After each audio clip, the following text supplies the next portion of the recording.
Kutoka vijijini, mijini hadi jijini. Hii ni Sound Kanti Talk Live.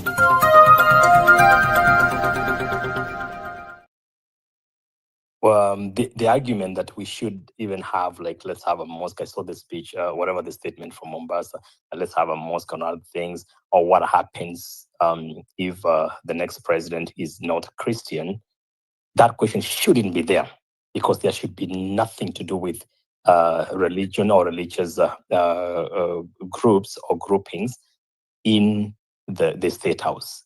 Therefore, what I'm asking here is for people to think that this is an illegal issue that must be curtailed there without further questions of whether who will be the pastor, what denomination, should the other regions also require to build a mosque and a temple and all that, because the constitution is very clear.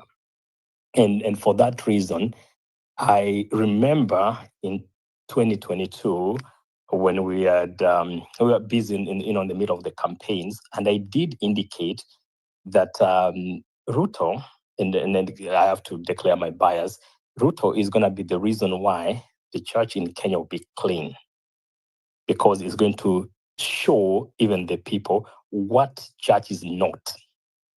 And indeed, whether it's God who has allowed it to be, it has been demonstrated through his acts that this is not what church was meant to be. And for that reason, there will be remnants. So what I'm expecting is, at the very minimum, to have pastors and bishops by the end of this weekend, who are going to come up strongly and declare that what is happening, it is not what it was meant to be. The other thing why I believe this is really critical and significantly important is that it has actually brought to the front for people to understand there has actually been a church there, Yamabati, another illegal structure in the State House. So it has given us room for us to demand for the demolition of anything religious in the State House. So what we really need to push for is that this, number one, what is being discussed here is something that is against the Constitution, and therefore we expect at least the legal minds and the legal people here to move forward for us to rally behind them, to challenge that admission by President Ruto that, number one, there's already a church there, and number two, that is trying to build a permanent church in that place worth 1.2 billion. Oh, okay, I guess my time is up. Okay. Not really. Your time is not out. I don't think it's I want to ask a question. Your time is not out. Justice for all. Okay. I think the concern myself, or probably most of us are here having here, it's not even the fact that a church is being built. Probably you can tell us from your understanding, for those of you who practice Christian faith, churches or community of churches, they do something called planting of a church. And then when the structure comes, there is the overall overseeing organization. Maybe it could be the Assemblies of God, the Anglican Church, or whatever other ones you think about that comes to your head, that will say, now we want to have a church at this and that location. And by the way, this is required by the state itself. So the question we are asking is, irrespective of all these irregularities that are happening, we are trying to prove a point beyond what we are seeing, that we understand the process, even if there was supposed to be a church. That's question number one, that I think maybe we cannot say it's not a question to be asked, because who is then the bishop, the pastor, whoever it is, that is going to see that church or pastor that church? Well, I mean, is it going to be Ruto? No, really. I think we had a situation, and I think probably Weston is a good student of this, and they can tell us, when President Trump came to the White House, he actually appointed Paula White as to a position of being the minister for the White House. Now, actually, Ruto has appointed quite a number of religious people as the ministers to spiritual leaders in the White House. So we know he's a non-denominational kind of evangelical person. My speculation is that he will go in that direction. But I don't think he would even reach there, because what's going to happen legally, that's my own speculation now, is that this is going to be stopped. And again, we are going back to the constitutionalism where this has to be stopped. The other point I wanted to make in regard to this issue of a donation, and that is where we failed the other time when he talked about friends donating to him or whatever plane he used to go to the state visit in the US. The parliament failed completely because we have an act that is supposed to scrutinize these kind of donations, because it was a private donation as it was indicated.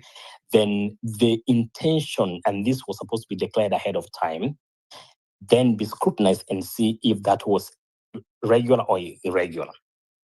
When we start admitting having somebody in the position of a president accepting these gifts, this is something that is addressed in our laws.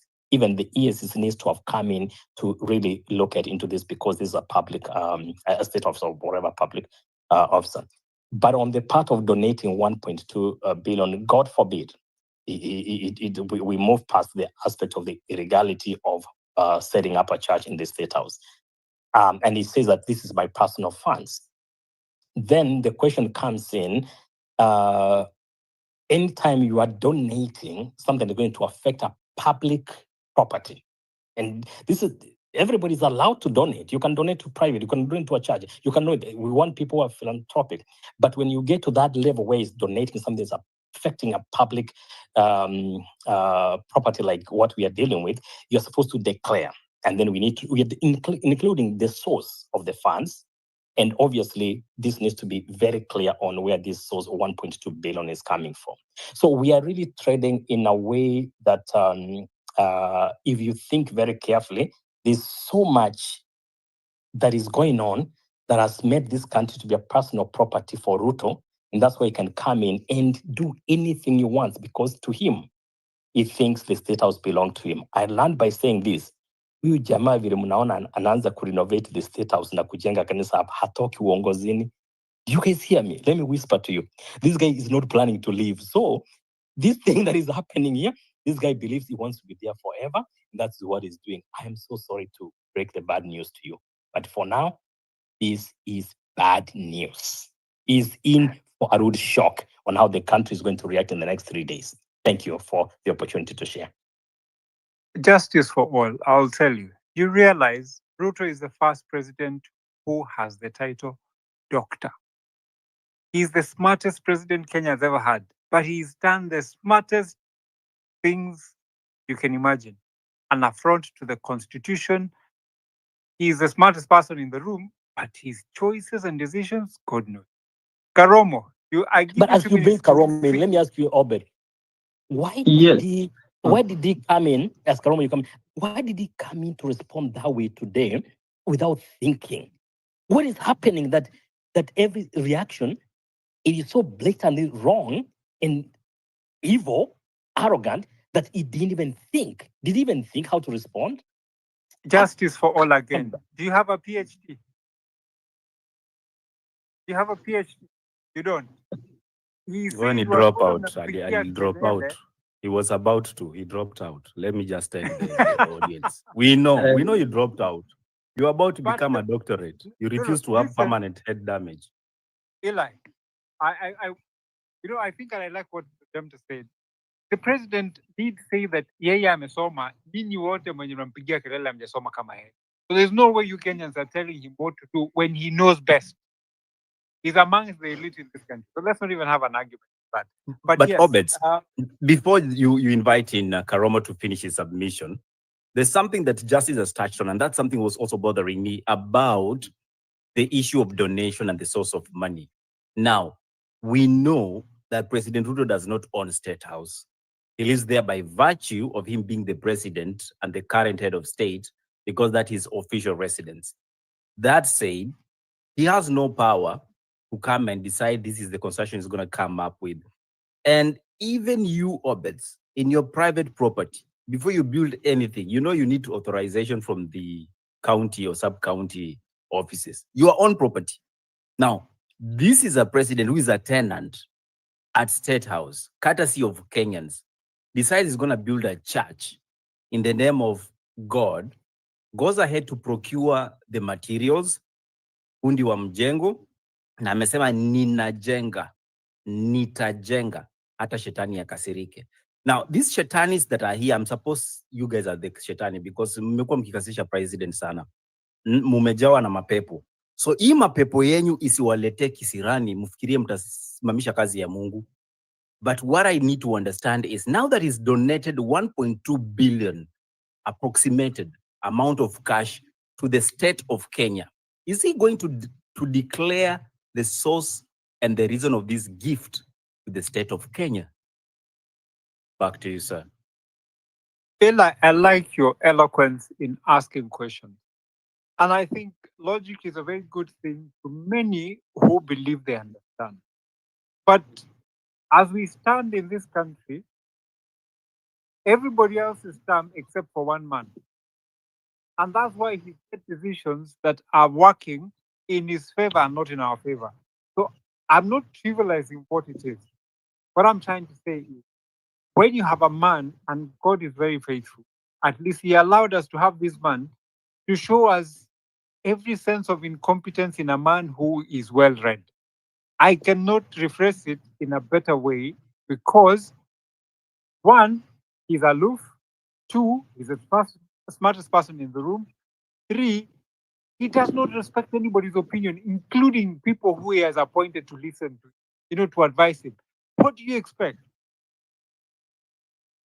Karomo, I allow you to speak, then I get to hear from Mayo and then Japonji. Thank you very much. Let me finish in about 2 minutes. I was talking about money laundering. I want to steer your minds from mambo ya spiritual na mambo tofauti to money laundering, because I really feel somewhere deep inside, I think this church is about money laundering. William Ruto has been accused or suspected of having links with watu suspicious sana in the mambo ya gold in Sudan, mambo ya UAE, his friends there. That fat guy from Zimbabwe who is a known money launderer. And this church will be used for that same thing. Already he has laundered money, 1.2 billion, because he cannot explain where he got that money from to build this church. Wameamua sasa hawataenda kule mashinani kwa zile churches ambazo wanaendanga wanafanya hiyo mambo. They want to do it themselves under their protection, under the confines of State House. So for me, this issue is about money laundering, but time will tell, and we should really think about that. Let us not ask the wrong questions. Let us ask the right questions. Because when somebody is aloof, when somebody is very arrogant, when he believes he's the only smart person, something is up. Tunahatarisha mboka ya Ruto by kuuliza maswali. Because Ruto is not a church guy, he's not a religious guy. Si mtu ati anapenda Mungu vile, because we know his acts. Why is he building a church? He's only building a church because he's greedy. That's where greed yake imemfikisha. Thank you, I learned.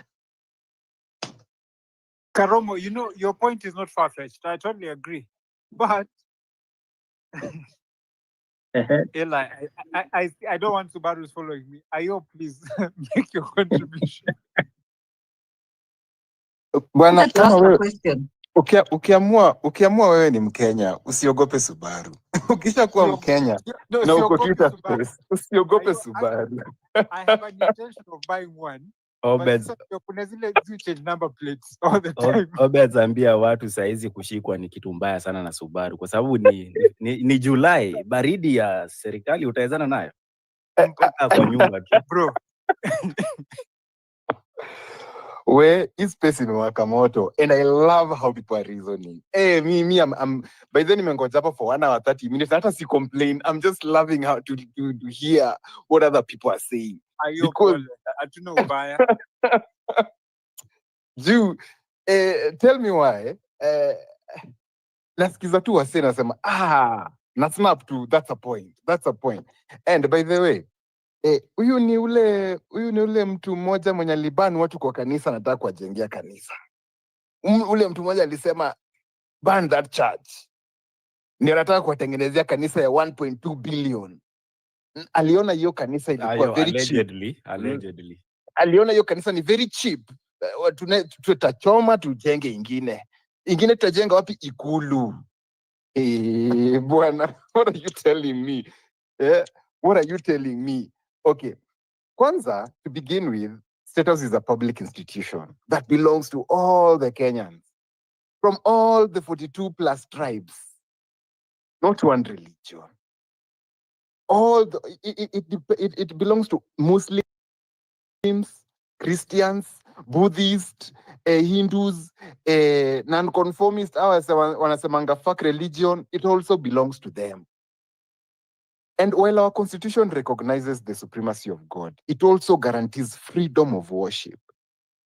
And Kenya is a home to Christians, Muslims, Hindus, atheists, and even others. And trust me, building a church at the State House risks alienating non-Christians citizens. And what happens if the future president is Muslim or an atheist? The other day we had this presidential candidate, alikuwa anaitwa nani, huyo Mabangi, alikuwa anasema, he had some very interesting takes on religion. What happens to such people? Yeah, and national spaces, I believe, must remain neutral because they represent everyone. A president is a head of state. Head of state inamaanisha kila mtu, see a selected few, see a selected tribe or a selected He's about religion. to become a head of church. Yeah, right now, to come from a president to a head of a denomination or a head of a selected religion. He's the head of believers. head of church Yeah. at the same time, and we know one that is like that in the world. He visited Vatican. Sasa akapiga hesabu akasema, mama yangu, ile pesa wa Katoliki wana collect inakuja hapa yote.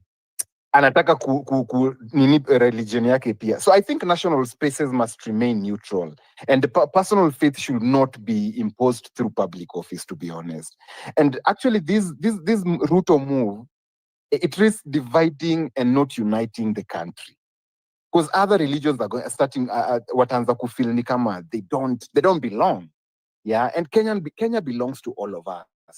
Kenya ni home kwa every one of us, not just those who share the president's religion. And I was doing, as guys were speaking, I was doing a research here, and I realized that Kenya peke yake, where's the document? It consists of 85% Christians, and 47% of those are Protestants, 23% are Catholics. And other non-Christian groups are like Orthodox, Anglican, African Independent Churches, 15%. Islam is 11%. And traditional African religions are about 1.5%, right? Hinduism, Buddhism, and other religions is 1%, right? And unaffiliated, those are atheists and agnostic human beings, they're 1.5. So as much as Christianity is the dominant religion, it doesn't mean that Kenya is just for the Christians. That is besides the point.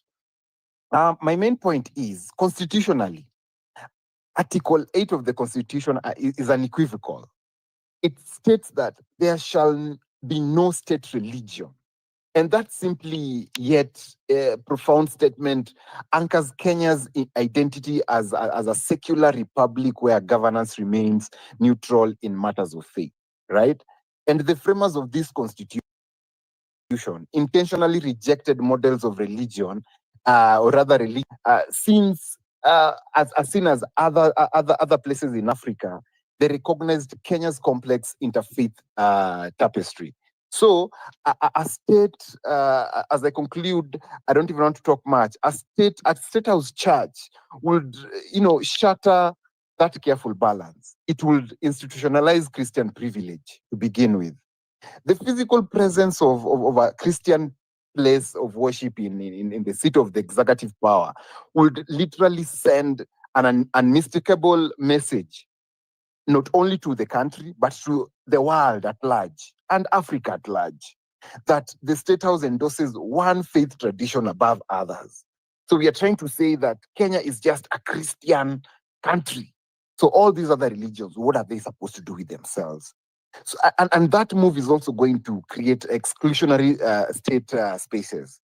Because does that mean that all the Muslims that are in government, or all other leaders that are coming from other religions that are in government, they are not supposed now to go to State House because they'll be forced to go in church, if that makes sense in any way, right? So how do we? How is the president creating equity in the country? Because I feel that the equality principle is under threat. Yeah, Article 27 guarantees the freedom from discrimination, and it takes on particular significance in the context that the Constitution prohibits both direct and indirect forms of religious favoritism, including the use of state infrastructure to promote particular beliefs.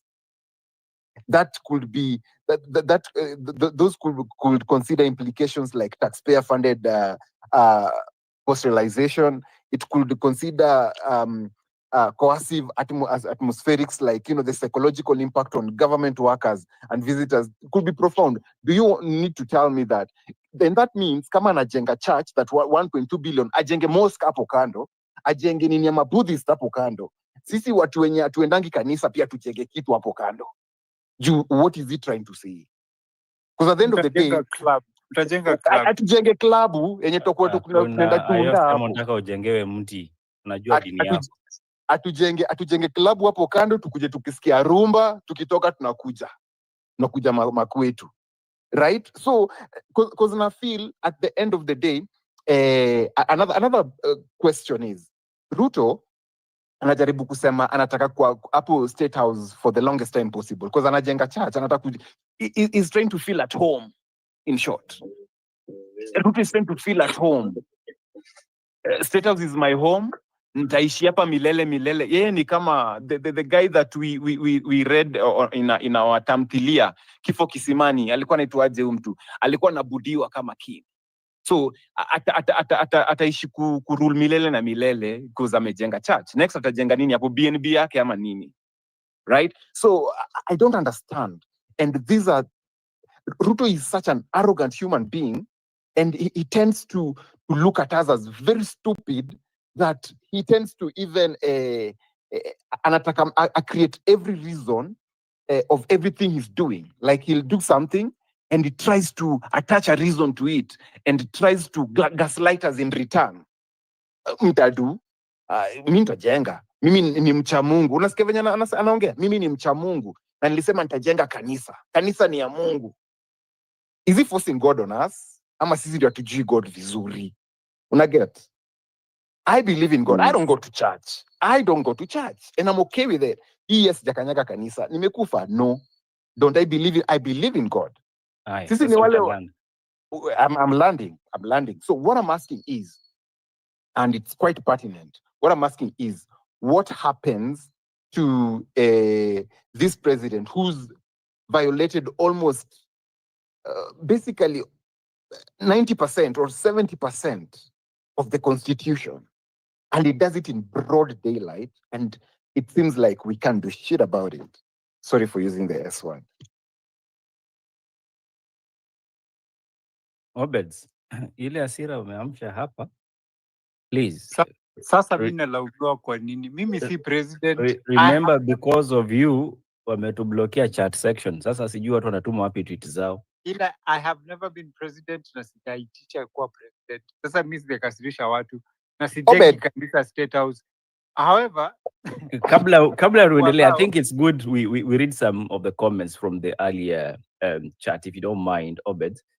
I don't know if you're able to locate a few of them, but I like the fact that Asma is saying it is not a propaganda. Don't forget the political culture that has shaped Kasongo and his religious idiocy. It's Moism. The church is one thing. What else hasn't he done to level up with Moi's dictatorship? From corruption akin to Goldenberg to economic, political cannibalism. His God love bloodshed. Okay. Even the mama kuongelea rais.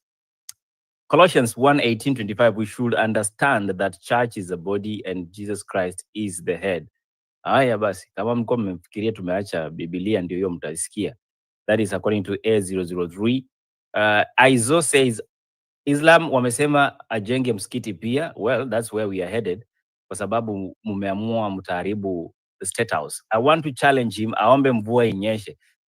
Kwani mnaongelea Rais Deputy Jesus namna hii? Amjui he's capable of a lot of stuff. What we have in State House is a demonic altar for human sacrifice. It's not a church. That's according to Kiari Njau. Mustafa Anikota anasema this kind of narrative is made to conflate our narratives of Sabasaba Sereni numbers, Occupy Space and State House 2025, among others, should be the issue we should be discussing about, and the reconstitution of IEBC etc. We are wasting our time, which is very precious. So nyinyi mko hapa unaharibu wakati na ni IEBC inaendelea tu. Umesahau Ruto ndio chief appointing officer huko. Sijui nyinyi mnajisaidia namna gani. But then again, Kabuya is asking us, or rather say, the paradox box, rather the Pandora's box, wonders never cease. This confirms the inseparability of colonial religion with political power. Josephine, now the Muslims want Ruto to construct a mosque in the State House. Nafikiri nimesikia such a press statement earlier on. I think we had already looked at that one from Joseph. Let me go to Matt, who is saying he's also had an MOU with the evangelicals before the elections. It could be part of their share. Well, Mudoni says church is not first priority for Ruto to build. Ajengo Sugoya Wachani in a State House, maybe a title deed already grabbed. Mnajua, as we speaking, walikuwa wamesema to whom it may concern. Just in case uko unapita polepole Nairobi, ukakutana na barua imeandikwa title deed ya NEC. Tafadhali, Mkenya mzalendo, tulete hiyo kitu. Hiyo kitu hatujui nani alibeba. Obels. NEC haijui mali title diko. Tukienda State House, kwa room ya ule kijana mkubwa mwenye ni lawyer, naweza ipata huko. But that said, imagine tunajenga kanisa. But we promised wamama, when we get into power 3 months, watu watakuwa wapigwa diapers. Bro, tangu msia kwa prezo, wamama wajaiza. Sasa hata utatoa wapi nguvu ya birth rate in this country? Wababa hawana kazi. Akina mama akiona mbaba hana pesa, hana kazi, atampea kazi kwa vijana? Haiwezekani ndugu. It is that serious. Kazi kwa wazee. Japonji, and then have gentleman. There's a gentleman who was there, Potea Metrop. So Japonji, then Limenik. Actually, I think Redemptor had a question. If you don't mind, allow her to ask the question and then we can have Japonji. And guys, kindly be patient. Leo hatuna haraka, even though mambo ni mengi. Sorry, the guy I wanted to ask the question has gone, but justice for all and Ronyo, when we bring the money laundering aspect to this conversation, and sometimes the reason why I talk about very vague things is because the president has mastered this class, these elitist discussions. What he fears are the Gen Zs because they talk the way he talks. So the question is, what is the end game? So he has cupboards, and they said allegedly Saitoti also had a bunker, and ilipimwa na Ronyo shaisikia stereotype, your theory. Ilipimwa na tape measure, the bundles of the way Gachagua said, there's a container. So I'm thinking now from the container there's going to be a bunker. So my question is, since he doesn't respect the law, he's saying, let me play with your emotions and say it's a church so that you react, we get it over with. Since the law cannot work, what is the end?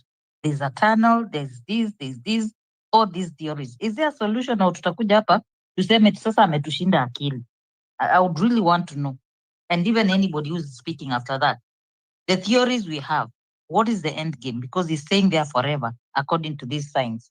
I wanted to know what, if you can think about the money laundering, because for Saitoti, they said they even found uniform, police uniforms, allegedly. So, my quick start na wewe Redemptor. Okay, go ahead. Redemptor believes tutakuwa tunatafuta rais tukunywe chai, kumbe yako chini ya madhabahu anaabudu akihesabu pesa. Sio mimi nimesema, ni story tu tunajaribu kufuatilia. Justice for all, malizia alafu tuendelee. Yeah, my quick stab at that, Redemptor, is that I'm reading politics in this, and I want you to walk with me to the beginning of the presidency.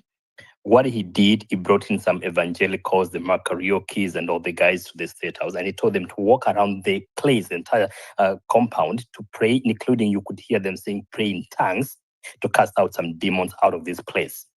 And one of the other phrases, go back to that recording, it was like, let's build an altar for God. I remember Rachel said, telling as they were praying, walking around, blah, blah, blah, blah, blah, blah, they were saying, let's build an altar for God.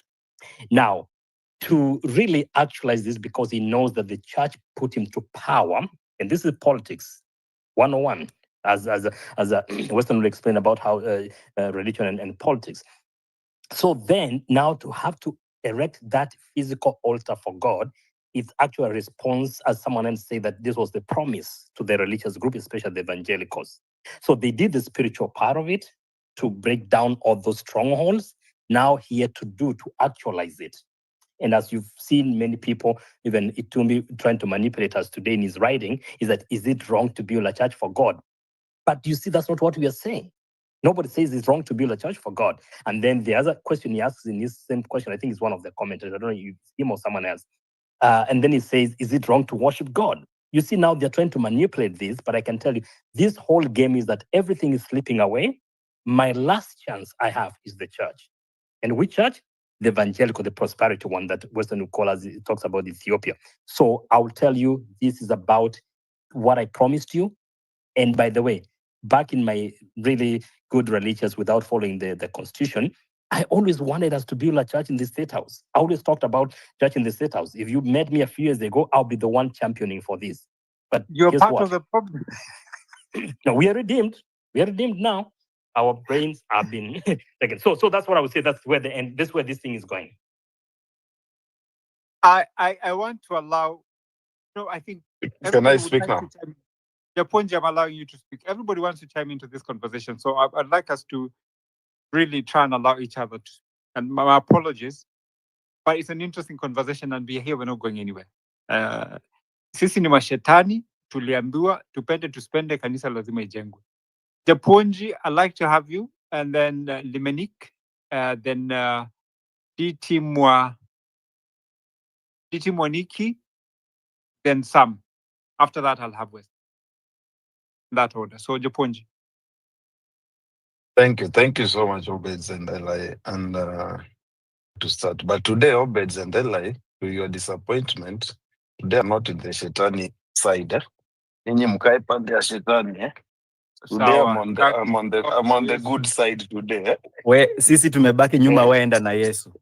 Yes. So okay. So I was waiting for someone to say or to quote where the president said that after his long term, after his term, his long-term calling is to be an evangelist. That's what he had said before, but he didn't tell you where. So this church is building Redemptor. He will be the pastor of this church. He said that last year, September 2024. After he's retired. Yes, he said that after retirement, he will be the pastor of the church. That has been his long-term calling. So I don't know why you are confused about that. Anyway, now that you remember that, let's move on. These articles you people are reading about constitution, I don't know. You people, I don't know why you think this guy doesn't know that he's going against the constitution, or you think it's the first time that he has gone against constitution. You know, this guy has been contravening constitution for, like, even if I can state the example of he went against the Kenya police to Haiti, KDF against protesters, those, I don't know, Article 240, 241, all those. So these are things that he has been doing. And why now? I mean, he's been doing this since, I don't know, since his term. So even himself is wondering that I went against this, against constitution, against my attorney general, but now I'm going against the same thing for church, and they think there's a problem. So I want you sometimes to put yourself in his shoes. And some people think he's very naive. He knows exactly what he's doing. And your response also sometimes is exactly what he's waiting for. And he's listening, by the way, because it was record time today. He spoke about the church and there were reactions on social media. Within no time, he was responding, which means he's getting the feedback now. You don't have to wait for the next day. Okay, moving on. So sisi wenye tukosaidia nini ya Mungu, nyinyi mkae saidia ya shetani. Sisi, we just want him to continue building that church. It's 8,000 capacity, so we can register 7,800 Gen Z to go and help him, open that church. He just need to give us a date. That day that that church will be officially be opened. We go there. We want to see, this is a national monument. We want to see what kind of church. This is 1.2 billion church. I'm interested. I want to march there to State House, see in good faith with Bibles. That day we'll carry the Bibles. We want to go there, Nasadaka, and pray with him, help him pray.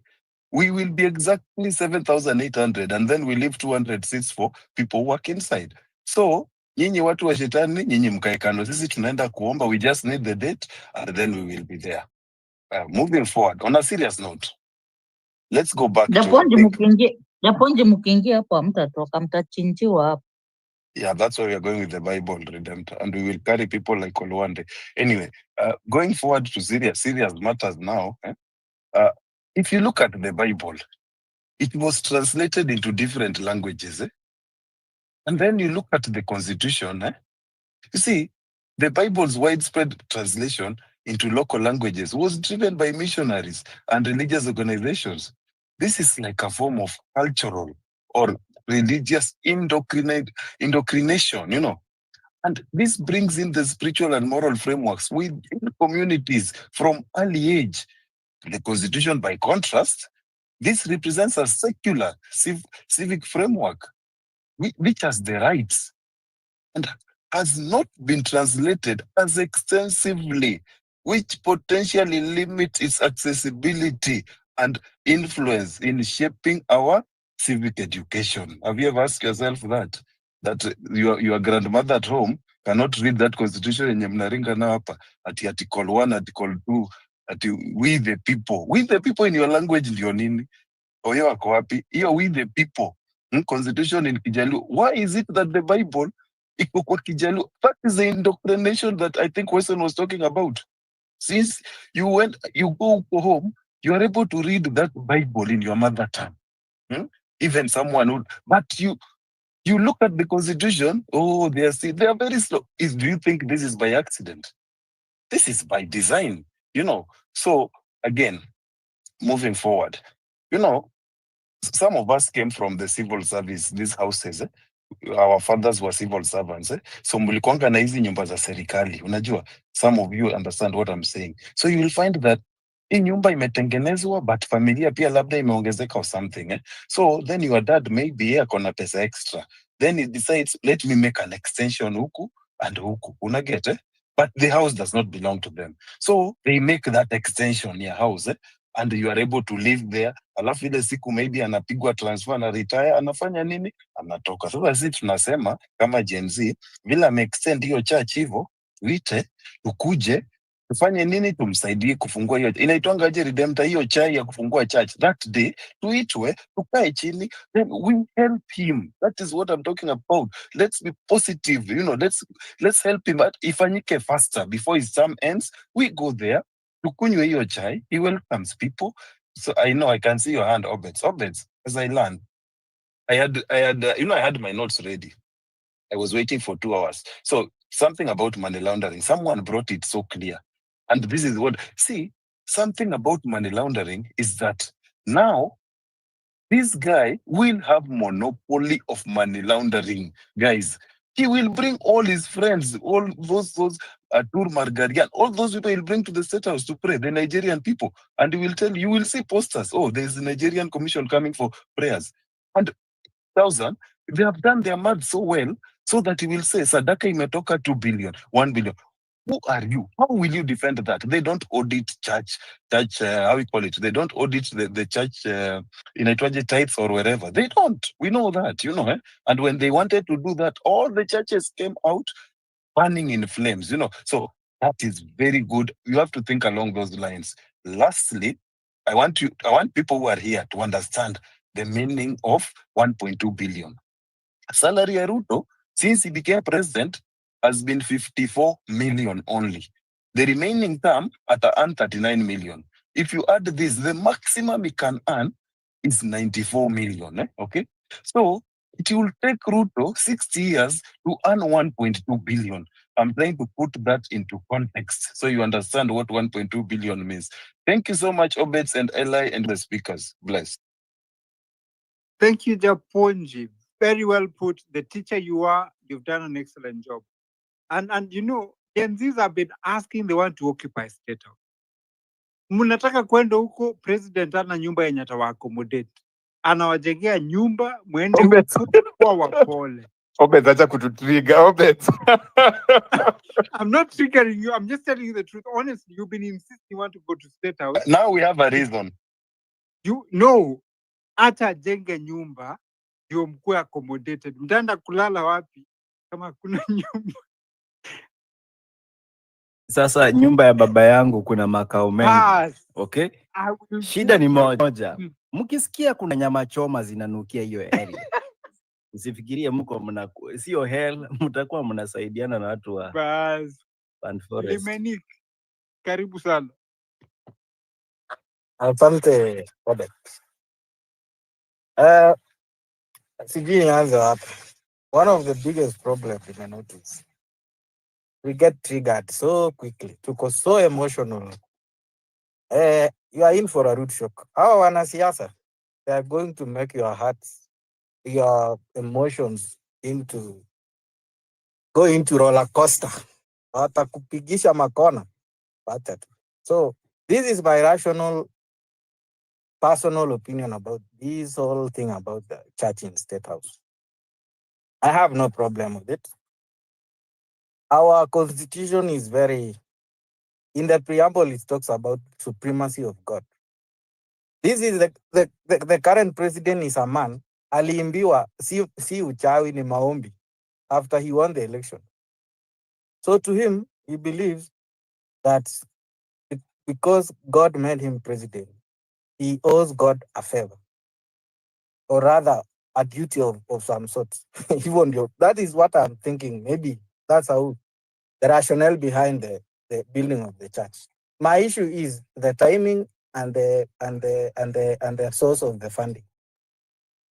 Nimesikia mtu akicalculate salary yake from since he got inaugurated in 2022, but before that, I don't think he was earning zero or not. The only source of income is not salary. So mimi ningetaka tu kuwa curious if the president is kind enough to allow us now to question the source of the funding for the construction of the church. Now that amesema mwenyewe anatoa pesa zake personal. Sina shida so long as he can explain up to the last shilling mahali ametoa. Issue ingine is so that we don't feel, other religion doesn't feel like they are being sidelined. Nimeona Waislamu wameomba wajengewe pia msikiti. If they get someone who is philanthropic enough to build a mosque in State House, fine. Another issue, it is the location of the church actually inside the State House. Because hizo machache zenye nimeona kwa handle ya government of Kenya, they are next to, someone has tried to explain some sort of servants' quarters or something.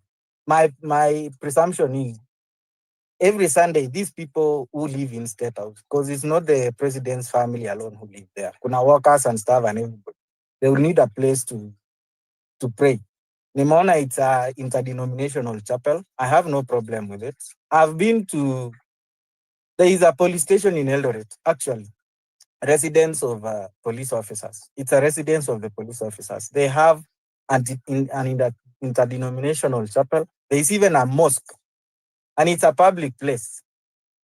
One of the largest referral hospitals in Kenya, the national one. Sitake kutaja jina. Ni story nawapea. The hospital decided to build a church inside the hospital. The Muslim staff complained, wakajengewa mosque. Kidogo watu wa SDA wakasema hapana, tuwezi ombea hiyo ya ordinary Christians, tunataka church yetu. Ikabidi wajenge ya SDA. So it's been like a continuous building of prayer houses within the hospital, and it's a public facility. So maybe we need some law to cater for that. Mi sina shida na kanisa ijengwe. I would not want to get into the legal bit of it. I'm not a lawyer myself. Issue yangu is the timing, the priority, and the source of funding, and the legal issues, the legal implication. Kuna mtu ameuliza, should we, are there any requirements for you to put up any structure? Kuna kuanga na some, even for your own house, inside your own farm, kuna kuanga unahitaji some permits or something. When you want to put up a structure in State House, do you need some authorization from some authority somewhere? So hizo ni vitu tungastahili kuongelea. Kwa wale watu wanataka kuspin some conspiracy theory that, oh, it is an altar or something. I've even seen the Anglican Archbishop, Ole Sapit. Anasahau hiyo church ya All Saints hapo ilijengwa na Freemasons. Imagine, did you know that? Na anaombea hapo tu. Ana shida na hiyo. Lakini akiona, anyway, I don't want to get into. Mimi, our politicians, I usually block them. I don't want to get them, whatever they do or say, I don't want to get them trigger me. Mimi, imefika mahali, I just block my emotions. I detach myself fully. Because I know these are typical Kenyan politicians and wako hivyo tu. That's just the way they are. Thank you, Obet. Thank you, Limenik. I'm surprised. Wajua Ruto ni mtu anapenda kukula neno na uongo. And you're expecting him atuambie anatoa 1.2 billion. All the best while at it. DT Moniki, you've turned to make your contribution, then have Sam and then Western. Thank you so much for this opportunity. Nishukuru sana. Nimesikia points. Everybody has valid points and they are very tangible. In sasa hii kanisa, let us pray God first for the Christians. And this church is not meant for any goodwill. That is my perception. It's not meant for any goodwill. Linus, please mute your mic. Wait for your turn to be called to speak. Oh, so can you hear me? Okay. Am I clear? Okay. DT, I can hear you. Linus, please mute your mic. Thank you. So, ile kitu jamaa amefanya, we live in a spiritual world, flesh and spiritual world. What this guy is doing and what is happening right now, we're being attacked. And this world belongs to the devil because the prince of darkness is in this world. So what is happening right now is division. And I don't believe there is any religion, Muslim, Christian, any religion that speaks hate or sees the other as better, because we all have beliefs. So our beliefs are all equal morals and values. We all have the same morals and values. The thing that is happening right now is the church is being built in the office of the president of Kenya. That is the problem, and that is what is bringing division. It is bringing division because we have an agenda for good godly governance. I want to be clear. The office of the president is in town and State House is somewhere up here. Okay. So those are two different places in my view. Okay, in your view. Okay. Let me say that is the State House is different, whatever State House is, but that belongs to Kenya. So it's like an office to me, in my view. So it's like an office because that is where all the meetings happen. That is where everything happens. And just like somebody said earlier, so the Muslims will not be attending there because this guy might be saying the meetings happen in the church. So what about the strong Muslims? They won't be attending the meeting. So the bottom line is, it is trying to bring division in the country for the people to break upon their agenda, looking for godly governance, integrity. So watu waachane wakiangalia hapana, au Wakristiano wamesaidika, hata wana makanisa huko, huu mtu ni wao, and that is spiritual, and that is what is happening right now. So my agenda is, even what is the money is not any bother to me, because we know him and we know what he's doing, for those who know him, and that is not a problem. The moral of the story here is, let us stay united to search these agendas of church imekuja kujengwa state house. Hizo ni distractions, petty distractions, and distractions will come again. Tomorrow something else will come, and the main agenda will not be achieved. The main agenda to seek godly governance, good godly governance, accountability, and integrity will clear all this out. The Constitution of Kenya is very clear, very clear. And what is happening right now, the Constitution is being broken down. And the Gen Z are revolting for the Constitution to be upheld, which everybody, and that is why they're saying drain the swamp. When the swamp is drained, then that is clear. And even those churches will be dealt with then, even if he builds. But I say we pray in all our religions. Let's pray to our Creator that this does not happen.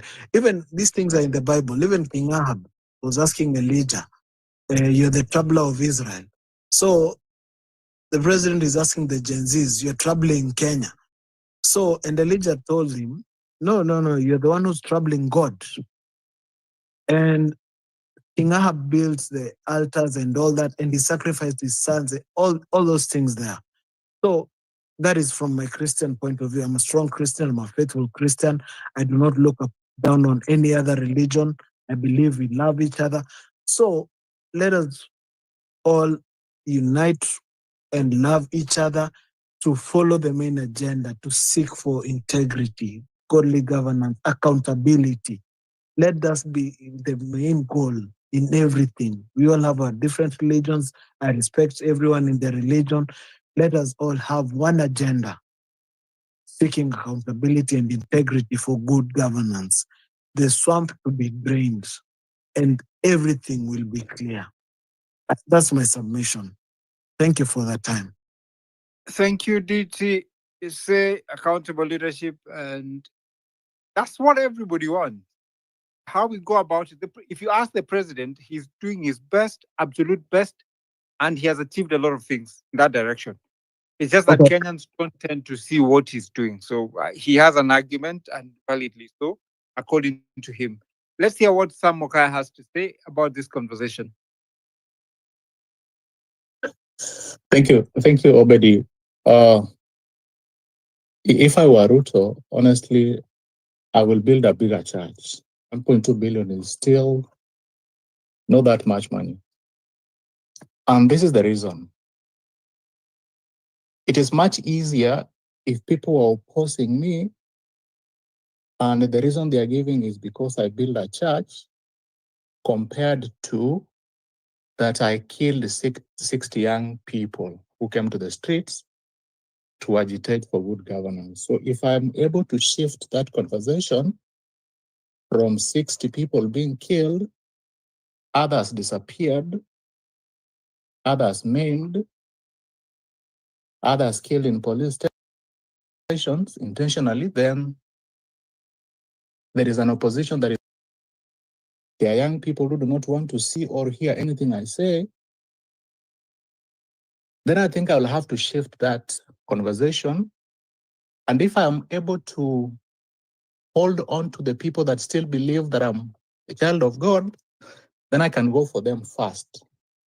So I will build a church and tell them, I'm still that righteous man who is your president. And if you consider me for the second term, I think I'll do better.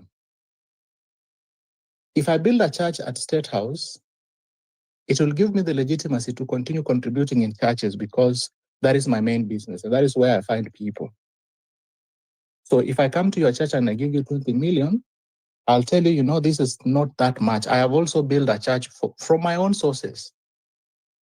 of 1.2 billion. So you're likely to believe in what I tell you. Number two, I am the same person who gave Kenyans a public holiday because I wanted them to go and plant trees. You know, climate change was pushed by multinationals, one of them being the bigger brother, we all know. They are so passionate about climate change, and they said, you know, we can even come up with an idea of carbon credit. So I think we can, what if we give Kenyans a public holiday to make it popular that, you know, we embrace what you're saying, please, can you give us more monies? And we continue planting these trees. As a result, we are saving the planet. So it's a way of getting money and to be loved by Big Brother. And if I went to China, for example, no, not for example, for real, I went to China and I said, you know, my country's relationship with China is a new world order of how big countries will have to relate with African countries that are developing. So therefore, if you don't look at us properly, we might not give you business. We will turn the other way around. And this information found itself into the tables of Bigger Brother. So that thing was mentioned in Senate in the US, and they reacted to it and they said, you know, we have to look at what is our relationship with Kenya, because they have said they are charting a new world order with our enemy. So that, and now that the leadership has changed, we have someone who claims to be a Jew and who has said, you know, I am going to snatch phones from classrooms and I will replace those phones with the 10 commandments. As a developing country, I will take it a notch higher. It's not just having 10 commandments. We can have the biggest office in the land, or the state house having a church that is very big. 8,000 is not a small number. So that I am in, there is some form of tandemity between what I do and what you claim to do. So that if I come to your place, you don't play me a video of me killing young people, just like the South African gentleman found himself on hot soup, that he said, you know, can you turn off the lights, play that video, because you're killing Afrikaners. And, you know, that is not something that I would want to happen. So if they say that these people are opposing me because I built a church, I think it will be better. So there is a lot of thinking, and this is not by accident. He has just come from Britain. He comes back home, and by some miracle, we see it on the headlines that, you know, this guy is building a church. It is just more than what we see. Ruto doesn't do anything by chance. He has his own calculations, his own popularity, and he knows he has lost some section of Kenyans who do not actually agree with him on whatever he does. So I have to force my way in. I have to force myself on people, but then I cannot lose the young people, and then I lose the international community. And now that we have a war, and that war is like you're persecuting Jews, I must build a church so that I am seen that I uphold the principles of Christianity and I embrace the Jews the best I can. Muslims can make noise, but I can deal with them. There's no problem with that. So we are dealing with a problem in itself. Thank you. I mean, that is controversial, but it is way beyond what nothing happens by accident. Thank you, Obed. There's nothing controversial about what you're saying. It's exactly how it should be, honestly. And that's the view he has, which is from rose-tinted eyes. But again, sure, we all have different variations of what we see of him. Weston, your second shot at this. After that, I'll have Eve and then Riek.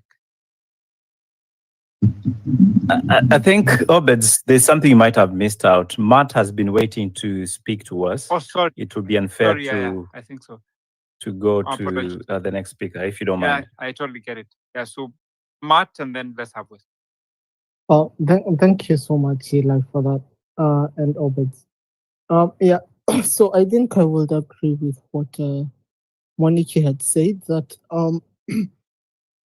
what Ruto is trying to do, in my opinion, is to consolidate the evangelical vote and also to basically to create as many fractures as possible within the Kenyan population, because the ethnic fractures are clearly not enough for him. He wants to have as many fractures as possible, along which he can divide people and then buy different leaders. As for the cost of the 1.2 billion, I don't think that Ruto wanted basically to steal 1.2 billion. If he wanted to steal 1.2 billion, there are many ways that he could have stolen that amount of money. Compared to the amount of money that they've been stealing, including using methods like through affordable housing, I don't think he necessarily needed to build a church to steal that money. Then on them on in terms of the church being grounds for the staff to worship in, I don't think it's proper. Also, in line with what Weston was talking about, to have this mix of religion and the workplace. So I think that, and I think another speaker has talked about it. I think that workplaces and places of worship should be detached. They should not be the same. They should not be the same place. So if it was a church, if you work at State House, if you are in the GSU camp that's inside State House and you want to go to church, you guys go to church outside State House. Otherwise, you have this situation that's just a mess where there will be someone who will be left out, right? Yeah, and I think that's let me see. I had a few other points that I wanted to say, but I think I've forgotten for now. Yeah, so I'll let Weston speak. Thank you so much. Thank you, Matt. I didn't intend to overlook you. It's that sometimes it gets a bit overwhelming.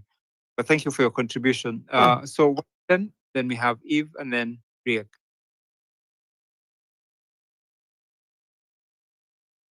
Weston, if you can hear us, would you like to speak? Obed, one thing I will tell you is this. I think you will listen to me carefully. Privileged Weston, people in Kenya, you can be privileged people in Kenya are very reckless. They're very reckless. And you're privileged because you hold a position that is prominent. You're privileged because of the kind of training you have had in your life. And therefore, it's expected that your understanding of things should be markedly different. You're privileged because you have got options. If Kenya was to go up in flames, you could just take your briefcase, get into the airport, and you leave the country. You will be watching the country through CNN or BBC. You're privileged. So anybody who has got those options must be very careful, measured. They restrain themselves in the way they talk. I'm saying William Ruto is not the worst president we have had in Kenya. He's not. So if you attribute to him Kiambaa massacre, who are you attributing to the massacres in Naivasha and Nakuru? Can you name names there? Because the Kiambaa massacre appeared at the ICC together with other massacres all over the country. So you have to explain to Kenyans why you deliberately overlook the massacres in other parts of the country and only accent the massacres in Kiambaa. Are you really committed to Kenya and its stability? Are you? You are not. You aren't. Are you really committed to justice? You are not. You think that all lives in Kenya matter? You don't think they do. You don't think they do. So why suddenly this amnesia?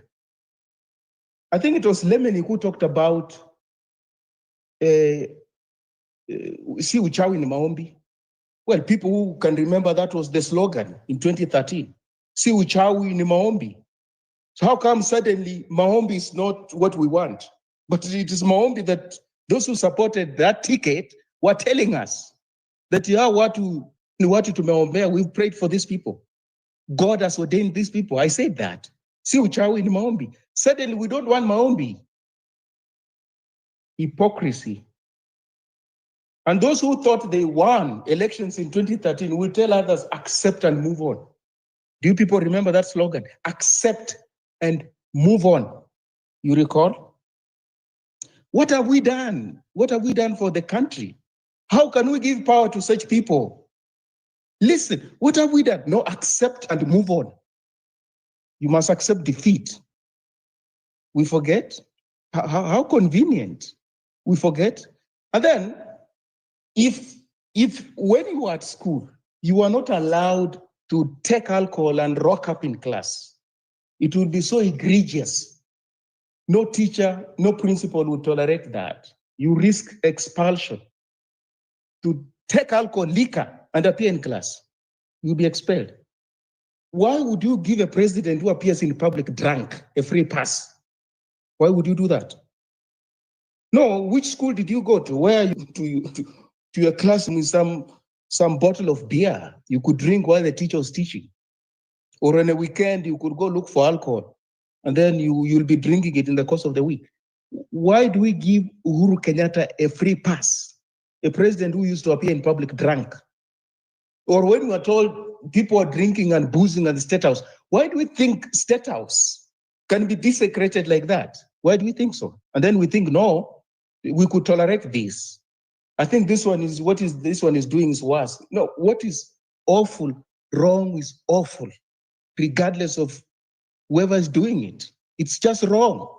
And we have a problem in Kenya. We have a problem. I like the fact that you're pointing out that we have had these bad manners for a long time. Is somebody talking? And it's a bit. Yes, Eli, Weston, can you hear me? Weston. Yes, I can hear you. Kindly mute for a second. I need to ask you a question. I love the case you're trying to prosecute before us, but I also have my conservation in terms of we keep talking about changing and becoming better. But when we raise these concerns and you raise the aspect of us being blind to the past and what William Ruto is doing lesser than the other evil, are we not in a way agreeing that we cannot change? Because that's what you're telling us. My thinking is Kenyans have come to the point of being able to separate good and bad. In the past, even if we had what in our case would be a bad financial investment by our leaders, very few of us paid attention to the numbers because all we cared about was what is on our table. But today, if you come up with a project and we realize that the constitution now is demanding of us as Kenyans to have what we'll call public participation, don't you think it's a bit unfair for you to say we didn't judge the others and now we need to start go back to history before we judge the present one? That is my question to you, because I would love for us to progress with the intention of achieving a solution rather than blame and fault game. That's my question. No, Eli, I'm not blaming, I'm not fault finding. If you invoke Yamba, that's history, that's the past. I'm asking, why do you selectively invoke it? Let's not blame casting. If you have gone to the past, okay, you've decided to go to the past, go the whole hog. Why do you selectively invoke the past? It's not about less. I know about mass atrocities. I know. Unlike what happened in the past, and I've muted so that I remove the echo, I'll unmute and you proceed. Unlike what happened in the past, today Kenyans are in a position to actively engage, question, critique, and even call to attention some of the things that our leaders are doing or have been doing, minus our consent. So today, as we speak, Eli, if he sees there's a problem with the budget that was passed by Parliament, he actually has the right to question why Parliament approved that budget, yet it didn't go through specifics channels of having that approval. So, Weston, The reason why there's an eye on the person of President William Ruto is because President William Ruto is the current head of state. When Matiang'i said he wants to vie as president, people have reminded him of his sins. Even though he will have a flock of people around him, we will still remind him of that skunk that he's walking with.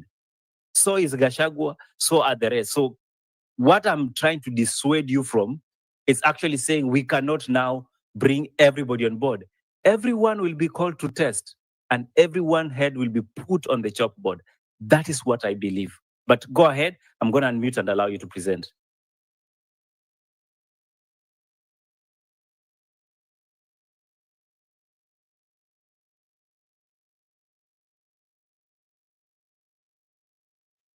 Weston, you're not speaking, kindly. Muted. It's muted. You had muted it. Eli, I think we're speaking at cross purposes. Honestly speaking, we are. First, I have no room for hierarchies of life. That's the point I make. There's no hierarchy of life. I make that abundantly clear. I'm saying it's not about comparing the past and the present. It's not that. I'm saying if you decide to take a particular approach in your reading of Kenyan issues, go the whole hog. Don't be selective. That's the point I'm making. I don't hold brief for anybody. But I'm saying if you choose to hold brief for someone and you selectively ignore the past, you're not part of the solution you're looking for, you're part of the problem. Because you invoke the past expediently for political reasons, the way these politicians are doing. They will invoke the past for political point scoring. Well, if you're not into active politics and you're committed to Kenya, then you cannot play favorites. You can't play favorites. So I'm not saying you compare William Ruto to Uhuru Kenyatta. I don't do that. I'm not saying compare William Ruto to Mwai Kibaki. I don't do that. This is a continuum. That's the position I hold. It's a continuum. They're one and the same thing. That's the point I'm making. It's not like somebody committed more atrocities than the other. No, I don't do that. There are people who do that and have a problem with that. That's why I raise the issues I do. So, in effect, you're not challenging what I'm saying, because what I'm saying is that we have to be consistent. And I don't think there's a problem with that. What I'm saying, if we ignore the past, let's bury the past in totality. Don't go and look for certain graves and leave other graves. That's being cynical. That's the point I'm making. If we want justice for Kenyans, let's accord justice to all Kenyans across the board because they deserve justice. That's the point I'm making. And my position is unimpeachable if you were to look at it, or anybody who looks at it is unimpeachable. I don't hold brief for William Ruto. I don't hold brief for anybody. I hold brief for Kenya, which why I started by saying, if you're privileged, you're not going to play favorites because you've got options in life. But if you are not, it's when you are going to follow people here and there. Oh, let me follow this. This person was drunk at State House. No, we can forget about that. Okay, why do we forget? And we are talking about the office of the president, the State House being the symbol of national unity. Is it for drunkards? Why do you forget that? These are the points I'm making. And I don't think, I'm being partial in the way I'm reading Kenyan politics.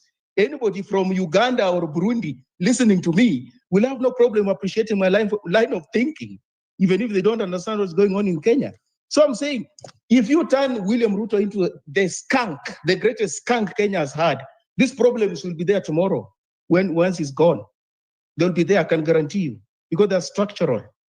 They're structural issues. Weston, I totally, if you don't mind, you mute just for me to probably clarify something. And I totally agree with the argument posed that, we can't selectively deal with the issues and, point William Ruto as the worst that has been. The reality is that our governance structure and the way we've run government for the longest hasn't worked for everybody. But unfortunately, it has gotten to a point where maybe because of the youth bulge and the problem that this country has had, there's a consequence of those bad leaderships has brought to the fore an issue where there's massive unemployment. there is a situation where young people are frustrated and they don't even know what to do and which direction to take. And it has become, because he is the face that is in charge, he's being put to the sword partly because he's in charge. But if you listen to the young people, they say, drain the swamp. And by draining the swamp, the demand is that whatever that is associated with the past, we do not want. So Ruto is exactly the face that has, unfortunately for him, he probably tough luck for him. But the validity of your argument to the extent that, yes, we cannot do things selectively, that is true. And the young people are demanding that there is a total uprooting of the system. Realistically, that might not happen immediately. It's a progressive thing because we've been here for more than 60 years. I don't know whether you feel still we do not appreciate the fact that what you're saying is correct. Well, what I'm saying is this. Don't compare these people. That's the point I'm making. Don't compare. Don't say we are worse off now than we were before, because you are not representative of Kenya. There are many Kenyans who are worse off under Uhuru Kenyatta. There are many Kenyans who are worse off under Mwai Kibaki. You may not have been worse off. What I'm saying, it may be because you're privileged, but you can't speak that because you had it nice then, you don't know anybody who had it worse. So things were good. They were not good for all Kenyans. Things were bad for poor people in Kenya, even under Mwai Kibaki. Things were bad for poor people in Kenya under Uhuru Kenyatta. Facts. So I'm saying, I'm going to speak for myself. So speak for yourself. Don't speak for Kenyans. Let this young person speak for themselves. Let this other person speak for themselves. That's the point I'm making. It's not hard to appreciate that. I hear a lot about comparisons. No, the Matiang'i was better. I don't know, Uhuru Kenyatta was better. Well, I can tell you, Mwai Kibaki, and I'm saying, people are here who had not come of age before. Don't come to these spaces and, display and exhibit ignorance. Being young does not give you an excuse to be ignorant. I keep on saying. In fact, when you say you have got a lot of gadgets at your disposal, which why these things should not come as a surprise to you. You should take advantage of that technology to appraise of yourself of things that happened when you were still young, or if you were at that time you were not born. But people come on this place and no, you see, I was not there. You are not there, and then you lack the capacity to authoritatively speak about things that are happening now, because you don't have the advantage, the benefit of what precedes what. I think we are experiencing some up and down with the Western's line, so we leave at that so that we can be able to allow also other speakers to proceed. There's quite some noise coming from Western's mic. So I think, Western, we had your point, it's home. We are trying to really understand where we are headed. And for the sake of this space, I must actually admit, none of us in this space compared William Ruto and other leaders in the past. In fact, it's you who brought up the issue of drunkards. We didn't mention that. But thank you for your observations. We do take them with a lot of, respect. That said, you had queued in to have Eve. And Eve, you've been waiting to submit. What happens is when you mute everyone, you will be required to unmute from your end in order for you to proceed. So I'm going to unmute you and allow you to make your submission. Eve, good evening and welcome to the talk. What do you think about this Kanisa na Ikulu thing?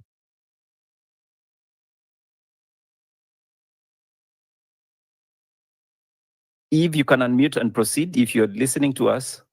Thank you. It was unmuted for a very long time. I was wondering. Thank you for the space. Thank you for the time. Hii kitu ya kanisa na Ikulu, I think so very many of us speakers have fronted so very many ideas of what it might be like. At the end of the day, I'm of the opinion that this thing might be spiritual. I'm also of the opinion that this thing is business. That money laundering thing is not so far-fetched. It's actually, it makes the most logical sense in all this mix-up. And I also wanted to chime in on what one of the speakers actually said, that being emotional, it's not all about being emotional when it comes to conversations like this. Am I the only one here that is having problems with the call? Obeds. Yes, I think Eli is having issues with the Yeah, speakers. Can because yeah. we can hear quite well. We can hear everybody very well, but Eli, when it comes up, it's just kind of muffled or something like that. So Eva, please prosecute your point. My point was, I was trying to say that the current situation, when it's coming to a point whereby we are taking our political voice and putting it to account, whereby we have it known to the politicians that this is how we feel. We are not letting you assume that this is what your people are saying. No, we have a voice. We want to put it forth towards you to say, okay, this is now what is happening. We have all this technology that is all around us, that you can actually tap in and listen to us directly on what we want to do. So for the notion of being emotional, it's not actually being emotional, it's just being quick to answer, because we have the correct tools to use for us to answer the politicians right from the time that they actually give out a statement. I'm sure Redemptor might give me zile za kitambo, might remind us of days in the past whereby when a politician gave a statement, if it was today, you used to find it the next day, maybe in newspaper or hiyo siku jioni when you're watching news. Now we have these spaces, we are making use of these spaces. If Ruto is listening, yes, we want our voices to be heard at the end of the day. Kanisa ijengwe, tutaenda, venye Japonji alisema tutaenda. We have an avenue ya occupy State House. We will go. At the end of the day, it's a state symbol. I understand it's a state symbol. It needs to remain a state symbol. So very many people can come in there and have Ruto is just there for 5 years. Potentially, and I hope to God that is 5, only 5. Because we are coming to a place whereby saizi we get to really ask the deep questions. Kitambo ilikuwa, this politician has said this, you shrug it off and you're like, oh, he has said it. Doesn't bother me. Now you easily, if that statement is said, you easily look deeper. You say, okay, fine, this is going to affect 1 or 2 people that I know. How am I going to shape a conversation with my peers and say, we need to actually look at this and say that this is not good, it's not part of right and wrong. Ila alichukua point yangu yenye nilikuwa nataka kusema, we have come to a place whereby we know right and wrong, and we can easily voice our opinion about it. Whether they want to hear us or not, it's not up to us. They can close their ears, but at least it's on the record now that we have actually said that this is not what we want. And if it's something, and if it's a good idea, and we see that the method at which it's coming about is wrong, we say, okay, fine, you should have done this and this and this and this. Why is it not in place? What's happening? What's not happening in the mix? So that's my take.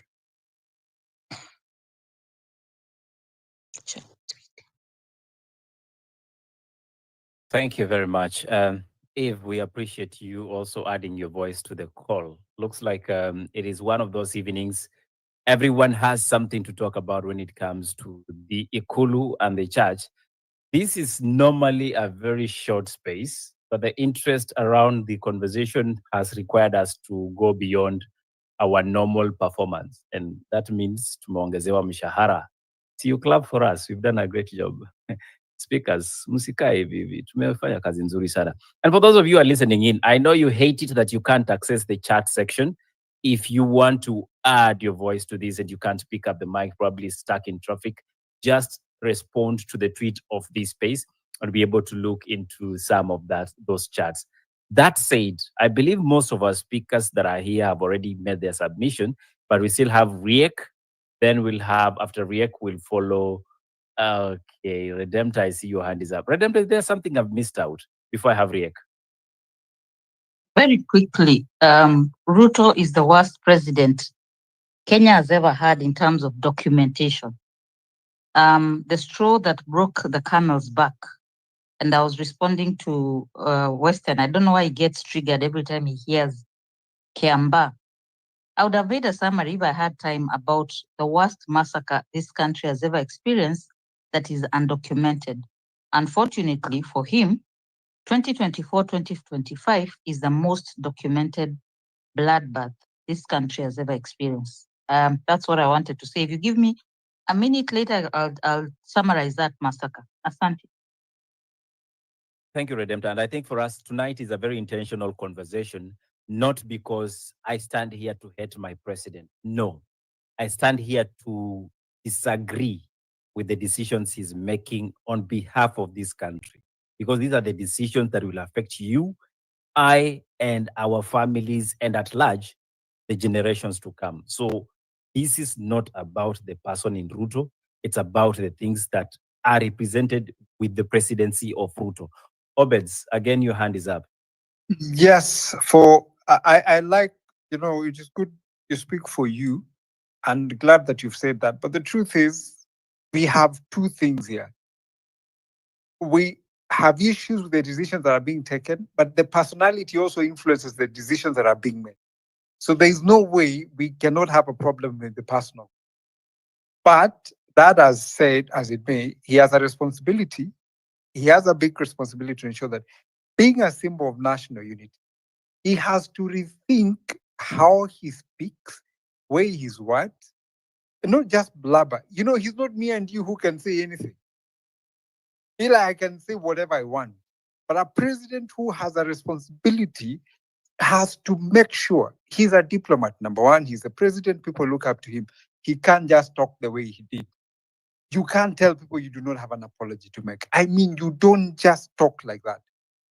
And being that he's the president who has a PhD that nobody has ever had, he should do better. But now his record speaks differently. It's so checkered and so bad. So I'm just trying to dissuade you from feeling like you're attacking him. And in reality, we are attacking him, his person, and the decisions he makes, because his personality influences the decisions that we're experiencing today. And you can't differentiate those two. My apologies again to you, but not to him. Thank you, Obez. I was taught as a parent, you tell a child the thing you did was a stupid action. You don't call the child stupid, but looks like Kenyans are not planning to do that to this child. Rick Oyogi, good evening to you and welcome. Eric, what do you have to say?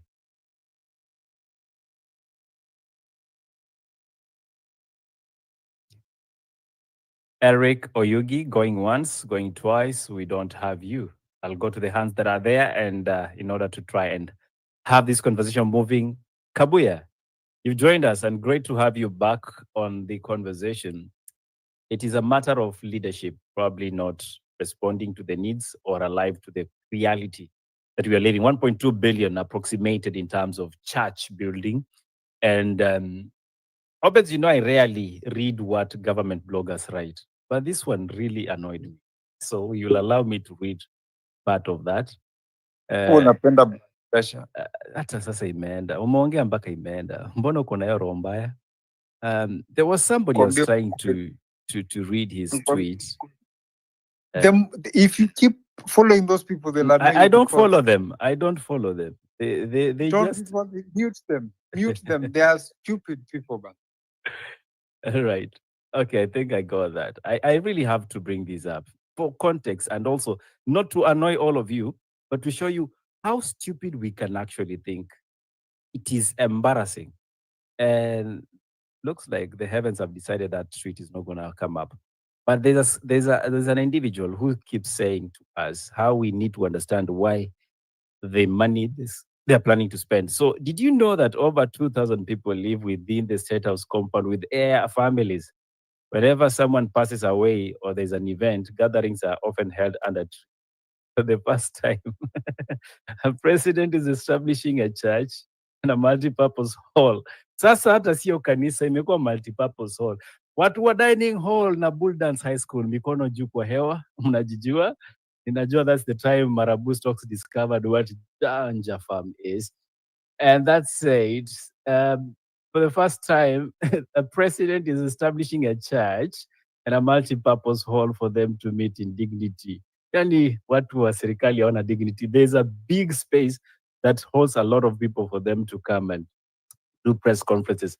But that's story for another day. President William Ruto. Ella, do you see how our collective intelligence is abused? Sasa si ndio nakuambia, allow me to read. I rarely do, but allow me to read. Ni kuonyeshe ujinga mbali imesimamia. Na tuko kwa stage ya ujinga, beba inaelekea State House. President William Ruto is setting up this church, not just as a place of worship, but also a multi-purpose facility. Yani amerudia sentence mara mbili. ChatGPT, why do you embarrass people from State House? Anyway, but also as a multi-purpose facility to honor the personal journey God has brought you. Shetani ni muongo. In fact, it is a promise he made to God that if elected president, he would build a church at State House, Kenya. Even the military has a chaplain, a spiritual guidance in essence of in leadership. Yani ujinga ringine itakani kwenda shule. Interestingly, there's a residence called Bishop Bond next to State House. It was originally built with the idea that the chancellor would need spiritual support, so it was included as part of State House plan. Over time, however, it became the official residence of the Anglican bishop. And that's why, ladies and gentlemen, idiots have decided they're going to defend the issue of the church at State House. It has never been my habit to use very strong words, but I think the Spirit, and this must be the Holy Spirit, has led me to say that. Call out stupidity for what it is. Kabuya, mic is yours. Thank you very much. Am I audible? You are loud and clear, sir. Proceed. Wonderful. Thank you very much. I caught the discussion late. I was still at work. I was able to retweet one or two. And thank you for giving me a chance. I'm now settled the last 30 or so minutes. Very interesting thing that has happened here with this exposure of this project. My opinion, I'll connect it with some things I have an interest with. Matters of decolonization, matters of religion, the history of religion, the history of state, the history of culture. Let me make something clear that buildings, especially within the Christian tradition, buildings are not actually religious. They are not spiritual in purpose. They are cultural in purpose. Any Christian worth their salt will tell you that between the book of Matthew and Revelation, there was no building project ever. Even when money was being put at the feet of, it was said money was put at the feet of people like Peter. I mean, those fundraisers were possible. Or Paul is congratulating the church of Philippi for their fundraising efforts. There was never a project for buildings. When did buildings and where did buildings come from? Buildings in the name of building God something is actually a European tradition. And you'll see, even the style of building them, the style is always European. It's European architecture. The more Gothic it is, the better. Because I mean, if it's simply just a place of prayer, we could have had a few shrines that are made of nature, like some trees, a tree grove. So this denomination has 20 buildings and 20 nature shrines and 15 caves and 5 streams. But this is the sustaining of European weaponization of religion, so that when the European came, he came with his culture and said, this is how we have been worshiping God since Rome, not since Jerusalem, since Rome, since Constantine took over the Roman Empire. And all these people, just like you have politicians, would come and they were given a one-day bill and they were told, well, if you're a citizen of Rome, then you're a member of the church. The church is now one of the ministries of government. The king is its head, the same way Charles III of the Anglican Church, no matter his personal ethic, the same way that at the UN and is an independent city-state. It's not a country, but it is an independent city-state. These are political institutions. That's the myth of separation of church and state. You cannot separate church and state as inherited from Europe, because church is inside of state. Church is state. The king is the head of government, even though constitutionally ceremonial, and is a supreme governor of the church. Even our bishops, it's just that they don't tell you, and that you will not find live proceedings. And with all due respect to anyone who is Anglican, this is not personal to you, but the critique of the religion. One of the oaths is to Charles and his seed upon taking office. You must swear to the sitting monarch and his seed. You must protect Charles and his seed, no matter where you serve.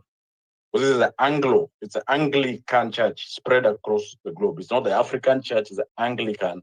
It's the Roman, it's a Scottish.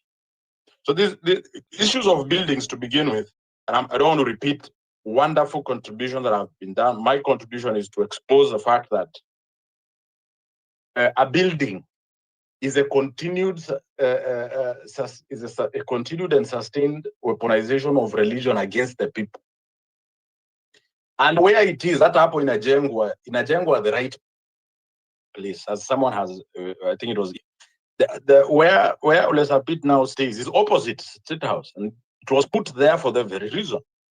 The first and second estates of the realm, the clergy and the nobility, must always be in bed together to manage the commoners. So while we may clamp down on this, maybe to take enough noise and he won't build it. Maybe he'll build it another time, or someone else who comes will build it, or someone will come and now build a mosque there. Or if he builds this and we have a Muslim president, he'll convert it into a mosque. The point is, buildings are not religion, and they will not infuse morality in that house. My proposal, popular proposal, not that it's going to be taken by any of his 200 advisors or himself, is we have a different type of theology, as I mentioned in a previous space we had.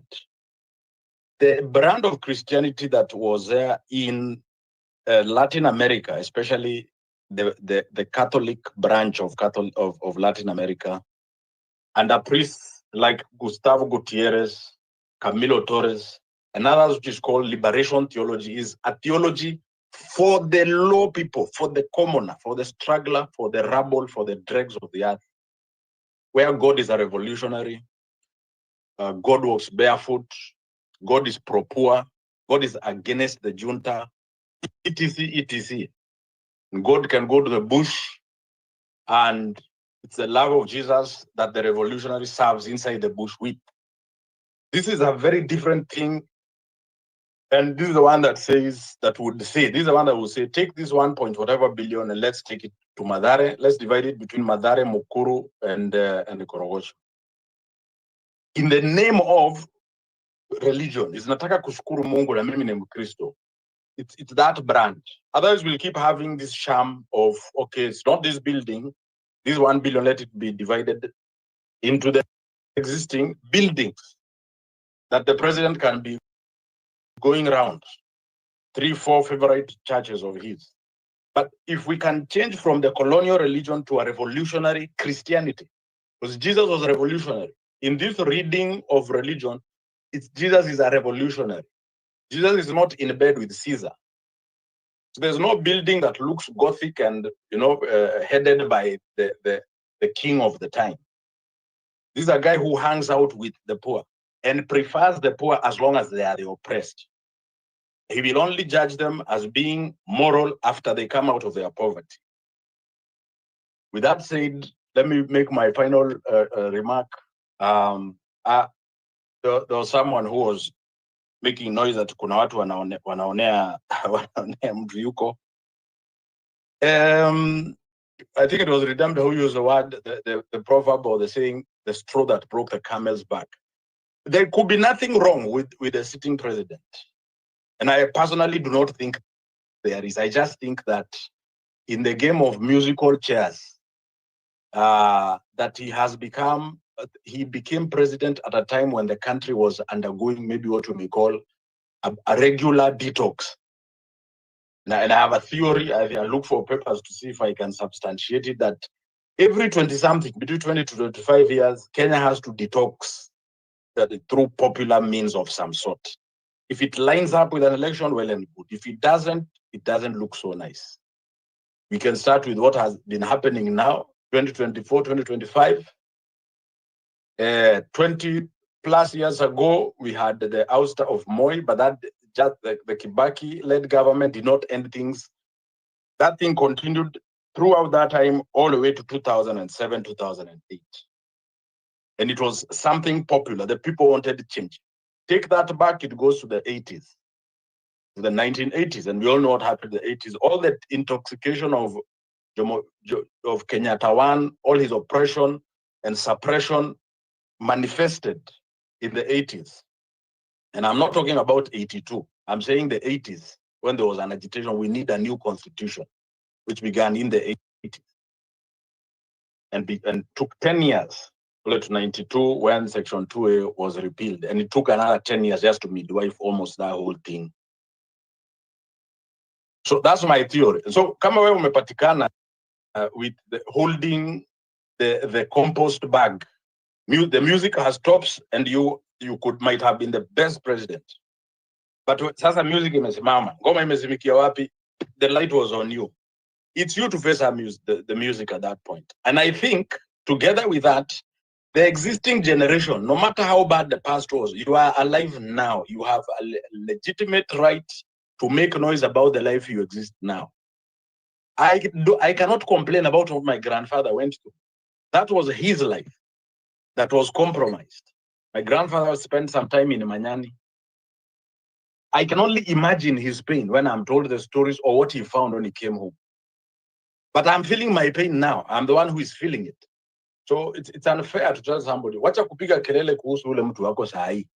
Rudi jana. Ama nyinyi amkuwa jana, amujui uchungu ni nini. Mimi naisikia sahi, naijua sahi. I'm the one who has studied and my degree is useless. It's not my grandfather, it's me. I'm the one who had a Kenya, I was memorizing, I was doing study groups 4 years or 5 or 6.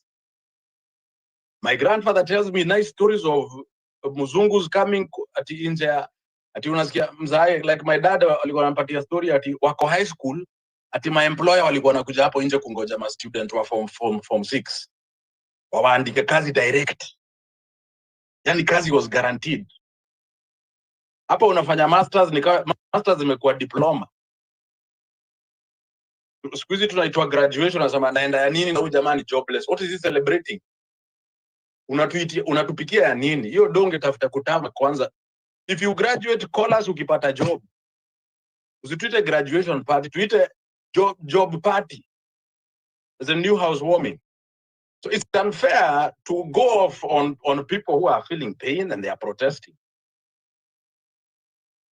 I think that is insensitive. No matter the argument the brother had, to go off like that was a very strong rant. Muting, same rant, I think is insensitive. People are not just hungry from nowhere. People are not just rioting on the street, second year running from nowhere for nothing. I think there's a detachment. Huu ni mtu akona uchungu yake. Kama mimi nilisikia 1980 ndio nilisikia uchungu ndio ilikuwa mbaya, nilisikia hiyo wakati. Wacha huyo kijana pia ako legit. And I think we should protect the citizens right now from both forces. This is what I call revisionism. When you tell people, why are you angry? You should have seen me. Why are you angry? You should have seen our dad. Mi ndio napitia sahi. And I feel it, and it's hampering my life, it's hampering the dignity of a citizen in the current setting. That person, that 20-year-old youth who has no experience, labda ajui kuoa ni nini, ajui kuzaa ni nini. Hiyo anaisikia sahi, the citizen under the current constitution. That's my submission for now. Asanteni. Definitely a very, very heated conversation based on where you sit on this aisle called governance. And of course, some of us have historical perspective to the conversation. Some of us are living the lived reality of where we are. You know, Kabuya, when you talk about people celebrating their jobs, I should add celebrating that you have a permanent pensionable contract, because some of these people actually get a day job and a few weeks later, the business they had been hired to work in scrambles and they have to go back on the streets looking for work. Obet is warning me about time. He's telling me wazee sasa macho imeanza kuwa mzito na ni wakati wao wa kwanza kutafuta jinsi ya kutumia kaluma, kwa sababu, you know, Obeds, we have to respect your age. But before we can do that, can I just clear a few hands here? Because Eve has been gracious enough, so is Marabu and Abulai. And Betty Jerry, you are our next speaker. But because these people have been waiting here, let me just clear their mics, and then I'll come to you to make your first submission to the talk. Go ahead, that is Eve. A minute, if you don't mind. Kabuya has actually touched on something that is so deep. That statement, that last statement, speaks to most of us. How are you celebrating your graduation without work? So where the shoe doesn't fit is what we feel. For me, I feel like taking, for example, I follow so very many creators on YouTube who talk about politics in the US. And I gather some similarities with what you're doing here, but as our chosen space is on Twitter. But what I see with the current progressive generation on YouTube is they speak their mind, they put their ideas on videos on what they feel about the politicians. And I think it helps us in such a way that we grow our conversation base while bringing people to the conversation, because we actually get to communicate our ideas to those people who don't listen to news but are always online. They are usually always online. TikTok, you pass through TikTok, someone says something political, but it's in a good way. You already have a listening ear, and that's what we are doing.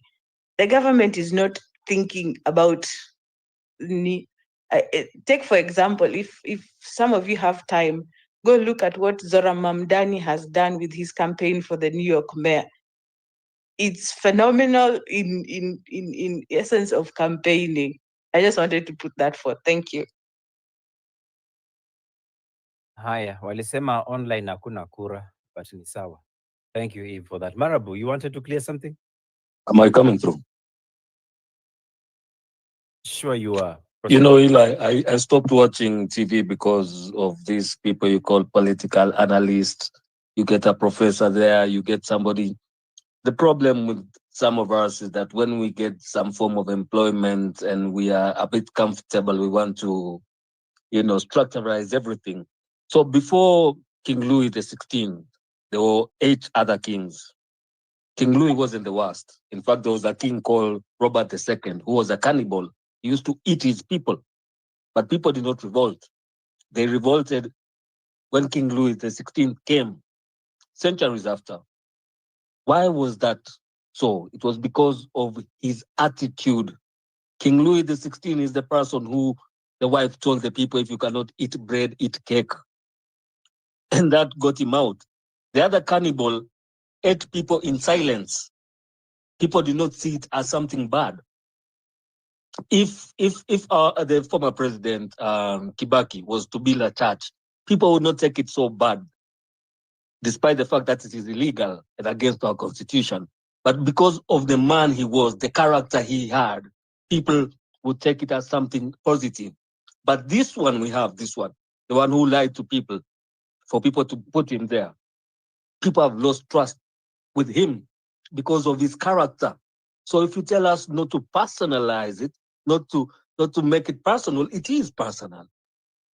You cannot fool an entire nation and say don't personalize it and want to. I always say this academic thinking is not what we want in this country. Because when you're going through a mess, most of the messes that we are in is because of academics. All these legislation, laws and legislation in parliament. Murkomen is a lawyer, for crying out loud. He goes and tells police to shoot people. These are educated people, but the way they are behaving, it's better to have that person who has never gone to school but has wisdom. So the character of the person and how he came to power through promises, that is what is making people look at him and want to put him accountable. It is also a deterrent to any other future leader. You know, I usually say William Ruto is a blessing to our country because we needed him for the people to wake up and for the leadership to be put on notice that any other person who is thinking that they'll come here and have it soft are going to be put to check. So if we are going to personalize it, it's going to go there. Because like a graduate say, you don't graduate and then you can't feed your family and then you can't have a job.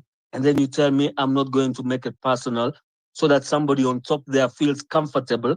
No, it's not going to happen like that. Thank you very much for the time.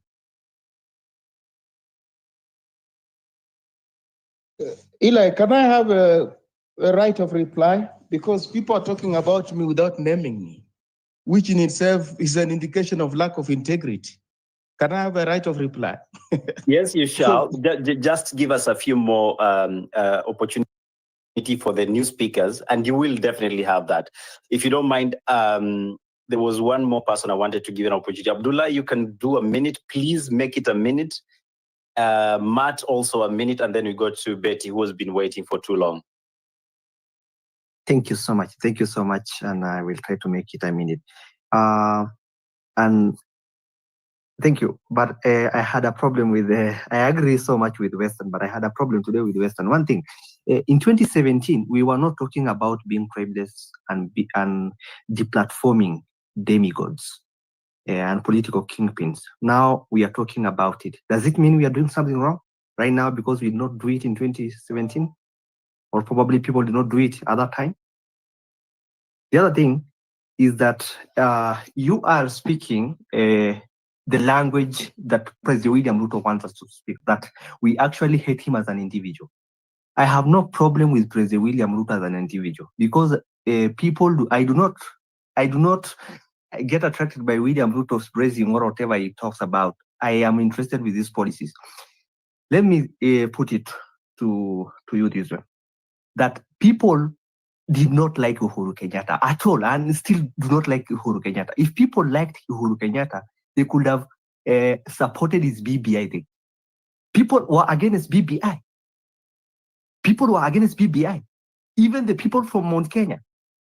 The other thing, if people were so much into Uhuru Kenyatta and other leaders, they could have voted his project. The other thing, do you really remember that William Ruto talked about state capture? If William Ruto did state capture, we could not be having so much of these problems. People could not have voted William Ruto if they liked Uhuru Kenyatta, and William Ruto was the guy who was saying that I am coming for the dynasties, for the leaders who stole your funds, for the leaders who did this and that. So it is President William Ruto who has actually shown that he's just a liar. We do not have a problem with President William Ruto. I actually dislike Uhuru Kenyatta until the day that Ruto showed me that he can actually be the worst. The other thing is, most of the things right now are on social media. Kenyans are very, they are on social media and they can be able to scrutinize things. Previously, that might not have been able to, that thing was not there. The other thing, they depended on people like Raila Amolo Odinga to tell them the scandals that are happening in government. Right now, we don't need a kingpin to tell us there's a scandal, there's a Eurobond. No, we do not need that at the moment. Thank you so much. Thank you, Abdullah, for paying attention to my hand. Now, Matt, I know you're a gentleman, so make it a minute. Oh, thank you. So personally, I'll start by saying I hate Ruto and the entire political class on a personal level. Yeah. So anyway, I want to talk about the building of the church. So I think once we started with affordable housing and allowing for a person to say that they can build their own projects on public land and then sell that and then put that on the market, I think that was the start of, okay, there have been a lot of slippery slopes, but that was part of the start of the slippery slope that has led to what we have today, where a person can donate a building on public property, which we know doesn't make sense, right? So I think that's part of the reason we are where we are.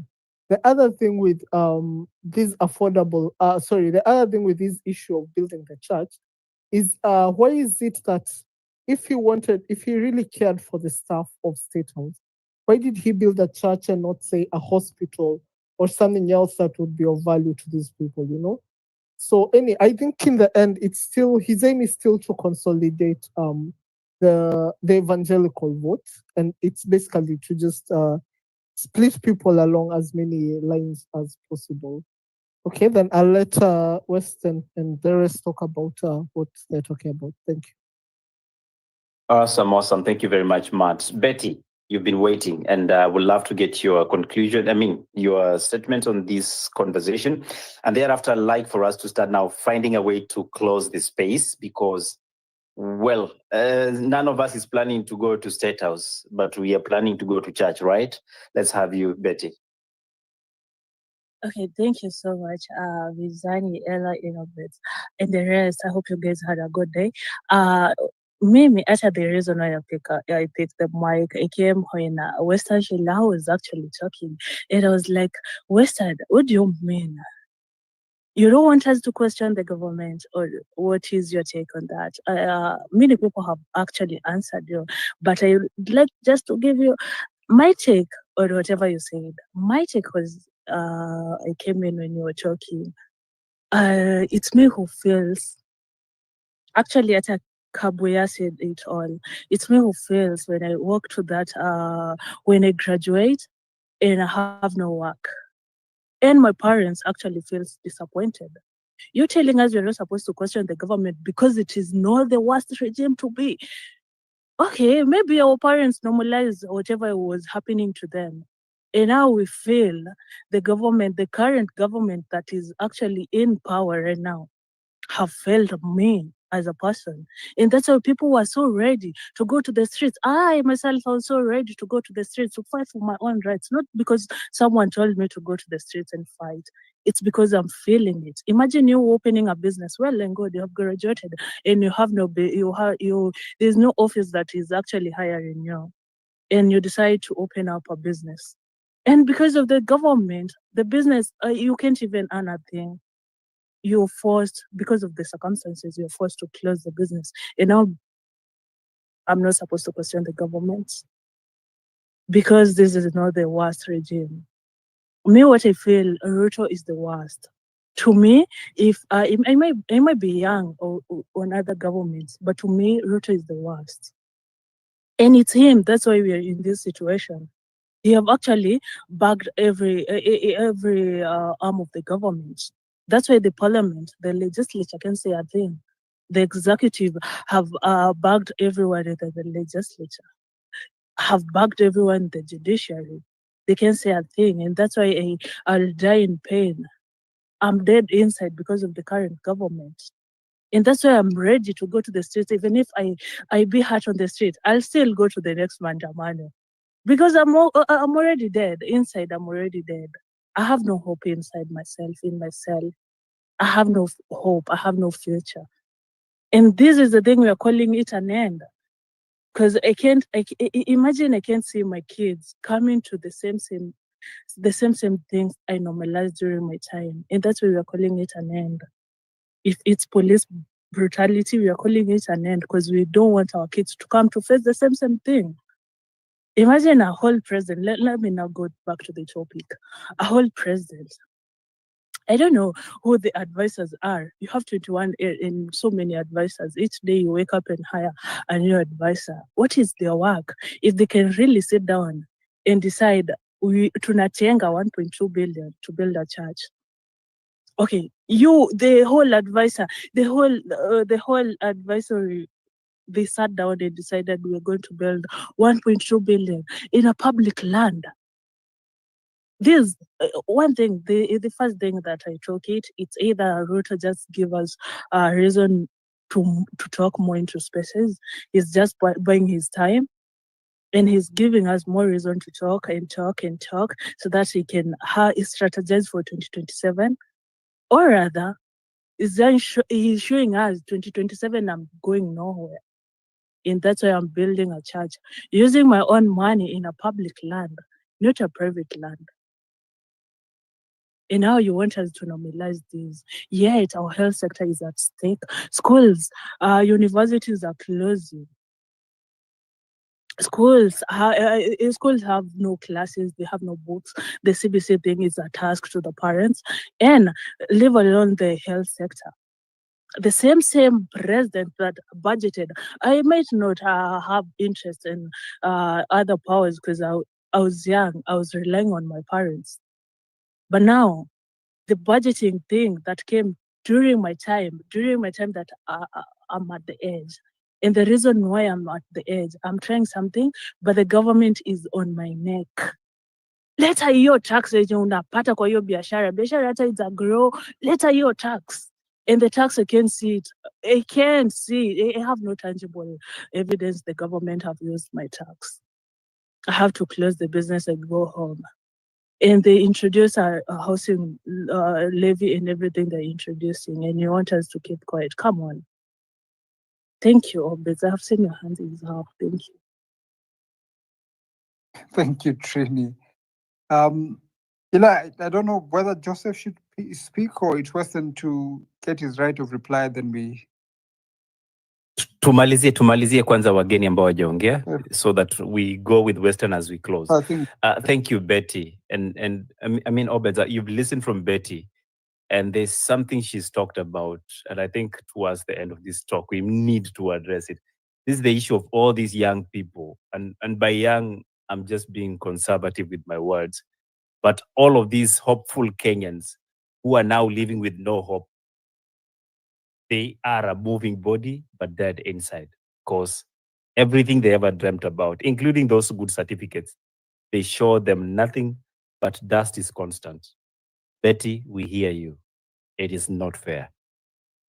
Obez, we should proceed to the next speaker. I think Joseph should come, and then let's start winding up.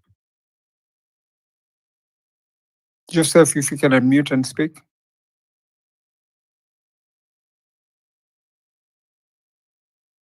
I don't think propose to Joseph is proceed, ready, Obez. so I guess we'll go to Western. His right of reply and his final remarks at the same time, I think.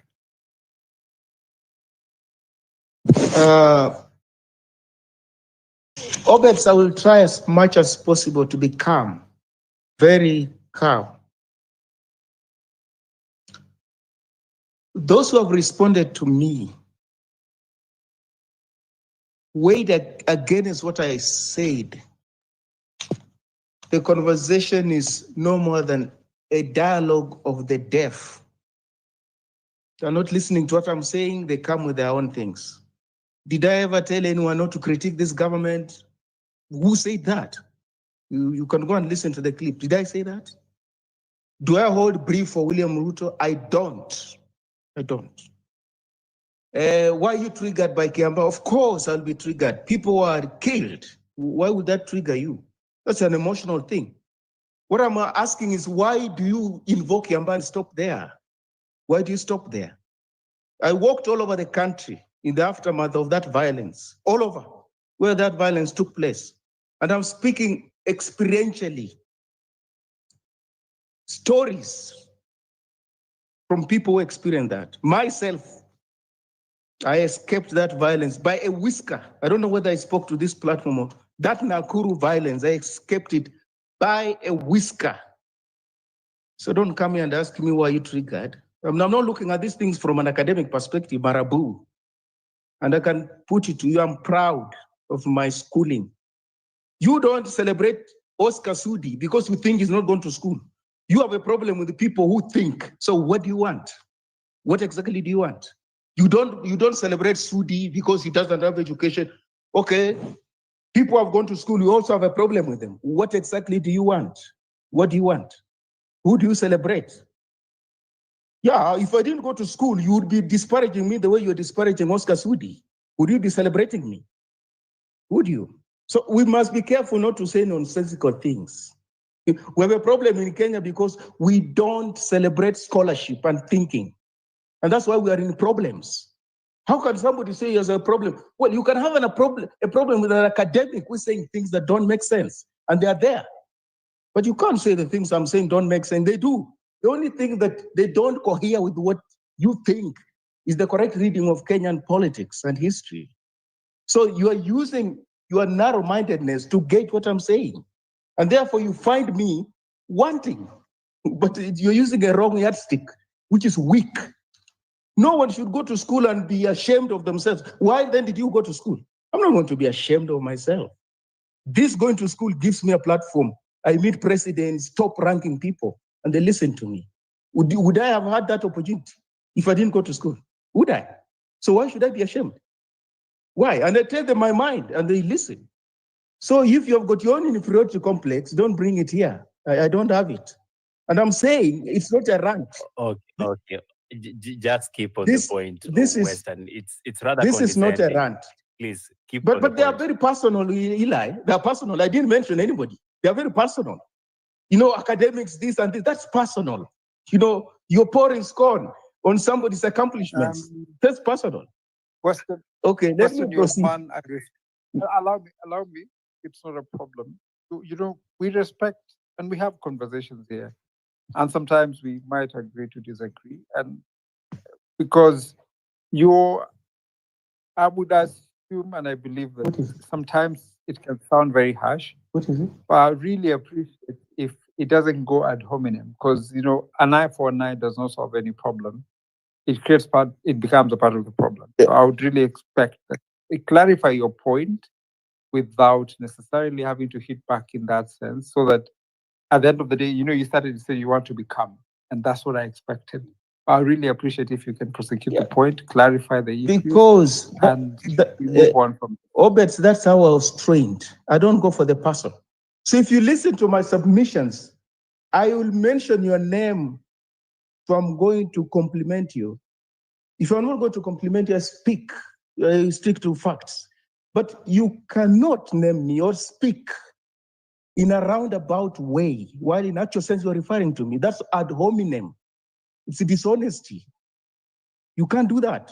So I didn't teach you comprehension. So if you don't understand what I'm talking about, that can't be my problem. I didn't tell anybody not to critique this government. I don't hold brief for this government. I don't. What do I gain from it? What do I gain from it? What I'm saying is that let us not be partial. If we plead ignorance that we don't know Kenya's history, and we'll have to explain why we're ignorant of our history. So where are we going?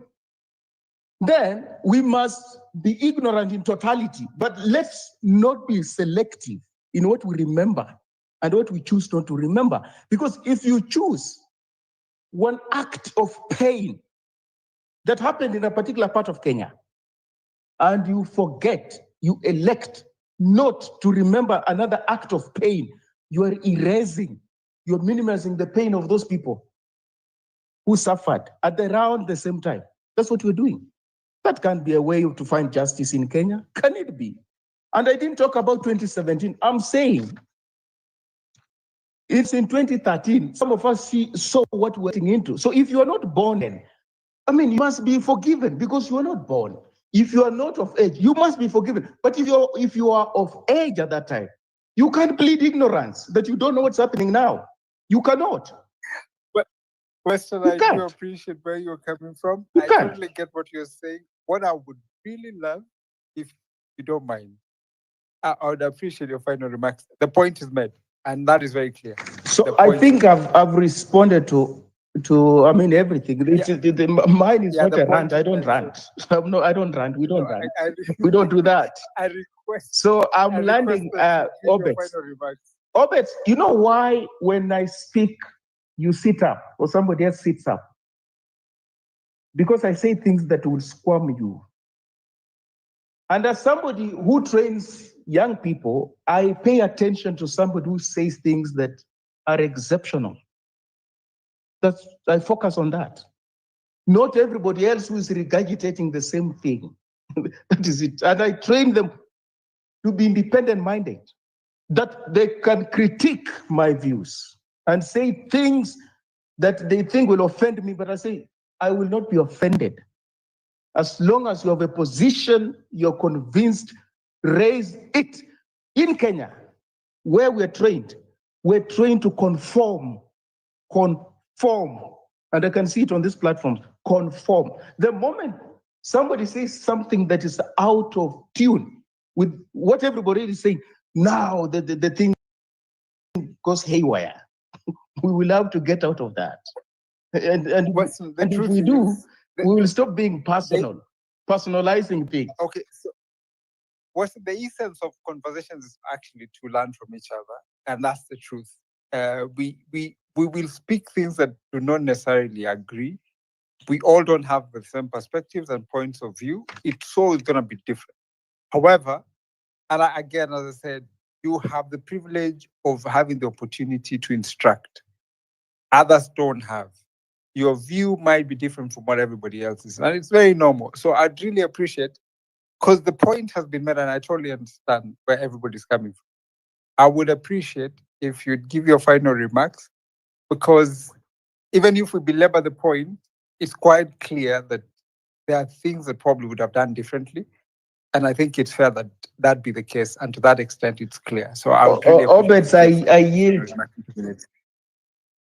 I yield by saying that I don't thrive in a lynch mob. I'm not going to lynch you. Even if everybody else is gathering rocks and they're tired to lynch you, I won't join that. I won't do it. I don't thrive under that. I want to appreciate what is it that you have done. Some of us are socialized to participate in lynching as a mob. I don't do that. I would want to give you a chance. The same way, if I'm on the wrong, I would want to be given a chance. So that is it. So this president here has failed Kenya, but he's building on historical failure. That's the point I'm making. And that's factually correct. If those who came before him didn't fail, he would have had no room to fail and do the things he's doing. Factually correct. So if you want to erase that history and focus on him, that reading is completely ahistorical and cannot stand the master. And I can tell you today, tomorrow, next week, next year, 10 years, 50 years from now, I'm correct. I'm correct. I yield. Thank you, Westerner, and I agree. We can't do revisionism, and we must appreciate. There's a contribution that has been made, and it's something that has accumulated over time. He's the first of the unfortunate problem we're dealing with. But hold on, Matt. I'll allow you to. I have an order if it's not a problem. So, what I would, we've been here. Sometimes we give, the how we interact in our space. We do appreciate that people have different points of view, and we can agree to disagree. I think it's important that we probably talk about the point, not necessarily the person. Also, let's not take things a little too personal. because some of us have not met in person. We've met here on Spaces, and we sit here, it's midnight in Nairobi, going to 1, and we're still having these conversations because we all care for this country.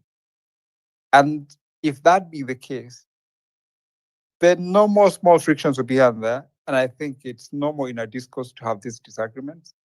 But I hope and pray that at the end of the day, we all live here knowing that we are all trying to do what is in the best interest of this country. And we can always mend relations. And there's nobody who was attacking anyone in any case. The intention was to try to put a point across. Maybe didn't put it up across properly. So that said, I'd like to allow Matt, let me allow you to speak, then go to Abdullah and then Marabu in that order. Thank you so much. Yeah, so I think I understood what Weston was saying. And this is a question I often have because, for example, I think a week ago, Redemptor was in a space and she spoke very painfully about 2 people who were killed quite recently by police while protesting in her town or something. While people were protesting Albert Ojwang, someone was shot in the neck or in the head, right? And then if we talk about, basically we can talk about, I don't know, Kiambaa, we talk about 1992, 1997, Wagala massacre, we go back up to pre-colonial period, we go back up to the times of the Portuguese and the Omanis at the coast. My question is, how in a practical way address all these issues? Because if we start listing them, then everyone has a grievance. And this is part of also something Weston talked about with regards to affirmative action for certain ethnic groups. And the whole thing with affirmative action is very hard to do because I see it even in the case of gender. People talk about affirmative action, but if you start saying, today I'll start giving jobs to women, men will complain. If you say, today I'll start giving jobs to this group, or anyway. So maybe my question for Weston is this thing that you're talking about being holistic in reviewing our history. How can we possibly do it? So, Matt, I get what you're asking. What I'm looking for, I presume that's your final remarks. And Weston, we'd have another conversation at some point, which I think it's important. For now, I presume that that's a contribution we probably pick in our Sunday schooling and a few other areas. And you can probably have one. Sometimes affirmative action is reverse discrimination, in my view. It can be worked in a different way, or people have to agree a certain way that where the society is involved in making that decision. We don't tend to have that. Leaders make decisions on our behalf. But it's an argument that can be had, and people see the pros and cons of those. So let me allow Abdullah, then Marabu. Yes, okay. Thank you so much for the opportunity. And also, as we finish up, I just want to say that leaders who have this position, they are the one we are going to criticize. I personally, I cannot say who was starting. I was not online. I was in school. During his second term, I was online and I was actively in politics. I used to criticize Uhuru Kenyatta. He did a lot of bad things. BBI was not good, and so many other things. The cost of living was very high. President William Ruto, as much as I did not vote him because I did not vote in 2022 because there was no any good candidate there. I was voting for Wajakoya, but you could not meet the bare minimum. William Ruto did not do what he was supposed to do. If William Ruto did the state capture, I think some of the Western points could have been vindicated that we could have gone for these guys who have been stealing our money. So if Maraga, because I'm going to vote for Maraga, the next election, I've already made up my mind. If Maraga comes in and he doesn't arrest William Ruto, and William Ruto should account for all the atrocities that he has done to us, I will not be concentrated so much on William Ruto. I will be concentrated on Maraga and the next president. Because I cannot be concentrated, I will concentrate on the person who has the power to do it. So thank you so much. And also have a good night, everyone. Thank you, Abdullah. Marabu Stokes. Your final remark. Thank you. So somewhere in 2022, a man stood on top of the car and said he's going to create 500,000 jobs. Boda people are going to get money. Mama Mboga, they're going to get Wi-Fi. Some women are going to get diapers. But did not say that he's going to build a church in State House. The reason why he did not say he's going to build a church in State House was because he was not going to be elected if he said so. So what we are asking for is what the pledges that somebody said that they're going to do. If we knew that this person was coming in as president and his agenda was building churches, we would have considered that in the elections and decided if we are going to vote for him or not. What we are against is this idea that you can promise people through your manifesto, and then once you get to office, then you turn around and do the opposite. Okay? And this is what the Gen Z are trying to fight against. We have no problem with churches being built, whether it is essential or a necessity for the people who live in State House. Then let's follow procedure. On public land, let's use public resources. Let the people of Kenya be called and be told architects to come and design it. Why can't we just make it like a national competition and have people compete on who's the best designer and give Kenyans jobs, give a nice tendering process? But it's still against the Constitution and what our country stands for in separation of the church and the state. So what we are really calling for is not anything above the law. We are within the law in calling for these issues. And as I learned, when we were fighting for independence, our ancestors, there were people who were collaborators and there were people who stood or sat on the fence. But eventually, independence came and all of them benefited from the fruits of independence. So even today, there are people who are benefiting one way or another, and they don't see the problem with this church being built. We have them on X, and that is their right. But the thing is, if we follow the rule of law, constitutionalism, we wouldn't have all these problems that we are having.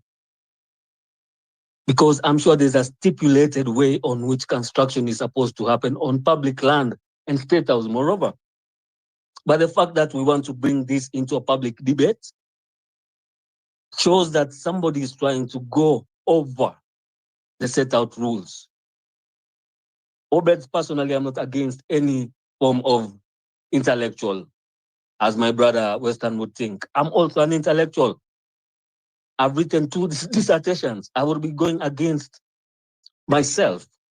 But the thing is, let's not get so comfortable and so detached from the reality and see things the way they're supposed to be seen from a legal and a patriotic eye. Because when we allow this person to do something because somebody else did, then we will never go back. Thank you very much for the time, and God bless. Thank you, Marabu Kabuya. Give you 2 minutes.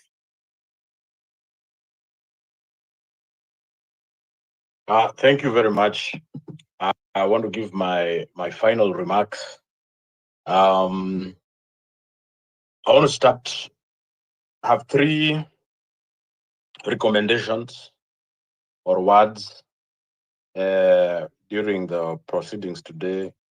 I did hear 1 or 2 people, cite. I don't remember the names, but I remember someone saying I'm a staunch Christian, but this is my opinion about this matter. And we know what we are discussing is not a matter of faith, but rather matters of proper governance, transparency, stewardship, and so forth. My first word to Christians who are listening to me, I am an ambassador one of my hearts is a theologian of major world religions. And I think the Kenyan Christian has left out a very important prism of three major ones through which Christians interpret their religion or their God. Africa is dominated by one that does not work positively for the African public. It works for the African individual. It's comforting to the individual, but that it's very limited when it comes to governance. I would recommend an exploration to you, the Christian or believer or whatever. Explore a theology called liberation theology. You can just Google that or ChatGPT it and see what it says and buy a book, download an article, get a PDF or 2 or 3. You will still be close to God. Only that now you will see him differently as one who is able to actually perceive our daily oppression as something the average person can deal with. 2, a word to William Ruto. I know he's not here, but to anyone who thinks, I don't think anyone will take this message to him, but to anyone who we perceive what I'm saying, William Ruto has a chance like that which Winston Churchill had. Winston Churchill was actually not, even by his fellow Britons, a good prime minister per se, but he was saved by wartime. He became very good. He used his oratory to redeem himself. Soon after that, of course, that ended and others took his place. But I think William Ruto has a chance to be what I may call a wartime president. He has inherited a youth that is experiencing very dire situations. He has a chance not to continue in a legacy of what it means to be in a trim suit, create a nice manifesto, put together a party that wins a majority. But he's president for the first time, rather than in something that has not been experienced by his predecessors, of a youth bulge, was first seen by Ranebaga in the leaked cable in 2009, mentioned in passing by Uhuru, but it has stopped with him 2 years hardly into his rulership. He can change everything. And those who are his fans, and we are all his fans, he's our president, he's protected by the Constitution. But I think he should change and listen to the music. People are not going to the streets merely because of being idle. I see your hand. One final thing, 10 seconds. To the youth, you are our opposition. You Gen Z and Gen Zote, you are our opposition. Continue calling for accountability, for good governance. The spirit of our Constitution lives in you. Don't apologize for it. Keep the fire alive. Viva. Thank you. Thank you, Kabuya.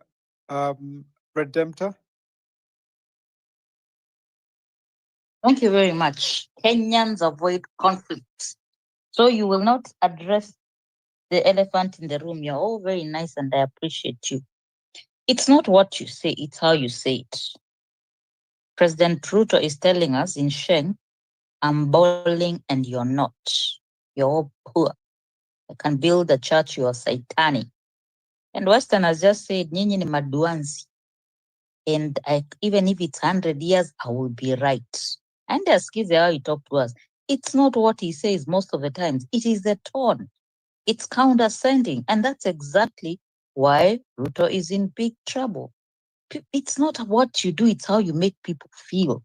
That's why when you talk about housing, finance, what, these young people are saying, we are not our parents. We will F you. So to summarize, we come here not because we know, we come here because we have to speak truth to power.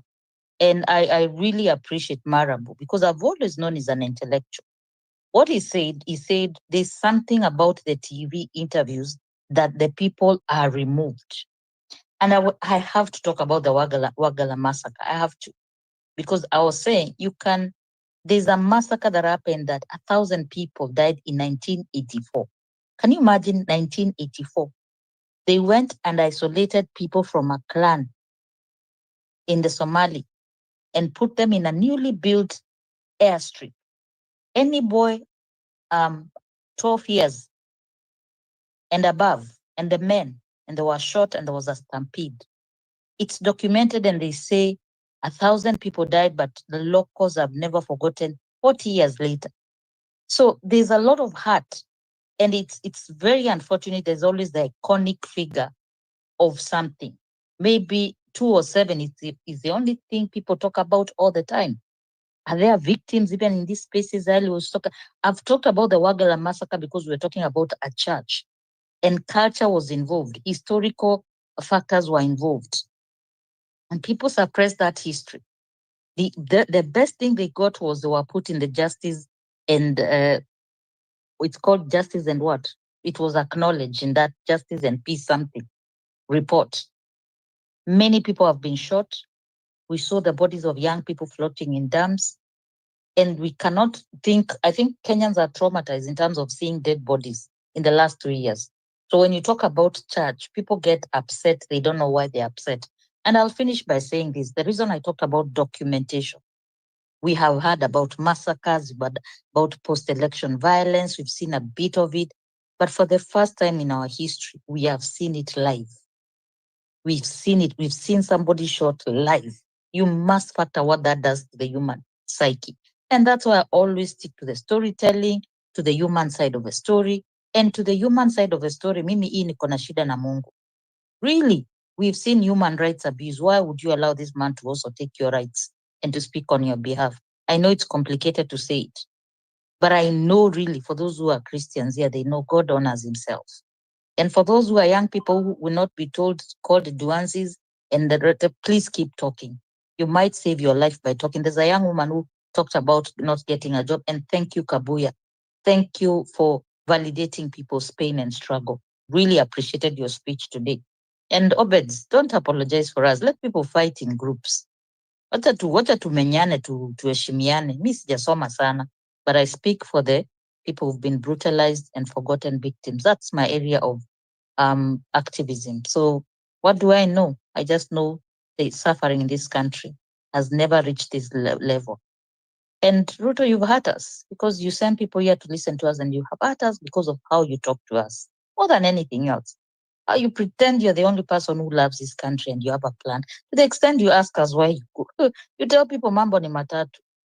At the end of the day, I encourage myself. I know it's defeatist to say mortality. These are mere mortals, all of them.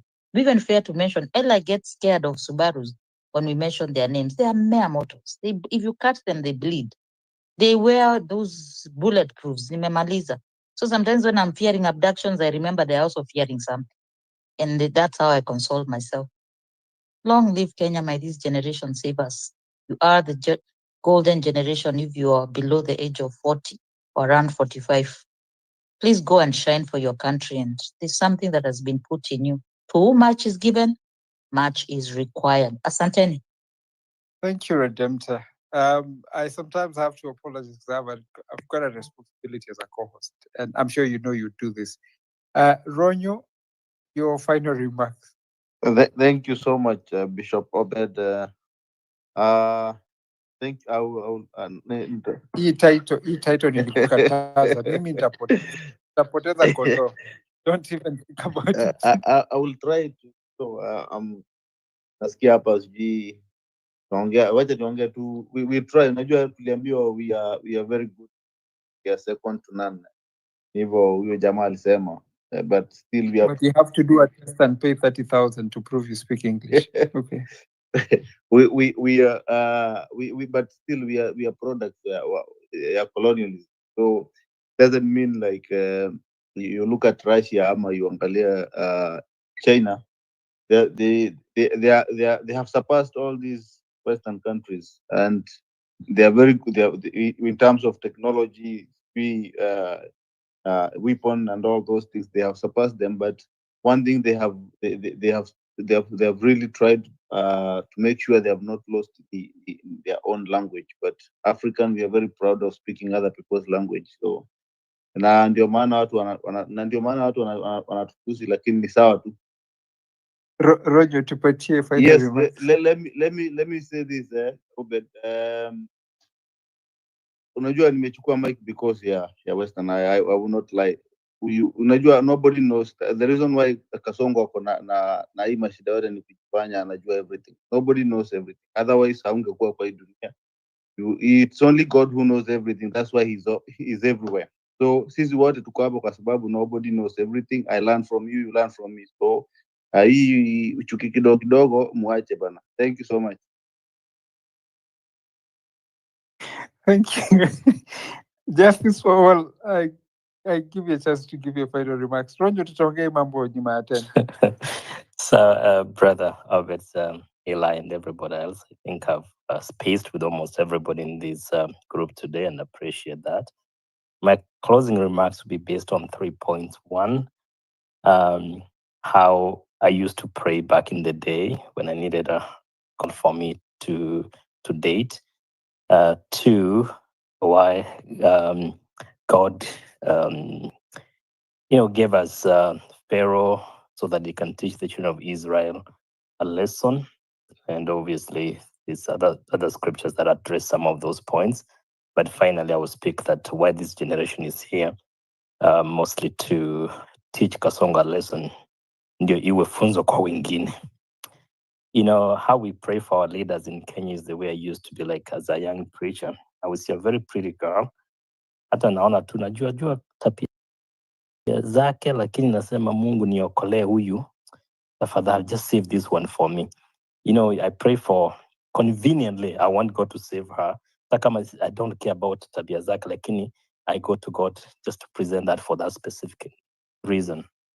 The way we presented Kasongo before God, we were like, we know everything amefanya, lakini when tunaenda kuomba tulikuwa tunasema hata sisi hatujali vitu nyingi, lakini Mungu tupatie huyu kwa sababu at least ana confess kitu fulani. We do that, and then you realize once you have been presented with that girl, I can tell you she won't change. I've tried it, it didn't work. The second part is the aspect of I think God really allowed Kasongo to be chosen as a leader so that Kenyans can realize how bad it is not to listen to him and listen to our own desires and say that tunataka mwizi wetu nini na nini na nini.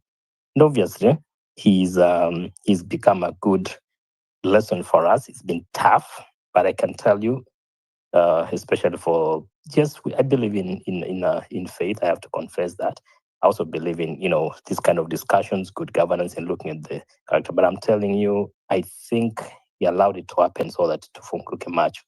I've never seen this kind of uamusho in Kenya like I'm seeing it, politically speaking, and even the kind of revival that will come to the churches is going to be different. But also, God has given the Gen Z, as God was allowing Kasongo to win the last elections, he prepared a generation to deal with him. Hawa jamaa watamnyorosha ndio iwe funzo kwa wengine. Anybody who is coming behind, wacha nikuambia hata yeye atakuwa anaogopa kila kitu, hakuna mtu atakuwa hii ujinga yote hii with this kind of arrogance and all these kind of things. I'm telling you, it's being dealt with. So my hope and prayer that this does not go in vain. This discussion today has been powerful, has been spot on, and all, whether it's Gen Z, Gen Zote, whatever generation you are in, I think we are all together in this for good governance. Thanks, folks, and have a very blessed weekend. Appreciate all of you. Thank you, Justice for all. Many people might not know you. They know you by that. But you've been missing in action. You know where. Find time to talk kwa tent na wewe kama Ronyo. I would like to say a very simple thing. If you're a king and you surround yourself with idiots, you don't become a smart king. And the less I say of what I think, the better. But the truth is that this country, how do you have a presidential assistant, a PA to the president, lecturing us about leaders? Somebody we did not elect, we don't even know why he talks to us the way. And when you start to think who advises the president, then you start to see where there's a problem. So I will leave it to you Kenyans to decide come 2027. One thing is for sure, I never voted for him and I won't vote for him because based on his character and the actions, he is not the person we should have given the reins of power. But then again, we have to learn. The lesson has been taught. Sometimes it has to be the hard one. We'll have to swallow our pride, accept that we made a mistake, correct it in 2027. If it's not too late. Thank you. I guess it's very late for the night, but not too late to change and experience what good or great leadership is all about. Obez, you know, I was about to end this space and say it's been great. We've talked a lot and we've finished everything we had to talk about. But I just remembered our president is planning to spend his personal amount of 1.2 billion approximately on a church building. But just across him, because he's not so far from people who are suffering, I don't know what suffering will look like, but his policemen, they sleep in things that look like hot boilers. Right now it's cold, and it just takes one kick of an anger outburst to end up in your neighbor's bedroom. But he's gonna be spending 1.2 billion shillings.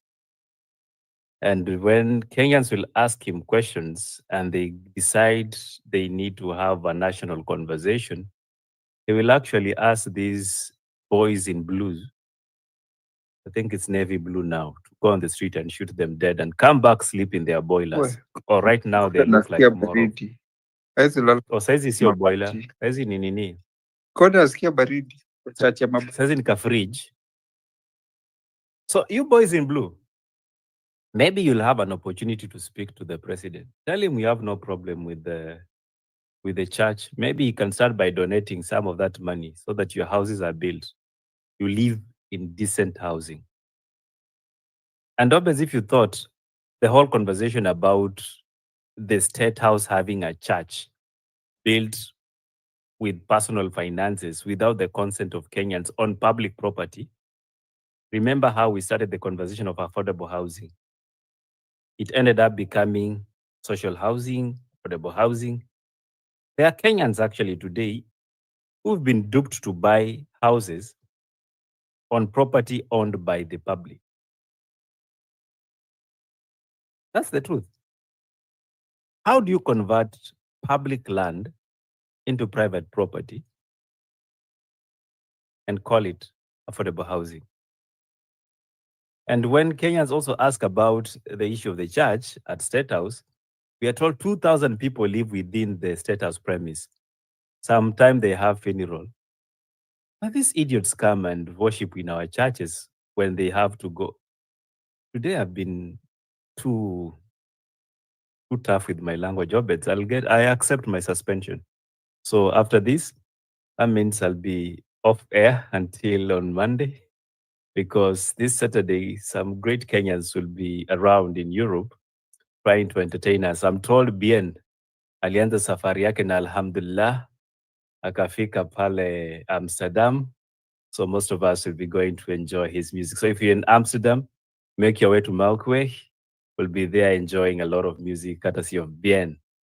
And we'll be asking him why he's shirtless. And if you think that's enough, there's this daughter of Ukambani called Kasiva Mutua, who will be also in Antwerpen, the city of a lot of good stuff in Belgium. And she'll be doing her The Story tour. So if you have time, also make time to look around and find out if you'll be able to join up with Kasiva Mutua. So that is why Kenya is important to all of us. As we mourn about our Sadaka, Takakitu, there are Kenyans who are actually flying the bendera of Kenya and making us proud. Those are the Kenyans we celebrate. We celebrate all of you who are patriotic to this country, regardless of all the challenges we face, including job or lack of job employment opportunities. We still celebrate you for being patriotic. And to all the diaspora, you've been called anarchists and financiers of anarchism. But I'm told by this gentleman called Mutai Kagwe, sio nyinyi wezi, wizi wanajulikana. Allow me to just play that tape as we try to wind up the conversation for the night. Okay, sasa hiyo imeenda wapi surely. Obeds, As we do that, I also want to remind us, Obets will be carrying us with the Sunday schooling, so don't go far. We still want to have this conversation happening. Let's listen into this.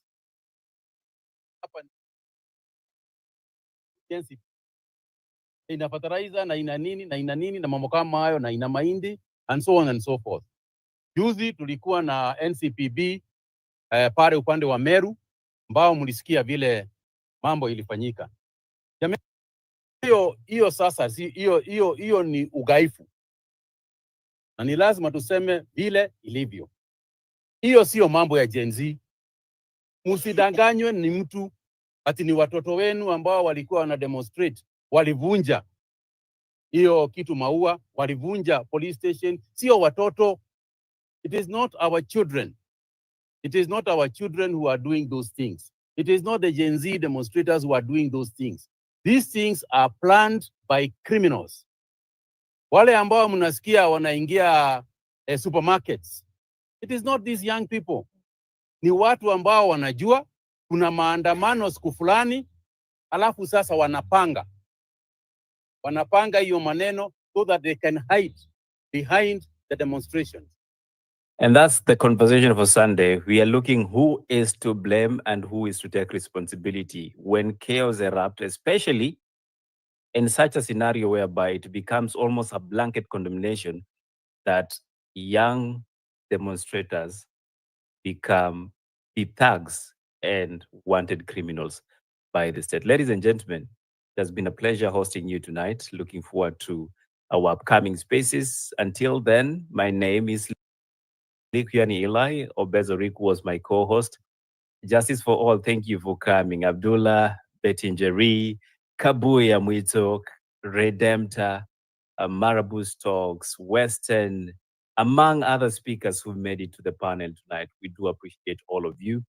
We do hope to have an engagement this coming Sunday on the Sunday schooling. And my good friend Obez will be taking the lead in that. But that said, I can't wait to see you on Monday, because on Monday is about the bigger picture and the aspirant.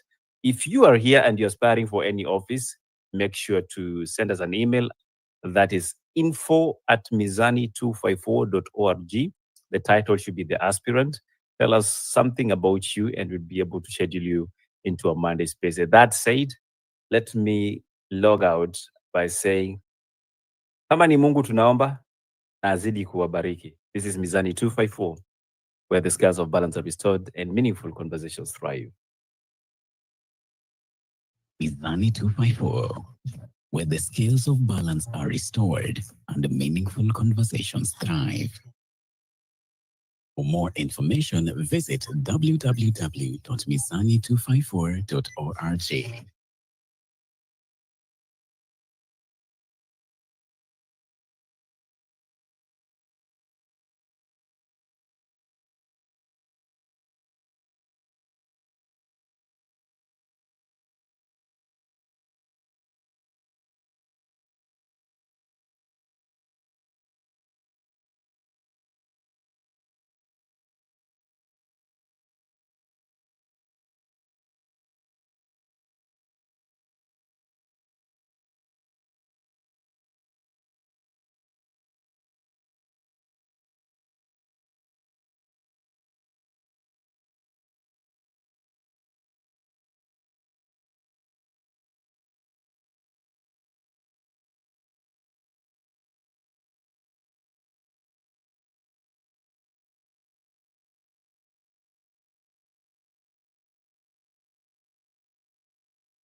which we can clearly see this is just for show and it's just for making money, for making money out of TikTok and also milking Kenyans their money. The moment when Kenyans got tired and if he was a genuine person, angeendelea na campaigns zake, angeendelea na Vampire Diaries yake. But as soon as he realized the tap is running dry, which is what brought him there, he hit out, and rightly so, Kenyans saw through him. Yeah. So we need a party. That is a must. You need a party. If there's a vacuum, hata hao Gen Z, unasema Gen Z, they'll just go to those other parties which are being held by those Akina Gachagua and Akina Karua and Snack and all these things. So we need a party. We need to popularize the party to be able to get people to register into the party, because the reason why we need people to register en masse is also so that we can have, like a lot of these parties, their primaries are not free and fair. Mtu anapeangwa kama ODM. Me, I used to be a member of ODM, and what used to happen in ODM is that kuna watu wenye walikuwa wanapewa direct ticket. So it doesn't matter if that's what the members want or not. Baba akishasema ni huyu, basi anapata express ticket. So we don't get the popular candidate and we don't get the person that we want. So we end up with bad leaders who maybe they went and somehow blinded Baba with some bribes or I don't know what, and wakamuingiza kwa box and then wanapewa express. So we want to cut out that kind of thing which happens in a lot of parties. Okay, not a lot. Let me say ODM, because ODM ndio nimekuwa a member. We want free and fair primaries. Watu wanakuja kama wewe ni Gen Z, unataka kiti fulani, munasimama na Gen Z wenzako, you stand, and of course we are not only targeting Gen Z, hata mtu mwenye you are a Gen Z at heart, you want to see change in Kenya and you are not in that age bracket, you can come in, you can run for the seat, you can, if you are elected free under free and fair primaries, we stand behind you wholeheartedly, knowing that huyu ndio alikuwa popular candidate yenye watu Gen Z walikuwa nataka. Unaona? So you need to consider those kinds of things. Campaign is very grueling. Campaign tuna need, the reason why Ruto alikuwa anaendaga mpaka kwa vijijini, and the same with, by the way, even if you look at other popular candidates like Kawera, the difference between her and Kirito and Linturi was that alikuwa anaendaga interior, ile interior yenye hakuna politicians anafikanga. She was going there and then she televises it on TV. Sasa watu wengine wenye hajafikia wakimuona kwa hiyo TV yake sijui what it was called, something Vite FM, they see that this is a leader who cares about us. Imagine anaweza kuingia hii matope yote akuje mpaka kwetu atuletee tank ama atuletee mud boots. So yani they identify with her. And on top of that, she was also having a church where she was the bishop. So religion is also very important. So we also need a candidate who is a good Christian. I won't mention anybody, but mtu mwenye ni wa kanisa atapata votes. I can tell you that because we are 82% Christian. So those are the strategies she used to win, and she actually won hands down. Ukiangalia votes zake na uangalia za Linturi na za nani, you can see she was a very popular candidate. So we need, on all those areas, we need to be very serious on that. The party, forming the party, we come up with our leader, because we also don't want a party which is like it's your personal party, like here DCP ya nani ya Gachagua yenye party ni ya Gachagua. So kama unataka kiti ende umuone kando and those kinds of nonsense, we don't want those kinds of things. We want an elected, we are coming up with the party, we want somebody who is our candidate, our popular candidate, to be the chairman of that nini, so that we own the party and we feel this party ni yetu, si ati ni party yenye ilianzishwa kwa bedroom ya nani ya Sankale and then sasa amekuja kutuletea hapa selling it to us that it's a Gen Z. Hapana. We want a party which, at the leader who is in charge of that party, we are the ones who have endorsed him, and like that. Now, it's actually too late right now. It's actually, time is running out. Munaona ni kama say we are in July. Hakuna time. We need that party like yesterday, and then we need to start moving around. Kwa sababu sio kila mtu ako kwa X, na sio kila mtu mwenye anaingianga kwa mtandao. Majority of Kenyans, by the 70% of Kenyans are in rural areas, na wengine hata stima hawana. So we have to go deep into the interior. Hata kama ni kujigawa kwa groups, tuseme sasa hii group, kama mimi sasa kwetu kwenye ninajua, ninaenda kupopularize that party. On the weekend when I have free time, I take some few people from the party, tunaenda huko mashinani kufamiliarize au watu wa ushago au wenye hawana nini smartphone and all these, maybe they are not able to enter into the X and listen that kuna party fulani, tunaenda hivyo mpaka tufikie the last one, so that we can, that is how you get votes. Huwezi pata votes kukaa hapa kwa X ama kukua tu hapa Nairobi. You have to, the 70% of the vote is in Ushago, bro. Thank you very much. Good evening guys. Yangu mimi ningeanza na kusema kuna kitu moja, shida moja wa Kenya tunafaa kujua. Kitu ya kwanza tunafaa kujua, like kama tunataka kuchange the system, lazima tuchange kila system yote. First of all, ukiangalia hii serikali zote zimekuwa zikirecycle tu watu.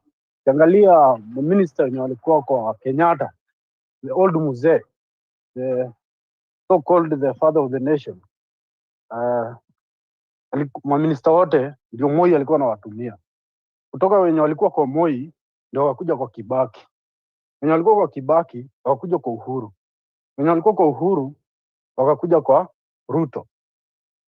Kama umeangalia hiyo pattern, umeshaelewa like ile generation ilikuwa ina run kitambo politics, bado zile old politics, ile yenye ya kuua watu, kusilence watu, ndio sasa ina rule the same. That's why Kenya haijawahi change. Hatujawahi kuwa na independent, haijawahi change. Hata nyinyi mnajua Mau fought for land and freedom, they didn't fought for to take the leadership. Leadership ilipewa home guards kina Kenyatta, hata nyinyi mnajua hivyo. So one thing tunafaa kuelewa ni tunafaa kuwipe the whole entire team, kutoka kwa president mpaka MCA. Hao watu wote wameishi tu kurecycle. So the only thing tunaweza fanya kama Kenyans, kama ni Mkenya uko hapo nje, wewe mwenyewe unapenda ndugu yako kama vile unapenda jirani yako. Before ifike wakati wa kuvote, kaa chini, jiite kama mkutano, jiulize, do you really need free education? What do you need? Tafuta leader mwenye ako na qualities kama zako, si mdomo, si mtu mwenye anakuja juu ya gari, not a politician. Another thing, tunafaa kujifamiliarize na modern campaign. Unajua kuna kitu moja our old folks hawajui, like sisi hatu operate kama wazazi wetu vile walikuwa. Ukiangalia, and we are not saying that ati walikuwa na operate vibaya, wazazi wetu wako wanaangalia leader, quality zake, anatoka wapi, how did he, was he brought up? They know nothing about him. The only thing they know ni maybe ni Mkikuyu, mwingine sijui ni nini hivyo, like hizo maishu ya tribalism manini vitu kaa hizo. So one thing mimi naweza sisitize ni, first of all, before we elect anyone, first of all tuende kwa grassroots, tujue mtu alikuwa aje. Huyu mtu amepatikana na scandal za corruption, cancel yeye. Huyo unajua uwezi vote yeye, hata apewe nini uwezi. Another thing, ukienda uangalie huyu mtu akona bad history, hiyo alipatikana na scandal sijui za kushika wanawake sijui nini, tukaa hizo. So like if you want really change, are you ready for the change?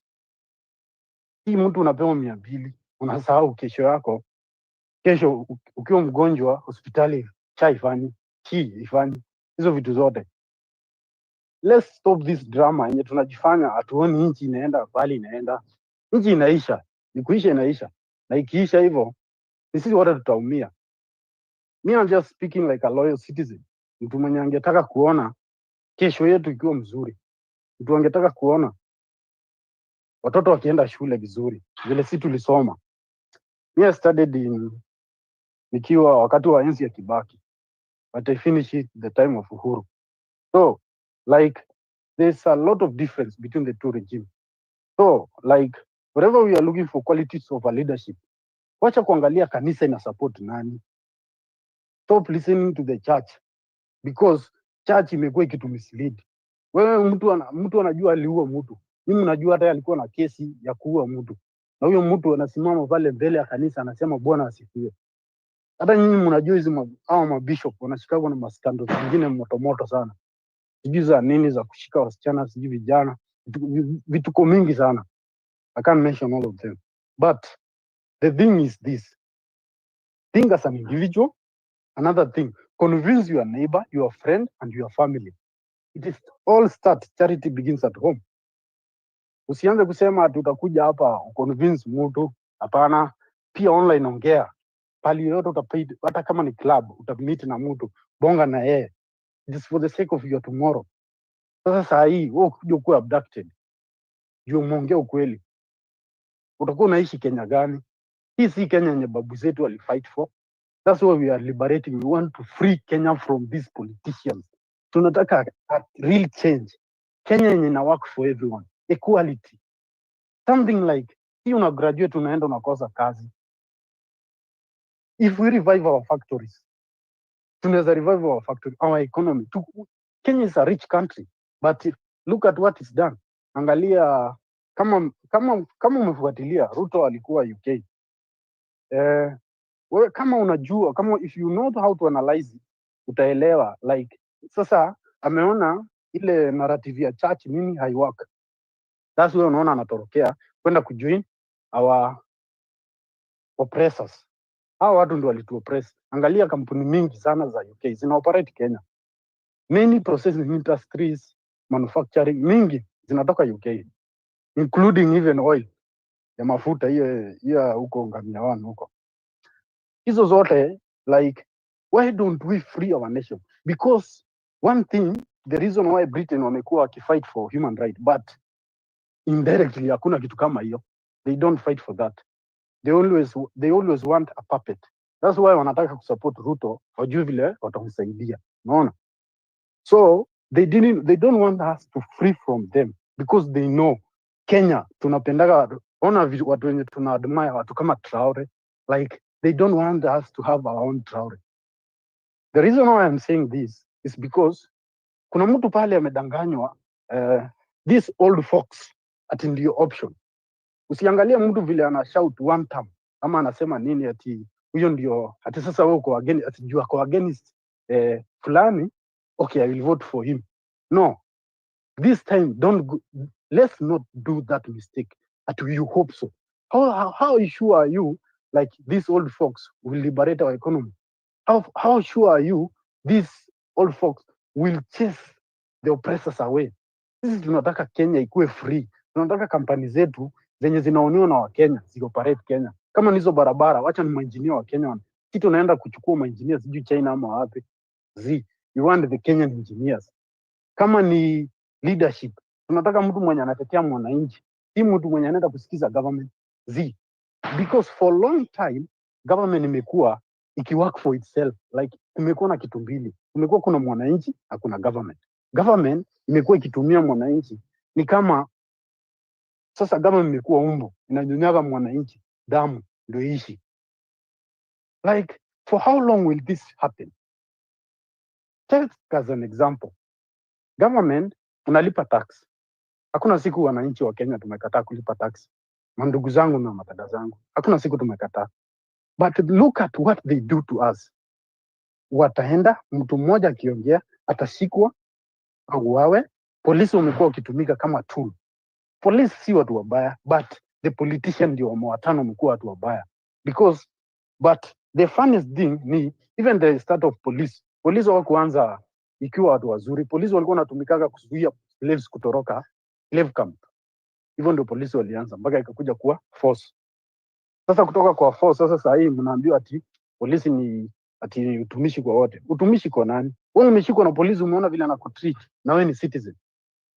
Why can't we have that country yenye polisi yako na body camera? Tunajua ati ukipiga system to your own house or to your own village, most of them go to change people. Yeah, hebu wana vile wanapiga watu. Wanapiga mtu wanakuvunja, nani ndugu yako? Na yeye ndiye analipa tax, ndio unapata hiyo mshahara unapata juu hiyo polisi anapata mshahara juu yako. Hata kama unaenda kununua majani hivi, bado unalipa tax. Look at that. Another thing I would like to say ni let's look for young leaders. Sisi hao wazee wanajua in the next 20 or 30 years they will never watakuwa hapa. Watakuwa wameenda. But hizi pesa zote hata unashindwa wanatafuta ya nini? Mtu anaiba mpaka unasikia amekuwa trilionea. Haya, Another thing, the funniest thing ni sisi tu kama candidate mwenye tunatafuta, kama if you are a Kenyan outside there na unanisikiza kama brother na sister yangu, yes, sijui ni watu wangapi wananisikiza, lakini wacha nikuambie ndugu yangu na sister yangu, tutafute leader mwenye atalead hao watu wote, tuwashike hao leaders wenye wamefanya corruption, hao leaders wenye wamekuwa wakiua watu, serikali imekuwa ikitumika vibaya, polisi wamekuwa wakitumika vibaya. Let's hold all these people accountable wote. Kama ni candidate, tuna support ule candidate, ule mtu mwenye tunajua ni real, like ni mtu atastand na sisi, tunajua ata fight corruption, atashika hao watu wenye waliiba pesa. Si ati anatuahidi alafu haezi fanya hivyo. We don't want a politician, we want a leader, mtu mwenye tutaambia kama wananchi, tunasema arrest somebody mwenye alifanya NY scandal. Okay, how did this start? Ilianza aje? Na hiyo pesa irudishwe, si ati unakuwa arrested alafu inaisha hivyo. Rudishe hiyo pesa. If we recover all our money, hizi pesa zote nimeona imekuwa squandered huko nje, na sisi tunajua, sisi wenyewe kama wananchi, kila mtu anajua. Kama umezaliwa na neighbor yako, sasa maybe ni MP, wewe unajua huyu mtu vile aliishi, wewe unajua ile kitu ana own, unajua ile shamba amenunua, unajua mahali amejenga nyumba ngapi, amejenga apartment ngapi. Hizo ndio tunafaa kuziendea baada tumechukua government, juu hata sisi tutakuwa na hiyo power. Twende tuchukue hizo vitu zote, turudishe, tuuze na turudishie Kenya pesa. All these debts zenye tunaekelewa, juu wanaenda wanakopa, wanakuja wanatumia pesa vile wanataka, wanaenda wanakopa, wanakuja ingine hata ni documented. Hizo vitu zote tunakataa hizo. Kama deni haikufuata our constitution, tunakataa, tunasema we are not paying it. Mozambique did it. Mozambique ilifanya hivyo. Look, wengi walishikwa na wakajailiwa because walichukua deni against the constitution. And if the mwenye ana manage budget akisema hii pesa ilikopwa kinyume na sheria, hatuwezi lipa as a country, we are free to go. Yeah, it is. Those individuals wenye walichukua hizo pesa, let them hold accountable. Wacha wakuwe accountable. Si ati mtu anaenda anakopa huko, sisi tunakuja tunalipa. Anaenda anakopa, that's where deni haipunguka. Deni inazidi kuongezeka. Na unashangaa sana, kwani tulitaji deni, lakini utasikia out of this tax yenye tumecollect, wamechukua pesa fulani kulipa deni. Mpaka unajiuliza, kwani deni haipunguangi? Kwa nini hatunalipa in trillions? Let's wake up our fellow citizens. Let's wake up if you want a really change. If you are really fighting for that change. Hakuna mtu anapenda kuwa jobless, na tuko na country yenye tunaweza kila mtu. Kenya ni country, ikiwa Burkina Faso ina run na inajenga hizo projects zote, na ujue economy yao, budget yao iko chini sana hata kuliko hata ya Ministry of Education peke yake ya Kenya. Lakini sisi tuko na pesa mingi sana, but we have puppets. Let's not elect any puppet. Mtu yote mwenye hawezi shika mtu mwingine juu ya corruption, ni kwa sababu ukiangalia hizi, the reason why I'm saying this, unakuta ule minister mwenye alikuwa kwa Uhuru bado ndiye ameletwa kwa wakati ya Ruto. The same person unakuta alipatikana na scandals za wizi, huyo bado ndio anakuja anachaguliwa. Sasa nani ata hold mwingine accountable? Yet they are the same packets, they eat the same plate. Nani? Let's think out of the box. Ukiwa unakaa hivi, kama wewe ni Mkenya halisi, wewe unajua nchi yako haijawahi kuwa free. Hata sisi wote tunajua hivyo, hakuna mtu ajui, but at least this generation tumefungua hata wazazi wetu macho, wameona wenyewe ni ukweli, na hata walikuwa wanajua, but wao walikuwa wanaogopa kuongea. Ulikuwa ukiongea unasemekana utauawa, utafanyiwa nini, but for us we have nothing to lose, because the reason why we have nothing to lose ni hao watu wamefanya mpaka tumelose hope in life, some of us, because umesoma, umefanya nini, kila kitu, walikudanganya uende shule, ukafanya, mzazi akauza ng'ombe, akauza shamba, akauza, ati utakuja upate kazi nzuri ukimaliza shule, graduate. Wapi? Mwisho mnaishi kuwa maskini tena zaidi ya vile mlikuwa. Hata hata ungeenda shule. Tell me why we have leaders, they come and promise us tutawajengea barabara. Kati ya barabara na hospitali ni gani muhimu? Gari inaokoa maisha. Na wewe askari mwenye uko hapo nje, before kuja upige mtu fimbo, unapiga mtoto wa wenyewe fimbo, ama unapiga risasi. Fikiria hata wewe, leo ni wewe unapiga. Kumbuka hiyo, hautaishi kuwa askari. na pia mtoto wako, you never know tomorrow. Pia uko na cousins, uko na maanko, uko na nani, but the same shit it will happen to them. Believe me or not, we need to take this country from the oppressors because hawa watu wamekuwa wakishirikiana. Angalia mtu kama me I'll call them by name. Angalia mtu kama Matiang'i. Matiang'i si option. Okay, just let me conclude. Mtu kama Matiang'i ni mtu amefanya World Bank huko USA.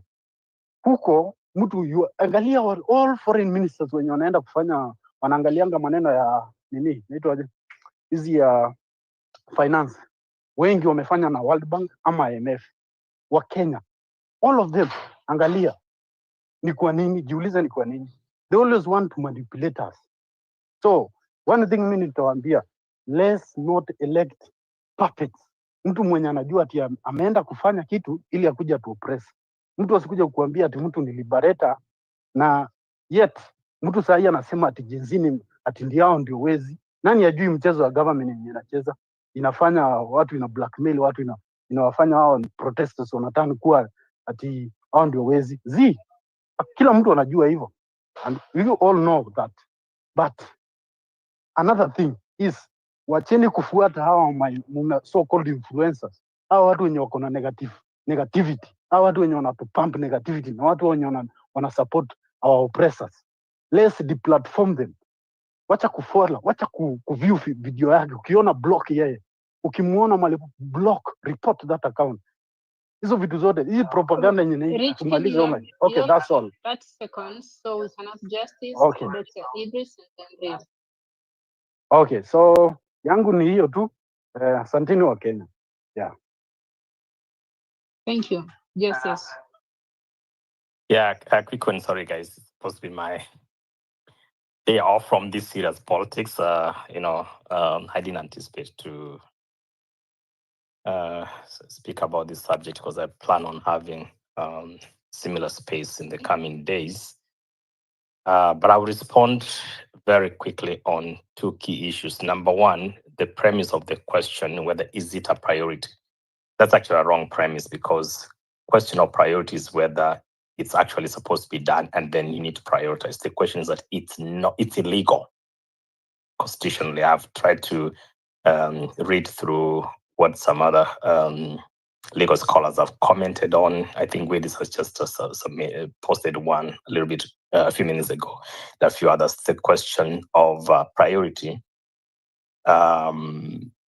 is something to really look into. So for us to address this is that once we have a conversation and we have maybe some attorneys or lawyers in the house, the question then, what action needs to be taken? Is this something that we need to taken to the courts for interpretation of Kenya being a secular state? Meaning there's a difference between separation of state and church or religion, as it were.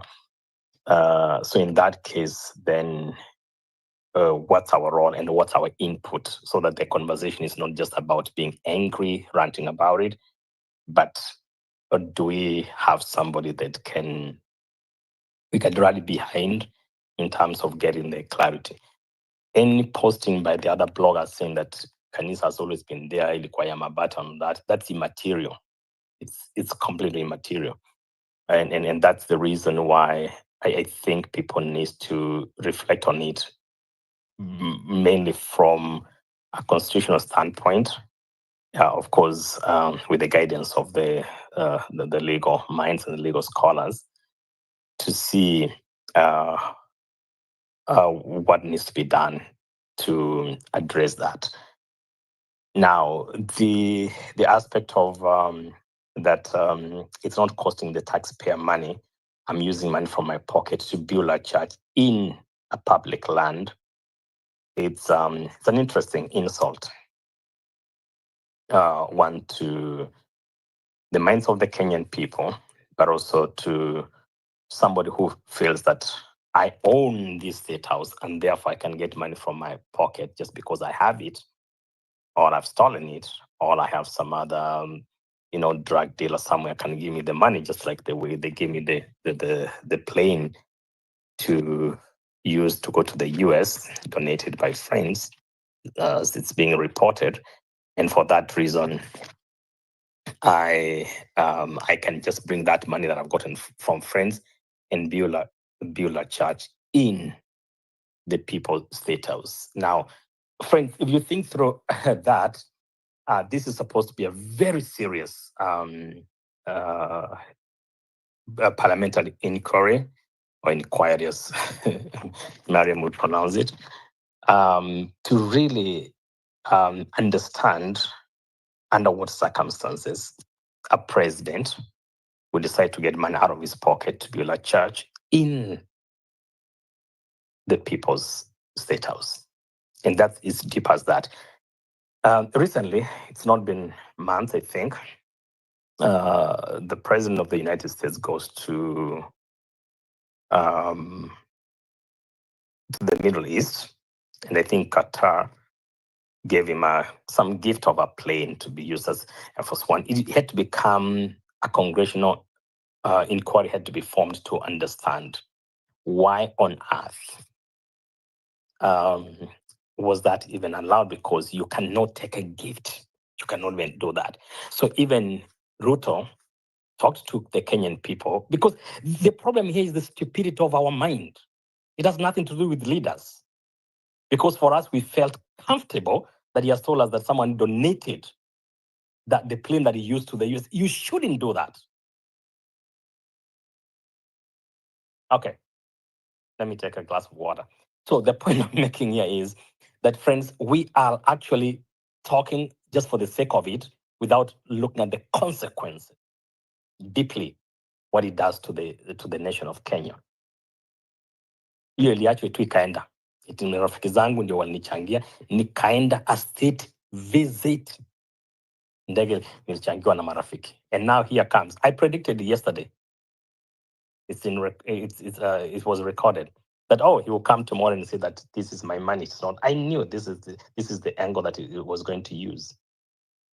And then now he's telling you that, oh, wenye wanapinga, hata mashetani wakipinga, bado nitajenga nyumba ya Bwana. Kenya, I know most of you are religious, but this is not the religion. This is not the type of, whether it's Islam, Christianity, or whatever, that we propagate or we have been trained to believe in. But somebody trying to make it that he has an exclusive access to the Godhead and exclusive touch with the heavenlies, and therefore we have to listen to him. It's the greatest absurdity of all things that I've ever listened to. So on this subject, I think we need to approach it with some level of seriousness from a constitutional standpoint, from a level of understanding what we expect the parliament to do, and who can bring their personal money to start using in that circumstances without really approve. Otherwise, we are going to encourage money laundering and bring drug dealers or these gold, people that are doing those stupid and crazy businesses just because they can afford money. Then they start building things for you and they say, oh, it doesn't cost you, but someone else has built for you, call it Dani or whatever it is. Now, on the other aspects, of course, I knew already it's another meeting coming up. And then there was a comment. Let me make a final one here. There are people are talking about, starting the political parties and stuff like that, and all to mobilize. Let's be a little realistic here, based on the timelines where we are and all this. Yes, I give, and I keep saying this over and over again, we give credit that the Gen Zs really brought this awakening. But the danger that I've been trying to dispel in my submissions is that if the Gen Z try to have an exclusive ownership of this revolution, it dies right there. It dies right there. This has to be translated into the national movement where, regardless of your age, regardless of your gender, regardless of your religion, regardless of whatever your region, whatever you operate from, it has to be that the moment we get there, then we can start having a conversation. But as it is right now, it is a very tiny segmented agitation that has not captured the imagination of the country that it would bring change. The moment the older folk, the middle age, the middle class as it were, and everything, they kind of catch that vision and run with it, then whatever was initiated by the Gen Z becomes a success. But as long as we start having gatekeepers who still feel this is our moment and we must drive it. And of course, I've had other very, very respectable political leaders trying to tell people that this is yours, you have to lead to the end. They're misleading our young people. I think it's about time to realize that if I start something and I conceive the vision, I don't have to be the only carrier for that vision. My success depends on how do I mobilize and bring everybody together to bring it to fruition. Appreciate an opportunity, Leol and IAB. God bless. Thank you, Justice. Always a pleasure. Yeah, so I think we all agree with you. We need to, in terms of the leadership or the way forward, in terms of the Gen Z movement, that we really need to start thinking about the way forward, whether it's in mobilizing, whether it's in organizing, all that. I think it's now, we are remaining with almost 2 years to the election. So that means that the earlier the better for us. But again, of course, I would like to just say this. We also need to be very keen not to be repeating the same things that we are trying to run away from. So with that, I'm going to ask, I think, I'm not sure if Dr. Morpho has gone. If yes, then we'll have Dr. Idris, then Abdullah, then Forrester, then Tribeless, in that order. So Dr. Morpho, if you've gone, kindly give me 100. If not, you can go. Otherwise, Dr. Idris.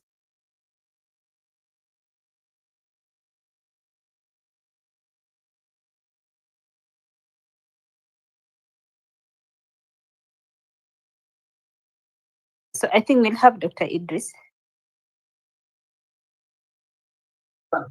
Just pass the mic. I will speak later. There's something I'm trying to tackle here.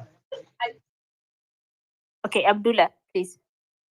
Thank you. Thank you so much, Eliol, and everyone in the space for hosting this one. Yeah, where should I even start? But first, I would want to start by the topic, Ruto's 1.2 billion charge. The thing is, State House is not a religious site. It's not a religious site where you're going to practice religion. It is a sign of national unity, and everyone should feel accommodated. I'm not talking, by my name, someone can think that I'm probably Muslim or whatever. I do not belong to any religion. I believe that religion actually, it is the greatest threat to humanity. Religion has killed more people than any pandemic has ever done. We have had extremists in Islam. We have had extremists in Christianity, in Shakohala. So religion really is not even something to be talking about, and it is being used to manipulate masses. One thing is that I do not get the audacity from a government made up of lies that they think we can accept the thing that William Ruto uses money to build a state, to build a church in State House. That is public land. That is not William Ruto land. If William Ruto wants to build a church, let him do so in Sugoi. Let him do so in that guy belonged to a denomination called Anglican Church. Let him do that at that church. To use personal money to do projects in public land is a way of bypassing. William Ruto is trying to bypass accountability, is trying to bypass other ways where they can he can be scrutinized or vetted. It is not in any way that a government that lies all the time. William Ruto is using public money, and that is why State House is being allocated a lot of funds, because it is money laundering that is happening there. If William Ruto wants to worship and he wants to do so in State House, let him set a room. Let them worship. They can even worship at their own home. I hear that her wife is Yeah, the wife is a intercessor. What is the need of a building? Anyway, and William Ruto cannot even worship there after all. If we are against public officers donating in churches, then how are we going to accept William Ruto to use his own donation to build a church? Then they are building a church for around 80,000 people. They have a bill to restrict people in public in places like State House. So who are they imagining they are going to occupy that church every Sunday? So that should be dead on arrival. And I think we have the most incompetent government ever. Those are things that should not even be bothering William Ruto. We are in a crisis of human rights violation. We are in a crisis of corruption. We are in a crisis in economic things. A caring government should be thinking of those things. A caring government should be thinking about police reforms right now. A caring government should be thinking about how to stop corruption, not some basic things that I do not. Kenya does not have any religion. So the other thing, I even think that in future when we have other leaders, some things which are personal like religion should be kept totally private. Go to church private. Do not even invite cameras. Just go privately, because if you can check on my timeline, I've been questioning William Ruto, being of always every Sunday quoting Bible passages. He was not elected to quote Bible passages every Sunday. He was elected to do the fucking job, and he's not doing it. So I do not understand that guy, a guy who steals the destroy and wants to pretend that he's so religious. The other thing now about political parties and how Gen Zs work. I do not know whether Justice for All is still here, but I wanted to answer him on one thing about making it. It still looks like a Gen Z thing. We want to incorporate everyone, and that is true. But the only thing that will only work if other people get born again and leave their tribal politics and leave and they exit worshiping demigods, and they have to buy the Gen Z ideology. Then we have a movement. You know, Gen Z is just a word, but there's an ideology there that we are being tribeless. We do not care which tribe you come from. So Kenyans need to leave all their tribes first in terms of politics and public work, so that they can be incorporated into the Gen Z movement. If you are tribeless, no matter your age, you are part of the movement. If you do not worship demigods, you are part of the movement. If you incorporate accountability in everything that you do, you are part of the movement. So no one is gatekeeping anything, but their deeds is what is gatekeeping them. Because if you are a tribal person, there's no way you can belong to the movement. If you worship demigods like Raila Amolo Odinga, like Gachagua, like someone like William Ruto, if you worship them and you wait for them to... Okay, thank you so much.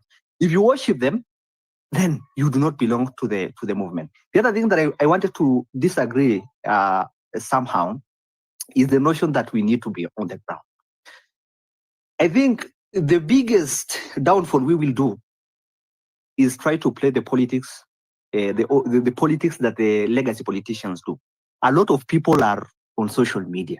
A lot of people live in town. We have shown that how we organize our protest online. If you cannot change your mother, or you cannot civic educate your parent, there is no politician who is going to your village through campaigns to change them. You are the first person to change them. Personally, I've done my own part. They have told me that for the presidential candidate, I will have to tell them who. That one, personally, I've done it. I've told them your way has not worked for a long time. It is my way. Try my way so that we can see if this country can go forward. So they are waiting for me to tell them that I have this presidential candidate. So I tell you, I also beseech you that in every household, most of the households, they have Gen Z and they have young people. Start with them. Tell them that your ways have not been working. You have been going to forth, but your life is not changing. Please borrow a leaf from our way. Please let me show you who you are going to vote this time. And then if you do that, even our campaign will be very easy. And I agree that we need a political party because we have by-elections that are coming. If William Ruto has not been hung by that time, we have by-elections that are coming. And I think we need to be organized in a way so that by that time, we also need, for the places that have by-elections, we need people there. Thank you so much. Thank you, Abdullah. Idris, I don't know if you're ready to go. Okay, thank you. Thank you, Leon. Thank you, the co-host. Thank you, the speakers and other listeners who are on this platform for finding time and for having the knowledge and the idea to assemble in this auditorium. Let me begin my submission by commenting on the question that is clearly highlighted in the timeline that Ruto's Kenya shilling 1.2 billion charge, is it a priority? Okay, to me, I know and I do believe so that no one has to trust this president or the so-called Ruto president, because he's a kind of a politician who is trying to manipulate the citizens of this republic by bringing the issue of religion, trying to win trying to convince people that he is as a God-chosen president. He's trying to bring the old tactics whereby he came with the Bible and convincing our parents and together with us that he will stick to the rule of law. He will incline everything as per the objectives of the people of Kenya. What I do believe, Leon, together with other speakers and other listeners in this auditorium, is that no one will use hard sweat money that he toil and moil. He has worked hardly to get them to build or to give to the citizens or to give out anyhow. We have been seeing how this person is working in public domain.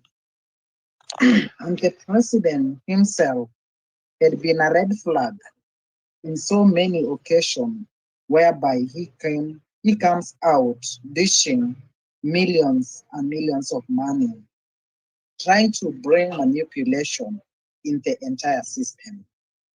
And if we are not going to be very careful, this is the person who is going to bring a narrative of religion. And I've been always focal by saying that religion is dehumanizing. Why am I saying so, that religion is dehumanizing? If you try to look at what is happening currently or during those times of interdenominational prayers or the so-called thing, a lot of money, taxpayers' money, were being dished out, and it was being used to organize such occasions, leaving basic need like healthcare, education, and even other commodities that need priority at that time. So to me, I don't agree with the claims that William Ruto will use 1.2 billion to build the church, purporting that it is his money. It is not true. This is a person who had been mentioned in several scandals and is there, and these are just the same people who have been in government looting left, right, and center. Remember, okay, when you try to figure out what is happening in the current political arena, is that politics nowadays, it is being transactional. They do come with the narrative that how much do you give or how much money do you put on the table?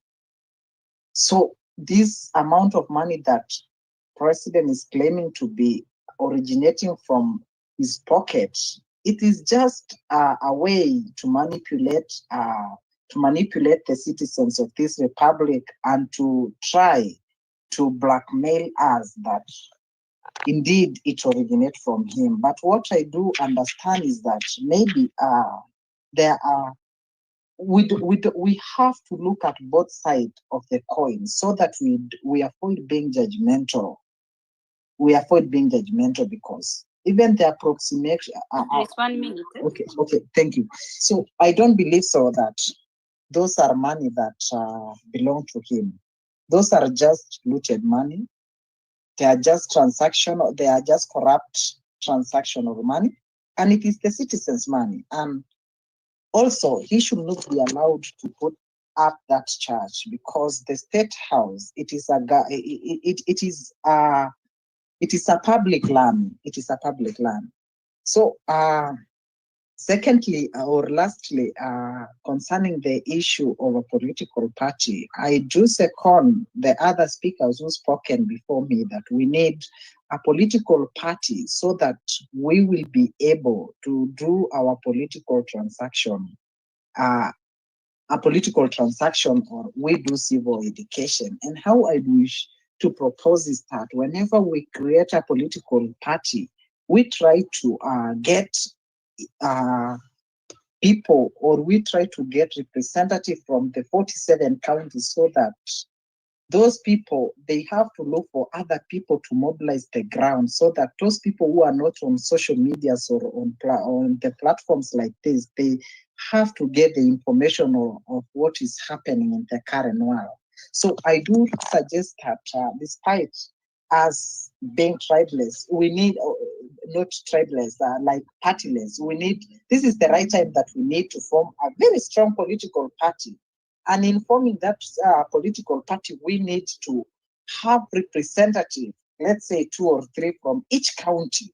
Those are the representatives who will be sitting in the national level to discuss the way forward of political arena in each and every county. Thank you, and have a blessed time. Thank you, Idris, and be blessed too. I'll try to move this forward. We kindly keep it 5 minutes so that the others can also represent their views. Forrester, you are going next, then Tribeless. Okay, asante sana kwa hii nafasi. So mimi ningeanza na hii story ya Ruto kujenga hii church. Firstly, I think the biggest letdown tuko nayo hii Kenya ni wabunge. Out of our wabunge wote, hakuna mtu aliona kwamba this is wrong. Na hapo hivyo ndio sisi tunaanzianga kufanyia makosa wabunge. Hata president. Juu hata tukibadilisha president for a lot of years to come, as long as anaweza persuade parliament ifanye vile anajisikia yeye, hakuna kitu sisi tutafanya. Unaona? Hata tuchague youth sahihi akuwe president, kama parliament haitafanya kazi vile inastahili kufanya, hakuna vile tutasonga. Unaona? Sasa mimi najiuliza, hii kanisa itakuwa ni ya denomination gani? Unaona? Ruto sijui anaendanga ni AC ama ni ACK. And from what I know, churches like ACK, Catholic, AIC, PCA, hizo kanisa I think mara nyingi zinaheshimu kanisa zao na mahali wanaabudu. So mostly mahali wana consecrate kanisa yao ndio wanafanyianga services zao. Unaona? So I wonder how comes anajenga kanisa ambayo ieleweki ni ya denomination gani, hakuna mbunge ana question, hakuna hata kanisa inakashifu kwamba kile kitu anafanya ni it's wrong. Unaona?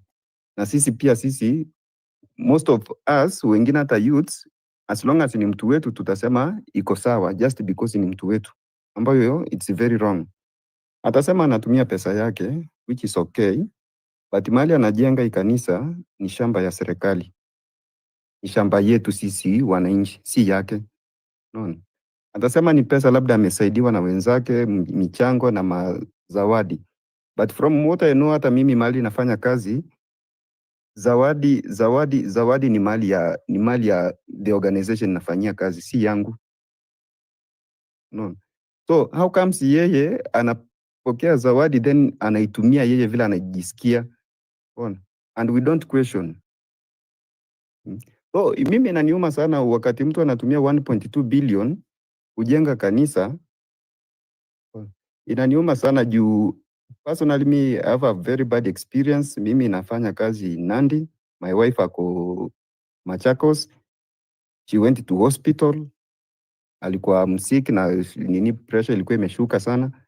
Kufika hospitali, anaambiwa sha inafanya kazi, but lazima aenda ajinunulie zile drip. I don't know kama mna understand it. So aenda ajinunulie drip, anunue gloves, then akuja atibiwe. It was so painful na ni mtu hiyo sha imelipwa. Ona. So sometimes it's so sad ukiona hizi vitu zikifanyika. Ona. Na tuko na viongozi. Unaona? Na tuko na viongozi. It's so painful. But yani watu unashindwa tunaelekea wapi? Unaona?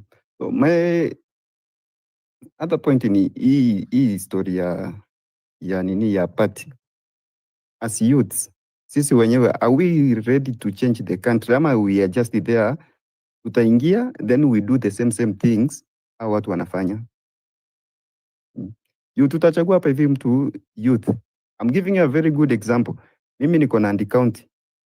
Nandi, I think of all the counties in the county, kuna one of the youngest people kwa uongozi. Governor is just around 38. Senator ni 30s. Women rep ni mtoto mdogo. But nothing is happening. Vitu zimekwama kabisa. So my question, my biggest worry ni hata sisi youths. Despite kwamba we are fighting so much to kuingia kwa hizi offices za serikali na maybe trying to change things. Are we really ready? Ama pia sisi tutaingia, then the highest bidder akikuja, ile pesa atatupea, we sway our way, tuanze kufikiria vile yeye anataka tufanye the way anataka sisi tufanye, yeye anataka tufanye. So we must all be ready kuchange hii inchi before hata we blame hao ambao sahii wako.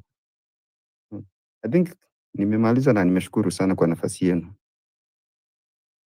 Forrester, Trailblazer, I don't know if you are ready. Yes, I'm ready. Maybe ujibu swali ambayo Forrester ameuliza. Are we ready? Hello, are you hearing me? Yes, loud and clear. Okay, thank you very much. Thank you for this platform this evening. My view on the context above, I don't think if our president is in his own mind. I think this guy is like anakuwa na akili inapata problem. What do you think of building a church in a state house territory? State house church should be outside the state house. And if he was deciding to build something of worship within the state house, then it should not be a church. Let me ask you these questions, bro, and sis, within this particular place. Check on the soaring cost of living now. Kenyans are struggling with high taxes, fuel prices, school fees, and joblessness. Leaders are expected to be seen prioritizing economic relief, not mega faith-based infrastructures in an elite zones, please. Who is advising this guy? This guy has 21 advisors. And who are they? Let us check on violation of constitutional spirit.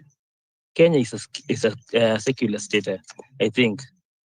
If we check on Article 8, endorsing a Christian church inside the most powerful government resident can appear like a state is favoring one religion. Or it is only in me. I think perhaps Kenya is becoming a Christian state. So people who are Muslims, Hindus, and other believers, where do they fall? Check on the opportunity or cost of 1.2 billion, even if it's private money. Optics matter. That amount could build 12 fully equipped rural health clinics. 12 fully equipped. 50 decent public schools. Check on that kind of money. That own amount, 10,000 needy university students can get bursary. Only in that money. What do you think this money is trying to tell us? This money is trying to tell us that he can do whatever he thinks and he has money. So I was asking myself when I was hearing these statements that how much does this guy get every month as his salary? And where does he get all this money to build this church in the State House? And is there a parliament in our nation? Do we have justice? Is there judiciary? So I've been in the streets and we still be on the streets, though we must be cautious too. I was suggesting this. Mahali huko tu, hiyo place huko tu, just mobilize like 10 to 50 youths. Waambie tu kweli what is going on. Enlighten them, be on the ground, walk with them, talk to them. In the evening kuja kwa platform kama sahi. Tubonge, tusikilizane. You be a keeper of your brother. Hizi ma platforms hizi zinakuwa hacked. Statements mingi. So let us just be careful. And one of these findings, we will win this battle. I think I'm ending my case there. Thank you very much for listening. Thank you, Trailbless. By the way, Ruto alisema anatoa pesa kwa biashara yake, so msimjudge. Anyway, while we are at it, Eric, it's Kukurukakara, then Erickson, then we'll have Sam, then then Western. Yeah. So Eric, To add on, Kukurukakara. can I add something? Yeah, I wanted to ask this. add 1 minute. Uh, Ruto has a business. Does he pay taxes? Can we see the documents, if there are any? My request only.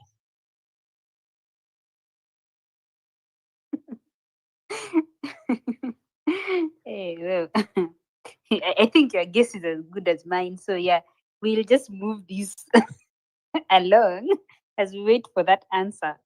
So unless Kukurukakara and Anajibu for that, then he or she can go ahead. Kukurukakara, if you Some of these things this man is doing, like udachoka akili, but it is. I think it's really like calculated what this. I think he's a demon or something. Like I don't think this guy is a human being. Like I mean the things he's doing, like they don't like reflect a normal person. Like I think he's even like mentally insane or something.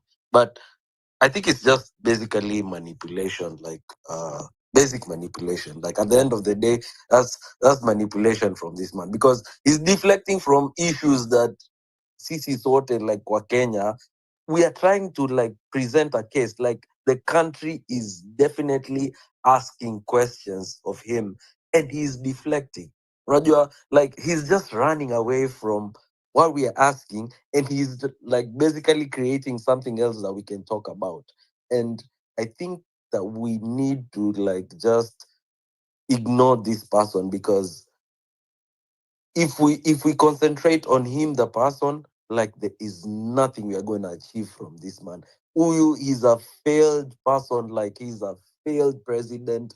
Like Unimse amekuwa declared the second most corrupt president. Na ako hapo globetrotting anaenda kuongea ati in town halls sijui wapi huko. This is nonsense. Nonsense. Like na sisi kama wakenya ni wajibu wetu. Just look at the national anthem. Like hapa ndo ile part yani ni wajibu wetu like like it's our job saizi. That's where we come in, we as the people. Sasa hii ndo wajibu wetu sasa. We need to like direct the country where we want it to be because huyu mse ati tukifocus na yeye, angalia the things he's doing, that I'm not using my own money to construct the church. What do you mean? Where is he getting this money, first of all? Tukitry to calculate whatever is even, like tukitry to like kwenda deep into whatever he's trying to say, like we won't find answers from him as a person. Like tuachane tu na yeye, let us focus on where we can take the country because I don't think like kuna solution no say. So I mean hizi ni manipulations, like classic manipulations from this man. That's all I think. Back to you all. so unaamini ni manipulation anatubeba. Actually, I think you're almost echoing what John Ceremony was telling us earlier that probably this is information like psyops of sorts. They was telling us it's just a deflection. There's something big they want to do. So I don't know if actually probably Erickson, you can tell us. Do you think this they are just trying to deflect something? Ama unaona aje, Erickson? Okay, thank you, host. Thank you, co-host, for having me. I would like to, can you rephrase I didn't hear it so well. Can you rephrase the question so that I can respond properly? Yeah, so the opinion here is that people feel like this guy is cuckoo. So like, actually, yake si sawa, and that we shouldn't take him seriously. And I'm saying even earlier, John had told us, and I think he's even put a comment down there, that this is just, they're just trying to deflect our attention from important stuff. And I'm asking you, do you feel that it's that? Are they trying to deflect our attention? Do you think this is something we should ignore, or is it something that calls for our attention? Yeah, so those are some of the questions that probably you could help us answer, and maybe even the rest of the people in the speaker panel can also think about this, and even the listeners, if you can actually give us your contribution on this. Okay. So thank you so much once again for this space, Layol, and also Ibe, the co-host. So I would like to respond to that question. I would like to say number one is that this issue on the 1.2 billion church, 1.2 billion allocation of a church, it sounds very ironic, number one. Constructing an 8,000-seater church in the middle of a crisis right now as a country, it means that this is lack of proper planning, number one. And number two, it shows that the president has other priorities apart from the common mwananchi. You see?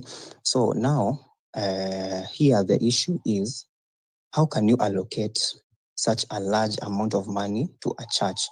You know, a church, you can manage it, you can allocate, you can allocate something like, probably if you want something lavish or anything, over a million, let's say $1 million or $2 million.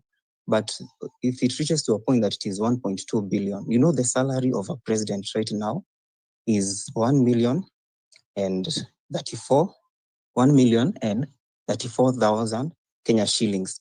Then you add things like allowances, like vehicle allowance, transport allowance, airtime allowance, and etc.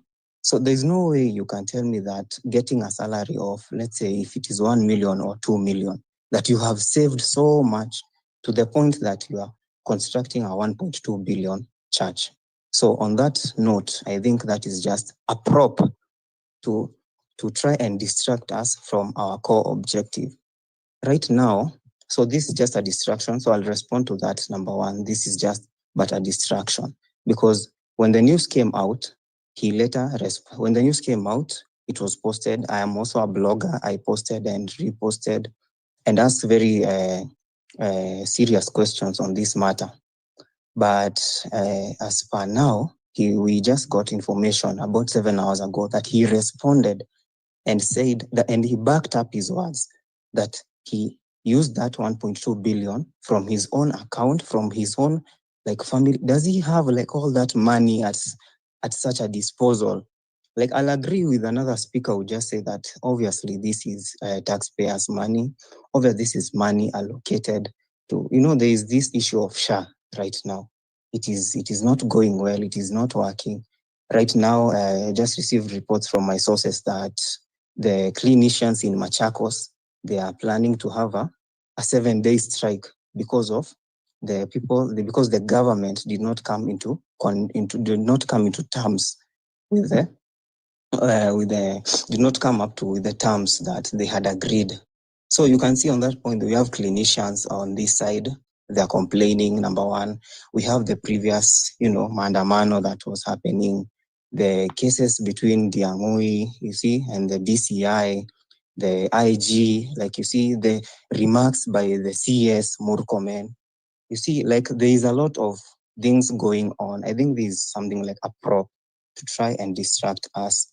And then he goes on and says that when he came to State House, he found a Mabati church, an iron sheet church, and I quote, like seriously, like, you know, there's some things that you should be careful when you're mentioning as a leader.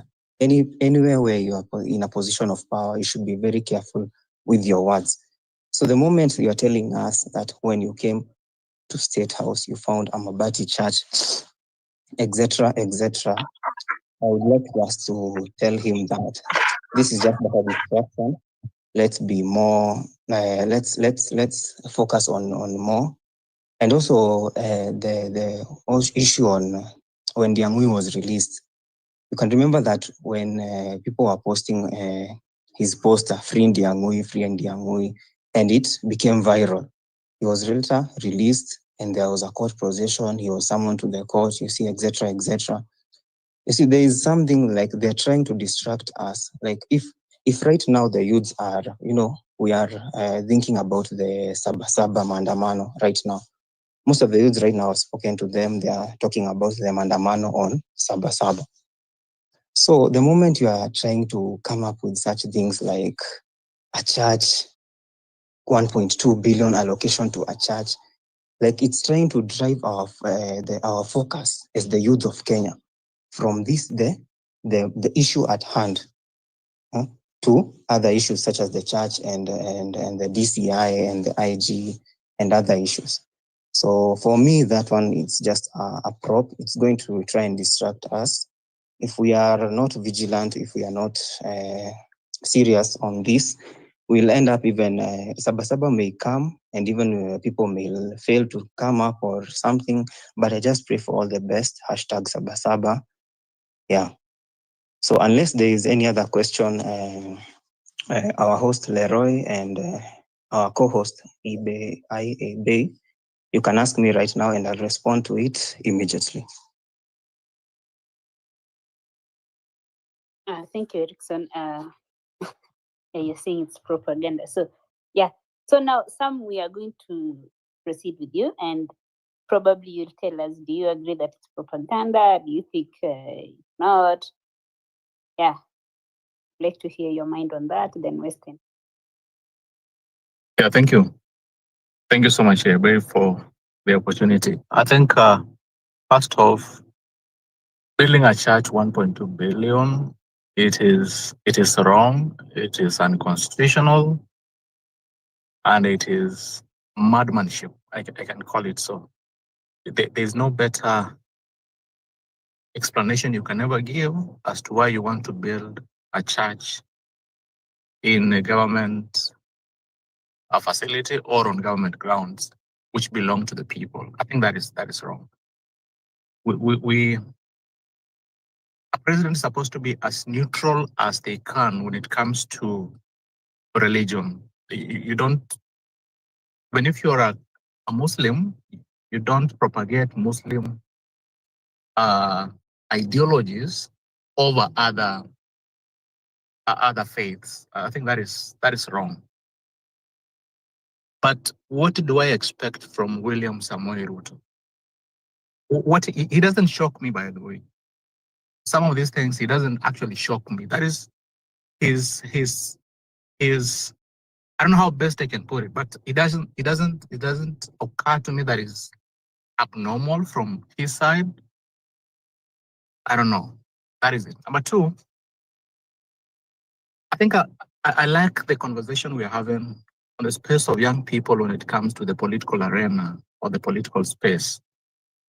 It is a very healthy conversation. But I want to give you an example of what has been the role of young people negatively in our political process. 2022, I participated very actively in campaigning for a young man because in my constituency, we had been led by a very old guy. He started as a young man in 1990s, all the way. The only time he didn't make it to parliament was 2007 because Onyonka was was stronger than him and he toppled him. But he came back and he led us all through to 2022. Now, this is where the problem is. You know, when you express a desire for an elective position, unajipanga kidesign flani, you say, you know, I just want to give it a shot. and then you gather a few people who are young. I've never seen a people who gather an old people to start a campaign of. So unakusanya watu wachache who are young people, and then they'll give you ideas on how you go around the constituency so that you can convince people to cast their ballots in your favor. So first off is it's an expensive thing. You host like 15 or 20. You can start it from Nairobi or wherever you are. So you start off. So it's an expensive thing. So the first monies that you have, you must make these people comfortable. Now, the ability of these guys to resist monies coming from opponents becomes a challenge. So if you're giving them like 10,000, the opponent will be having his team and he will be giving them 20,000. So 2-3 weeks off into the campaign period, if you started with 15, you are now at 5. The 10 people have decamped you, they have gone to the other side, the opponent. So you start afresh again. You must look for new people who believe in you because they spread information very fast. And then you have to assemble a communication team. There are people online, on Facebook, on Twitter, wherever they are, so that they can push your candidature. You are a good person, but people have to believe in you on the ground. This is a team of young people. People who will fight you the most online, Facebook, wherever, TikTok, are young people. They will push hashtags against you. They'll push a propaganda against you that, oh, Sam, he's been found in town with another lady. You know that man, you cannot trust him with your women anytime. I mean, those propaganda move like wildfire. So by the time you're hitting the ground, young people have fought you more than old people because kuna watu wanakungoja kwa ground, you speak to them. There are people who, the only thing they want from you is to come to the ground, waongelesha tu, waambie mimi ninaitwa Sam, and this is what I feel that our constitution is not going right, and this is what I will do differently. Itawapatia bursary and all that. You have to convince them so that they can feel comfortable in your leadership and they can trust you more than what the opponent is. Kampeni ikiendelea, kuna watu watakupiga zile vita physical. Moving from one ward to another, you find a host of young people who are very angry at you, who have taken money from your opponent, and they crush you literally. They'll break your cars, they'll break your I mean, the fight for a young man to win an elected position, the greatest fight they get is not from old people. It is from fellow young men and young women. And I think if we've come to that realization that as much as we fight these people, it is giving an opportunity to someone who is wrong to take up leadership. That is, I think that will be a good realization. It is not about religion or religious manipulation. It is financial manipulation. Zile pesa zinatumika kwa constituencies to propagate rumors, to propagate propaganda that young people have is the worst manipulation than religion. Religion, munaenda kanisa on Saturdays, you go to church on Saturdays because you have to attend these churches. You go to church on Saturday or on Friday for those who meet for whatever reason, or on Sunday. Unapatiana pesa kidogo because you have to be seen to be with the people in church. So unawaambia ndawanunulia viti and all that. Campaigns mingi zinafanyika outside of church. Hapo ndio pesa mingi inatumika. So financial manipulation is what gives Ruto the audacity to tell us whether you like it or not. Kama unapinga he is building a church of 1.2 billion, if you don't like it, wewe ni shetani. The audacity that he has is because he believes that these young people, ile kitu inawaongelesha ni njaa. Na pesa niko nayo, and they will follow what I say when it comes to campaign period. As to whether that has changed because of what we've gone through, the better. We shall see better leadership. Hata tukileta mtu, even if we form a political party, then we have a candidate that we are fronting. If we don't resist the urge of monies coming from our opponents, we will lose the battle from the baby steps. So until we resist the urge of taking free monies, we are going nowhere.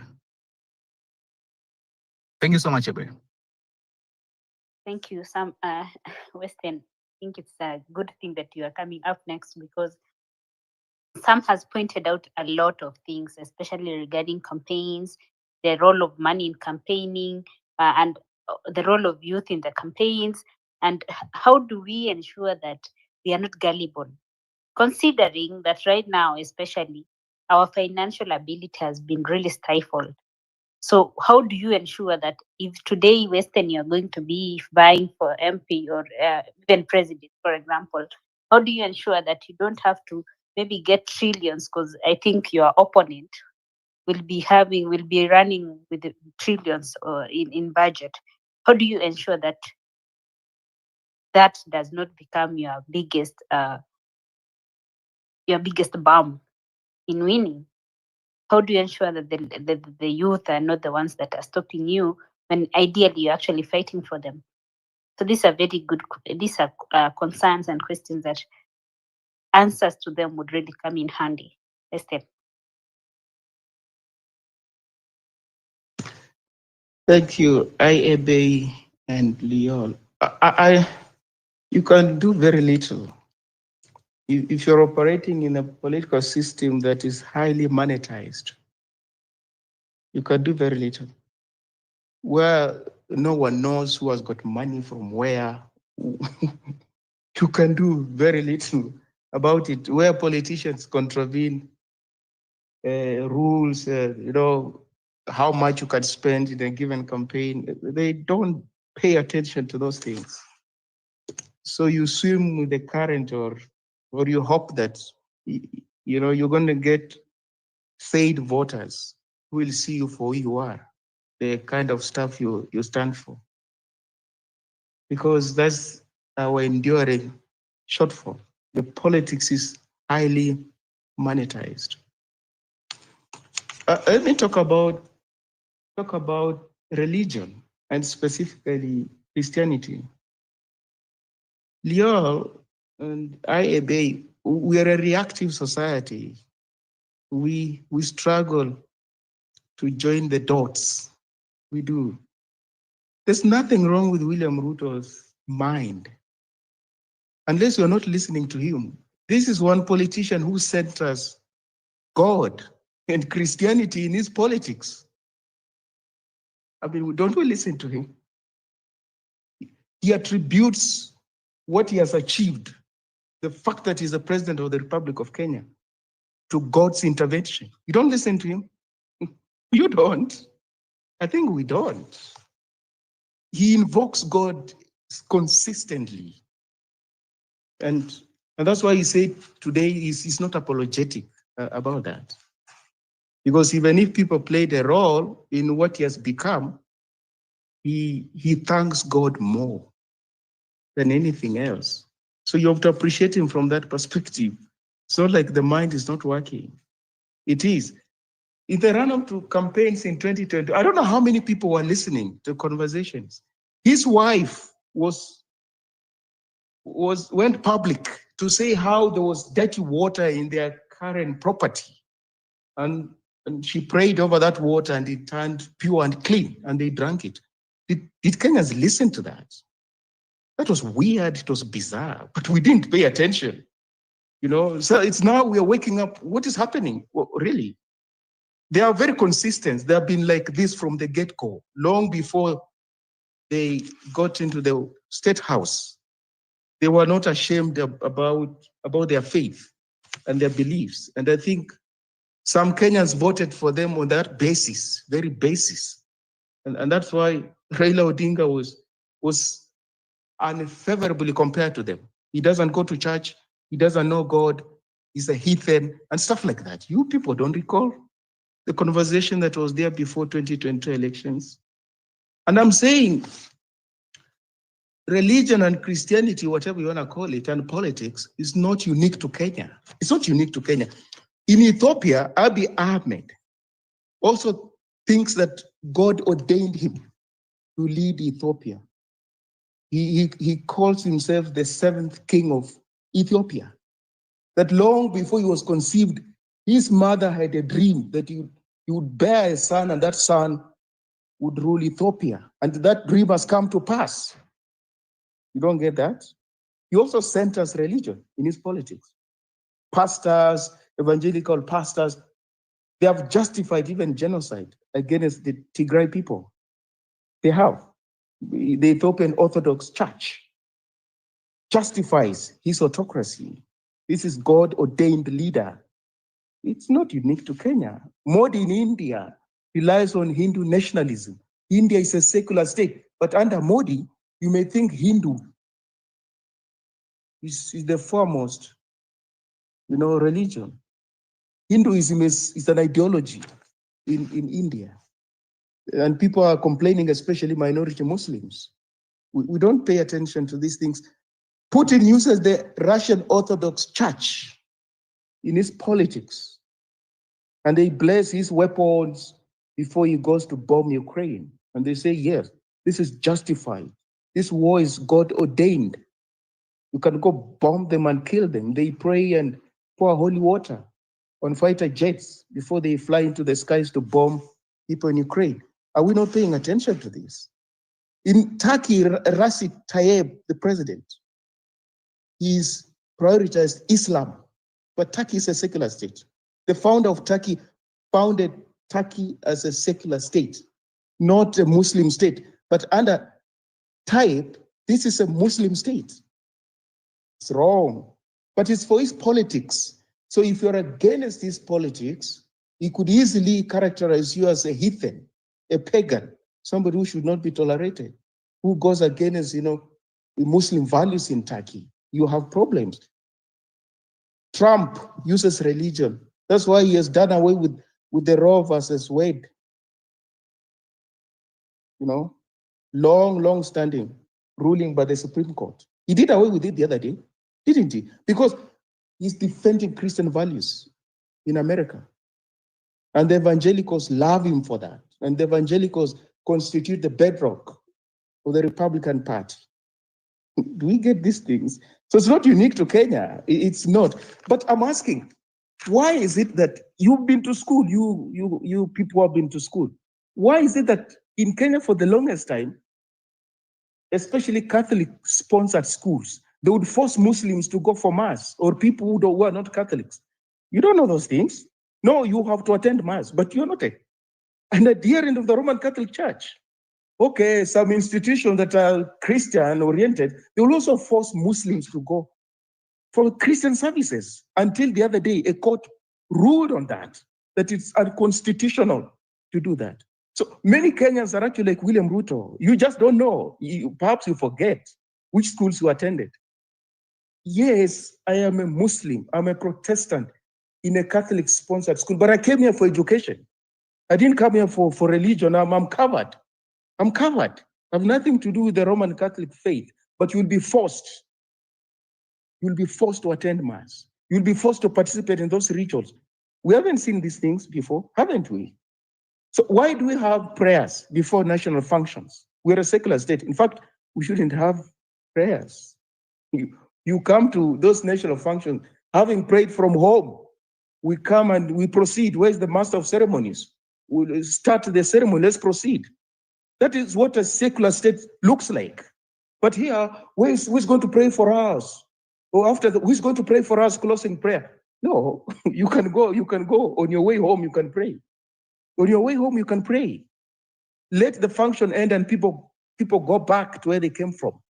In schools, prayer, who's going to pray for us? I mean, haven't you seen these things? So William Ruto is not an aberration. This is how we behave in Kenya. We take it that Kenya is a Christian country. Even academics will tell you that. No, this is a Christian country. And then where's the justification? I don't know what percentage of Kenyans constitute, Christianity. Or is that the justification? And they say, yes. Oh, really? And they will argue with you. They say, no, you're a heathen. What? Let me ask you, if today Aden Duale was to run for president, there are Kenyans who dismiss him as a terrorist. What is that? You are embedded in your faith, your Christian faith. That's why you think he can't be your president. That's bigotry. No, this guy here is a Muslim. I think he must be a terrorist. He can't be our president. No, they will say those things. How different are those things from what William Ruto is doing? How different are they? How many people have a position on the Gaza atrocities that the Israeli Defense Forces are committing? I will tell you, many Kenyans justify those atrocities. That Israel is a God, ordained country. These people constitute a race, set aside by God. Palestinians are on the wrong side of history. Even in the Bible, the Israelis are justified. How many people in Kenya will condemn the atrocities in Gaza? How different are you? Because William Ruto has pronounced himself on that conflict. He's on the side of Israel. Owing to his biblical orientation and faith, he says, no, Israel is on the right side of history. They're justified to bomb Palestinians. It's even in the Bible. These people are special. So interrogate, just interrogate your own views on faith, and you realize they don't differ from William Ruto's. They don't. They are more or less the same. Christian religious education. I know of very many students in Kenya who struggle with Christian religious education, and they are good in other subjects, but you've joined a school where Christian religious education is compulsory. You have no choice. But I'm struggling this subject. I could be using this time concentrating on something. No, it's compulsory. Have you asked those questions? Have we asked those questions as Kenyans? Why we have that kind of education system? No, because I'm in a Catholic-sponsored or so-called Protestant-sponsored school, Christian religious education is compulsory to all students. Really? So how different are we from William Ruto? William Ruto is a product of the Kenyan society. When you look at him keenly, he's not different. He is. So when he says he found a church there, how come I didn't know? I've never been to State House myself. I didn't know there was a church there. Was there a church to begin with? What was he doing there? It doesn't matter whether it was Mabati, it was mud. There should be no such a structure within the precincts of State House. So if it was there, who erected it and for what purpose? And these newspapers who are telling us, can they tell us to a story they did years ago where they called out whoever was the tenant at that time? What is this structure doing here? What is it? You see how presidents, not in terms of heads of state, certain decisions set forth forms of behavior. So he's saying, I found a church here, I'm just modernizing it. It was there. So I'm not doing anything out of the ordinary. What I'm simply doing is to modernize it, but it was there before. How come people who have gone to State House, they didn't raise that issue? How come? How come they didn't make a lot of noise over that issue before? You may not have been to State House, so you wouldn't know. But there are people who have been to State House again and again and again, including these newspaper people and many other politicians who are making a lot of noise. How come they didn't raise that issue when they spotted that church in State House? How come? You know why, Liol and I obey, I'm telling you? Because we are reactive. And we are very much carried away by small things, not big things, not principles. The principle is a principle. It will apply today, it will apply tomorrow, it will apply next week. That's a principle. But if you didn't have that principle yesterday, suddenly you have that principle today, well, that person must be weak morally, very weak. Which why we try to establish what is the motivation behind the things we're saying. What is the motivation? You know what William Ruto lacks, Liol and IAB? In politics, you need a media. He does not have media. That's why he's really disadvantaged. This media, legacy media, has waged a scorched earth war against him. Standard is a Moi media, Moi family. There's no love lost between the Moi family and William Ruto. So every other time they will dig dirt on him and what have you. There's no love lost between William Ruto and the Nation Media Group and many of these media houses. So he's disadvantaged in that sense. That's why the narratives, they are running very fast. Even when those narratives cannot be justified logically. They are not. But they run nonetheless, because media is for propaganda in politics, usually for propaganda. So if you don't have your own media, you're really disadvantaged. That's why he's disadvantaged. He doesn't have his own media. And I don't know whether he's considering having his own media. So he's going to be bombarded by a lot of stories that were swept under the carpet before. They'll come to the fore. And Kenyans who are not critical will run with those stories. And do. For me, there should be no church on State House. That's my position. There should be no church. This is a secular state. That's my position. But I will question the inconsistencies within our society. We can see wrongdoing today. We don't see it yesterday. We'll wait, we'll see tomorrow. No, that inconsistency is what we call hypocrisy. You don't build a country on hypocrisy. You cannot. To the extent that somebody else has asked, okay, so we're making a lot of noise over the church. What about when we were told that there was a bar at State House? Why weren't we worked up? That why would somebody have a bar at State House? Doing what? You go home and drink your alcohol from home. Where do you get time to take alcohol from State House? Where do you work? But we were told, yeah, there was a bar at State House. There was no noise. People are not worked up. So when he says you people are getting worked up, you're being worked up over your own small-minded politics, can you really impeach that position? Can you? So I'm saying let us be consistent. Let us be consistent. If I obey, if I hold you to a particular standard, let me hold Liol to the same standard, Abdullah to the same standard, myself to the same standard. Let me not keep shifting, lowering the bar when it comes to playing favorites. We are wont to playing favorites in Kenya, and that's not going to help us. Let's just do away with these prayers and say we're a secular state. Do away with this thing, this national prayer breakfast meetings. Do away with those things. Opening of parliament, do away with prayers. You get to parliament, get to the business of the day. Students go to school, let the teachers address you, get to the business of the day. If you want to pray, pray from home. Come to school. Let's get to the business. But we cannot, tolerate, the influence of religion and particularly Christianity in our lives.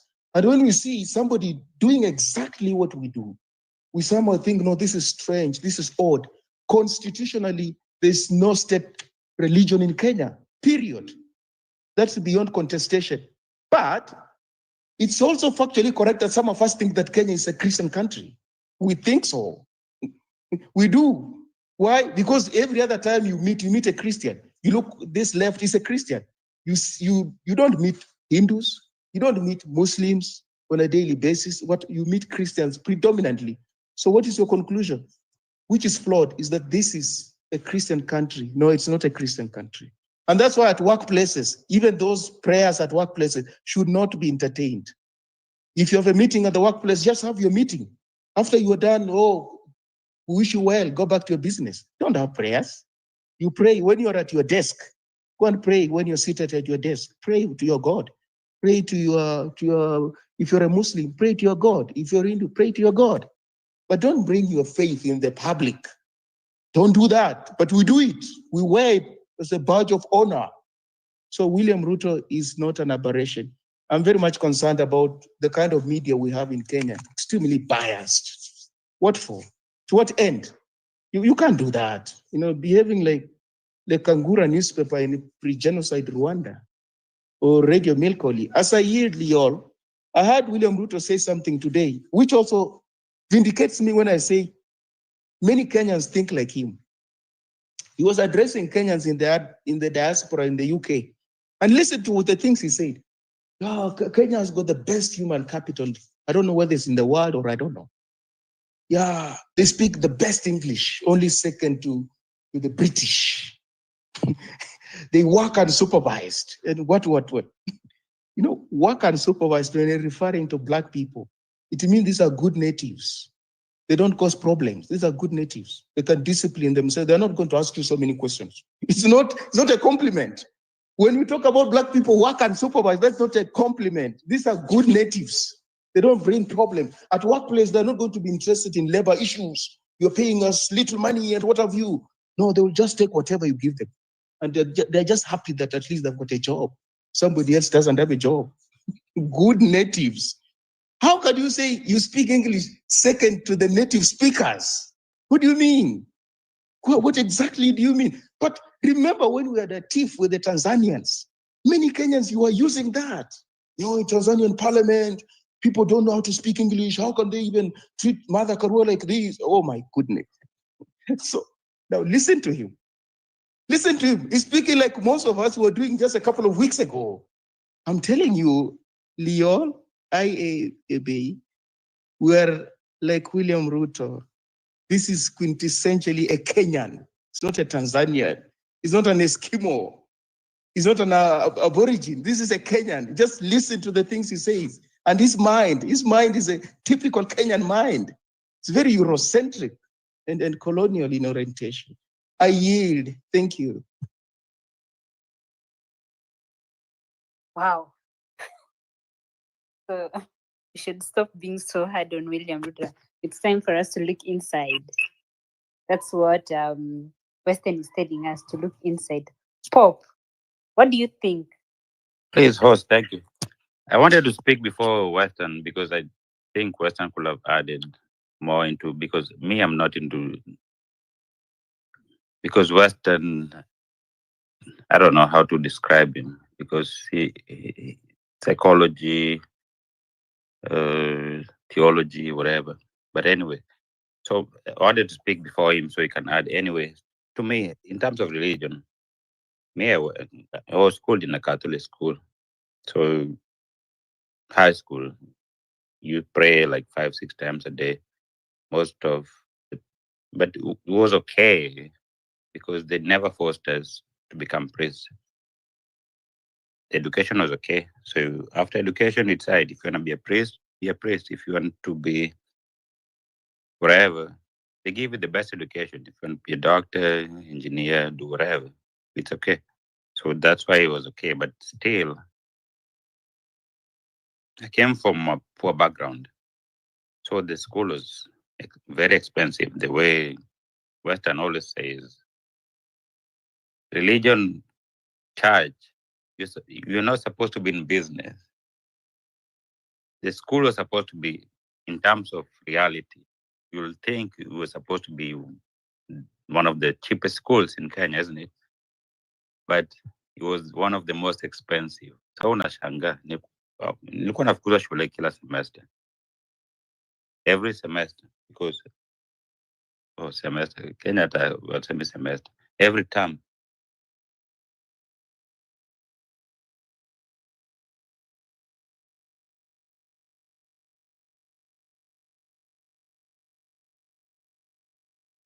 Sorry, Pop, go on. Yeah, I pressed by mistake. Go on, Pop.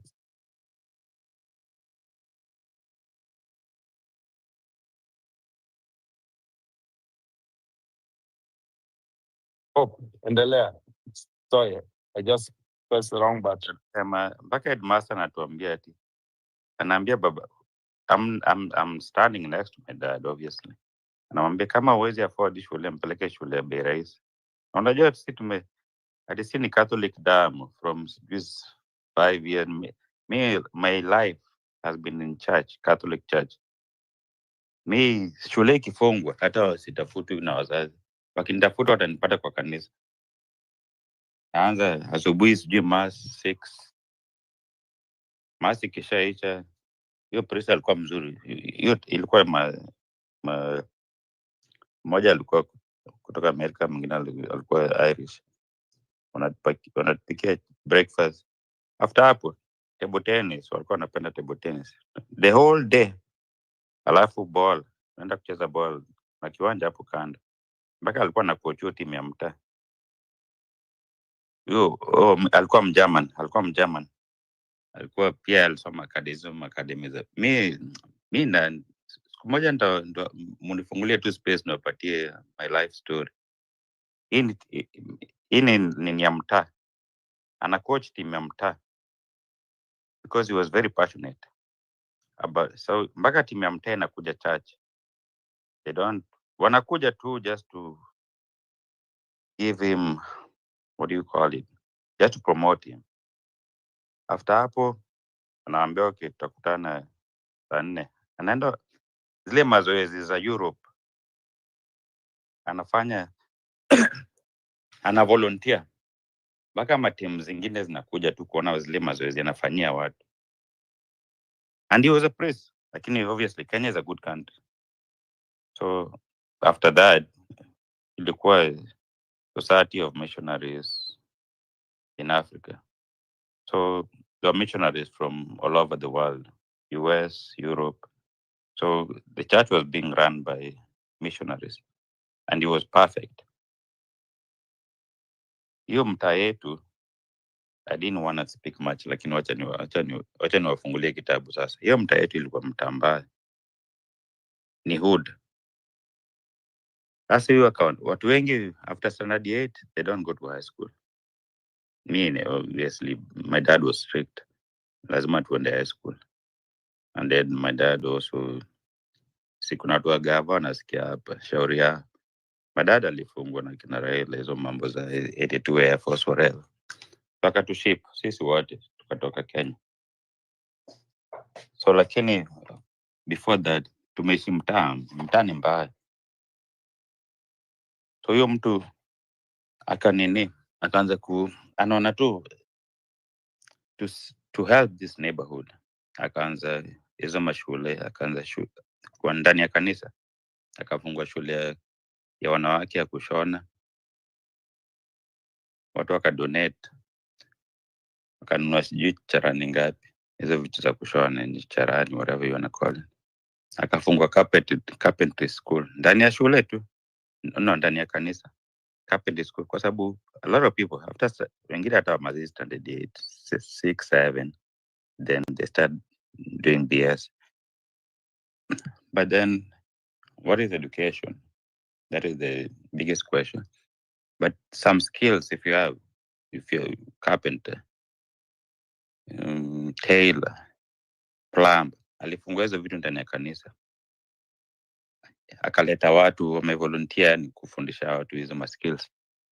So he improved the neighborhood completely. Alichange your neighborhood.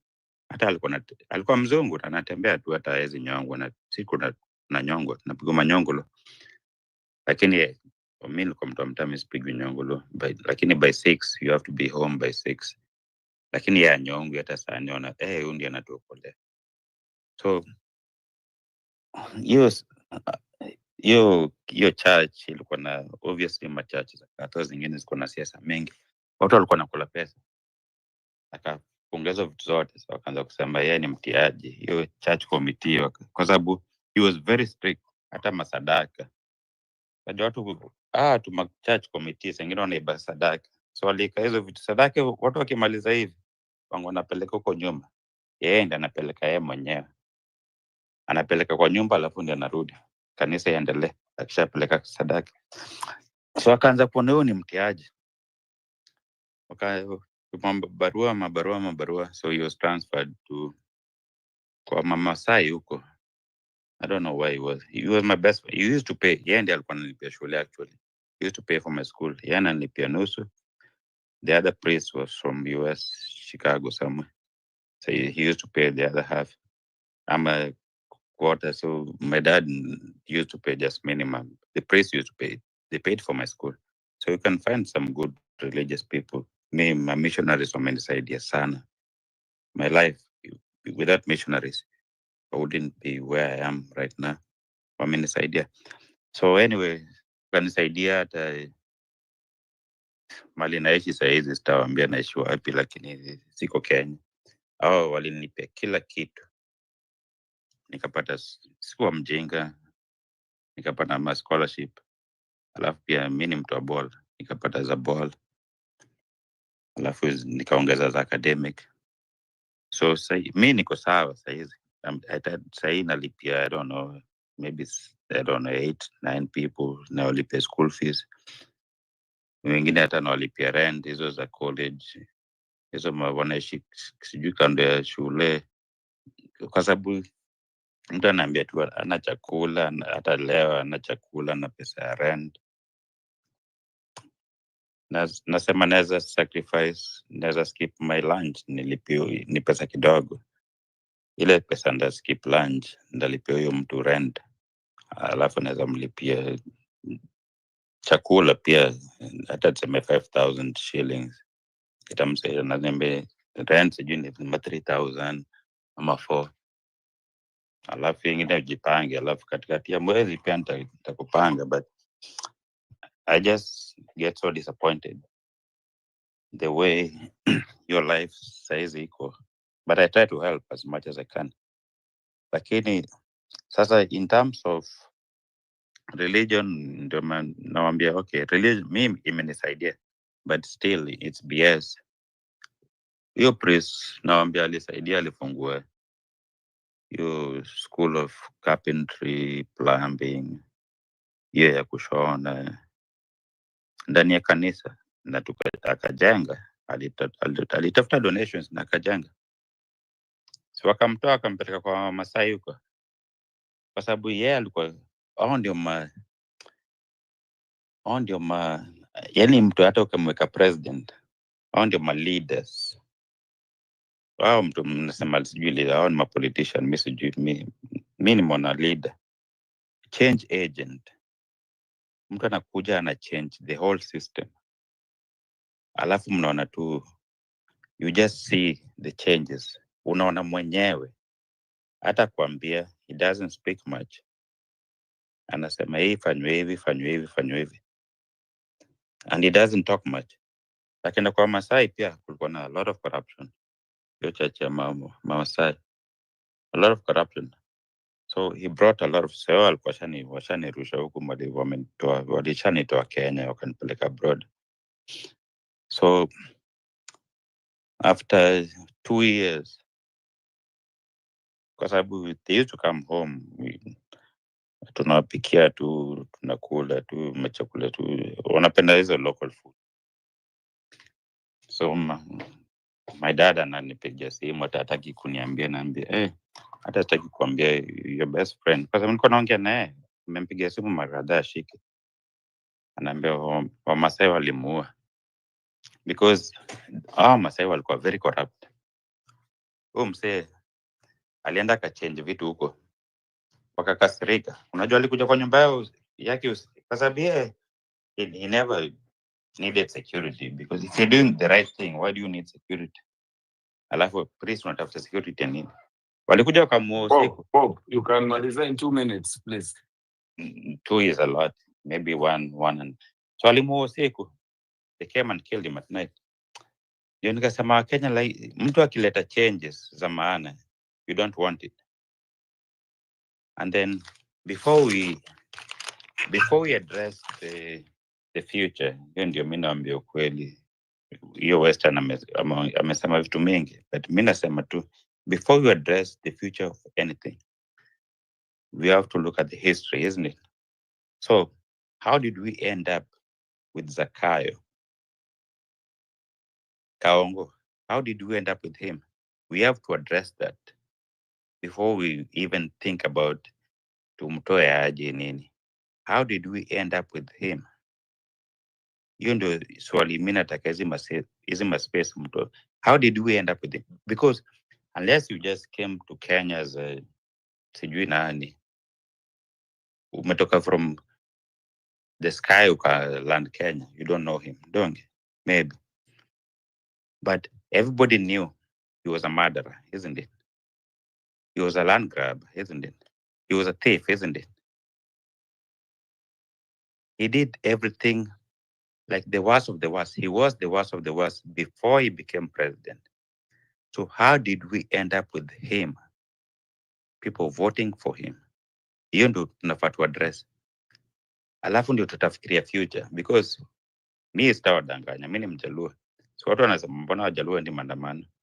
Because people have not addressed this question. How did we end up with this guy? We knew he was a killer. We knew he was a land grabber. We knew he was all of the. So how did we end up with him? So wacha niamalizie hapo. We have to address that before tufikirie future. Sawa, Paul.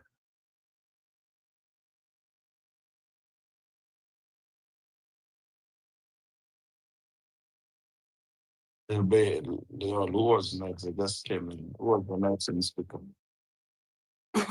What walikuwa next drop most of them, but we have Tribeless and I think Kukurukakra anataka kulibattle. So we'll have Tribeless then Kukuru. Hello, are you getting me? Loud and clear, Tribeless, go on. Thank you very much. Me, I'm very happy in this platform this evening. Lakini sasa mimi nashangaa sana. Hii tuna discuss nini? Mimi nashangaa Kasongo ametengeneza kanisa ya 1.2 billion. Iko hapo kwa State House. Na hiyo inamaanisha nini? Inamaanisha State House sasa ni ya Christians peke yake. Au wengine sasa tutafanya aje? Ile tu ni kitu Kasongo atuambie full details hiyo funding ya hiyo kanisa yake. Alafu atuambie hiyo kanisa yake anaitoa lini kwa hiyo State House. Hiyo State House ni yetu sisi wote kama Wakenya. Na sisi si wa Kristo peke yake. Sasa yeye atuambie tu hiyo siku Sabasaba akiondoka anaondoka na hiyo kanisa ama ana renounce hiyo kanisa inakuwa a religious chapel. Si ya Christians, si ya Muslims, ya Hindus, ya kila mtu. Na tupe details, tunataka tujue hiyo kanisa imechukua pesa gapi na parliament ijue through Wetangula atuambie mwana wa Ingo. Atuambie wali oversight nini hiyo kanisa ikitengenezwa. Na watuambie payslip ya Samuel ni pesa gapi. Wanalipaga hii pesa gapi. Na hiyo kanisa 1.2 billion. Hiyo project ilianza lini? Nani contractors? Na hizo details zote tunataka kuona before hii Sabasaba. We don't want that church there. First of all, na ya pili, we don't want Kasongo there. So Kasongo plus the church must get out of that State House. Na kama Kasongo atatoka akiwacha kanisa, atuachie hiyo kanisa kama si kanisa, ni nyumba tu ya mawabada ya mambo ya Mungu, si mambo ya kanisa ya Kristo. Ama namna gani? So nasema asante kwa hiyo. One second. Me, I'm just worried about huyu mtu anatengeneza church ya 1.2 billion na hiyo church itamalizwa in 2 years. Unafikiri hiyo church wakimaliza kutengeneza atakubali kutoka? That's the Ndio mimi nasema hivi. That's what I'm saying. Kasongo should live with the church. We don't want that particular structure wakani hapo kwa State House. You know that State House is not ya mtu binafsi. Katiba inasema that State House is ours. It's an unifying factor of the state of Kenya. So how can we have a church inside State House? Sasa in case tutachagua Muslim ataenda kutengeneza mosque huko ndani. Tena tukichagua tena Muhinduism anaenda kutengeneza temple. So hiyo State House hiyo land sitajaa sana na hizo vitu zao za mchezo ya ujinga hiyo. First of all, hiyo kanisa hiyo kitu iishe, hiyo biashara ya kutengeneza hiyo kanisa wacha waisuspend kwanza. Nataka mnipe clear advice vile tunaweza enda in that hiyo project isimame kidogo tukifikiria vile tutaitoa hapo ama tuibadilishe. Ndio so tayari wameitengeneza. Then tujue ni nani anahusika zaidi ama ni Murkomen. Kama si Murkomen ni Kibet, Faruk. Those people, those are evil guys in this nation. We don't want them. Kasongo, the church, and those other dramas. Wacha ziishe tu hii tarehe 7 on Monday. I think I'm resting my case there. Thank you.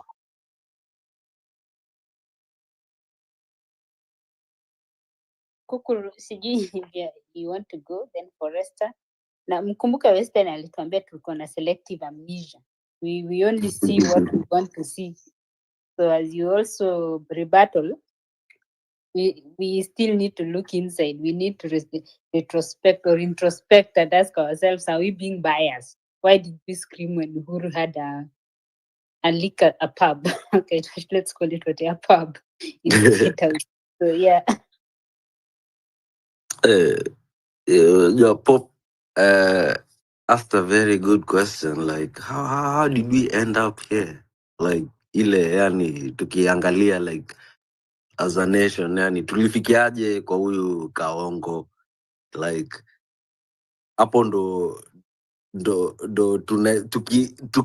tuki address hiyo issue tunaweza maybe figure out where we need to be from that point, because see, as a country we're like super brilliant people, like the brains are there, like tunaelewa, like na tunaona, but then how does Mseka Ruto anafikia anatuingia na tuletea vitu kaa hizi.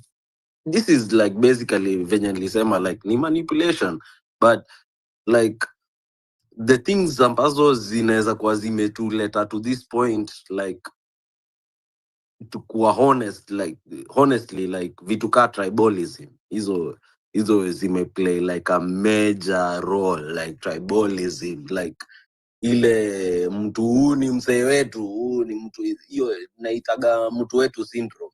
Hiyo imetu push like to where we are, like tuna empower our ma thieves like under the tribal flags, like una get like, yani umse alitumia hiyo tribalism akatuleta yani kwa hiyo level yake, na tuka fall for it, tuka normalize corruption, alafu saizi anatumia religion yani kutu push hizo mamoves zake, alafu wasee wa church ndo yani wana fall into that trap. Like I mean media pia on the other side ndo hiyo yani pia iko hapo tu, media imekuwa pia upuzi. Unacheki mseka huyo Wino, why would the media like entertain mseka huyo, like ile anapata airtime for what reason? Like msee kama yule Owino tena anasema ati yule msee wa mask ati Kariuki ati alisema ati sijui nini ati alirusha kasla ati that's why, so ana try to justify ati that's why he was shot. Like media yetu pia ni puzi, like so like some of them saizi maybe wana try sasa kupush like on a different level, but I mean hii system ambayo imekuwa yani I think tumekuwa tuna allow impunity iendelee for too long, and I mean it has to stop. Like inafika ile place sasa saizi ndo nasema yani inabidi tu yani turudi kwa wajibu wetu sisi kama Wakenya sasa we have to change the country like going forward. I mean that's what I think.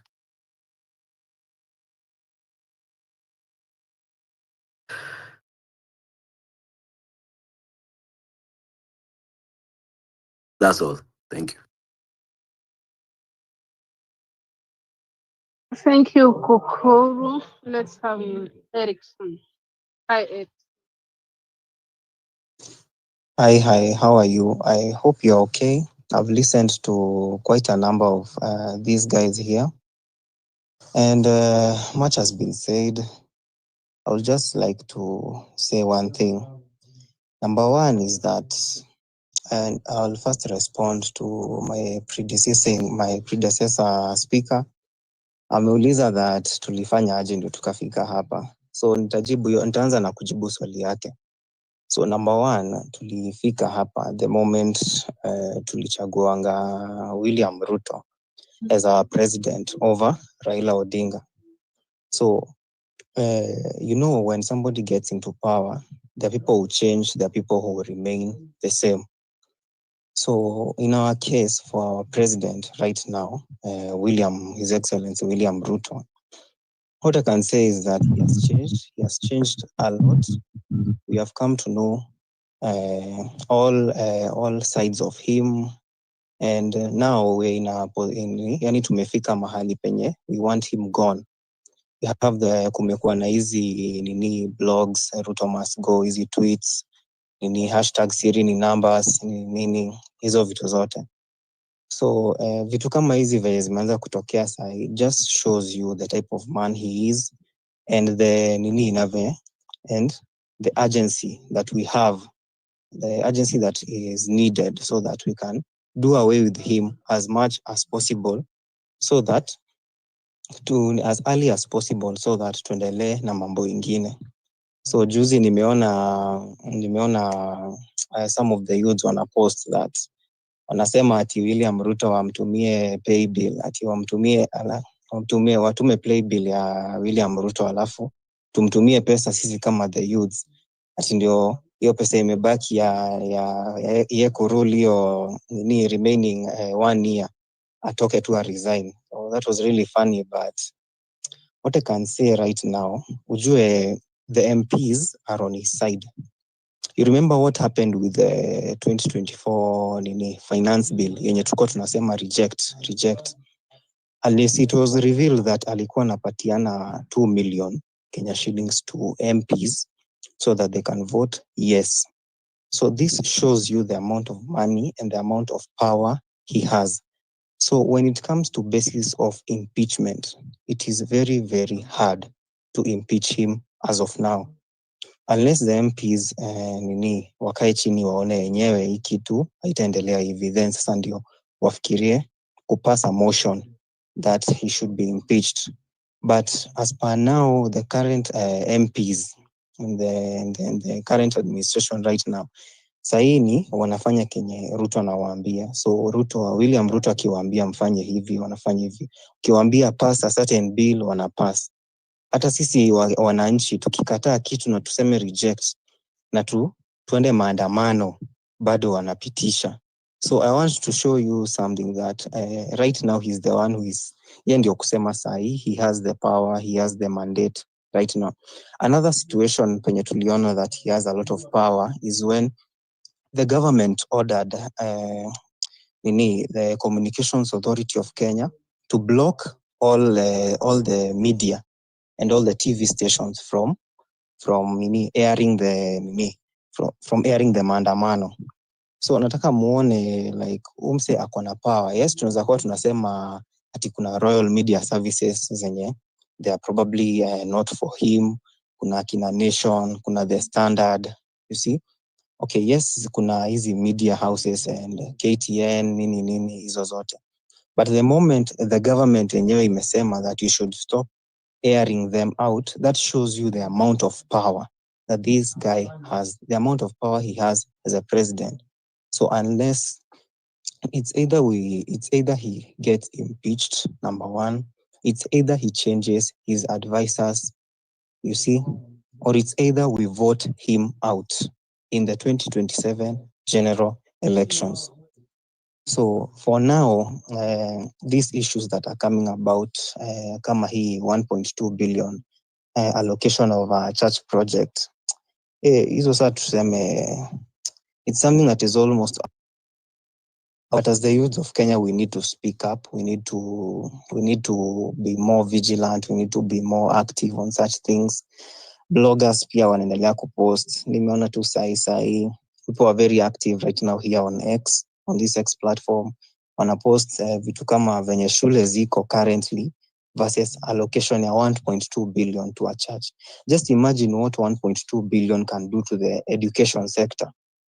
Shule zenye ziko huko shule zenye ziko Turkana, ziko Pokot, shule zenye ziko all these other rural and undeveloped counties, that is, that amount of money can really boost kujengwa classes mpya na vitu mingi sana kufanyika. So that 1.2 billion, like and if you can look at the current budget, the amount that is being allocated to State House, it is really such a huge amount. It's a really big amount, and I don't know why it is always like that. That anytime we have anytime we have this budget being read, we always have a lot of money being allocated to State House. So we need to look into that. There is even something more bigger than this church that this church will probably use. If it is passed, you can find out that this church will use probably something like $1 million or something. And what about the rest of the money? Remember, it is 1.2 billion. And let the president not lie to us that he has used his own money from his own accounts, or that he has been given money from his friends.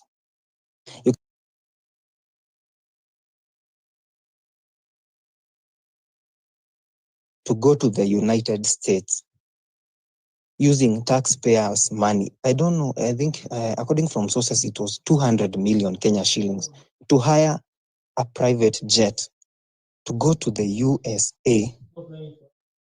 You see, like all that money, you can't, if you're earning, kwani inamaanisha nalipo pesa ngapi? Like you guys, I want you to look at this from a different perspective. Like how much money does he have? How can you hire 200? How can you hire a private jet worth 200 million Kenya shillings to take you to USA and then come back? And right now you are allocating 1.2 billion to a church. And if this is the case, why can't he also build a mosque there at State House grounds? That is public property, number one. Public property should not be used in such a manner. Yes, he's the president, he's the chief of the armed forces, but it should not be allowed. You know, the parliament can regulate the powers of the president. They can pass a bill to reduce or to increase the powers of the president.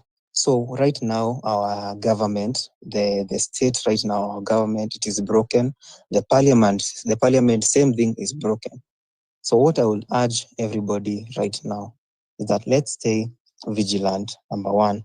When it comes to if kama hataenda, if tutajaribu si wote as the youths na Mr. William Ruto akose kuenda nyumbani, #Ruto must go now. Kama hata go for now, it is high time kila mtu aende a register as a voter. Kama hujachukua ID, kama bado iko ama hujaiendea, endea. For all those who have gotten it, nini wamepata juzi zote endea. Kama uko na waiting, ngoja pia si mbaya. So that once it comes to 2027, we are going to vote him out. You can see CS Kipchumba Murkomen sahi. He's being deemed unfit. You see, he's being deemed unfit over the shoot to kill orders. So what does this tell you about this government? We have a CS right now speaking and saying that he has given the mandate to police officers to shoot to kill orders. Hey, atakama manze, like you guys, this government, it's really disheartening. It's really discouraging. We have had even more posts from The Economist, post that if William Ruto proceeds to a second term, Kenya will be headed to the wrong direction. According to studies, it has just been proven that 81% of Kenyans are convinced that Kenya is heading to the wrong direction. So for me, all that, apart from this 1.2 billion church being this prop that is being used right now to distract us from the maandamano that is being planned on Monday. Let's just leave it at that. Let's continue hosting these spaces and discussing such matters and so on and so forth. But for now, we just have to lay low, wait for maandamano on Monday. Everybody should come out in huge numbers so that we can try our level best. Yeah. So this is my last, and in summary, this is what I would just like to say. We have a broken government, we have a broken system. It needs to be corrected. But since we can't do it right now, since it is almost impossible right now, we can vote them out. We can vote them out in 2027. Remember that right now we are remaining around 6 months so that we are done with this year. And so that when it comes to 2026, we just have 1 year of campaigns, and then 2027, we have the elections. You can see, like right now, I was just surprised to see that hired goons were paid to go and vandalize vehicles for the opposition who are having a Western tour. Kama mmeangalia hizo magari, kama mmeona hizo magari, mmeona venye zimevunjwa vioo, mawe zikarushwa, and all that. Yes, this is politics, and politics is a dirty game. But does it mean simply because you are not appeased by your opposition, does it mean that you are allowed to hire goons to go and attack your opposition? Remember, these are fathers, these are mothers, these are people who have families. What would have happened if some of the opposition party leaders would have died? it would have brought the country to a political standstill. So this is really disheartening. The lack of priority that we have seen in this government, the lack of priority and misplaced priorities that are happening in this government, it's really disheartening and very, very alarming.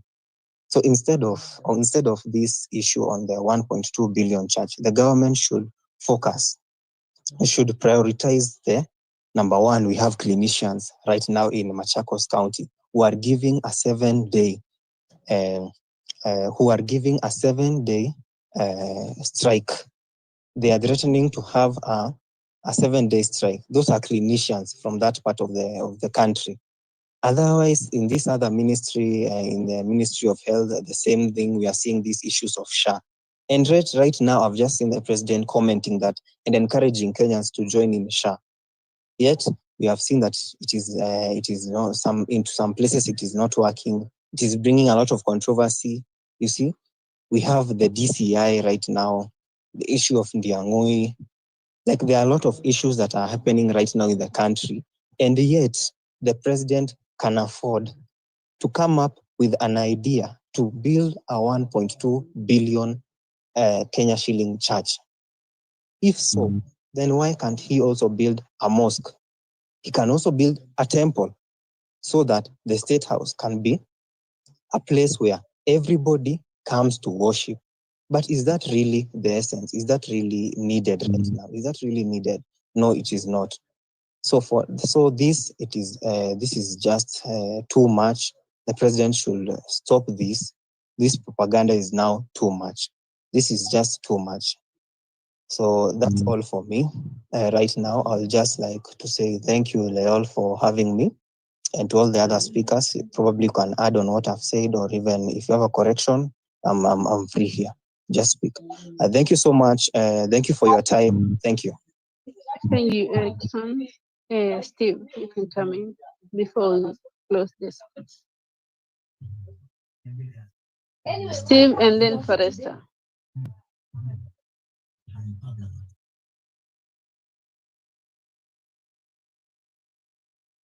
Steve Amenya, Sorry, is that there? sorry? Oh, that's me. I'm fine, thank you. Yes, thank you for the speakers just spoken and the others have spoken before that. My main answer to that question, why, how do we get ourselves here, is so many factors. The first being that we as a nation have trusted our politicians, just like we trust any other professionals to do their job. That is, when they go to parliament, we believe that they have the best interest of the voter at heart, that they're representing the voter. Little did we know that, unlike the way we expect other professionals like teachers to do their job, like doctors, we don't go asking the doctor that, are you sure what you prescribed is correct for me? Because we expect them to do their job. We expect them that they have our best interest at heart. Same with the teachers. We expect them to teach our children properly. But in this case, Kenya, especially our politicians, are not actually following this rule. They are serving their own interest. They are eating money, and they're being given money to be against the very voter who brought them to parliament. And that is what has brought us here. Secondly, we've got a president who clearly, and someone has said that that he has changed. He has not changed. Ruto has not changed one bit.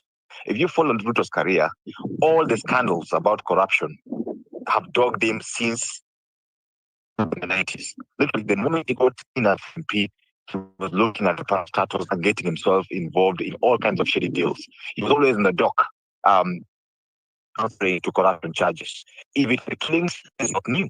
Remember, it was a nice thing, and there were so many witnesses who disappeared. Talk about Yebei, who disappeared and was found. So the same people who were surrounding and who made sure that he be at to become this.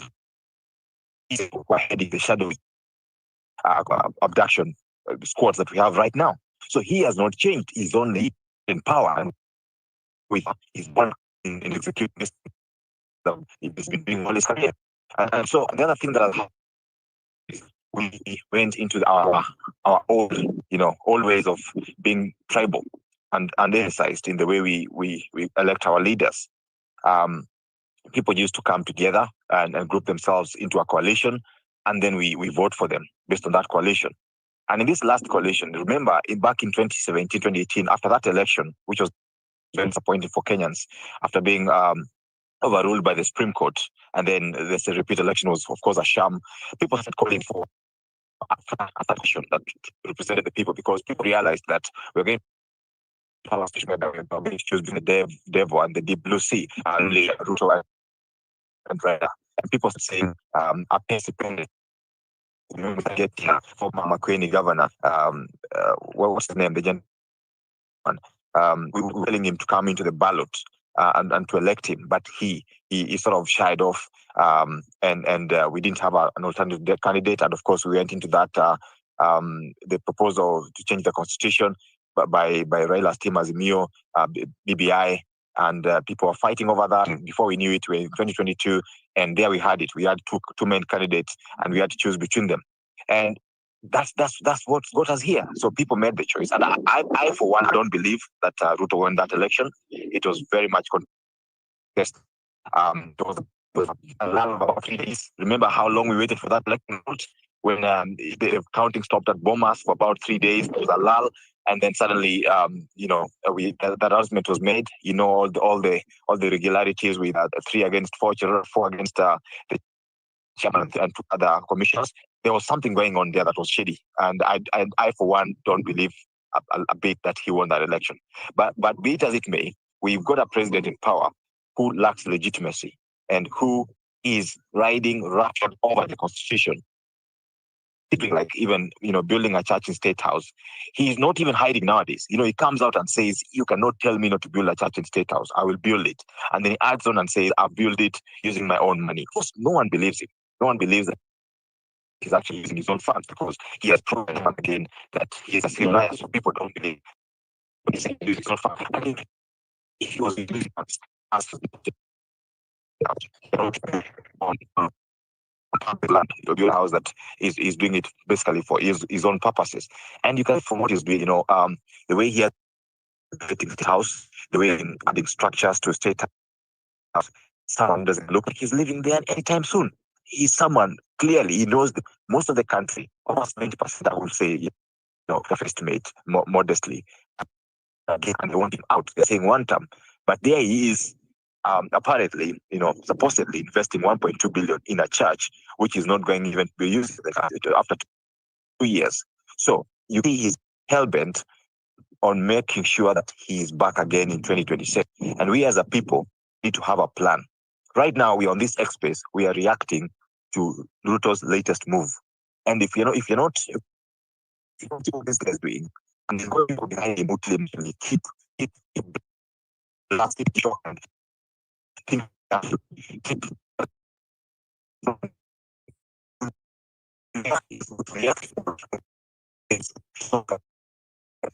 because he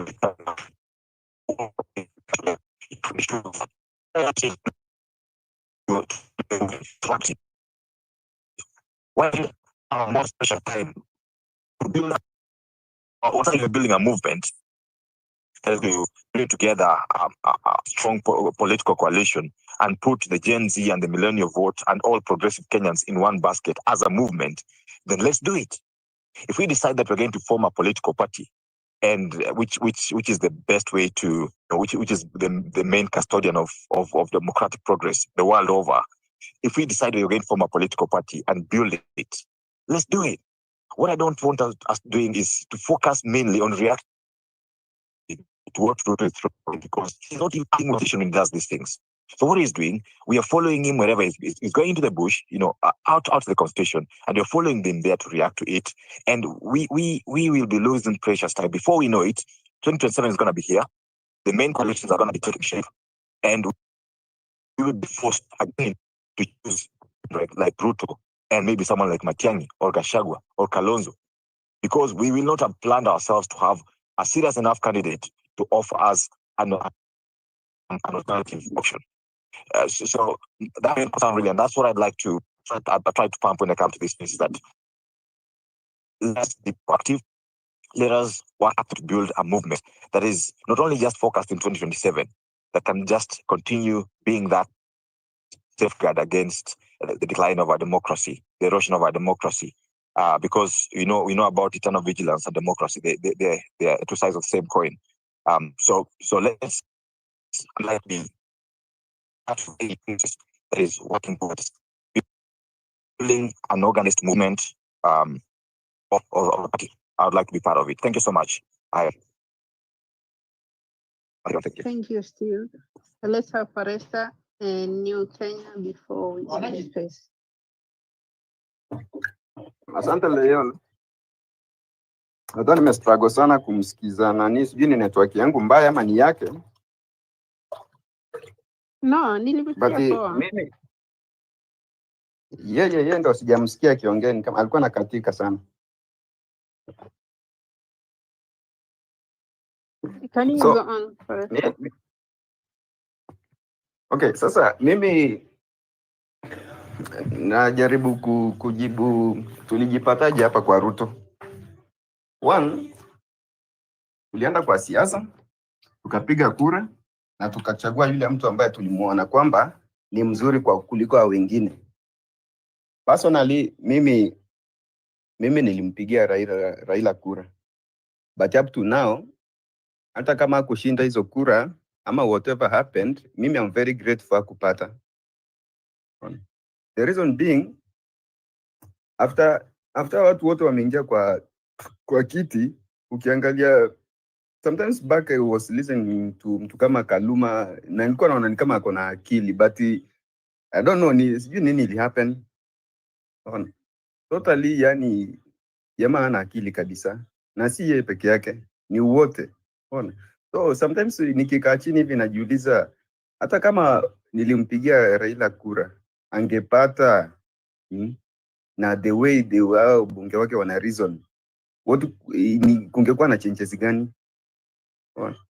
It's like you are having the same people whichever hata kama nikipigia Raila, hata sahi tukipigia labda Matiang'i, it's the same. Tukipigia huyo hata Maraga ni the same. Unaona? These people it's like wote wanajificha tu nyuma ya sisi. Before kuja kujua the real character ya huyo mtu, it is too late. Sahi nimejaribu kumsikiza mtu kama Sudi sahi, na hiyo just thumping unaona ako nayo kwamba hata mseme one term, mseme two term, tuko hapa mpaka 2032. Unaona? You come to listen to Ruto anakuambia nimejenga kanisa, I'm not apologetic for it. Shetani hata akitaka afanye vile anataka. Unaona? So ukisikiza huyo mtu unaona kabisa he doesn't care, yani nyinyi muongee msiongee, it's none of his business. Hiyo ni shauri yenu. Unaona? So imefika mahali sisi wenyewe kama youths, yani it's like we need to redefine direction ya nchi mahali inaenda. Unaona? It's not just as an individual kama ni president and president. It's just the whole system. The whole system ibadilike. Sometimes mimi uketi hivi najiuliza, hata constitution tulipitisha 2010, how beneficial is it to us? The cost of running the government, it is too expensive for us. So hata tukienda maandamano, turuke, turushe mawe, turudi kwa nyumba, tumeumia. At the end of the day, we are not helping anything. Sahi, hata Ruto ni kama sahi ametuzoea. Amejua kwamba hawa watakuja huku warukeruke, wakimbie town, wakule tear gas, warudi nyumbani and nothing will change. We don't have something we need. Na sahi, by the maandamano itafika mahali ina lose relevance. We don't have something we are fighting for. Hatuwezi sema tu peke yake eti Ruto must go. It's not enough. It's not enough kabisa. It's like we need something real. Sahi, sometimes me feel like hata yani kuna vile tunastahili hata kurestructure the government itself, hata ikuwe cheaper kwetu kuiran, unaona, na pia ikuwe accountable to individuals ambao wako kwa hiyo siasa. Mimi wezi niambia sahi eti mtu amekupea 2 million ufanye project, then 2 million imepotea, you can't explain mahali imeenda, hauwezi fanyiwa kitu. That's how politicians wako. Wanakopa loan, billions of money, inaingia kwa serikali, it's not accounted for, na mtu anapelekwa kotini na hakuna kesi. Then you wonder kama huyu mtu alikuwa na hii pesa na haikufanya kazi na ilipotea, who is accountable for it? Kama hawezi fungwa, kama hana makosa, then hiyo pesa ilienda wapi? Bora. So I think the system it's so wrong. Na wabunge ukiangalia, unaona kama juzi vile walijaa parliament wakipitisha ile mswada ambayo inawafaidisha wao, almost 90% walikuwa. But wait until usikie kuna bill labda ni education, utakuta wabunge 20 wako parliament. Bora. Yani they just don't care. Sasa mimi hujiuliza, why do we have a lot of MPs in parliament in representation and in the real sense hawatusaidii? Why do we have so much MCAs, women rep, senators, and all of them hakuna kitu wanafanya? Bwana, these people wakiungana, they do what they think is good to them. Hii kile kitu kinatusaidia sisi. Bwana. So sometimes hata kama tunapigana, I think as youths, kando na kupigana kwamba tubadilishe nini mtu ambaye yuko kwa kiti, we just need to rethink the system itself. Bwana. Tukuje, it's like yani tunahitaji a new mind, hata kama ni constitution bana ibadilishwe tu, tukuwe na kitu ambacho sisi inatufavor sisi. Unaona, sometimes most of us sahi labda ni 30s and ama below 30s. Unaona, those people are making decisions kwa niaba yetu. Ni mtu amebakisha less than 5 years, labda wengine wakufe. Unaona, God forbid, lakini that's nature. Unaona, mtu yuko 87, yeye ndiye anatuamulia sisi vile tutaongozwa. 87 mtu amebakisha sijui miaka 2 aende. Unaona? Na ndio anatuambia sisi hii constitution tunataka ikue hivi. Unaona? It was good for them at their time. Unaona? Saa hii hata sisi tunastahili yetu kwa muda wetu saa hii at our own generation. Unaona? Something ambayo inatusaidia sisi. Unaona? Na pia sisi tuache kuegemea ati kwamba huyu ni mtu wetu. Unaona kama Msudi anaenda kwao na very proudly anasema hata mseme nini tuko hapa mpaka 2032 ndio tufikirie kama tutatoka. Unaona? Yaani unaona hiyo kitu simi sijui kama inakasirishanga watu wengine. Unaona mtu kabisa yani ni kama kiburi fulani, ni maringo fulani. Mtu anakuambia yani direct to your face hakuna kitu utanifanyia. Unaona? Nitakupiga na hakuna kitu utafanya. Unaona? Nitaiba na hakuna kitu mtafanya. Tuko hapa mpaka 2032. Mkubali, mkatae ni sisi. Unaona? Which is so wrong. Unaona? Sisi unajua some of the nchi zingine ambazo zimeendelea unaona hata leaders wako accountable to anything they say. Unaona? Sasa mtu kama Murkomen, I think sasa angekuwa ameresign hata yeye mwenyewe bila kuwa impeached.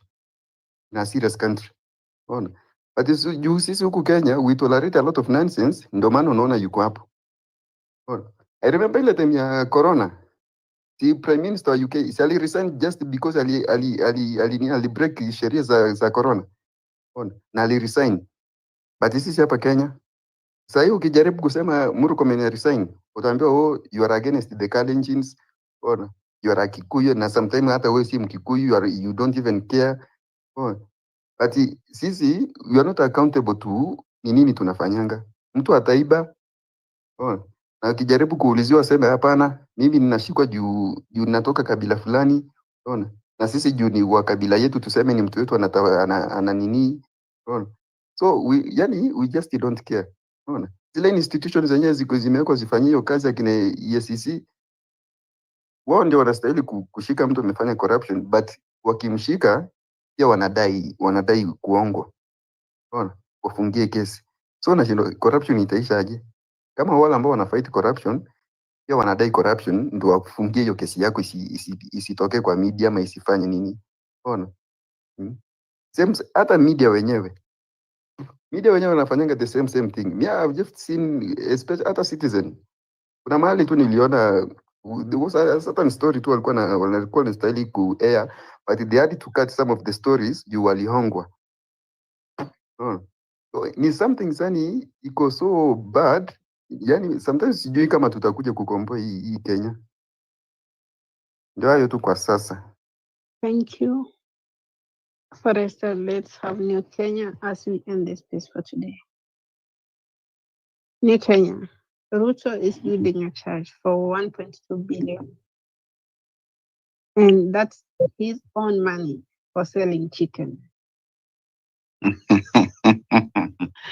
Good evening, Leon. Good evening. How are you? I'm good. And everybody, good evening. You know, the story of Ruto is, I think, wa mimi nasema saa zingine kwamba we have talked about Ruto. Mpaka naona sasa Ruto pia ametuzoea to an extent whereby wajua haimsumbui, even people talk about his name, he's just proud of that one. I think he's bringing other things to divert our attention, because building a church in a state house at the same time Esther Passaris is taking a bill where a state house should not be a no-go zone. So who are you building a church for? Is it a church for wash, or is it a church for cult, or is it for what? And today we are electing a Christian to be a president. Tomorrow we may elect a Muslim to be a Christian. We may elect an Hindu, which they go for temple. So I just I don't know, because I think there is a problem. I think some of our leaders are suffering from mental disorder, and it is high time that we may just take time, look at them, and we see that they are sick. Because as we talk today, you take 1 billion building a church for your own money. Yet there are schools, which, because I know that is not his own money. If audit can be done, that is not his own money. There are schools from his own backyard where people are still learning under a tree in a system that they are praising, that is a CBC, is a U-turn to our country. What are you telling us? In a country where people are struggling, the education system is not working, then you are building a church. So I'm like that. The problem we are having is more deep-rooted, that we can just look on how we can do it. Just as the previous speaker said, we can change the structure of the leadership, which we can. But how are we going to do it? There is a previous speaker who talked about the kind of leaders we have, the tribal line. The problem that we have been making in this system, this regime, is one. If I can remember well a bit, it is the leadership. If somebody can remember, after the post-election violence, there came the Grand Coalition government, where ODM were the majority in parliament. The speaker was Kenneth Otiato Marende. That guy had a wisdom in leadership. If they were of leaders of today, they would have impeached Kibaki then, because ODM was the majority. But Marende managed that parliament. I think it is called the 8th parliament, something like that one. He managed that parliament up to the end. The problem we have in our country today, as much we blame William Samoei Ruto, the problem starts during our election time. And this thing comes with the political party. This idea of political party, going with political party, because I've come to realize that the political party does not give us the competent people. They give us their loyalties. You know, if you give me a loyalty person, it is not competent to me, whereby he will not articulate my issues. He will always articulate the issues of the boss. And the boss is the owner of political party. Remember, these people remit money to political party the way I remit money to how they carry, I remit money to carry. That is how they do it. So the problem we have in this country as we talk now, it is the members of parliament. We talk about all the independent institutions, but the most independent institution which has direct power from the people is member of the parliament. In fact, if there is a superior house than any other house, it's parliament. A parliament has the power to question the president. Parliament has the power to impeach the president. Parliament has the power to approve. Parliament has so many power. But what are they doing? That is where the problem is. And if the like of Oscar Sudi may try to do what, we can restructure these things from the grassroots. What kind of leaders are we going to elect? Let us don't elect leaders based on the political party. Political party is what has bring us where we are. Who assume today you are supporting ODM? What is ODM doing for you today as a member of ODM? What if you are supporting UDA? What is UDA doing for you today? Those are the questions that we need to ask ourselves. I was supporting this party. What is this party doing to me today? What is the philosophy of this party? Because what has disturbed me most in this country that every 5 years, we we every 5 years as we approach election, we don't go to election with the same political party. There is no any president of this country that's ever been going to election with the same political party that he was elected on. Why is it that they keep on changing political party, changing? Because they don't believe in the philosophy of what they're telling us. Because once they go there, they do their things. Later on, they come with another philosophy. The manifesto will never change. It is just the same thing. So it is just my appeal to my fellow Kenyans as we continue fighting for this thing. Because the person we are fighting, it is like, in our place, there is what is called hippopotamus. The skin of hippopotamus is so thick to an extent, even if you cane it with what, the hippopotamus will never feel anything. The skin of Ruto, as we talk, the skin is so thick that anything we will tell him will never touch him. Today he's telling you that he is a man of God. Who a man of God that can oversee the death of people, and then you are just proud about it? Which a man of people you talk about? People are creating anarchy and what? Where is this God, honestly? Or this God is just selective, that the people who know God more than other people. So this mockery of being people hiding behind God, or we are men of God, or we are children of God, we fear God, and what you are doing does not reflect what you say is another thing. So my prayer as I land, let us just rethink on the kind of leadership we have, and let us start it from the grassroots. If we may get the right from the members of parliament, the legislators, let us leave alone the judiciary, let us leave alone the EACC, leave alone the DCI. If we will get the right, if we may make the right choice from the members of parliament, that is where the power belongs. I think that is when we can make something. And this one will only happen when we do away with political parties. Because as per now, we need to realize that how political parties working in the US, because they used to give us comparison in the US. Oh, in US, Malaysia, what? There are those things that those people did right, that we have never done right, that we should not compare ourselves with them. Because you need to remain with the philosophy of something, the philosophy of that something need to remain. But you cannot keep on changing like a chameleon. Today you are in yellow, tomorrow you are in blue, and you are just the same person. So they don't believe in it. So my prayer is that as we going, because election is coming, let us do away with political party. Let us try to internalize individual that today this Maraga that want to be a president of our country, where has he, from his upbringing up to date, what does he believe in? Since he became a grown-up, what has he been championing for? Because here we come and we elect somebody who does not believe in anything. History teach us a lot. Every person, if you look for the history of William Samoei Ruto, this guy don't believe in anything positive. History speaks for itself.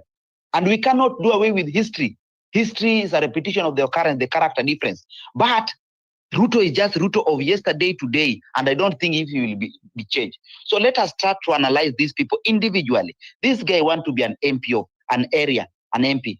What from his childhood, from his upbringing, what does he believe in? Does he believe in leadership, or is just somebody who need to be carried? That is the only thing that I can pray. As we go forward, kindly please, let us analyze these people. If we do that one, in the next 2027, we may improve a bit. Coming 2032, we will reach somewhere. Thank you. Thank you, Nick Kenya. Mustafa, can you say something as we end up this space?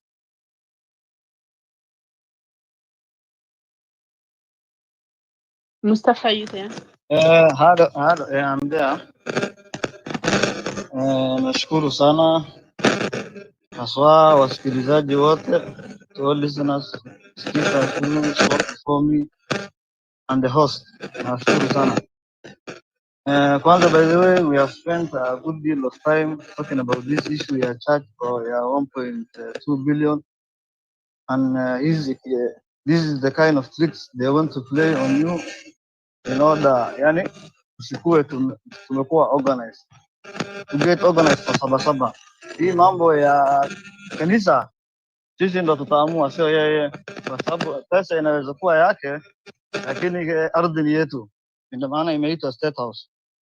Ajenge huko kwake Karen ama Sugoi. So sahii tungekuwa tunaongea kuhusu mambo ya kupanga Sabasaba, hiyo maandamano venye tunafaa tufanye. Huyu jamaa kwanza ameenda, ametoka hii imeenda sasa, lakini mimi kama Muislamu, mtu akikimbilia kwa msikiti ama kwa kanisa, unajua tunaambiwa hatukubaliwi.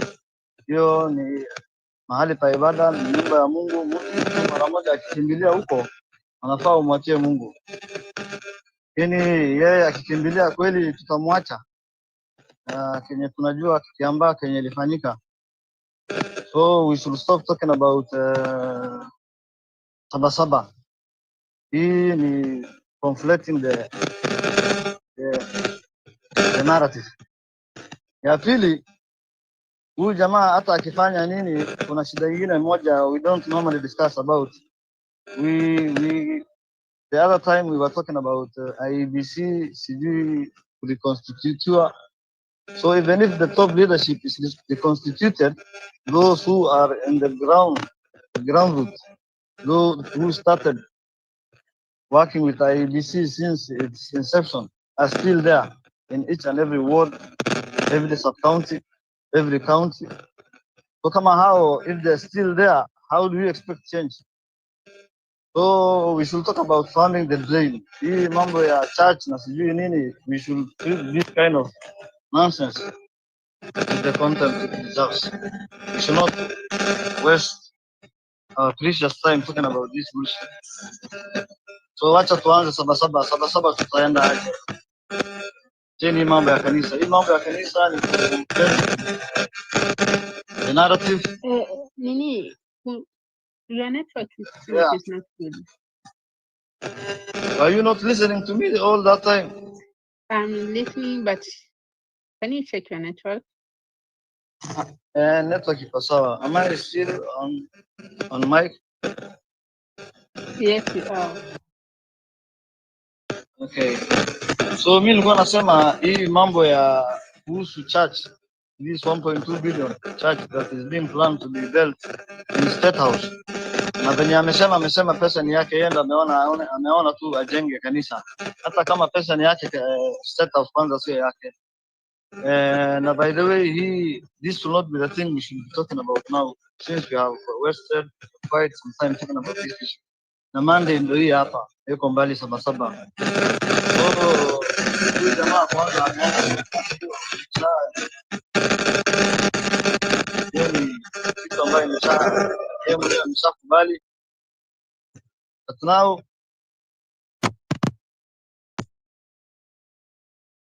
ile kitu tunafaa tuulizane, IEBC ikiconstitutiwa, the top leadership, yani the chairman and hao wengine kadhalika, hao commissions.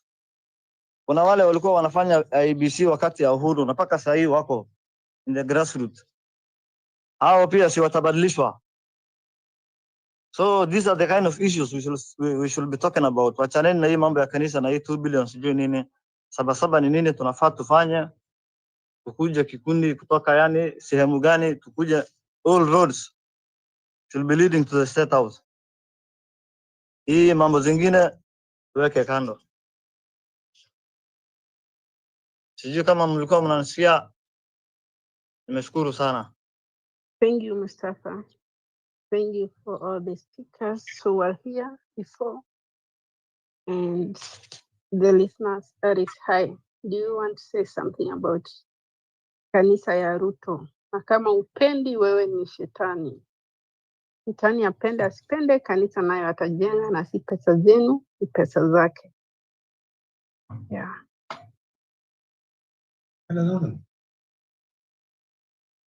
So see you maybe on Tuesday. We will be having a space hosted by Justice for All, co-hosted by me and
do your job. Can you believe that? Just imagine, anasema let them just kill. So imagine what Murkomen wanted. Mwana wale watu wenye wale wa Kikuyu wamekuwa kule Homa Bay wakichoma police station.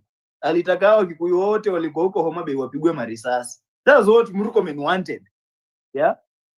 All those thousands of the people from Mount Kenya wenye walienda na bus hadi huko wapigwe marisasi. That's what Murkomen wanted. But this government, yani wamekataa tu kukubali kwamba there is nobody who loves them in the country. Any person who comes out to protest, sijui the people of Mount Kenya, my friends, some of us have never been to Mount Kenya and we are protesting every now and then. They need to understand that we are tired. We are tired of them. We are very, very tired, bwana. Na by the way, sio lazima ukue hapo.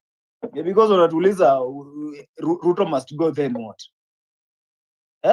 Wanauliza aende wapi? Kamiti, my friends. Kamiti, lakini kamiti ni karibu, anaweza kuja kuona. Mimi naambianga apelekwe Shimo la Tewa. Ukaumwe na chikungunya properly. Chikungunya ni matendegu, my friends, kama mjui ni ugonjwa fulani inakuanga huko Coast. Wale umeishi Mombasa, I hope you understand that. So guys, tuendelee kupush because mimi what I believe, our comrade was never hiding. He was abducted. Ukiangalia venye anafanana, he was just in fear. His facial expression, venye amenyolewa. Nimeona Billy akapa. Billy hata ulinyolewa fiti bana. Jamaa amenyolewa vibaya. Vibaya kabisa. Baya Billy lazima tu way into this. Billy ulinyolewa vizuri bana. At least walibalance nywele. Huyu amenyolewa kama kuku. Hakuja hapa kutuambia alikuwa amejificha.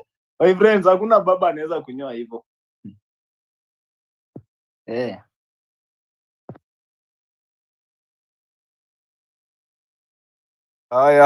Billy Mwangi, are you in a position to talk? Billy. Billy. Kiotibwita Billy labda nisikii. Billy Mwangi. Yeah, Billy Mwangi, incoming senator of ni Embu ama ni Meru? Ni senator wa Embu. Embu, yeah. Senator wetu went through the same KOT ordeal. nimesikia unasimama wapi KOT? Ufai kusikia, inafaa ujue. Kimilili. I'm vying for MP Kimilili kule kwa Didmas. Yeah. Didmas, I'm vying for MP. Yeah. We keep encouraging the youth not only to get IDs, guys, get an ID, but also stand for any position. Any position will support you. We are tired of this old guard. These guys, they want to consolidate power and then pass draconian laws. So, hapo parliament, lazima we must capture parliament again. This state capture has to end. We are over 15 million. Mama. Drain the swamp. So drain the swamp. That's what it. we're calling for. Yeah. Yoroslav, are you there? Yoroslav, comrade, are you there? Can you hear me? I'm here. I'm listening intently.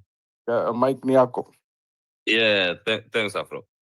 So the whole day, like the previous guys have been saying, that there is a counter narrative that is being pushed around. But then, even if that narrative was true, I want to explore a scenario in which that narrative is true, that the guy abducted, went into hide.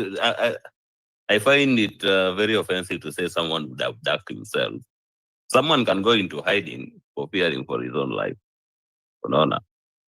And this whole clamor around the guy's life, there is a possibility that if those guys go, because they went to his home twice and they didn't find him, okay? That is the scenario I'm exploring. Even if that were true, okay, some people are coming to the extent that they're breaking into your house, but they don't find you. You go into hiding for 10 days for fearing for your life. When you go into hiding from guys who are trying to find you with the full force of the government, like assuming he did, definitely you're not going to carry around gadgets that are going to be used to track you. So Let me ask you something. Let's play that theory. I like it. Okay, all the work they have, will all the backlog work? I mean, you're so important. They really have to look for you. They get to your house. They break the door and head to delay. You're a very important person to them. Higher. Yeah. So the nini is this. What would be the first like the one thing that is most important to a person, especially when they are faced with an existential threat? Obviously, it's self-preservation. You don't care about the constitution ama hizo upuzi zingine ati you have to present yourself to the police. Police themselves are the niggas who are trying to kill you. And there are so many reasons. There are so many cases where the police have come for people. And people, the case of Ojuang, they went there, they were policemen. They found him eating. The father was there as they were taking his son. Nona. And they and everyone was like, kwanza wanasema baba yake alimwambia aende tu, because baba yake trusted that he was with the police and that was he was safe. Okay? Then it comes ati amekufa. So for a normal person, you have kids, probably you have kids, or you are just, it doesn't even matter whether you have kids. What do you do having seen all those scenarios? And then they're coming at night. Mimi na kichakani, obviously, I wouldn't, even if that was what happened, I would go missing. I would make sure I'm safe, because my safety matters. I want to see the next day. Okay? I'm not going to allow myself to be killed because What made someone with a you, brittle ego. Angalia, bro, Yarosli, what makes you so special that these people have to look for you? Or what have you done outside the law other Exactly. than exercising your democratic right? Why are you special for them to look for you in the first place? So then the other thing we have to understand, in nchi ya majambazi, like the police government is basically an organized crime, whatever, or an organized crime syndicate. So that thing that what we say, the thing that people say that, you see, when the government comes to knock on your door, open the door, well, prioritize your safety, especially when you know the kind of people you're dealing with.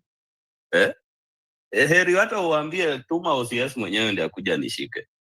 You can actually refuse to open the door to those. Mwambie, I'll present myself tomorrow with my lawyers. If they want to break the door, si nguvu ni yao. Let them do what they want to do. But then what he did is very much the way a normal person who is fearing for his life would do. That is the scenario I was exploring. Now, in the other one, and this is the one that me personally I believe is what happened. That nigga got arrested by the police. He got disappeared. The noise got quite high, and before given the kind of public interest that was involved with the case, they might have, you will find, because these stories will come much later. Okay, when the MCA for Wajir got abducted and was perceived dead, but then reappeared, there were these two guys who had been arrested who swore they were with that MCA somewhere in Kajiado, and the people were like, "What do you mean?" You know, but that was the case. He was there. So people try to treat the government and the police as some of these overly, responsible people who can just come and take you, and then you can expect to be fine. The law is not more important than your life. Following the law is not more important than living and preserving yourself. The guys who are enforcing the law are not themselves the law, and they are all predisposed to the trappings of power. So mtu anaona yeye ni polisi, anaona anaweza fanya chochote kenye anataka kufanya, and he'll get Kuna away ule with it. MCA wa Mandera mwenye alikuliwa. That, He disappeared for long and then they found his people had body. even said he had died. Yeah. People had said he had died, but it turns out alikuwa ameshikwa na kina Nurdin Haji, the NIS guy. And then they kept him in Comunicado all those months, imagine. All those months. Then some guy goes into hiding for fear of such a case happening to him. And you see some people are on his case that this will be used by CG. Yeah, but he's alive. And now they can't do anything to him because it's now on the public domain. And then the one thing as I close that I wanted to tell guys, this government, the messaging that they are trying to put is not to the learned people. They know they already cannot control the learned people. But I can assure you that for the guys who are deep in the rural areas, who don't probably have much access to the internet and whatnot, they will believe, because this is the stories that are being carried over the radios. You know, ati alijipeleka kotini, ati alikuwa mafichoni and whatnot, and the narrative starts to build from there. So we do what we have always done, which is we always counter these stories, one person at a time. Post on your status, post on your timelines, go to those guys who are nini. Wherever you are among your peers, that guys are bringing out these alternative facts. Tell them, because this is how the guys who are masterminding these things, it would be a mistake to think them foolish. They are very bright at what they do. And they're very bright at controlling the narrative of the masses, especially. And the masses, I mean the guys who are not that much very well informed. So those are the people they are targeting. They're not targeting you, Afro. They're not targeting KOT, because they know you'll always see through the bullshit. But there are a lot of people huko nyumbani who will listen, and whatever the radio says, oh, kumbe alipatikana, alikuwa amejificha, anasema sijui didididi. That aside, sabasaba ni sabasaba. Comrades will fall, comrades will rise. We'll have, you know, they're always dealing with this thing where they want to wear us down. And in wearing us down, then they think that, oh, if you hit enough heads, nobody will be brave enough to come forward and challenge us, and that is their that is what they are angling for. But then we are brave and we know what we are fighting for, and we have that conviction of what we are fighting for. So akina Lagat kama amerudi kazi, kasha rudi kazi, sijika leave yake imeisha, because that is just a leave. You see ukuzi alikuwa anasema is stepping aside. He can't step aside. He can't, he can't reprimand himself. So we do what we do, and we always shout. We always give the guys who are victims of police brutality the benefit of the doubt. And we always call the police to account. We never get tired. Because when we start getting tired and fractured, then they have won. And trust me, they have immense power. Yeah. Hiya. Thank you so much for your insights. Guys, please engage the space. I think, let me check. We have only 21 people in a space of 200 people who have reposted the space, who have engaged it. We're increasing visibility, we're expanding the conversation. This is how we're able to keep the government in check.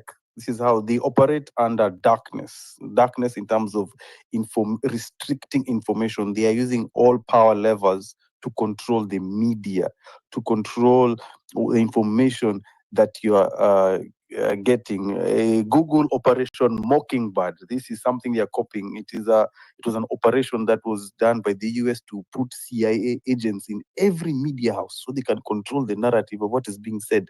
The same is happening in Kenya. We have seen what has happened on Citizen TV that are pushing the government narrative. We've seen newspapers also push the government narrative.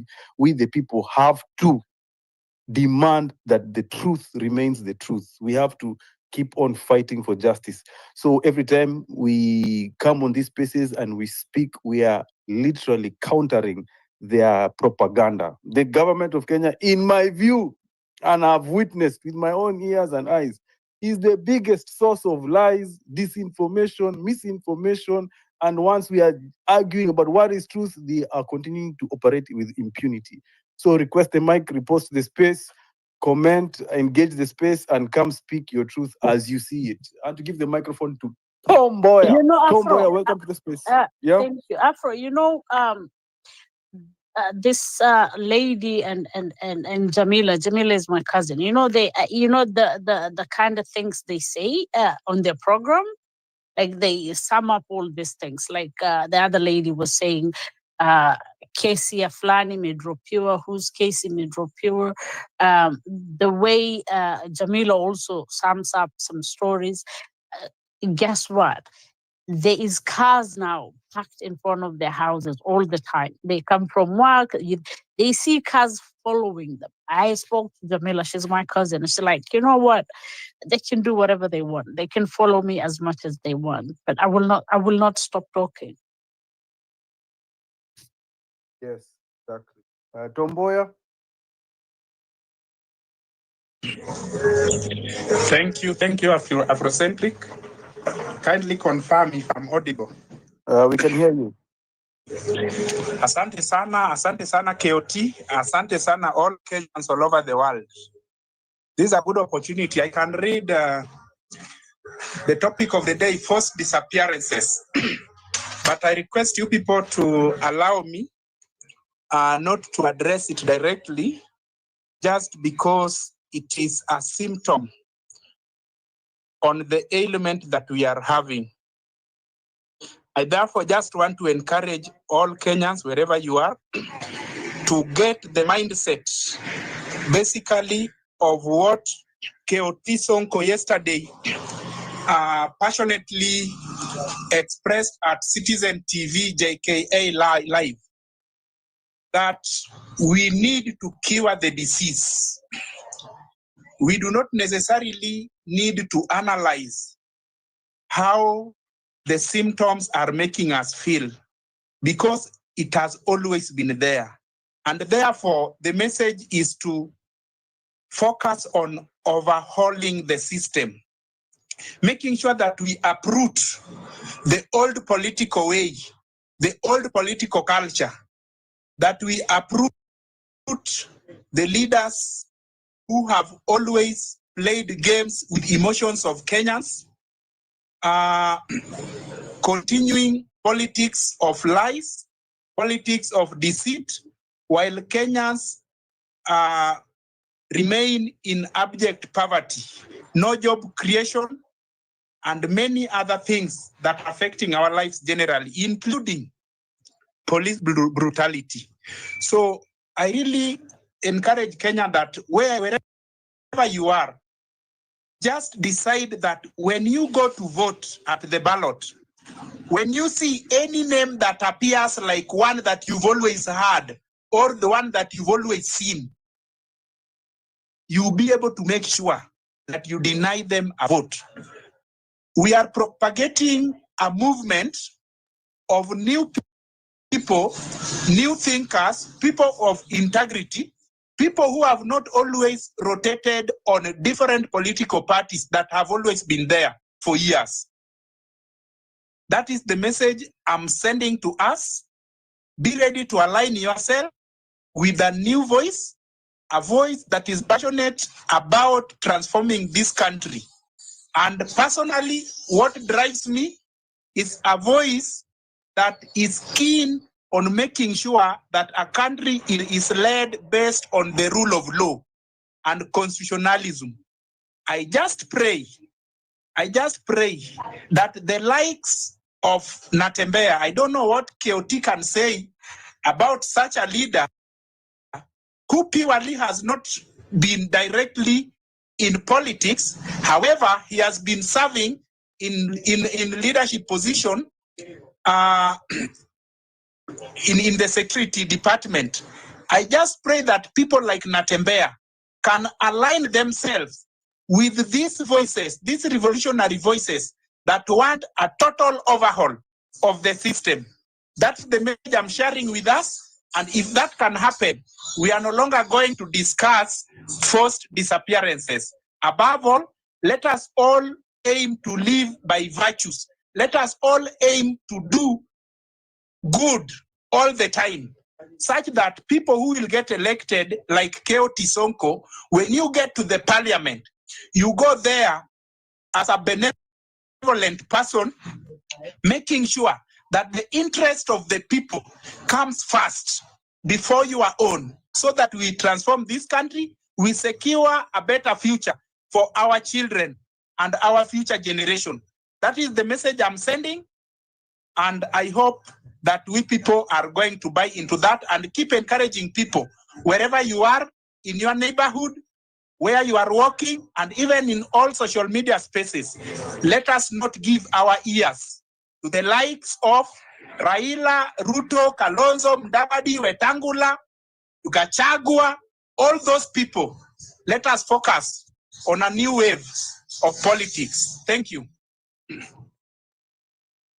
Thank you, Tom Mboya. Yes, we need to focus on a new wave of politics, and it's going to be interesting also to get a perspective from Natembeya, especially he knows the inner workings of the security structure in the country.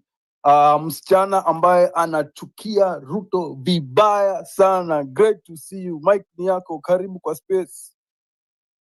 Hai, habari, mambo Afro? Mambo. Ehe, na wasalimu nyote. Today, mchana nilikuwa nimekasirika, but jioni hapo hivyo nikaona Homa Bay wamenifurahisha, so leo sina hasira sana. Yeah? But I want to say something. First of all, you have to understand, mimi nachukia Ruto. That is one thing you should associate me with. Hata tukipatana nikiwa na miaka 80, that is if Ruto will not kill us. You see me, you see Ruto's hatred. Okay? And also, Afro, I'm sorry for doing this, but I would like kidogo too. I want us to spread out this space. So, we are 208 of us. Na nimesikia Afro akiongea hapo, mmejifanya msikii. I want each and every one of us, please share the space. We need more people so that we can be able to speak in one voice. Tunafaa kukuwa hata around 500 hapa.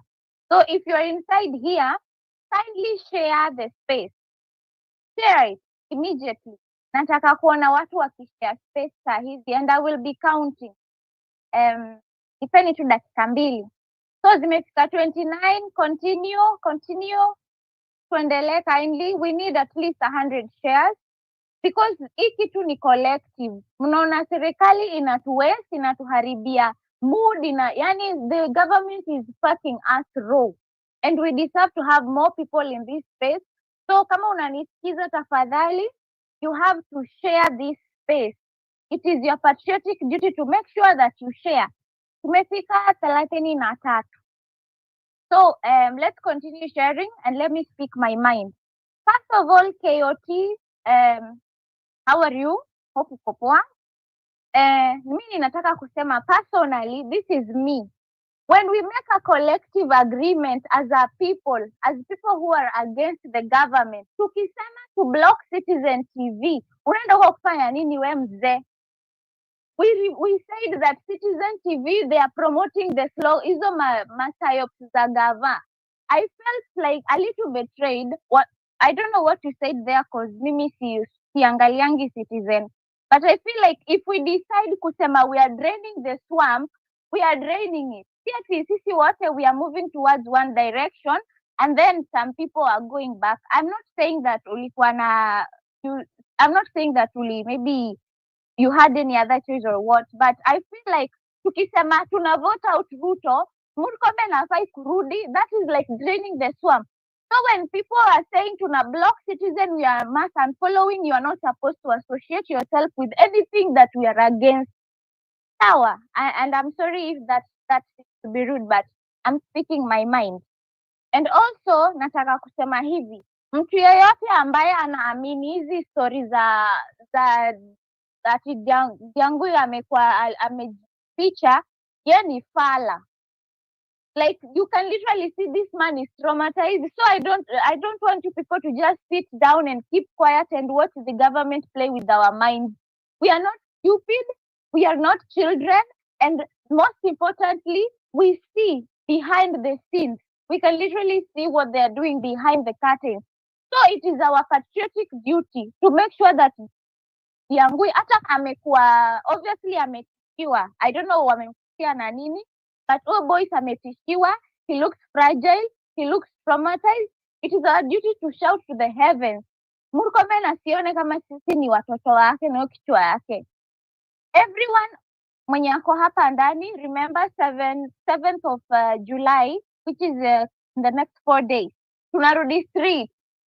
We have to make sure Ruto does not get comfortable in his life. I never watched this man, but small clips here and there zimeonyesha yeye anaishi in an alternate Kenya. Niliona amesema mama mboga sijui amefanya nini. We should not allow Ruto to have peace.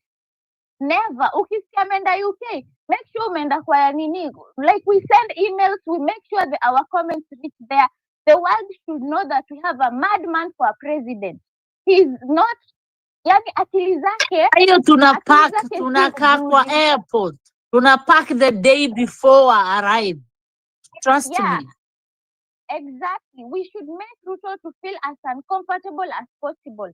And listen, si kila mtu hapa anaweza tokea street. But it is our patriotic duty to make sure that we hold to account each and every person that is making Kenya collapse.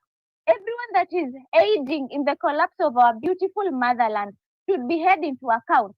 Someone like Murkomen asiwahi ona kiti yoyote ya nini, hata akuwe mzee wa nyumba 10. He should never. We are draining the swamp. We are heading towards a better Kenya. Tunataka Kenya yenye mtu kama Matiang'i hafai kupata nguvu ya kusimama kutuambia ati this and this happened. People who are supporting Matiang'i are the same people who will eventually mbele huko, they will support Murkomen, because whatever is happening right now is what Matiang'i did during his time. I hate to see people promoting nonsensical people. We are kizungu imeenda. Tunataka watu ambao hawatuoni watoto. Mtu ukiulizwa maswali, mbona Kenjako brothers waliuliwa, you have to tell us I was told by so and so, because we are trying to make sure that we have a clean slate. We are trying to make sure mtu kama KOT, when eventually he vies for his seat and ashinde, hata kuwa na ugumu wa kuarrest mtu kama that moron called Didmas Baraza. You understand? We want to hold into account each and everyone. Mtu kama Billy akishinda senatorial seat, huyo Muguka anaongeanga ni kama amelala, anafaa ashikwe. He's an embarrassment to Kenya. You know? So, kindly, if we are agreeing that we are draining the swamp, these people should never, even in their next lifetime, they should never, even hata wasiwahi kuwa head boy ama head girl shule. Never. So, if we collectively agree that this and this is happening, we should work towards this thing. If we do things that are contrary to what we are collectively agreeing upon, inafanya mtu kama Ruto atuone kama we are a joke. You know, do not buy into stories za DCI. Those are morons. Do not listen to a bimbo like Pasari. Huyo mama hata sijui alipata hiyo kiti aje. Karen Nyamo alitulia, alikula zake 5 amekaa. Now it's Pasaris. We have to deal with these people. Hata wafunge comment section. Deal with every government blogger. And if at all kuna mtu yote humu ndani anafanya serikali kazi, kumamako, ulaaniwe, wewe na kizazi chako. You cannot join us here. You cannot pretend you're working with us here and you are part of our problems. Mimi nawaambia, and you people should understand. Hata kama who you are not religious or you believe in whatever, nataka mkae mkijua karma hufanya kazi yake. For now you will eat pesa ya serikali. For now you will enjoy the privilege of being side zile za watu wako nazo, but trust me, hapa mbele utakuja utapata kansa ya mkundu, utalia na yani tutakuchekelea, because the good thing about the internet never forgets. So be on the right side of history. Mimi hata nikikuja kuuliwa sasa hivi, wallahi nitakufa nikismile nikijua I was on the right side of history. Even if no one will remember me, my spirit will be at peace knowing that I did not lick Ruto's ass. Kwa hivyo, stop fearing death, do not relent, do not give space and time to these government bloggers, do not heed to their trials, like they're trying to kizungu. Wanajaribu kutupima. Unaona? Like ile nye you are doing a lab test and then someone anakwambia add 2 liters of what evil. They are trying to pima us how they can subdue us, but we should not allow that to happen at all.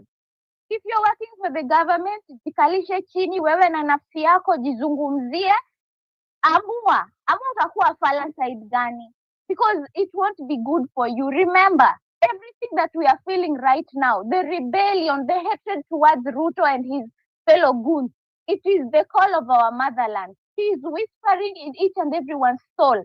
He is calling unto us, because there is no way serikali inakata miti hobela ndio hao watu wanauliwa ovyo ovyo. Para mwingine ana make deals za kuuza wasichana wenyewe kwenda ughaibuni kuosha matako ya Waarabu. Mwingine anaenda huyo anataka kuweka klani yake mzima kwa serikali. You know, this is not how it works. We should all go out. Remember, mi husemaje, homeland or death. Mnanisikia? Homeland or death. Because without that, bila hiyo, tafika mahali, our children we will become a country like that stupid village called Uganda. We will become like Uganda, you people. And that is what this man is trying to do. We should never allow him to lead us to a state where we become like Uganda. Never. Fight as much as you can, resist as much as you can, speak up the best way possible.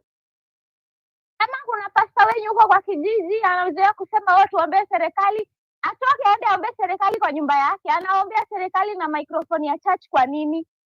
No one should give the government peace. No one. And trust me, maybe personally I like staying behind the scenes. Lakini in my area they know I am in trouble. They know. Even my mom alisema at least wiki unatulia kuna maandamano, lakini natokea. Hii tarehe 7 trust me, mimi natokea. Kama unaweza tokea. If you're not able to share the post, ongea. We speak through various means. Wale ambao wanapatia serikali kichwa, headache, whatever, do so. Pigisha Ruto kelele hadi akublock. Si unajua kublock watu siku hizi. That is how we fight. In a war, kuna wale strategies na kuna wale wanaenda kwa ground. So we do this through all angles. Umesikia wapendwa wenzangu, my fellow patriots. It is homeland or death. Kwa sasa acha nifikie mtu mwingine azungumze, na kama nimesema kitu mbaya, nimekosea mtu, faki. Thank you msichana ambaye anachukia Ruto sana. Asante sana. Proper injection. Will pick up microphone ukasema manze, we are going to repost this space until we get 500 of us here speaking in one voice. True to that fact, people are engaging the space. Asante sana. Yes, guys, we can't call for accountability among these politicians and not be accountable ourselves. So let's hold each other accountable as we moving on forward. Giving the microphone quickly, guys, engage the space. We're already 500. Let me see. How come these people bado wako na followers? Kenyans, you're very good at unfollowing people. Why are we not unfollowing them? Why do they still have people who are following them on their whatever platform it is? Why? You can get them, you can tweet to them, but you don't need to follow them. Massive unfollow, man. What is going on?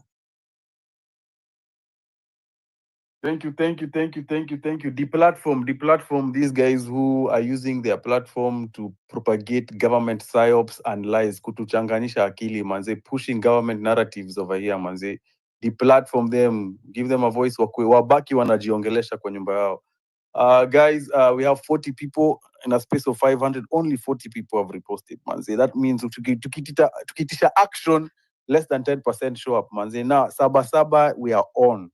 Saba tunatokea. Saba tuko kwa grao. We are putting an end to this one massive last push. By the last time, we already had the revolution. Nitu, we ran out of light. Giza ikaingia, wase wakarudi home. We already have the numbers. You saw Siri ni numbers, Saba ni numbers. It is so simple to make Ruto resign and show him that he has lost mandate to rule over us. They are killing us. They have weaponized and politicized the police department. I do not feel safe in this country. You do not feel safe. Anytime you go into the police station, there's a shoot to kill order. Imagine unaenda hapo kustaki, unapigwa risasi. This is not the country we want, and this is not the Kenya we envisioned. So engage the space. Gadhu, mic is yours. Your hand is up. Vipi guys, viva Viva comrade. Viva. Wale tulipatana kwa streets last week, well and good. Naweza ambia, let's not forget, we are the generation that was told to wait our turn, to be patient, to stay silent. We rise not in rebellion, but in revolution. Because silence, bana, it's no longer the option. Hii si kitu ya Gen Z, hii ni kitu ya generation zote. Everyone is tired of corruption, of the leaders who serve themselves instead of people. Hawa watu wanasahau, sisi ndio tumewaemploy. Hao si waheshimiwa, sisi ndio waheshimiwa. The systems are designed to keep us struggling. Wase, tuendelee to struggle. It's about policies or politics. It's only about survival. It's about our right to live in a country where justice is not a privilege for the rich, but a right for all, a right for the poor, a right for the sick, a right for those people who are suffering. Let's tweet, let's march, and let's care for each other. Hatuko hapa could destroy. We're here to rebuild our country.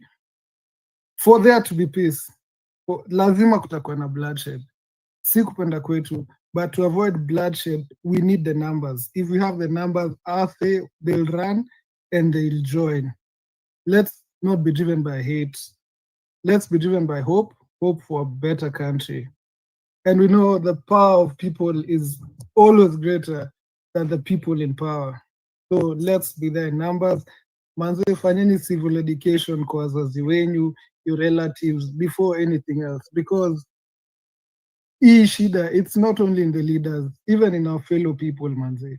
Fanyeni civil education mkiwa nyumbani, inject. Wherever you are, ukiongea na wasa bodaboda mtaa pia, they are another route. Watu wanakuanga, wamesikiza politicians, wameenjoyiwa, they've been bought. And au polepole wanaongeanga, they push the narratives of our politicians. Manze, inject, fungua watu macho, wafungue. This is not the end, it's the beginning. Unfollow if you can, unfollow, push, unfollow, boycott biashara za watu. Manze, tunafaa tuanze kuoccupy kama Pasaris anafaa kwake hata kusha occupywa or something. Anything you know about, si kumsalimia pekee. Tuna occupy manze. Kuna Molotov manze, watu wakianza occupy and the platform some people. Tafadhali manze, let's stay strong. Let's not give up. Tuende mbele. Let's do this for the country manze. Sahi we might be young manze, itafika time hasa watakula kila kitu. We're supposed to make these politicians, hata sijui maneno kwa arrest ama wanafaa kwa refugees. Hii mali yote wameacquire. We end up occupying, wakwe refugees. Hasa wanacheza game, wabaki kwa hizi streets. Hatuwataki kwa hizi streets. Occupy, tusafishe hii nchi, tuanze afresh, tung'ang'ane, na tuishi in peace manze. Manze, mali hakuna corruption. You don't even need money. And tunaishi vizuri. So guys, don't give up. Let's stay strong. Let's be together to kill hatred amongst ourselves. Let's know the enemy. It's not only Ruto, it's all those politicians, all those rich tycoons who've run our country dry.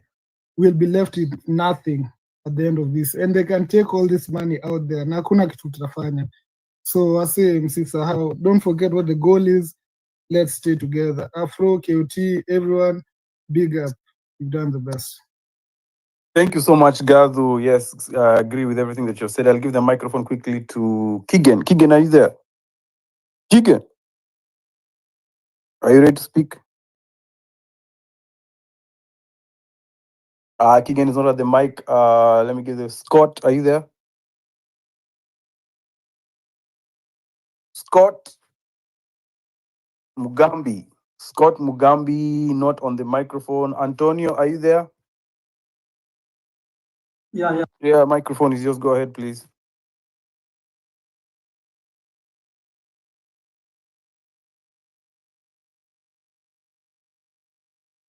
Hello, we can't hear you. Antonio. I'm a drop.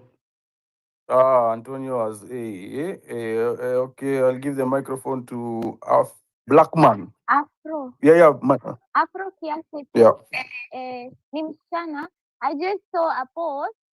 You remember the other day when ni juzi usiku there was a guy alipatikana ametupwa sijui mahali, Yeah. and then akapelekwa hospitali. I just saw someone, unaona nguo zenye Dagwin alikuwa amevalia leo. It's the same clothing. I don't know how, like ni nguo same from the hoodie to the trouser to the shirt inside. It's a little weird. Yeah. I've noticed that the hoodie maroon, the shirt checked. I was like, manze, hii Matrix, manze, inatuchezea na akili nini? But I've seen that picture. I'm still reading into it. I don't know what people in the space gather from that information, but hey, that cannot be a coincidence. Cannot be a coincidence. Now, just to contribute. Sorry, see, it's not my time to speak, Yeah. but I think that thing draws my attention. Ukiangalia hiyo hoodie hazifanani. Hoodie ule jamaa mwenye alikuwa amekufa, hoodie yake iko na zip, but hoodie huyu jamaa mwingine haina zip, so usifall into that propaganda. Hazifanani kabisa. Yeah, I mean, I'm not saying it's the same thing, as in I'm saying like the way gava inatuchezea akili. Yani they think, yani they're trying as much as possible to give us information overload. Yeah. Yeah. Thank you. African, you just want to continue and finish up your thoughts? Okay, sawa. So guys, where can I start? Like, I know kuna ile fatigue ya maandamano, you know, especially after 25th. Let me talk on my behalf. Like, after 25th, 26 meka kwa nyumba najiuliza, man, what has just happened? Kuna ile feeling ya ni kama umetoka matanga. You feel like there's a goal you wanted to achieve, but you have not achieved. So when it gets to that point, the tendency is for people to, you know, to give up. There's nothing you're doing, there's nothing you're achieving. But what I can tell you guys, every push we are making, it's making some changes in this government. If you had listened to the speeches in Ruto Ali make after that 25th, the guy is shaken. The guy is very shaken. Like, I drew what will happen next. And that is the power we have. So anything, any justice we want to ask for, any change we want to see in this country, it is upon us. No one is coming to help us. The MPs are not going to help us ask for change in this country. Hakuna msee anaenda kutusaidia. Ama MP kama ungekuwa anatujali, kama MP ungekuwa nasikiza, hata sijui nitasemaje. Niliona Babu Owino kwa maandamano last time. Nikasema these guys wanakuja kutupima ama nini? If these guys ungekuwa nasikiza wananchi vile wanasema they are the representatives wa wananchi kwa parliament.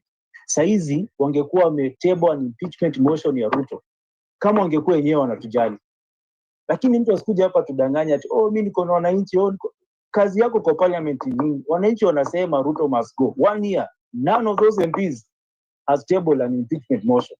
So hakuna MP yote anakubalika kwa hii movement kusema ati mimi niko na wananchi. The only way unaweza kashow wako na wananchi ni how kutable impeachment motion, nothing else.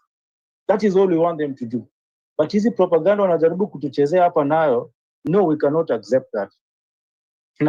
Number two, hii maandamano zote tumefanya, I think there's a point yenye tuna miss. I don't know how we'll achieve it, since we are leaderless, all those things. But kama tungekuwa tunatokea na mpango ya maandamano, tunasema we are meeting from this time and this is the destination. This is the time you're supposed to be in that place. Ingekuwa inasaidia sana. Because nili notice here 25th wase walifika tao late, alafu wenye walienda status wakienda late. But you can imagine kama tungefika tao mapema and then tuseme tunaenda hivyo. Because wase walienda kadhaa. Wase walikuwa kwa hiyo route walikuwa wase kama 500 and then wakarudi. So if you can mobilize people ama just sensitize people, maandamano ikitokea wase watoke mapema, itakuwa poa sana. And then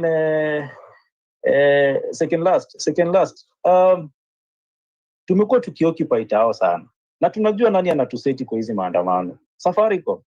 When are we going to occupy Safaricom HQ? When are we going to push for Safaricom offices to be occupied in all counties? Because hao ndo wanatuseti kwa makarao. Like we need to make a statement na Safaricom. We need to make a statement na Safaricom. Occupy Safaricom HQ. Kwanza nikiangalia hii side ya Wayakiwe, hapo inafunga haraka sana. Because the businesses in Westlands ni, ukifunga Wayakiwe ni hivyo. These guys will have to act. So tusisahau Safaricom HQ, occupy Safaricom HQ. And also, kama wasa Kiambu last time walikuwa wengi hivyo, why can't we push for occupy DCI HQ? Because wasione ni kama wanatutishia. The people shall. Yeah? No. We have to find a way of just making a statement. Like, no, najua nyinyi mnakuja kutushika, lakini tukiamua kukuja huko tunakuja. Muona vile watu wa Homa Bay leo wamefanya, and that should be the spirit. Like, inafaa tushikane hivyo. Anyone that is undermining our rights as the young people in this country, no institution should be spared when we are occupying. Wacha wajue. We can decide to bring down the government and rebuild it again. We have years, we have time as our advantage. We are not old as these guys.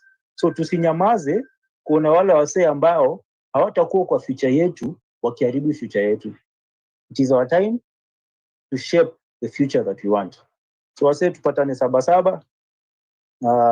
Nashukuru sana. Mimi naitwa Khan, by the way. Asante. Thank you so much. I agree with everything you have said there.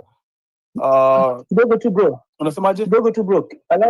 Allow me to salute Mabonga anajituma sana in this movement, and I think tumpatie flowers zake.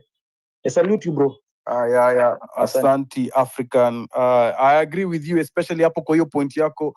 We had the numbers on the 25th. We were just a little bit disorganized. I saw the police mobilizing helicopters to check the crowd movement. And since by resources, Manze, we really 500 revolutionaries to 1 police officer. That are the numbers on the streets. That is why they get overwhelmed. We overwhelm the security structures, and whenever we show up, na kila mtu anatokea kwa streets. Hawatuwezi, and then we take whenever we're on the streets, then we call for the resignation of Ruto. Like, the numbers were there. It's just that they were able to blockade Thika Road, Kiambu Road, and the numbers weren't able to merge. But that's what they were doing. But the numbers are there. Not if we have the numbers. We have the numbers. So Sabasaba tunatokelezea kila mtu kwa grao. Msichana, you have something to add on? Yeah, nilikuwa nasema hivi, hiyo point ya Afrikane ya make about numbers. It's true huwa tunatokea wengi streets, lakini shida ni when this police fire tear gas, we run away from. I'm thinking kiasi tu dakika moja. Yeah. I think I can finish a point. When they throw tear gas, then the crowd disperses. That is what that machine. They know when you see a group of 10, 5, 15 growing into 50 people, then you become a mammoth crowd, and then you're able now.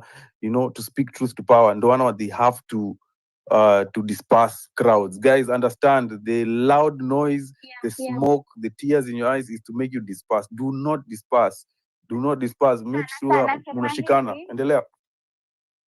Afro nasema hivi, unaona polisi tukiwa wengi, sababu let's say it's 5 police and you're about 1,000 people, if they fire tear gas towards us, I think if they fire, we run towards them, not away from, so that kama wana protect, let's say they're protecting Parliament Road or whatever they're protecting, itabidi waende wajifiche huko ndani na ule MC anaongeanga sana, ule kiwete, so I feel like this strategy inatusaidia sana, like if we are going towards a certain place, itakuwa heri tukienda towards, like we should not be running away from.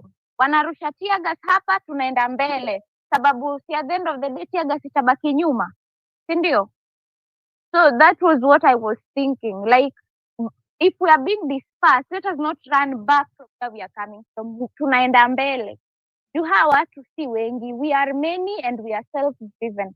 That was what I wanted to add towards this idea ya African. Advance forward. Retreat never. Thank you so much, Msichana. I'll give the microphone quickly to Sankale. Mike is yours, Sankale. So thanks, African. Oh God. I'll go just straight to the point. I won't waste a lot of time. Mine is to talk about accountability and to have future plan of me. I want to talk more about Sabasaba. I want to talk about accountability and how Uhuru and Ruto should be in prison and they should return back our money, including Gachagua.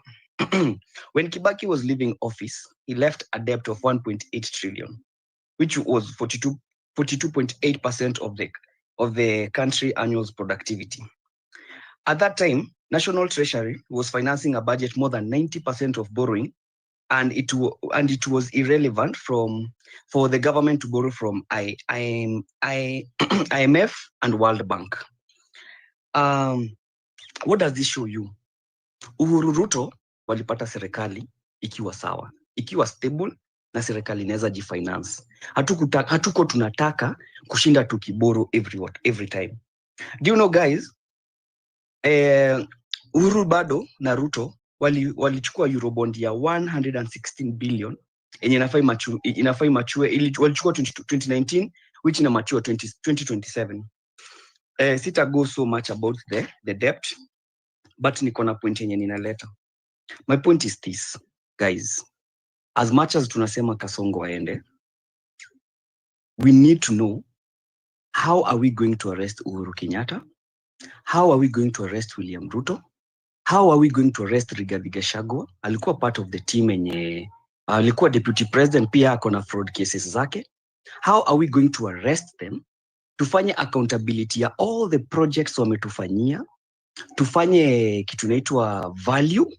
If SGR ya Tanzania ilikuwa cheaper than us na ni better than ours, then Uhuru Ruto wanafaa turudishie pesa zetu. Kama si hivyo, the same thing wamefanyia baba yao Waitito, pesa zao zikuwe freezed, to auction property zao, tulipe deni yetu. Guys, ask yourself this. Mbona the same old people ndio this system inataka kurotate? Matiang'i alikuwa ni nani?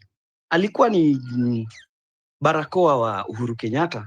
Anataka ingie kwa kiti afunikie deni za kina William Ruto na Uhuru Kenyatta. Rigathi Gachagua to a point alikuwa na integrity, hata by the time anakuwa deputy president wetu, article 6 ya constitution hakuwa na integrity. Billy Mwangi nilikuwa na wewe na Rigathi Gachagua, so make sure umemwambia arudishe pesa zetu, arudishe pesa zenye alikula.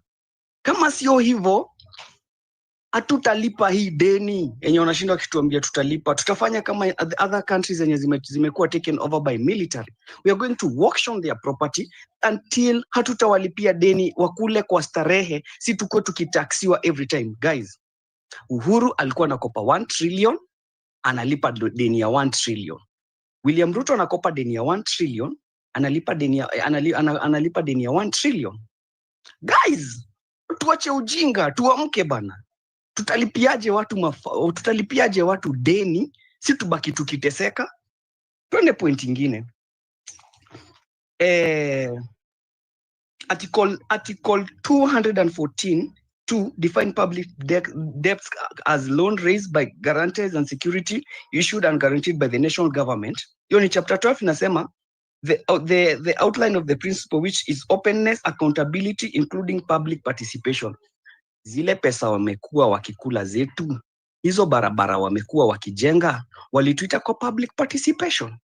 Hii barabara iko hapa Lang'ata Road, 1 kilometer road, ili cost 3 billion. Matiang'i alikuwa prime cabinet. Hiyo pesa alipeleka wapi? Rigathi Gachagua, Billy Mwangi, niwe na target. Rigathi Gachagua alituambia alipata empty coffers. How sure are we walipata empty coffers? Na yeye ndio alitoa kwa mdomo wake. Anashinda kituambia wafanyikazi wa Kenya watafurahia na payslip yao, which according to ile pesa yote wa Kenya wanakatwa ya payslip ni 70 billion. How can 70 billion rescue our economy? Ni arudishe pia yeye pesa zetu. Guys, hakuna kubembeleza hawa watu. Afrocentric, as much as tunaenda sabasaba, mimi nitasema hivi: Matiang'i cannot, Rigathi cannot, Kalonzo cannot, William Ruto cannot. Tuko na watu kama Kinokio Mtata na Maraga linalify election ya presidency. This is another Traore mwenye hatuoni. Billy Mwangi, achana na Rigathi Gachagua kama unataka to work pamoja. As much as ana fight Ruto, pia yeye is corrupt. Hakuna vile inaweza kuwa mtu anasema ana fight ule na nyuma ameniekea gun nyuma, pia anataka kunishoot. So guys, tusimame na tujulizane maswali ngumu. Mbona Jacob Juma aliuliwa? Which information, classified information ndo alikuwa nayo ikabidi ameangushwa chini? Guys, as much as tunaenda masabasaba, this time round, nataka nikitoka hapa nikienda sabasaba, ukiniambia tunaenda kutoa Ruto, uniambie what next? Who is that next person tukishugisha bendera ya UDA hivi chini? Military kienda kuchukua power, who is the next person tutakuwa tunasuggest atakuwa our leader? Keyoti Sonko, Afrocentric, this is a challenge for you. Afrocentric and Keyoti Sonko, you guys mko influential kwa sisi wote. You guys mnaweza tukalisha chini, including Billy Mwangi. Mnaweza tukalisha, mnaweza kaa chini nyinyi big wig wote. Na mchukue some members, na niki tunashinda nikiwaambia kila wakati, na mchukue some of members who are listeners. Nyinyi eti mtakuwa viongozi wetu, but tutakuwa na a way ya kuapproach Maraga. Tunakaa na yeye chini, tunaongea, tunaform a plan, tunamleta kwa spaces kwa wananchi wetu, tunamwambia this is what and what we want. Si eti inamaanisha Keyoti Sonko there's anything utakuwa unafanya behind the scene, but at least kama this paperwork inafaa kufanywa, we will me, you, Afrocentric and wengine watakuwa wakifanya. So hakuna vile tutakuwa tukienda maandamano bila a plan. Hakuna vile mimi ndakuwa nikienda kila time maandamano narudi, I have a home, I have people to take care of, I'm going to fight for my kids' right, and the end of the day I don't have a plan. Plan yes ni kutoa Ruto, then what next? Mimi na wa challenge nyinyi wote, then what next? If he's going home with Raila Odinga, he's going home with Uhuru Kenyatta, he's going home with Rigathi Gachagua, na wote tunawafungulia kesi warudi. Mimi silipi deni anymore. By the way, kama kuna vile naweza kukata kwa payslip, silipi anymore. Washikwe, warudishe pesa yetu. Afrocentric na Keyoti Sonko, na kuna mjamaa mwingine anaitwa Justice for All, pia nilimwassign the same assignment. Kindly guys, jueni vile tutapatana tukae chini na tuongee. Yes, tunaongea kwa spaces as one voice, na tutakosa kuongea kwa spaces. Haimaanishi tukipatana meeting kutakuwa na anything ya siri. Enye yote tutaongea, tutakuja tuiongee tena hapa. Thank you. Na by the way, mimi nakasirika every day, nakasirika. Billy Mwangi, mimi nisikuone tena na Gachagua. Nilisikia una form political party, isikuwe ya kina Gachagua, ikuwe ni yetu. Everyone anakuwa associated na hawa watu, hatutaki kuwasikia anymore. Thank you, Sankale. Powerful accountability. Thank you for holding the transparency mirror to each one of us on this space. And this is the Kenya we want, Manze, being told truth, being spoken to, truth being spoken to power, us holding each other accountable as comrades. Thank you so much, Sankale. Very short answer. My personal views. Will you do Afrocentric? Yes. Will you do just a question? Yeah. Will you do the assignment enye nimekupatia? Na kama kuna mwingine atakupatia the same assignment, are you willing to carry the burden? Unajua niliambiwa nitoe profile picture yangu, nikatoa jana, lakini nikarealize I'm hiding nothing, because at the end of the day I'm not a criminal, I'm fighting for my country, and everybody must be. So are you willing tukae chini tupatane sasa tuongee as one voice? Kuna everybody ana host different spaces. Are you ready? Hawa watu wote wana hold different spaces wenye tuna speak one voice, tukae chini tuongee and then turudi tena kwa space. Are you willing to do that? Yeah, I'm answering your question. I'm answering your question. So nakwambia, focus is the key over here, Sankale. Energy flows where focus is, and that's why these psyops are trying to get us off focus. I believe the number one is the head of the snake, which is Ruto. Ruto once he resign. Then we can deal with all these issues which are being raised on the space, which we want to hear about. Safaricom, we know Imetuuza, we know Akina Kipchunga Murkomen, Akina Elu Langat. The whole system comes down. I agree with you. We have to drain the swamp. Hapo tuko pamoja. But sahi ukianza kusema tuanze kuchagua presidential candidates, tuanze kuketi tuchukue my leaders, you're stealing our focus. Tuko na kazi mbele yetu. You're putting the cart before the donkey. Right now, ni kukuja kwa streets, sabasaba kukuja kwa streets, Ruto resigns. That in itself is a very difficult task. And your energy should be there. Communicate, umepatia parents yako civic education, saini Gen zote kwa barabara, tunatokelezea. Kila mtu anakuja. Afrocentric. Tutenda maandamano, si ni kweli? The only people wamejiorganize so far ni kina Rigathi Gachagua. As in those people, if today Ruto goes down, they are the next people wako ready for campaign na ready wameuza manifesto yao kwa watu. The same thing, tuko kwa political battle na tuko kwa battle ya kurestore country yetu. Yes, sisi ni foot soldiers wenye tunaenda kupigana, but at the same time, why don't we plan ourselves as well politically as theirs? Hatujasema so and so is going to be our president, but nimesema in case tumtoe kesho, tomorrow the whole country will know we have a plan, we have leadership, na already tuko na watu tunajua this and this, already we can form a government by ourselves, because tutatoa Ruto kesho and then tutakaa hapa tena kwa spaces tuambiane, guys, sasa tumemtoa, what do we do? Si tuende tukijua tunamtoa and this is our next plan. Si eti kina Rigathi Gachagua watakuja wa hijack damu yenye tutakufa huko nje. That's what I'm just trying to insist. Thank you. I won't talk again. Thank you so much, Sankale. That's what I'm saying. I agree with everything that you've said, but me, I'm still on the issue of focus.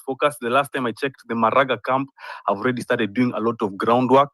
He has already declared his presidential ambitions. So as far as I can see, I can tell we are aligned with every presidential candidate. Tunajua those who have been working. We know the thugs. We know everyone who has been stealing from the public coffers. Hatuwarudishi. We are draining the swamp.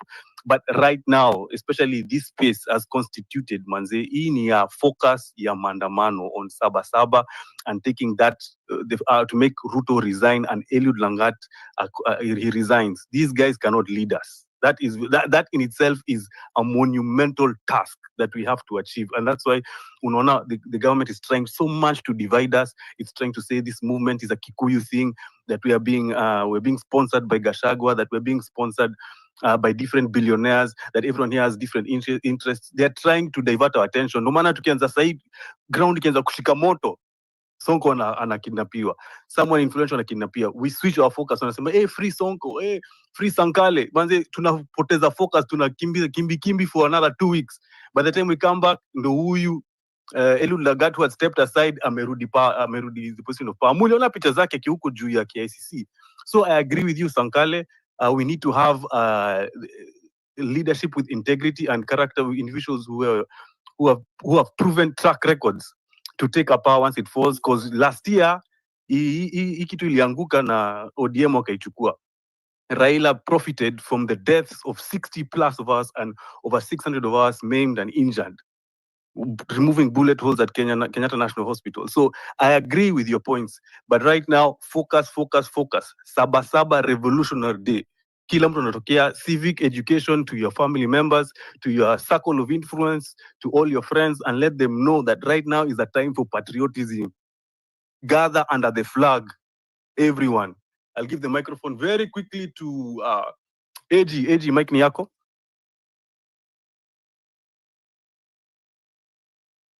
The AG, are you there?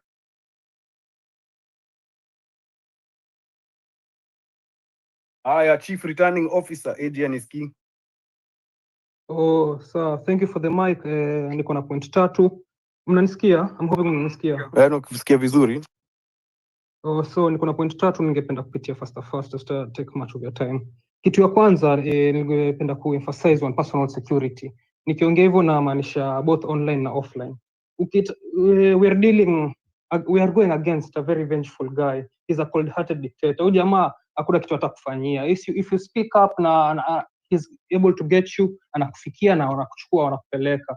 So I was emphasizing hiyo nani, kama tunaweza kuwa faceless na nameless, hiyo tunajisaidia sisi wenyewe. We are helping the movement. If they can get to us, then they're harming the movement directly. Point ya pili ni nani, emphasize on giving up. This time round wase tusi give up. Unaona hii ku give up, wase wanaenda home 5. Hii ndio inafanya wase wanaibiwa huko mtaani, mademo wanarepiwa kwa sababu tuliacha wengine wakaanza kwenda home masaa 3 huko masaa 4. So this time round tuna camp huko mpaka tumalize job until it's in the morning. Kama ni kwenda home ndo watu waende home. That's a point on its own. Point ingine ni fear. Umse alikuwa amebai uoga. Ukianza kuona mabloggers wameanza kusukuma masayo huku kwa TL. Umse ameingiza uoga and he's using the last means possible. So sasa hiyo wase we go hard, we are nearly there. Unaona? That's all. Thank you. Thank you so much. We are nearly by the 20 I believe June 25th we had done the job. Kama we didn't run out of time, and if we had met together, we had already done the job. It was very clear to the nation. That is why they shut down national TV. All media stations and radio stations were shut down. We're told do not broadcast this, because if the nation came and they saw 1 million people on the streets, Manzi Ruto anaenda home. KDF inaingia hapo, immediately the people have spoken. This is done. It is so simple. I'm telling you, it is going over many people's head. Tokea, sabasaba siri ni numbers. Just get on the streets and the whole world will see Kenyans want Ruto gone. Everyone knows it. By the whole region knows Ruto.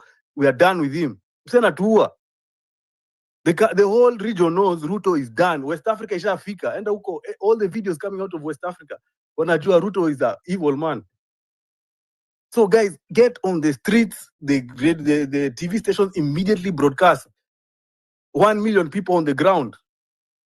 Ruto has to resign immediately. KDF need wanaingia hapo, unapitisha Maraga very quickly.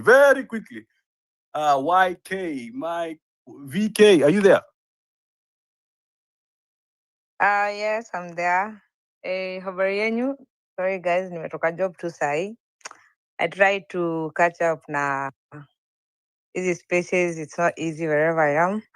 Anyway, I'm just here to tell people, always arm yourselves with gas masks. Ziko hapo Kamukonji, they're very cheap. Googles and at least get easy jackets. Zinaitwa hizi za mvua, raincoats, yeah?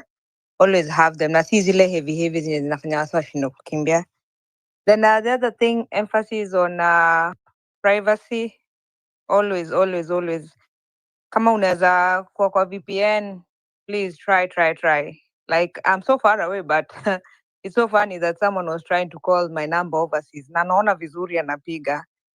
I wouldn't say I'm safe 100% wherever I am, but I'm telling you for sure the government is they're really having a dragnet on these hashtags and the things people are retweeting. So si ati wengine wetu bado wajaingia kwa inbox. KOT, you're doing a good job. I always see you go around kuongea civilization and whatnot. Guys, civilization is needed much on the ground, kama hizo camps za Maraga and whatnot, because either way, I'm still supporting Sankali on what he says. We need to have a plan. Whether anatoka sahi, as much as tunaendelea na maandamano, we need to have a plan forward. Yes, I support Afrocentric as well. Kichwa ndo inafaa kugongwa because he's the one leading everything. But we also still ought to have in mind who are the next prospects. One, me, I'm anti Wamunyoro, I'm anti Matiang'i. Au watu wote, hiyo rende yote, akina Matakarua, akina nani. Those people, they don't fit to be leaders. Where they're showing up now, mi mtu yote kwanza nashikana na hiyo party sijui akina Wamunyoro na nani. It's just a lot of bullshit. We need to have fresh leaders who will advocate for, justice and proper systems in Kenya.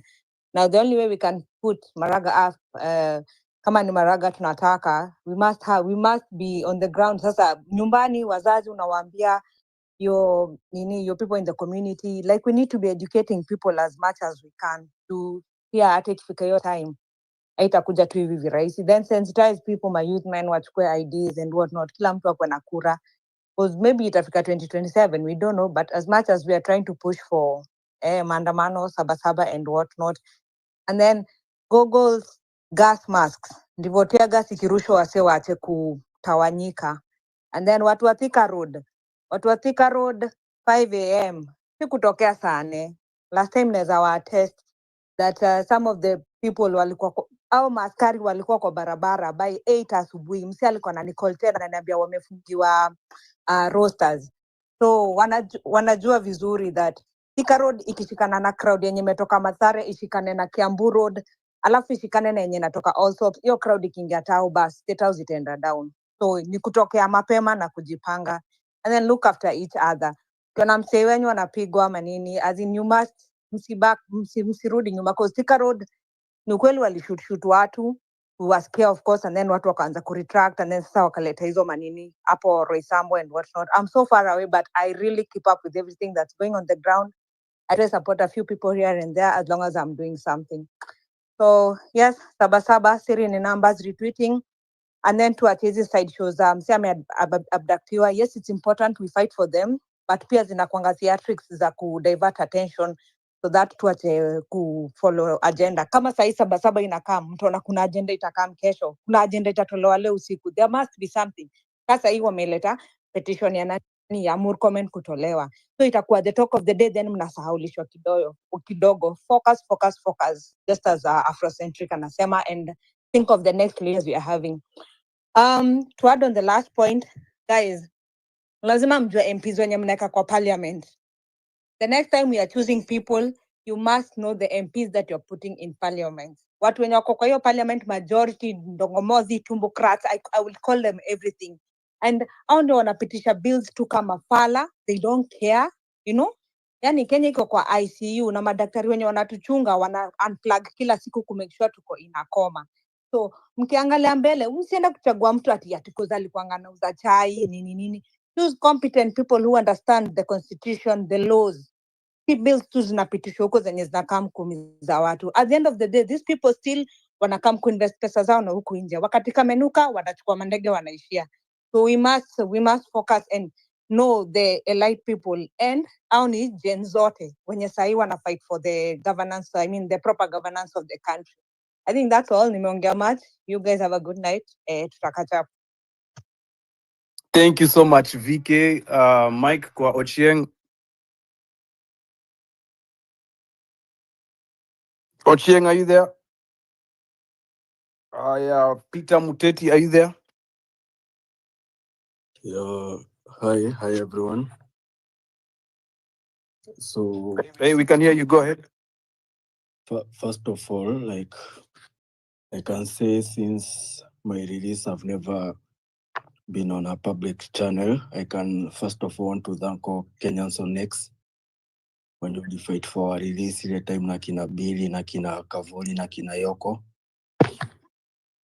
Like, asanteni sana manze, like we owe you. And then kuna hizi narratives zinataka kuambiwa ati Ndangui alikuwa amejiabduct.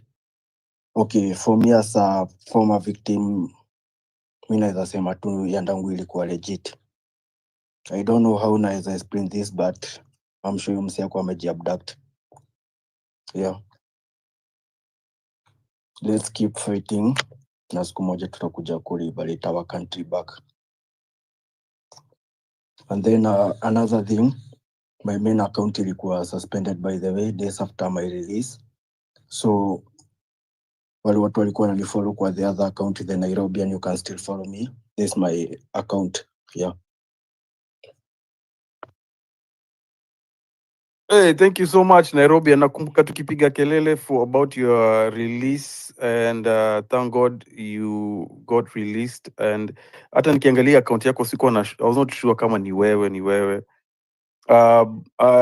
What happened to your account? Did the government come deactivate it? Or did you lose it? X ama because nakumbuka ulikuwa na followers wengi as the Nairobian. Yeah, so sometimes back in March ilikuwa tu mysteriously suspended, walinipea tu option ya ujinga nijaribu kuapili nikataa. Yeah, so they just suspended it. Sijui kama ilikuwa something to do with the abductions or maybe ni other 2X violations. Yeah. Thank you guys. Please follow Peter Muteti. I think I'm going to share. This is your official account so Kenyans can know you're back. The Nairobian is back using this account, Peter Muteti 22. Karibu sana. Sorry for your experiences. Have you been able to recover psychologically? How do you feel mentally? So I can say I've recovered. Ilikuwa kitu traumatizing. Really, I think ashaisha experience yake, I'm not sure. But I think kama naweza kumbuka mimi ndio nilikuwa nimeshikwa na makosa ingine mbaya sana. So for my case ilikuwa so different. The trauma, the punishments. So but I can say saizi niko sawa. Yeah. I'm now okay. Asante Peter Muteti. Please take all the time you need. We try not to put pressure on anyone who has been victimized by the government, because, they abduct you and then claim self-abduction, then make the victim, suffer from victimhood. It's just a tactic, of suppression and fear, threaten you, threaten your family. And thank you for speaking on the space. I'm telling you, even anyone who was abducted, one of the abductees, when they come from that ordeal, they're not the same. Hata kuongea kwa space, they really, ukiona wanakuja na shika mic, lakini waongei. So take all the time you need, and thanks for coming to speak about this abduction of Daguid Kinyagia, who is now alive. Tunashukuru Mungu sana. And I believe this is why many of us are on the streets, because at last year, come on, if you're trying to keep up with the syllabus, no one was so Ruto must go, ilikuwa reject finance bill 2024.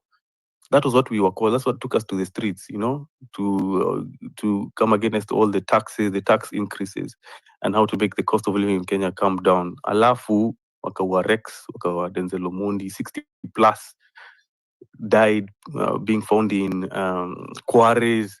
I think that's when something broke in all of us, and we decided, no.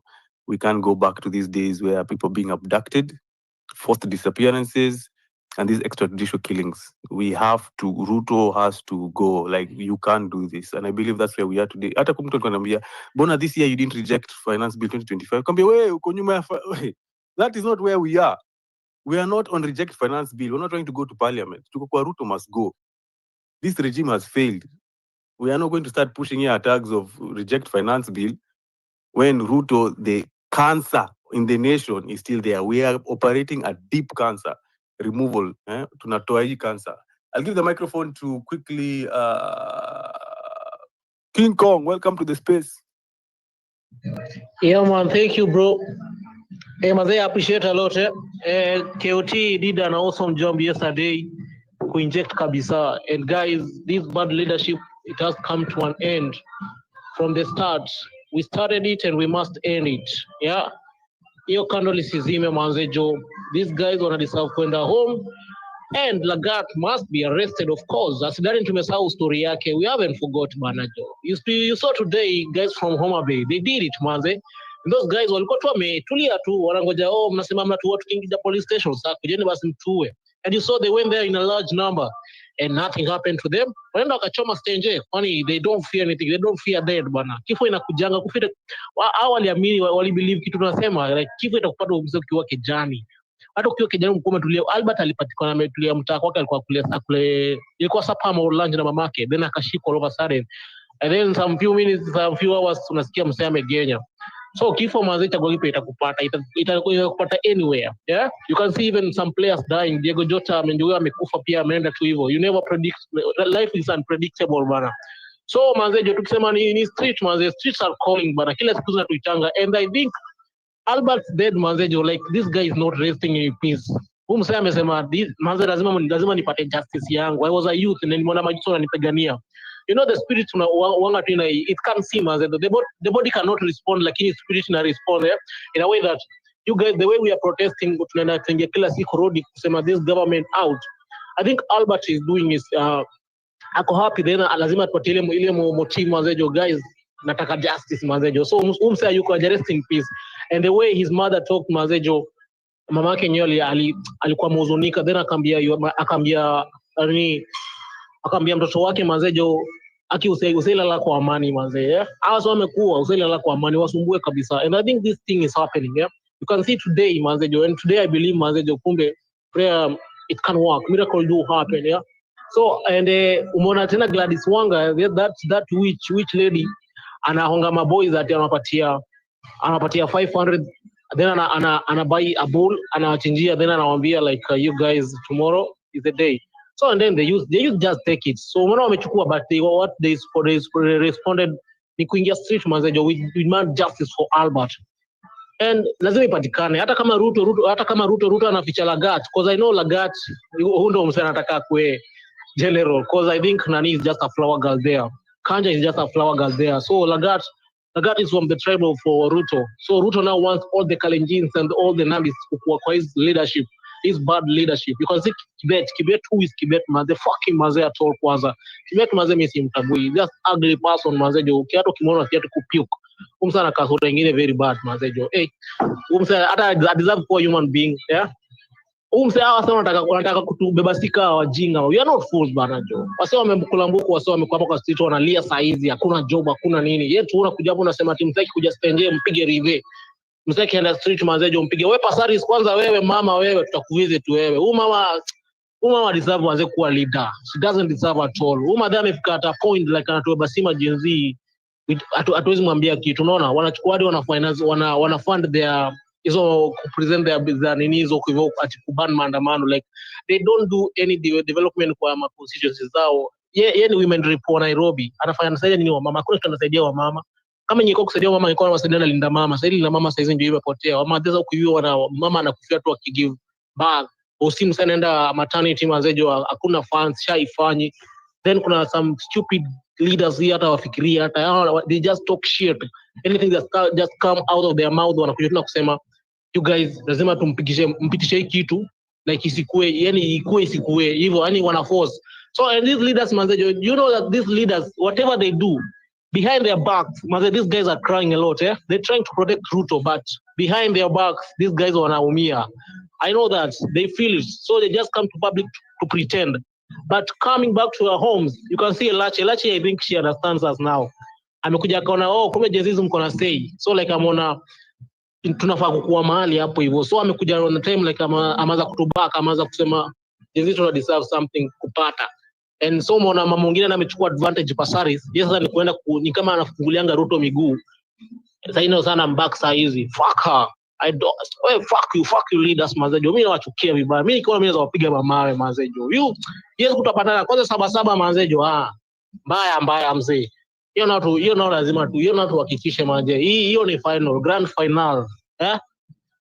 Alafu mjinga mwingine ameenda majuu, anadanganya watu hapa ati Kenya tunampenda, tumesema ati asi. Like what the fuck this guy? Who dare tumebanga aje mazejo? Hadi anadanganya mazejo. Anaenda diaspora anadanganya watu. Anasema ati Kenya nao wako ina luxurious lives, wanashifiti, unga imeshuka nini, like fuck you Ruto. Ati Ruto wewe ni mjinga, wewe tumefika na place fulani unajikanyaga mwenyewe, unajichomea manze, unaban, unajishikisha handball bana. Hiyo wewe nao hata wewe tumechoka na wewe bana, wewe ishia mtaa bana.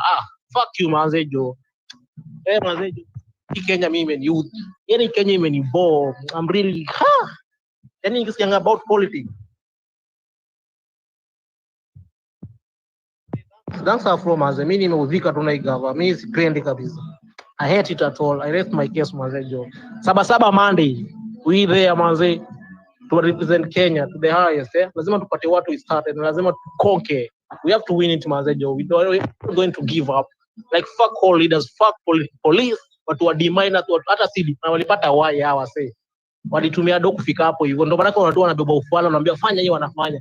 Mzee unakuja unashutu wasee kuanzia saa 7 hujakula hata lunch, hujakunywa chai, bado unaendelea kupiga tear gas. Wewe ni umbwa, wewe ni burukenge, kwendeni huko. Nyinyi hata nikiona nyinyi ni wajinga, yani hamna akili.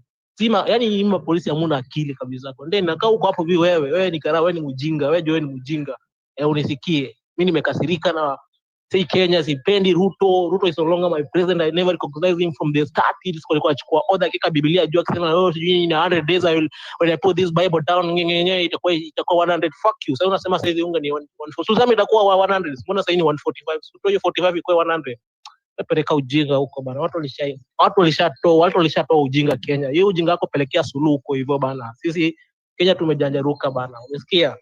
Atima sorry wanasema you are the best ranking best African president motherfucker. Labda kwa UDA huko hivyo, si Kenya. Watu wa UDA, watu wa ujinga hawajasoma, kina Murkomen wana fake makaratasi hapa, wanasema tu wamesoma. Huyu hata hizi atakuwa leki wangu huyo, lecturer mgani huyo madaka, wewe unaweza mtuzi ni mtupia karatasi huko jinga wakwenda huko mapolitician. Kama ni politician huko hapa hivi, fuck you, siwatambui. Na Maraga wase tupigeni Maraga kura, ukitaka mnichukie mimi kura yangu ni Maraga, haki nimeshasema. Maraga deserves it. That guy is, ukiangalia ukifungua profile yake pia yangu, we vote for him. Itusini mkitaka, but me I vote for Maraga. Mimi nimechoka na watu, fuck them. I rest my case. Afo. Thank you so much King. Maraga kila mahali. Thank you so much. At least eyes na hii kitu ndo manze hii kitu wameshindwa to silence us. Our eyes are open. We know the good leaders we need to have in power, and that's why as the youth tuko na numbers, we can vote in good leaders. To see let's not vote emotionally, let's not be go back to our ethnic cocoons. Your story imeisha, that thing has died. We have the numbers and we're going to vote in a president who has character, who has a track record, and who will fight for us and who will speak for us. Thank you so much King for that. Wacha nipatie microphone very quickly. AG, unatusikia right now? I know you couldn't hear us. The AG, can you hear me now? Okay, now Yeah, Mike Nyako. Thank you very much. Okay, thank you. Kwanza kabisa, I thank you Afro and Billy and Peter and the rest. Big up sana. So first of all, mi ningependa kusema like kuna kitu inaitwanga psyop, like misinformation to the public kwa hiyo sector ya politics. A lot of things have been happening zenye ziko very critical, hizo abduction and killing, na unakuta they stage another thing so that our attention.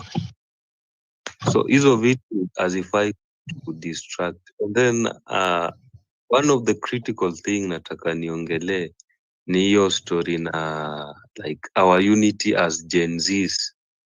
Mtu asikuje in between us to try and divide us. We know that some people were here and hao ni wasi walikuwa wanaenda street na camera Photoshop, wakati tuko maandamano wanaenda Photoshop, and then they go and say oh we are the ones and we trusted them, but they were just moles. So I can say that we have not yet attained 100% unity as Gen Zs. So kile tunafaa kufanya, I think hiyo maandamano ya June 25th, it was a tsunami, that one. So if we continue to do that consistently, I believe that there is a reward at the end. I think at the end tutakuwa na gift, because we should not just be praising great things that are happening. We should also be able in the to be in the capacity to do them. And for the presidential candidates, so hadi sahi we are still on your time. We are gauging, though we know that some of them we have eliminated them, but tunajua wengine washakuwa garbage au ni garbage, but Sahi, we have filtered the information and we understand that this guy really qualifies. Now, we want to compare and contrast this person A and person B. So, ni hayo tu. So, let's be wise on the street and also let's keep safe. Be your brother's keeper, be your sister's keeper. Na hiyo story ya makarau, those guys, sijui wako na mafi kwa kichwa ama ni nini. I have one of my classmate, former classmate, ako huko kwa hiyo crew. That guy akikuja nyumbani huko tutachoma nyumba yake. And I saw him kwa maandamano. We will burn his house. Hey. Yeah. Officers, please, we are asking you, you do not have to follow an unlawful order. You do not follow shoot to kill orders. Do not take lives of your brothers and your sisters. Please reject those orders because utakuwa peke yako. Utakuwa kotini, utakuwa peke yako. Ukifungwa, utakuwa peke yako. You know what happens in prison, what they do to ex-cops and anyone who has served in the security agencies. Please do not follow. Kuwa na utu. Have a little humanity. Don't shoot to kill. Microphone very quickly to Redefender. Redefender, are you there?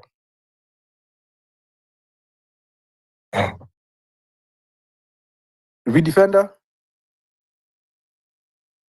Killsweb? Killsweb? Yeah. Ochieng, are you there?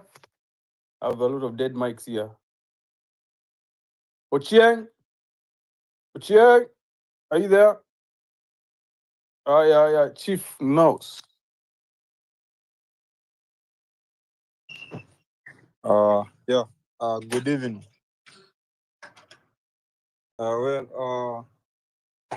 Okay, there is a matter concerning forced disappearances that I wanted to bring to your attention, especially Court Sonko.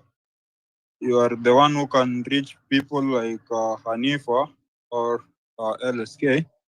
So I came from work today and checked our football group, and there is a boy who was arrested on the other Mandamano, a very small boy. So the police accused him of breaking and stealing, something like that, which we all know that boy does not have that ability to do that thing. So her mother contacted us today, claiming that they were taken to court for, I don't know, a mention.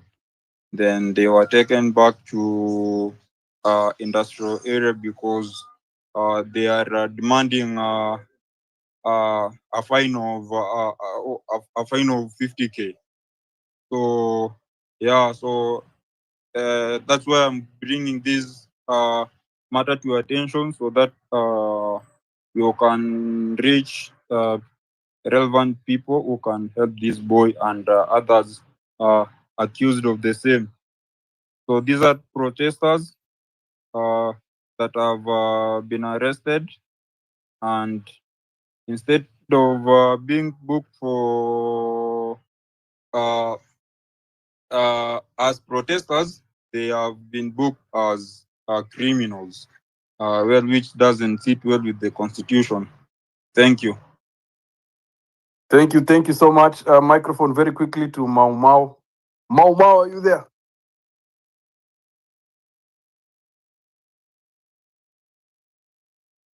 Mau Mau. Yes, I'm on. Mkoaje? Nataka tu kuongelea kidogo about this thing that's going on. Manze, we are tired. Leo kuongelea this.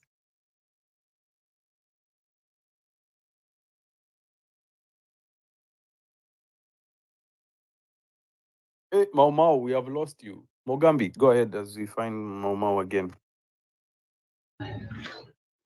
Thank you so much. Good evening, fellow Kenyans, wherever you are.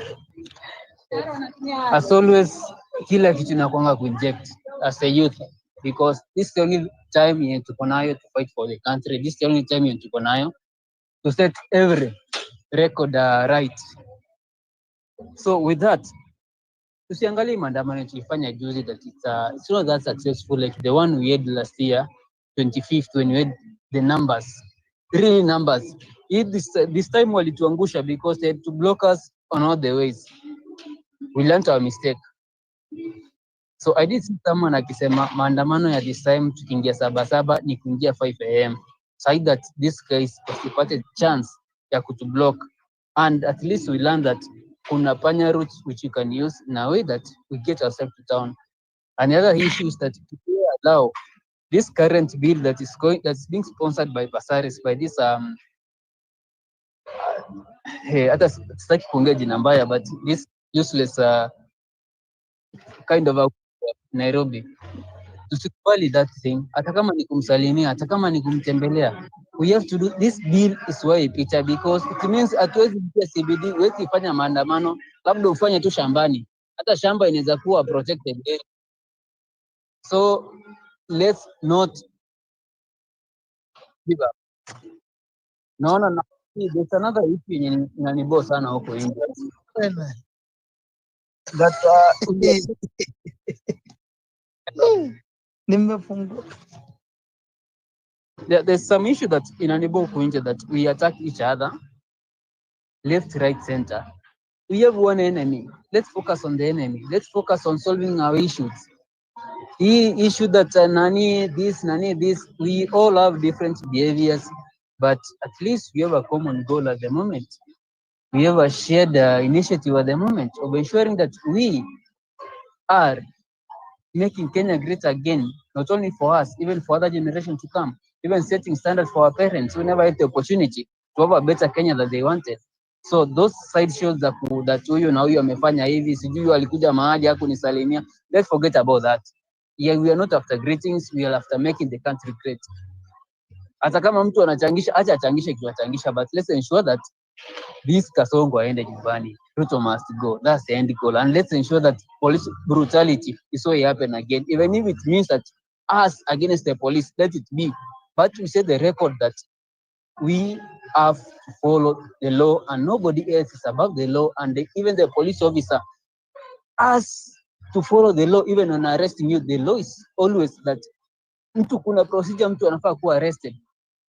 So hata kama ni kureso na hao watu, let's do it. Even if it's fighting back to back, we have to do that.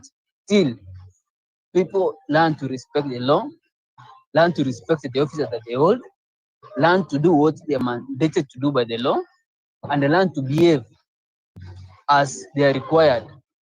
Kama ni private citizens, there's some things you cannot do to your fellow Kenyan or any other person in Kenya or any other person in other country, because there are laws for that. But at the moment, I fight to ensure these laws are working. Everything is working in Kenya. So tuonane 7 na ikikata kuna 8, as long as it takes for us to have our country back together the way we want it to be. Sahi kila kitu ni must go. Kasongo haende nyumbani, and akina Kashagwa, they are not an alternative. Matiang'i is not an alternative. Kalonzo has never been an alternative. Even Wamalo has never been an alternative. Sahi tuko na Maraga, we have Akina Mtata and other young blood that we need, that is competent, that has demonstrated to have the capacity. Hata hapa Nairobi, we need even a governor who can work in any other, like viongozi wanaweza fanya kazi. Anybody mwenye ashaikuwa involved, even if he has been able to demonstrate nje. So going forward, let's select guys with competent records ndio to set standard for us. Sisi tuna support una support Babu Owino who shot someone, at the same time you don't support Maraga. There's nothing you are doing there. So let's support guys who are competent for us to have a better Kenya and a better environment, even from your ward, constituency, county, a better senator, and then a better president. Thank you. So thank you. Mugambi uko hapo? Yes. Yeah. Asante sana. Ochieng, next.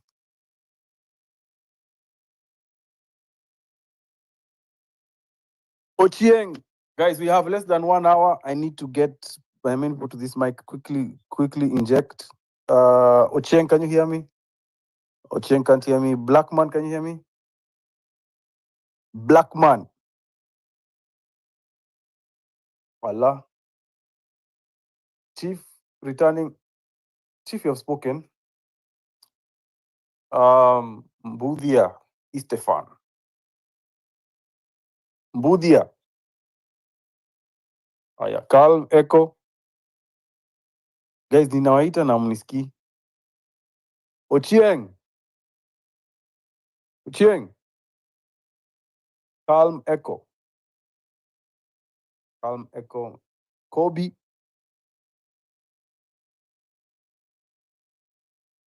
KOT, Ebu, can you hear me, KOT? Guys, give me 100 if you can hear me. Mimi nakusikia. Chief, return. Susha ongea? Nishaongea. Okay, yeah. Kobe. Kobe Maino. Mainos. Yeah. Okay, let me drop these speakers. Guys, please, co-host, help me drop. Guys, so I can get right people on the microphone. But guys, please, let your circle of influence know, WhatsApp groups, your immediate kuja tao na wase come out streets, kuja kwa streets na mtu, usikuje peke yako. Every conversation, twist it. Any content, someone anaongea unasema lakini Sabasaba utakuwa wapi? We have less than 4 days. We'll get the word out. 7 days. Baadhi tumalizie kitu Sabasaba. There's no other day. Sabasaba is the day. Hii back and forth na gava, wase wanaenda wanaumia, wase wanauliwa, hatuwezi. We cannot keep on losing innocent blood. Let us come out, finish the job immediately. Parliament, the speaker has to declare 60 days. The people, new blood gets ready. We drain the swamp, whether it is Maraga standing, whether it's a new leader standing. We have a new Kenya. In 60 days, it is possible. It is very much possible. Believe kila mali. Hii mawano iishe.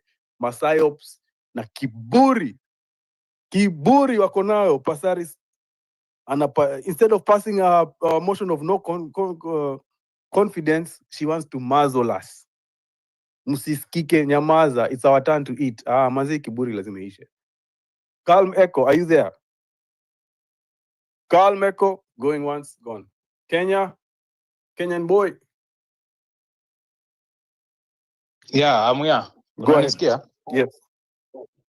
Fiti sana. Maze, mimi niko na vitu. I have around some few items about. One is about on Monday, on 25, we realized that these guys had planned something about blocking. So come on Monday, we need to have a strategy. Tukipata ama jamaa wameblock manjia.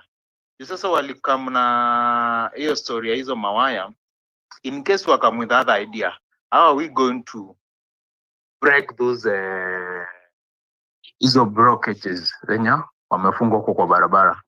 Then the other thing is about sealing numbers, guys. We did it on 25th, but we still need more. Assuming the numbers we were on roads on 25th, come on Monday 7th, kila msee aenda akuje na msee mwingine mmoja. They will not have any potential to beat us. We will win. He will go. He will resign by force. Na tukisema ni kukaa town. Hakuna kubanjuka pale. Let us move in groups. Let us be in groups. Now, the other thing I wanted to say is about msee ukifika ground hivi, look for at least 2 people. Either unawajua ama wajui. Take selfies, exchange contacts. You just be your brother's keeper. Wherever maandamano imeisha jioni, just get to know whether that person mulikuwa na yeye ama amerudi home ama the following day amefika home safe. We just have to communicate. So make sure you have at least 2 to 3 contacts of strange people you meet at the maandamano.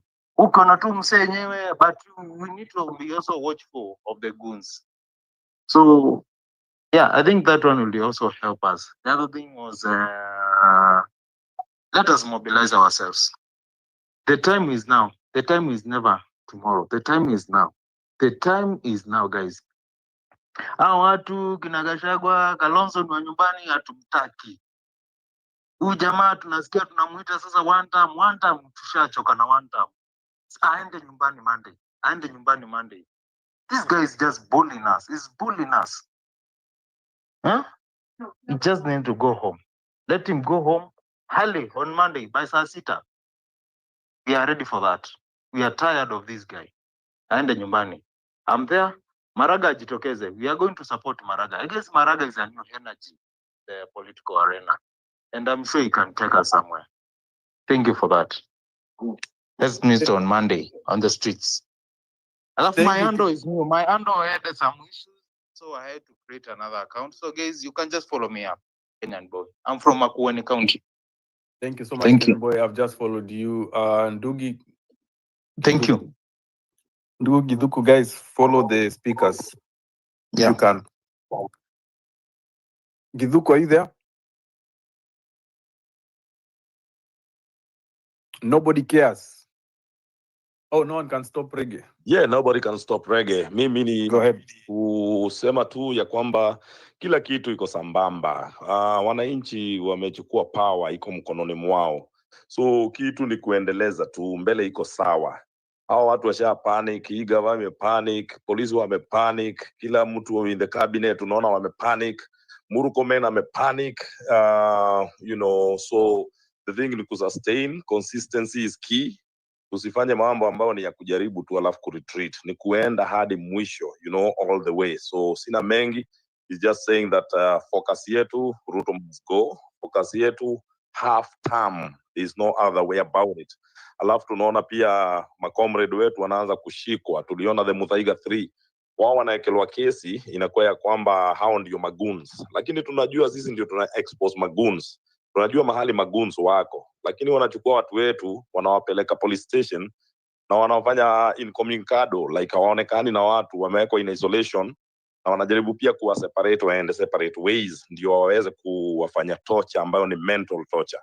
So the thing is, until Langat ashikwe hatuta rest, until wale magoons ambao walikuja kupiga protesters hapo Tao tukiprotest against the killing of Albert Ojwang washikwe, na tunajua mahali wako, tunajua majina zao, tunajua nani paymasters wao, bas hatutapumzika. So the thing is, tuendeleze, tukue strong, na especially tukue na consistency. Hiyo tu ndio dawa ya kupigana na hawa mabepari mambo leo ambao wanataka kuendelea kuchafua nchi yetu. So ndafikisha hapo. One love, kila mtu tuendeleze, mapambano yaendelee. Thank you so much, Dr. Felix Ogudu. Mike is yours, Dr. Felix. Dr. Felix, can you hear me? Cornelius? Cornelius. WD Kenya. Willie Davido. Yes, sir. I can Mike hear is you. yours. Mike is yours. Thank you. I had an idea. Had ile ya kusikia, nilisikia an idea that after we are done with the Sabasaba protest, hoping they are going to be successful, and the man that we want gone, we hope that he goes. But either way, there is this idea that I had, and I doubt it is brilliant, because throughout the protest, tumeona the police have come up with new strategies to deal with protesters, kama kufunga barabara.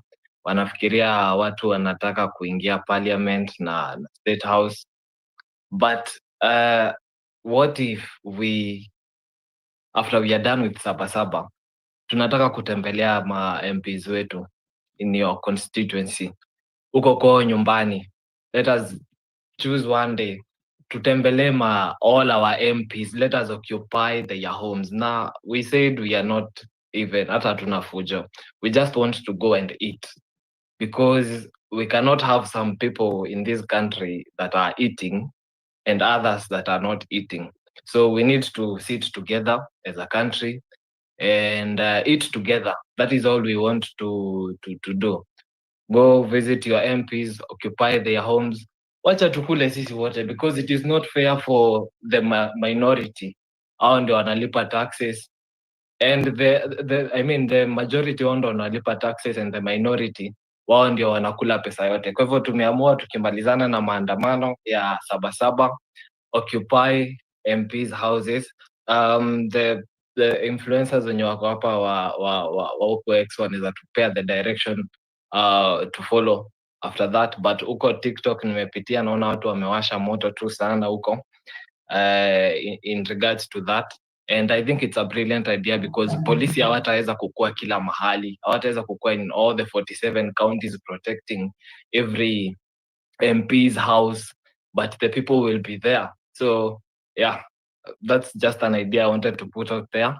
But Sabasaba pia we are turning up in our numbers, na tunatokea mapema na tuko wengi, tuko Mbogi ni kubwa, na huyu jamaa lazima ashuke bana. Tumechoka kutoka last year, same old stories, abductions haziishi, hakuna kitu inaisha. In fact, things are getting worse. So the more time we have him in power, the worse things are going to keep getting. And we need to get this shit over and done with, bana. We need a new country that works for the people, a leadership that listens to the people, because it's not that we do not speak, it's not that we do not have voices, but we have leaders who do not care to listen. So hii kiburi bana lazima iishe, hizi story mingi. Kwanza mimi nataka sijui tukienda kwa nani, kwa Pasaris na Karen mtabeba nini, lakini yeah, kuna wengine tunabeba avocado, but yeah. Just to put that out there, we are going to occupy the MPs in their houses. MPs, governors, senators, wote wajitayarishe to get ready. We are coming, and we are coming in our numbers, because we have to fix our country and everyone has to eat. Kila mtu lazima akule. Thank you. Thank you so much. Chief Returning Officer, the hand is up. Oh yes, one last point. Nilikuwa nasema hivi, ndo Sabasaba iweze kuwa successful, lazima tuwe tumejipanga na supplies, unaona? Lazima kila mtu akuwe na kabag pale. Ndio tunajua tukikutana na babdwaya tunatoa nani pliers, unaona? Tukitembea ukisikia kanjaa unatoa kamkate, pale kwa bag kuna maji yako, unaona? So tujipange na hizo supplies. Na kama kuna ideas wase bado wako nazo, watakuwa nakwambia kama tutafungua space, ufungue space huko DM watakwambia. Ufungue space, tuchanganye hizi ideas, we make 7 hiyo Sabasaba success. Thank you. Thank you, pliers kwa backpack. Powerful idea. Kimtai Rono, you've been lifting up your hand. Rono. Good evening. My name is Kimutai Rono. Asante sana. Me actually, I have an issue. I want to focus my whole issue on a very interesting problem that we have as a nation, the education sector. So issue yangu ni sisi kama Kenya, like our parents. Okay, let me start from sisi wote tuko very different people. We have come together to subscribe to a system that, despite our differences, kuna vitu ambazo zinatu affect sisi kama Wakenya. Kama healthcare, education, security. Those are things that affect all of us. Sasa sisi wazazi wetu walikuwa na chance, wali take the chance to pay for this system. Ndo igava to pay education. And also remember, as a nation kama Kenya, we are not endowed with atuna a lot of mineral resources. So our best resource as a nation is actually our workforce. Now, tumetoka from your point, government in itself actually has paid for our education. Mimi kama hata kama ulisoma in private schools, those private schools actually paid for licenses, meaning government paid for this education yenye tuko nazo leo. Then after tumesoma sasa, tumemaliza kusoma, tunafika hapa mwisho, huyu jamaa wetu hapa anatuambia ati sasa fanyeni aje apply kazi majuu. Why? Mbona mtu train na pesa yetu nyamba sisi tulilipa, then utuambie tuende to build another nation majuu? That does not work. Number 2, nilifuatilia vizuri sana the 25th protest ya juzi. And I watched something interesting about the police. They were doing something interesting. They were managing protests. Walikuwa nasema like wasema mkikuwa pamoja mahali mnakuja mnafukuzwa, mnakuwa dispersed. That is why unaona like our 25th protest that to achieve what we wanted. But now this time is Sabasaba. mimi naweza waambia like tuende na plan. Tuseme wase wa Thika Road wakifinya, watu wa Lang'ata Road wanafinya zaidi, so that pia hao askari si wengi, wani watatufanyia nini? Hiyo tu ndo yangu. Alafu pia majamaa, this thing affects you because you remember hii hata bunduki ambao askari anataka kutupiga nayo, hata hii risasi, hata hiyo mshahara ambao anapata ni mimi ndo nalipa. So how is it that mtu mwenye mimi ni boss wako unataka kuniua? Actually equalize government like a vehicle. Sasa hii gari sisi ndo tumenunua, sisi ndo tajiri wa gari, alafu president ndo driver wa gari, alafu kuna mechanic nini, this people ambao wako na wao.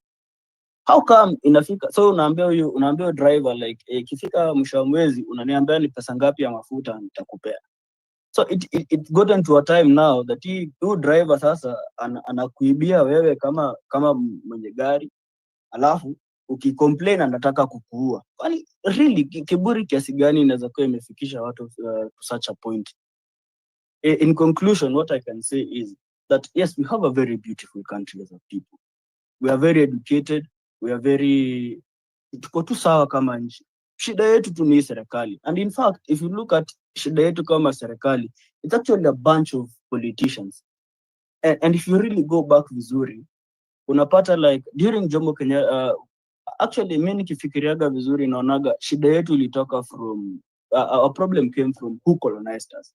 We were colonized by the Brits, and when you go to the Brits, they believe that the entire system, that even the citizens of Britain exist to serve the king. So after we got independence, Jomo Kenyatta became president. So people thought that Jomo Kenyatta was quote unquote a king. Because unakumbuka, like there's this doctor of Jomo Kenyatta who was giving testimony. They were saying that if even you can imagine like president anaweza kufa utakuwa unashikwa.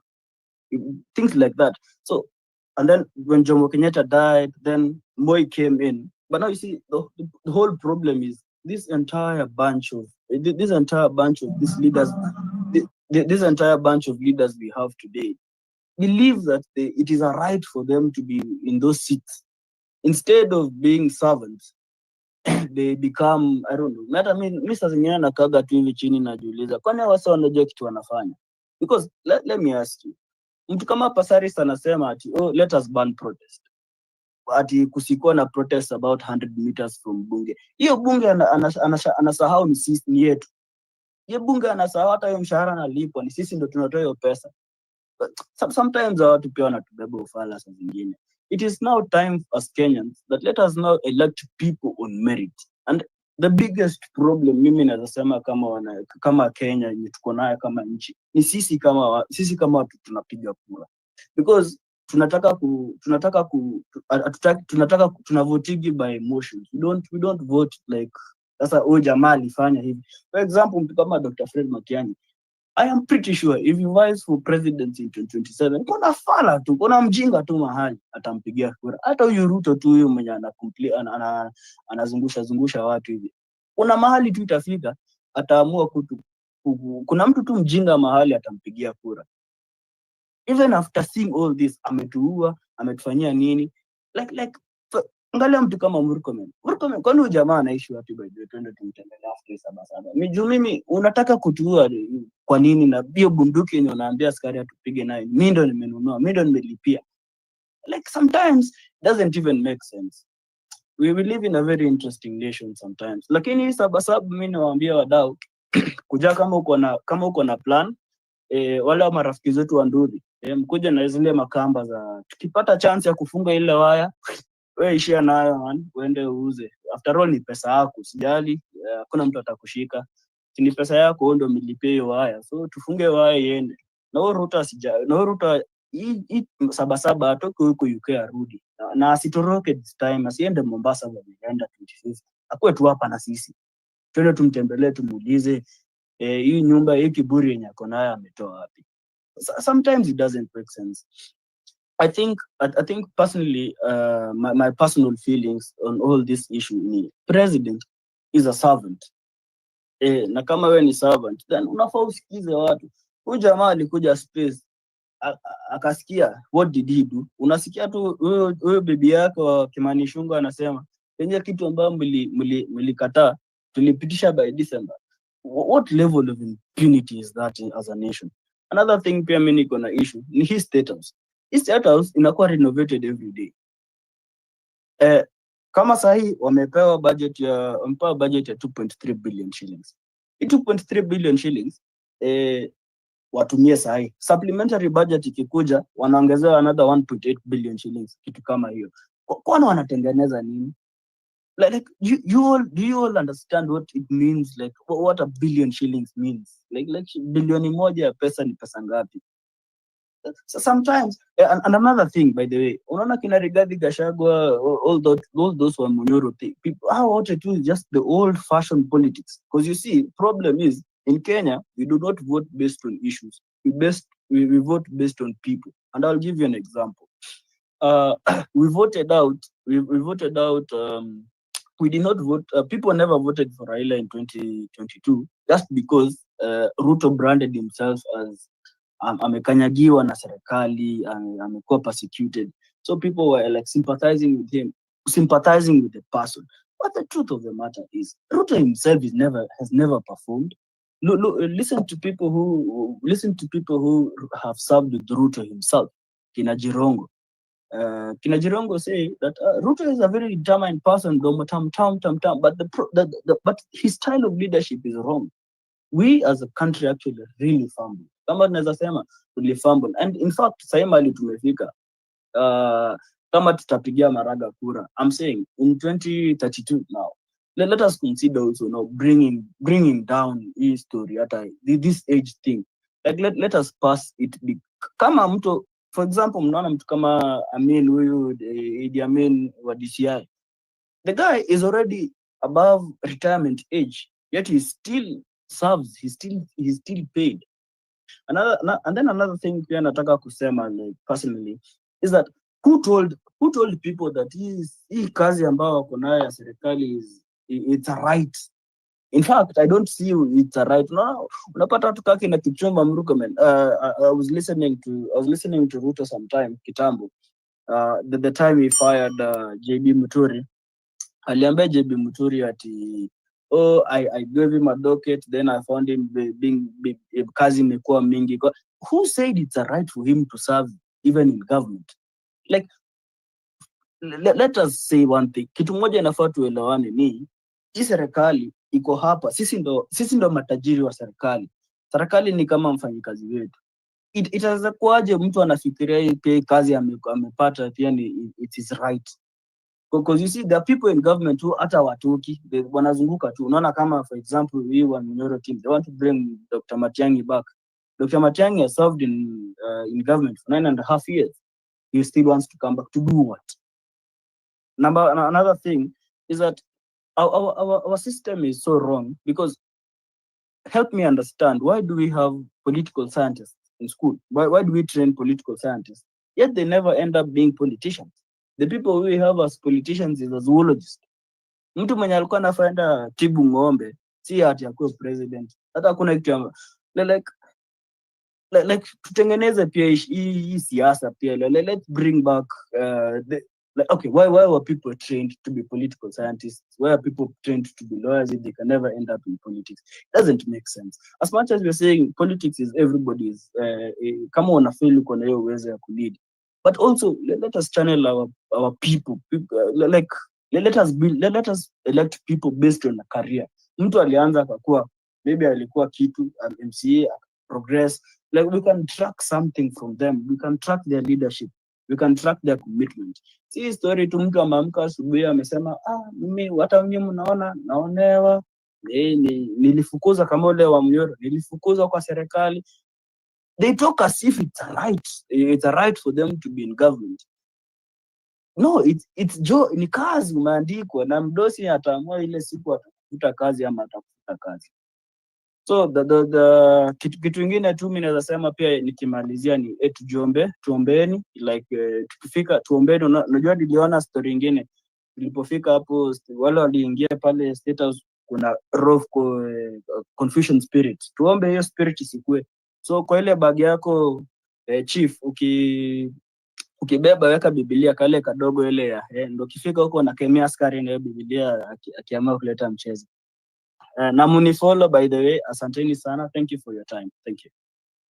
Thank you, Kimtai Rono. Kenyan lady, welcome back to the space. Mike is yours. Mambo, Afro. Salama sana, how have you been? Oh my God. Hata sijui. Wacha niseme point zangu hapa hivi alafu nitakupigia baadaye nitakwambia more. But well, we've been here.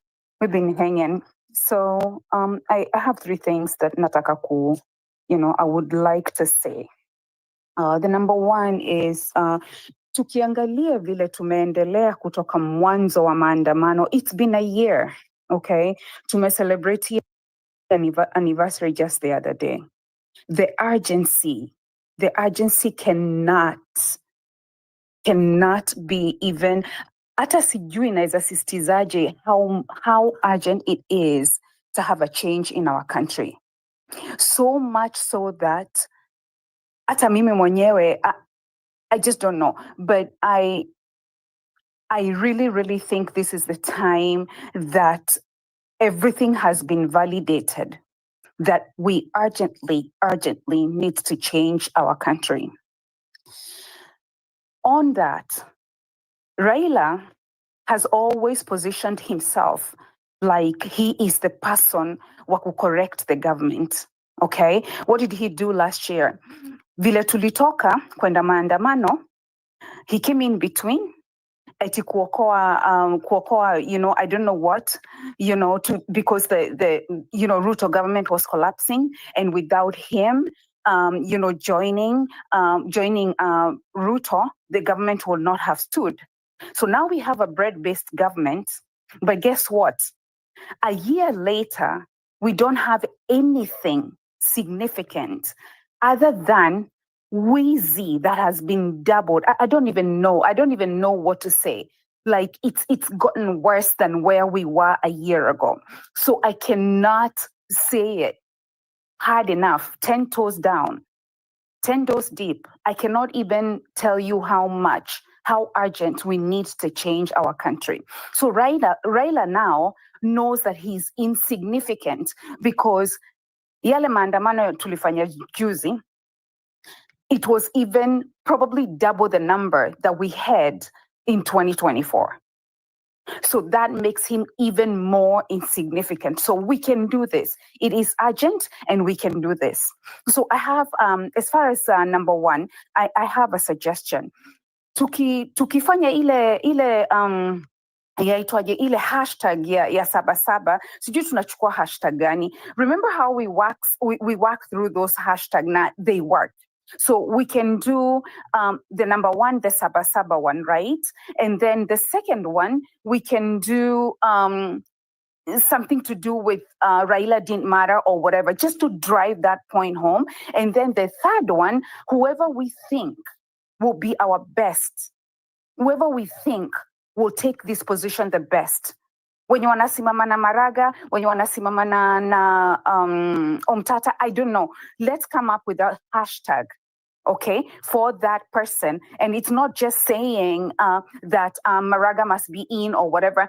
Request the person for maybe Maraga meet and greet. Just push that hashtag. Okay. And then when he decides to meet people, or when he decides to have a meeting with people or whatever, especially Maraga, tutokee sisi wote. The whatever quote unquote a meet and greet would be, whatever the date he chooses, tutoke kabisa, because numbers matter.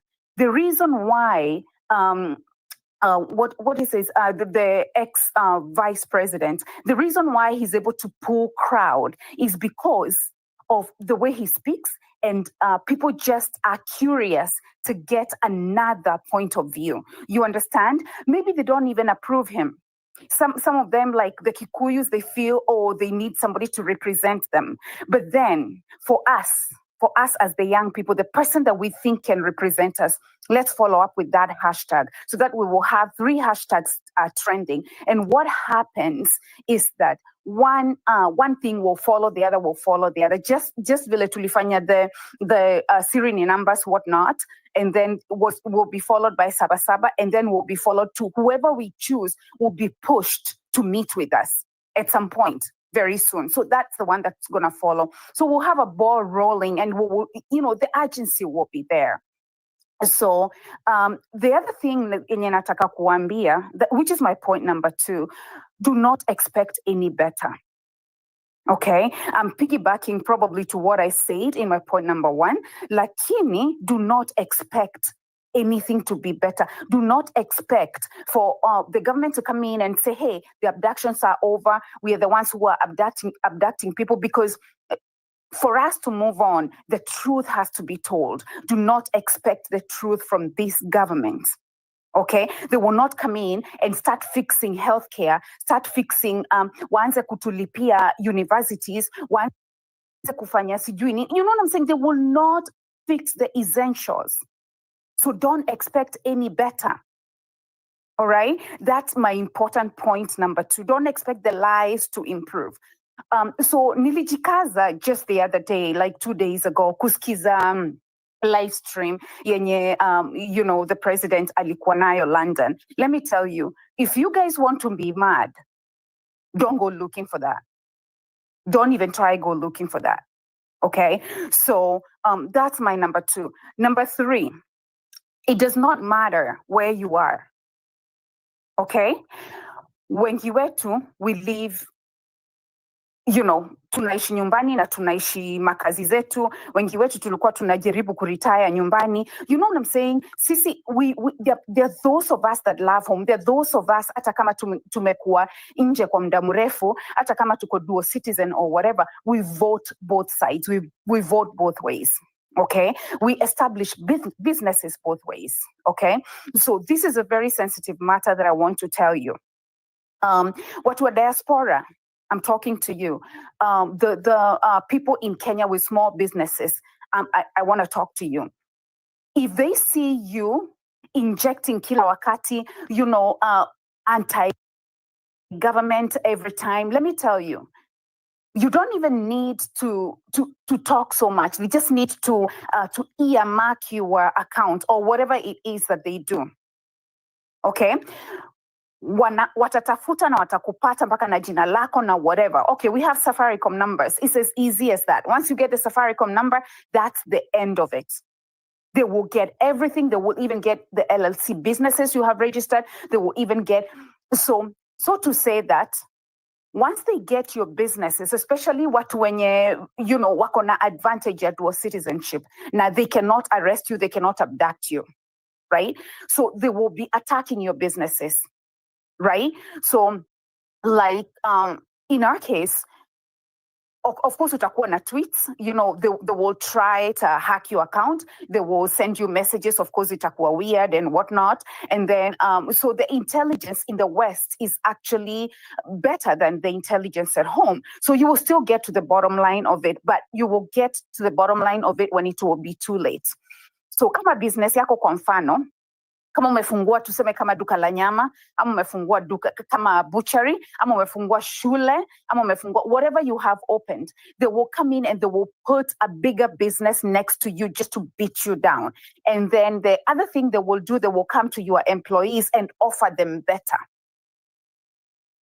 Some of us have moved our businesses to Tanzania and other areas, and that's how they are affecting us. Consider that us, majority of the diaspora, sisi ndio tumekuja nyumbani, tunajaribu kuimprove nchi yetu. Kumbuka sisi ndio tunapatiana remittances ambazo the government is even budgeting for. But this is how they are beating down diasporas that are supporting, that are anti-government or whatever. Yeah. So that's one thing I wanted to say. And if you cannot fight, in other words, if you cannot fight, wakikuja, for instance, they come in and they put like 2, 3, 4 butcheries next to you, as 2, 3 bigger supermarkets next to your supermarket. Let me tell you, you'll be drained, because the first thing they do is get your employees. Don't wait to close. If your employees will be honest with you, watakuja na watakwambia, this person approached us, akatuambia atatulipa double. kwanza mimi manager akanipatia job, whatnot. And everybody in Kenya, like we had employed Gen Zs watupu. They were doing good business. But let me tell you, you cannot blame someone for looking for better, for wanting better, for being employed by bigger people. So the people that are starting off, the diasporas that are starting off at home, sisi ndio tunapigwa. So the small businesses that you are starting, you end up closing, you end up moving.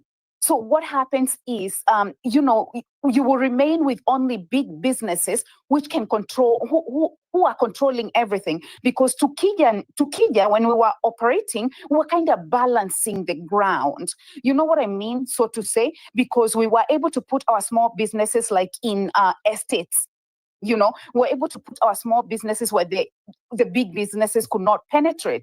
But if you who are anti-government, let me tell you, they'll come and set up business right next to you. They'll figure out how to bring down your business. So that's the other important thing that I wanted to say.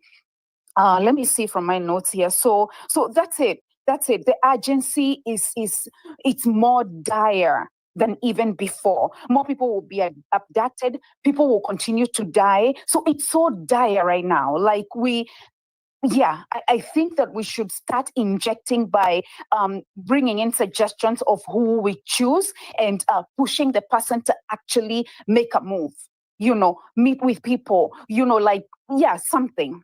Thank you for listening. Thank you so much, Kenyan lady. Yes. There's a lot of backlash and targeting of diasporans who are investing back at home, especially those who are critiquing the government. Thank you for speaking in that regard. We are in solidarity with you. I want to give the microphone quickly to Mudomi. Mudomi, are you there? Guys, we have less than 30 minutes left. Those are like 10 speakers, 3 minutes each. Please be conservative with the time. Let's get as many comrades to speak. Mudomi, are you there? Mudomi, can you hear me? General Africa.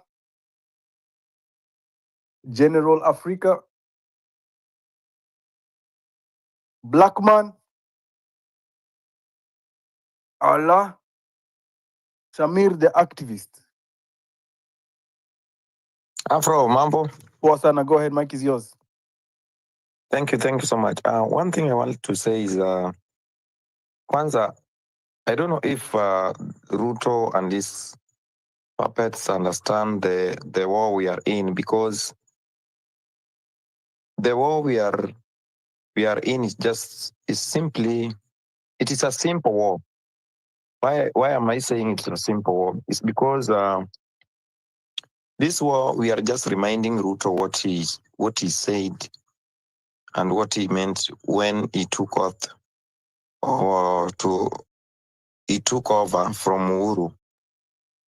And what he said, one thing he said about that, he will end enforced disappearance, police brutality, extrajudicial killings. I think these are the key things Ruto meant with this regime. But now he has turned against his will and wishes to the people who elected him. So I'm not seeing a situation or a scenario whereby the movement is going to end soon, and I'm seeing a situation whereby the movement is even welcoming our fathers and those people who are there before.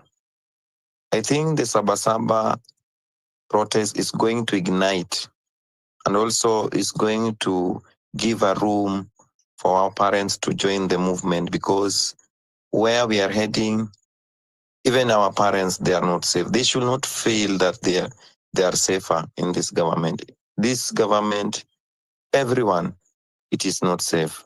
Secondly, I also want to add my voice on the unity of the comrades. I was taken aback during the day when some of us were quick to brush off the abduction of Nyangui. We as the comrades, hata kama mmoja wetu maybe ameteleza kidogo, we should not side with the state, because the moment we will make any comment which seems to be siding with the state, then they will take advantage of that and they will use the same to come and fight us. I was not happy with the comments of Boniface Mwangi. Totally, I was not happy. So, comrades, let's see the best time to respond. If you see like, I'm not sure about this thing as at the moment, just restrain and sit back and get to hear from other people now and try to get the real information. Thirdly, it's about the movement. Afro, mimi kitu ningependa kusema ni kwamba sisi kama vijana, we started this movement together, and the main reason why we started the movement it was to hold the government accountable for for our taxes which they are collecting. And right now, naweza sema ya kwamba nakasirishwa kidogo kwa sababu if in real sense Shamir was here fighting for the accountability, good governance of this country, then why should I come back again and support Matiangi? Guys, we are not being sincere with the struggle we are fighting for.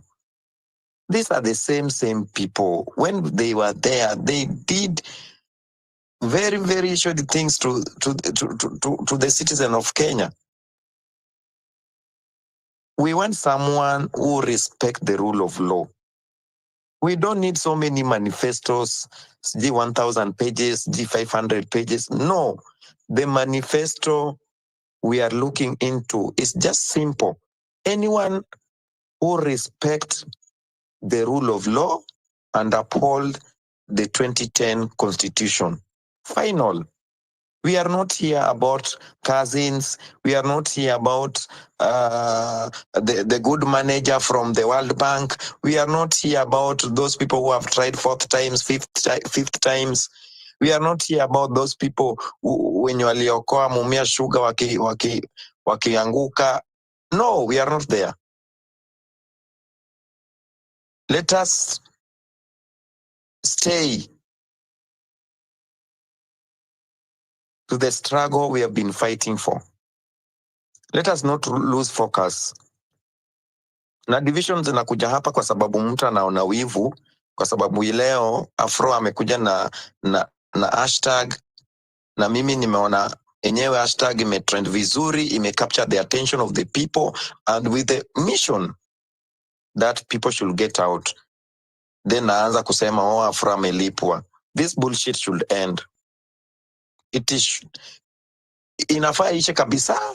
Hizi mambo za ujinga za envy kidogo tunabehave kama watoto wa nursery, tuende nazo huko. We are here, we are very serious with this struggle, and this struggle have taken some people's life. Then you want to come here because of petty things. Kama mwenye amenyimwa, alafu unakuja hapa unaanza kutuambia sijio huyu amelipwa, sijio huyu sijini wa serikali. Bullshit. Mimi yenye naona nikiona tu any hashtag yenye naamusha watu, my friend, niko nayo. Bora mission ni moja. Ule aende. Hatutaki kusikia mambo mengine. Wale ambao wako Mombasa, manze mni DM, tunapanga 7 inaenda kukua kubwa. As you organize in Nairobi, we are also organizing in Mombasa. Those comrades who are around, please, let's organize together. This thing is not only about me. It is a collective voices. Civic space cannot be expanded. The struggle cannot be expanded when we are not going to invite collective voices from the grassroots level. Let's fight together. Let's soldier on together. Let's win this struggle together. Asanteni sana. You can also follow me so that we get together. Thank you, Afro. Thank you so much, Amir. Thank you so much for that housekeeping that you have brought on the space. Yes, even me, I was worried. It raised eyebrows. I don't like talking about people because that brings a lot of sideshows. But we have to be cognizant of that fact that Boniface Mwangi is the second strike I'm giving him. The first strike is when he demonized Syrian numbers because it didn't originate with him. That hashtag was accomplishing our objective. If he wanted to go put flowers in parliament, he's a free man. He can do whatever he has. Yes, he has a history of fighting for the struggle. I respect that. My heart's off what he has done so far in terms of the struggle. I respect, but now he's moving funny. I don't know. Something is off with him. Alafu Leo, he has a very powerful platform for him to come and demonize Dangui. That was my second strike. Ya mwisho, I am canceling. I don't care if he's walking with Jesus and angels. He is now an enemy of the movement. That's the second strike I'm giving him. But he has moved twice funny in the last 2 weeks. But we are watching him. Tuko na macho. I'll give the microphone quickly to Black Man. Black Man, can you hear me? Hey, Black Man. Yes, Mike yes, ni yes, yako. yes. Youth power. Youth Karibia, power. Mike. Youth power. Yeah, go ahead. Ya, asante sana Authentic KOT hapo Billy Mwangi, nawashukuru sana kwa hii space na kwa kunipatia mic. First and foremost, kitu ningependa kuambia ni moja, ni kwa mfano kama uko na ng'ombe na umeandika mfanyakazi ambapo ni mchungaji na upate ng'ombe wako ameenda kukula kwa jirani ama ameenda kula kwa shamba, mtu wa kulaumu ni mchungaji, sio ng'ombe. So in this situation, kitu naweza sema ni saizi ng'ombe yetu hapa Kenya ilikuwa ni Ruto, ambapo ilikuwa inafaa tumkamue maendeleo, tumkamue at least atuletee maendeleo. But you see now, wale wachungaji ambao tumeweka waweza wakachungia hii ng'ombe, ambapo ni our MPs, our senators and governors, they are not doing this. Why? Hii ni swali ambayo inafaa tunajiuliza, kwa nini hawachungi hii ng'ombe? That means kuna kitu hata wanajua kuhusu hii ng'ombe. Mnanipata vizuri? Kuhusu hakuna since nini hatujasikia any MP akilalamika sijapata CDF ama nini, na tujasikia pia serikali ikilalamika ikisema tuliwapatia CDF na misuse, meaning that kuna kitu yenye inaendelea. So what I can say is that watu wenye tunafaa kwanza kuoccupy, watu wenye tunafaa kwanza kuquestion ni our MPs. Hawa tuliwapatia kazi waende kule watuchungie, na hao nao wameenda kule wamekuwa MPs, wameenda kule kujilisha badala ya kuchunga. Mimi kitu ningetaka kusema ni saizi ni tufunguke. Hakuna siku wanasema ati youth we are the leader, we are the future leaders. Hiyo future ni when is that the future? When is that tomorrow? Tomorrow is now. Unaona kama Billy Monge amejitoa na yeye anataka kuwa senator pale, naona KOT anataka kuwa MP pale, ndio huyo hapa Blackman, mimi nataka nikuwe MCA huku.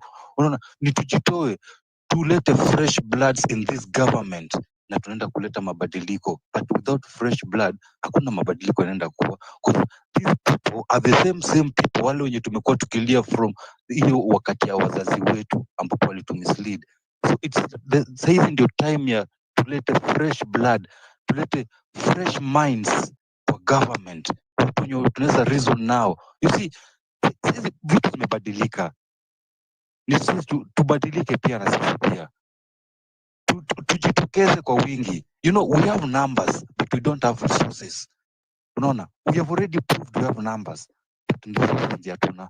Ni tujitolee na sisi wenyewe pia tubadilike, sisi wenyewe kama Gen Zs tutoe, tuachane na tamaa.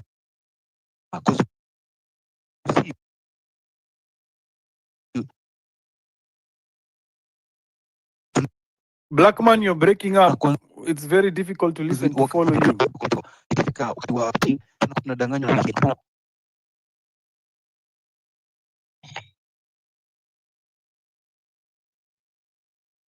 Ayo, can you hear a black man?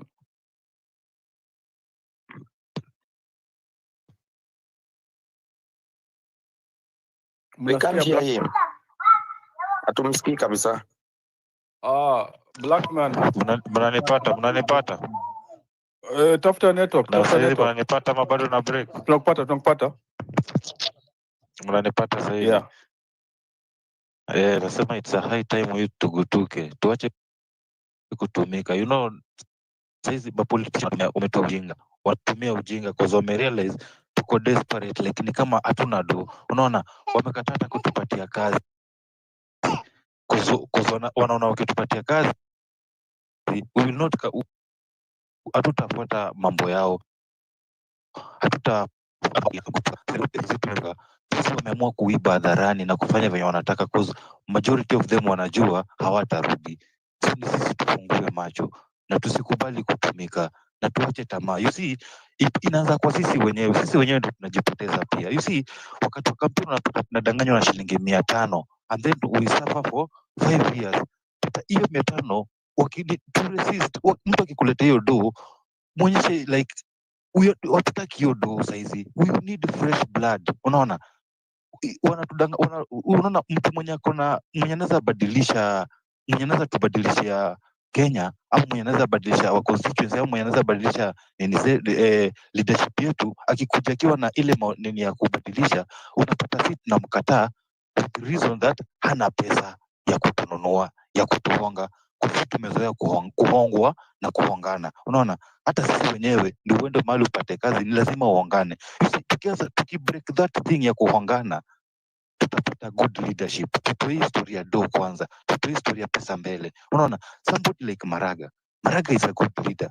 Tukiangalia vizuri hana pesa. Unaona, tukiangalia mtu kama Matiang'i, mimi moja nikisikia mtu anasema ati Matiang'i for president, unaona mtu amechanganyikiwa. Kwa Matiang'i huyu ni mtu mwenye ako sponsored, huyu ni mtu mwenye amekuja kutupima. Juu ni mtu mwenye amekuwa kwa state. Hiyo wakati yenye alikuwa kwa state hakuwa ileta change. So what do you expect now? Huyu ni mtu mwenye hakuna kitu anaweza tusaidia. But you see somebody like Maraga, huyu ni mtu mwenye anaweza tusaidia. Somebody who nullified election ban. Huyu ni mtu mwenye anajua nini. Huyu ni mtu anaweza tusaidia. Unaona? But you see, some of us will reject him because maybe hana do. Unaona? Sisi tumeweka pesa mbele na tunanunuliwa na ama politician wamegundua sisi hatuna do. So wamegundua tu, wanakuja wanatupatia 500, we are fighting youth for youth. Unaenda una fight youth mwenzako. Ukiona kama hao magonzi wenye walikuwa wanakuja kutusumbua wakati wa maandamano, most of them are youth like us, si wazee, na juu wamelipwa.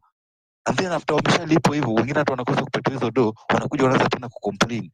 Unaona, wanakuja wanaanza kulia. Unaona, so tutabadilisha aje nchi wakati sisi wenyewe hatutaki kuunite? Unaona, tuachane kwanza na tamaa ya pesa kwanza, tupiganie kwanza nchi yetu kwanza, ndio itakuja baadaye. Unaona, if like hapo nyuma ulikuwa mzazi wako kama alikuwa anafanya kwa serikali, alikuwa akifika some age fulani alikuwa anakuachia kazi, anakuambia kuja kaa hapa. Sasa angalia venye hao mababu zetu wamekuwa selfish, mtu hataki hata kuretire. Unaona, Ruto alikuwa anaongea hapa mambo ya kusema 7 years, people don't want to retire na sisi tumepelekwa, tumeenda shule, tumetumia do, hatuna kazi. Hizi kazi zitatoka wapi wakati these guys don't want to retire? They have money but they don't want, hawataki kutuachia hizi kazi pia na sisi pia. Kazi yao ni kutuambia tu we are the leaders of tomorrow, we are the leaders of tomorrow. When is this tomorrow? Hakuna kitu kama hiyo ati tomorrow is now. Ni kitu kutoke. I rest my case. Thank you so much, black man. Mazi uko na point kali ni tu mic imekubetray. Your mic, we are struggling to hear you, but we heard you. But we had to pay so much attention. Lakini asanti, black man. Yes, we are draining the swamp. At least everyone on the space, I believe we are on the same page, Apo. Draining the swamp. We are getting rid of the current political class that don't care about us. They are just about self-profiting. They are not, the whole parliament does not even represent our interests.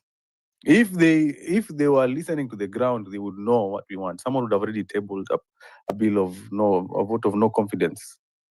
But wananyamaza, wanajiongezea salaries na kutuambia ati we can't protest. Tunyamaze hadi 2027. Unfortunate. Wambo, welcome to the space. Good to have a lady on the space. Mike ni yako.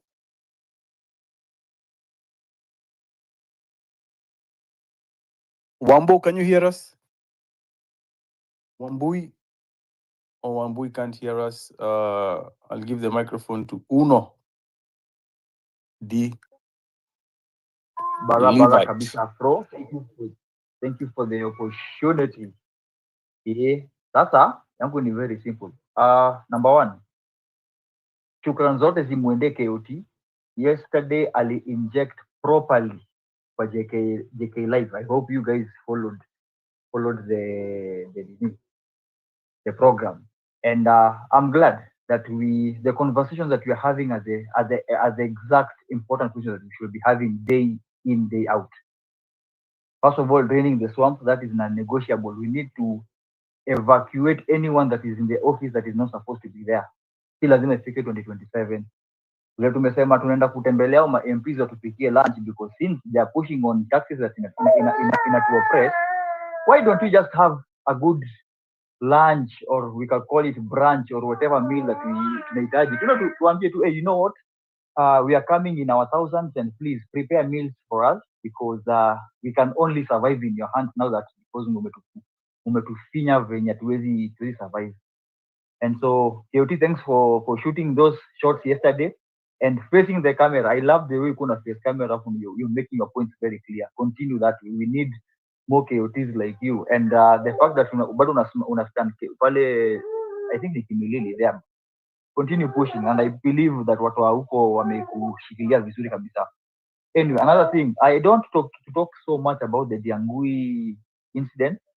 There are a lot of questions, and of course hata mimi ili raise your alarm, and I just overheard, there's one of the kwa TikTok niliona video fulani yenye Martha Karua alikuwa na interviewed by some camera guy there, na kuna muuliza how questioning about the victory that they were celebrating, but Martha Karua mentioned something about Ndiangui's health, something that we really need to put some question mark. I'm not questioning whatever they happen. I'm not even siding with Boniface Mwangi at all costs, because what he did was so wrong, and we are still tuna remove the chaff. We are slowly removing the chaff from the wheat, and now tunajua who is in the mix and who is not supposed to be there, and we call them out by names the way at home call out their names, and many others who are here. Today I wanted it to be short. I'm loving what Homa Bay prove. The government has been pushing so much about the narrative. We are whatever this thing is being sponsored by tribal goons and blah blah blah. I'm taking. If you are in this place and you are from Homa Bay, please kudos. I wish ndakubaia chai siku moja, because what I thank you guys for exemplifying the kind of wrath that we who did not make it to Homa Bay were feeling. This is what we need to do. While it was accused of doing something that we didn't do now, let us now do it. Ndo wajue what we are capable of. Unaona? Tumetubeba ufala for long. For how long watakuwa wana bring this wrong narrative wanadhani you? No, it will not continue. So, and I agree with what Kenyan lady you mentioned about the hashtag. Right now, hashtag number 1, Sabasaba. Ya pili, ulikuwa umemention ingine, ilikuwa ni gani? Nimesahau. And ya tatu, ulikuwa umemention something about the president that we would want. And this is why I think this is a conversation that we need to start as early as now, not to do as a team, as the Gen Z revolution. Which candidate are we going to vie? It will be my pleasure kukwena only 3 runners in the presidential presidential whatever it is, so that tupatie tu mse a clean 7 million lead. Yani yeye ataona tu yake tuko 7-8 million, naye bado hajakanyaga mita, ndio huu mtu asugoi arudi home clean and debatable. So Afro, thank you very much. Mimi mingi ya kusema, and Sabasaba as always we must meet. Mimi I've never missed any maandamano. I am always present, though ingine tulikwamishwa pale mi nilikuwa ile team Thika Road, so kufika pale GSU headquarters wakatufungia, tukaingia na barabara ya Roasters ila kuingia na Kiambu Road, tukapata pia tunangojea hapo karibu na DCI. So anyway, at least we did something and we made a statement, and I agree with Kenyan lady. The numbers that I saw, it was quite crazy. I wish to make it into town. I don't think if this parliament ingekuwa at peace right now. So guys, let's continue with that spirit. Let's continue soldiering on. Tuko almost. We are injecting quite well. Yeah, and to the rest, one last thing. Those who are fearing, and I understand, yes, watu wanaweza kuwa na uoga ya kwenda maandamano. It's totally understandable. But the question I've been asking in most of these spaces is, would you rather die on your knees trying to beg someone who doesn't care about your life, or would you rather die facing the bullet? Kama itakuwa ikuwe. Either way, if God ako ameplan utakufa hiyo day, it is okay. You can die by a bullet, unaweza kufa njaa, unaweza kufa na accident. There are many things that can take you away. You see? So the time for fear is not now, and I would plead that you look at the bigger picture. Hata mimi nikienda maandamano sindangi ati huko ati niko na ile psyche, I'm so much confident about the maandamano. No, I'm very fearful, but sometimes I have to beat my fear and I go face those people. Tulipatana na almost 3 barricades za makarao, and we didn't know kama tuwapita watushoot kwa kichwa wants to turn their back against them. They will do anything. But right now it's high time we fight the fear and we face the government head on. I love the spirit. We are really making a good statement, and as they always say, Kenya is the capital city of Africa, and soon maybe the world will be making a statement out of Kenya, the Kenyan Gen Z. Otherwise, Viva guys, let's continue, let's push on until it's done, until Ruto is done, totally done. Back to you, Afro. Thank you so much. Give the microphone to Nothing KE. Nothing.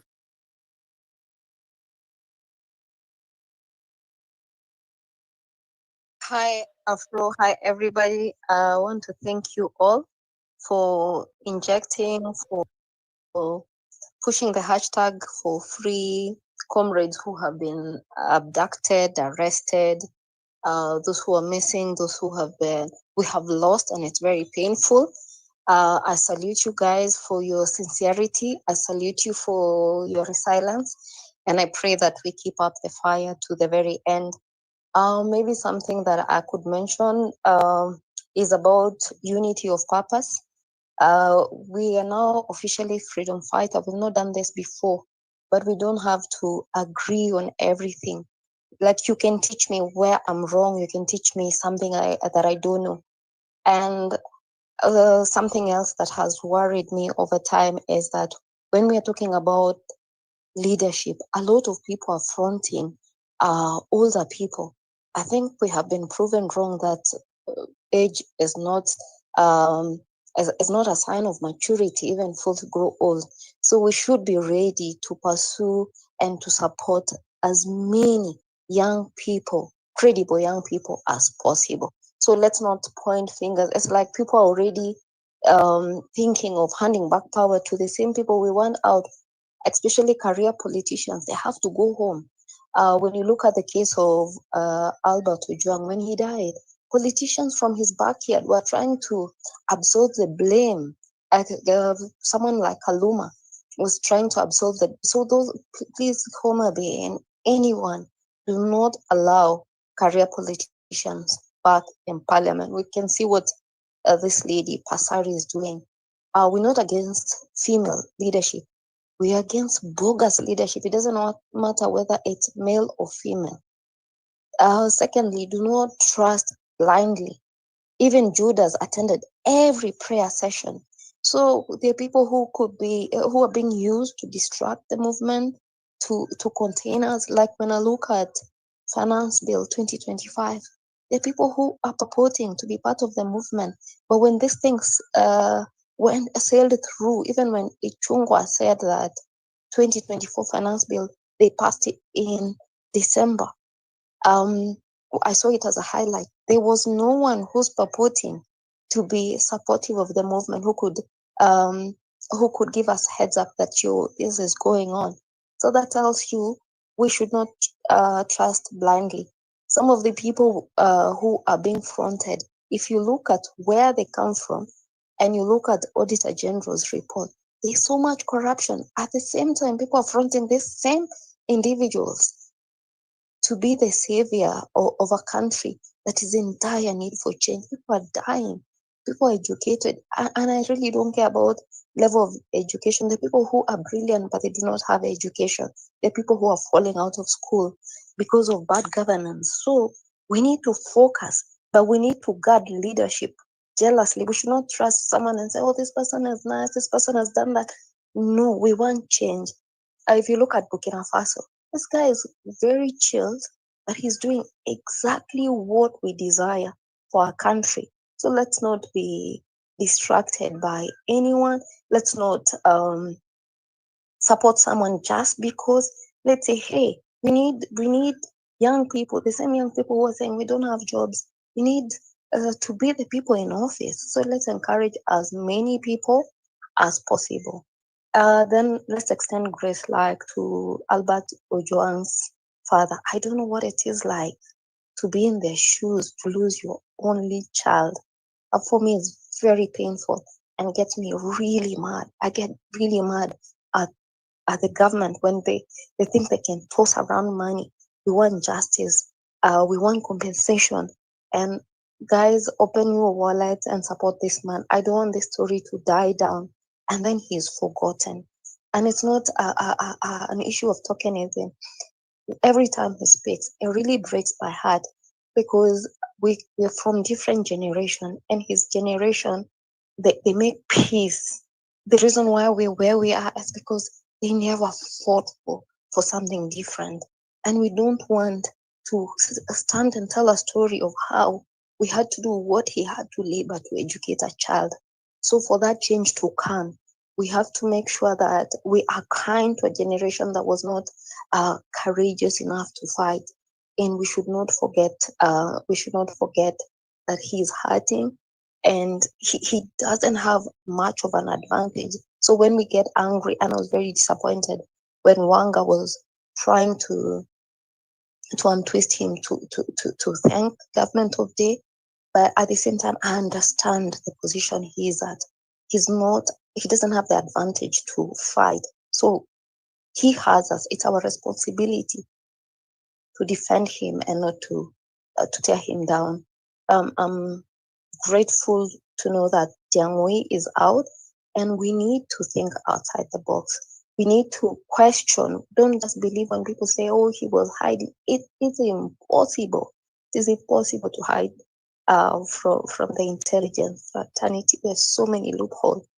I did some units in forensic science, so I can tell you for a fact this thing is scripted, because DCI said he should present himself, and he did exactly that. Then he comes out looking frail. He sent a charge sheet to his family on the night he was arrested. So how is it that DCI, and this is what lawyers, there's a lawyer who explained, it was in Afrospace, that the reason why they are certain that DCI had him is because when he was arrested, he took a screenshot of the charge sheet and sent it to his family, and that is how the alarm that he had been arrested came out. So let's not be quick to be misguided. Let's be open to questioning, and perhaps that's all I want to say for today. And I thank you guys. It's very painful to be a Kenyan. It's very difficult to be a Kenyan. I always say it feels like being awake during surgery. It's very painful when we think about the people who are missing. And let's try and find as many comrades as possible, because I believe there are people who are missing. And I've also seen a screenshot from, I think it's called Osama Otero, where he says the guy will be back tomorrow and he will be very humble. And he says, and I hear in a different tweet, but on the same screenshot says that I hear he has been shaved. So what is going on?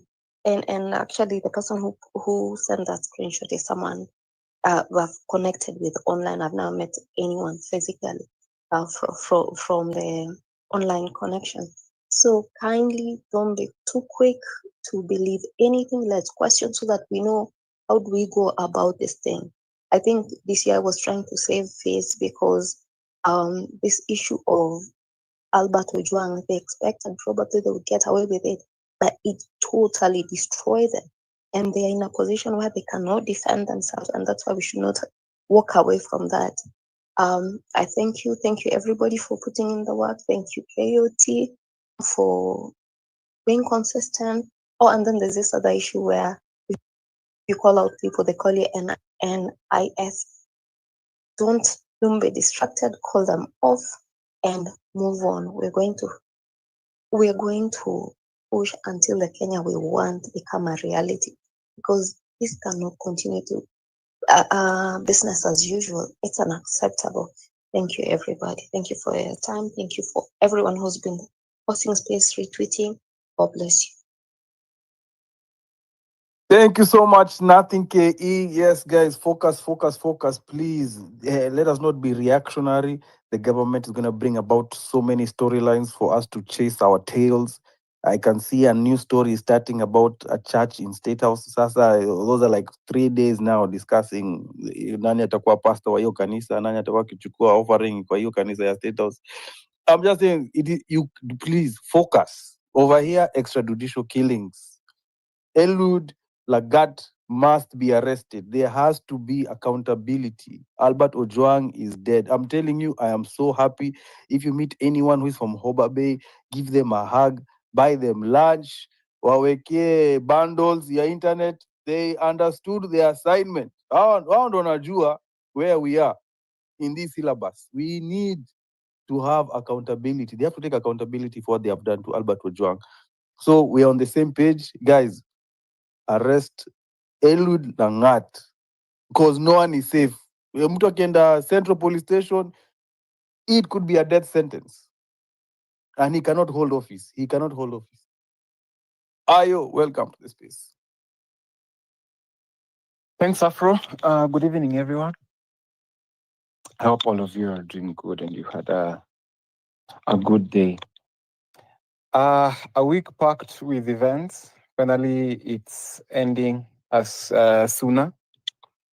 I think someone was saying at work today that a week in this country nowadays is just a lot. Leave alone a week, not just a day in this country. A lot can happen in a day. Others we don't get to hear. Others the media will try and show us.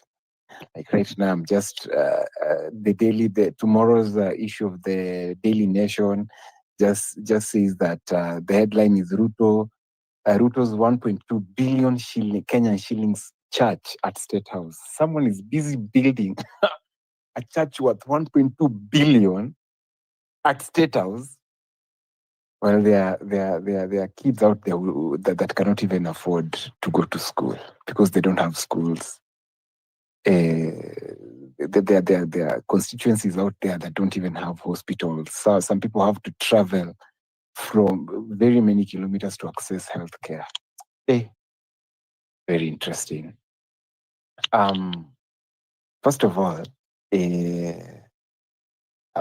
by the way, KOT, you did a good job yesterday at JKL. You guys injected, and that was quite something. I really appreciated the fact that you guys took your time to, address the nation. You thought you guys addressing, but you were literally addressing the nation on national television. So that was great. Again, ladies and gentlemen, I want to address this matter of forced disappearances. We live in a very tyrannical country right now, and no one is safe.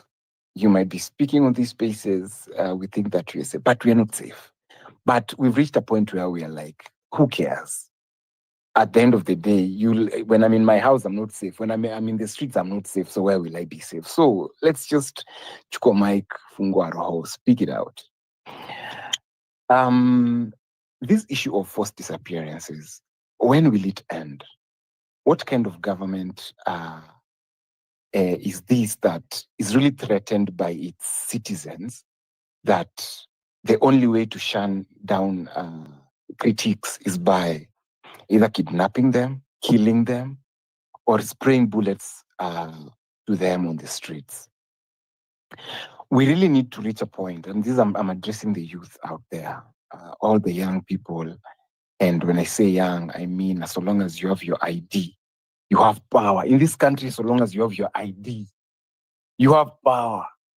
Because once you have your ID, you have your voter's card, you have a voice. One ID is too much. I'll tell you, it's just too much. One vote goes a long way.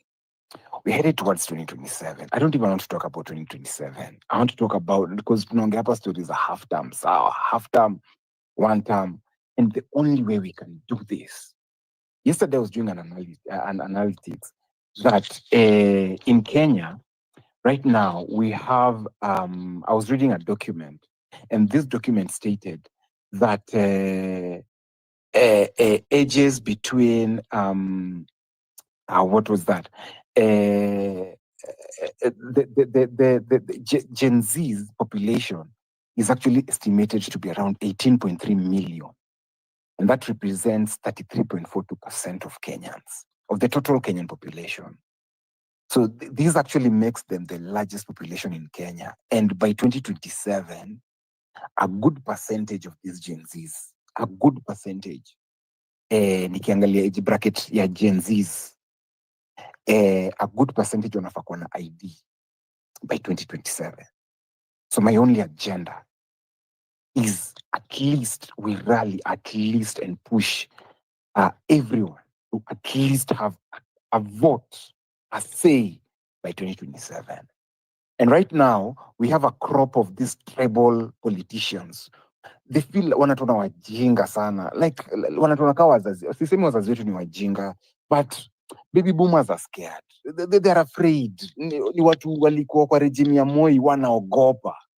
Walikuwa tortured hapo Nyayo House nini, wanaogopa.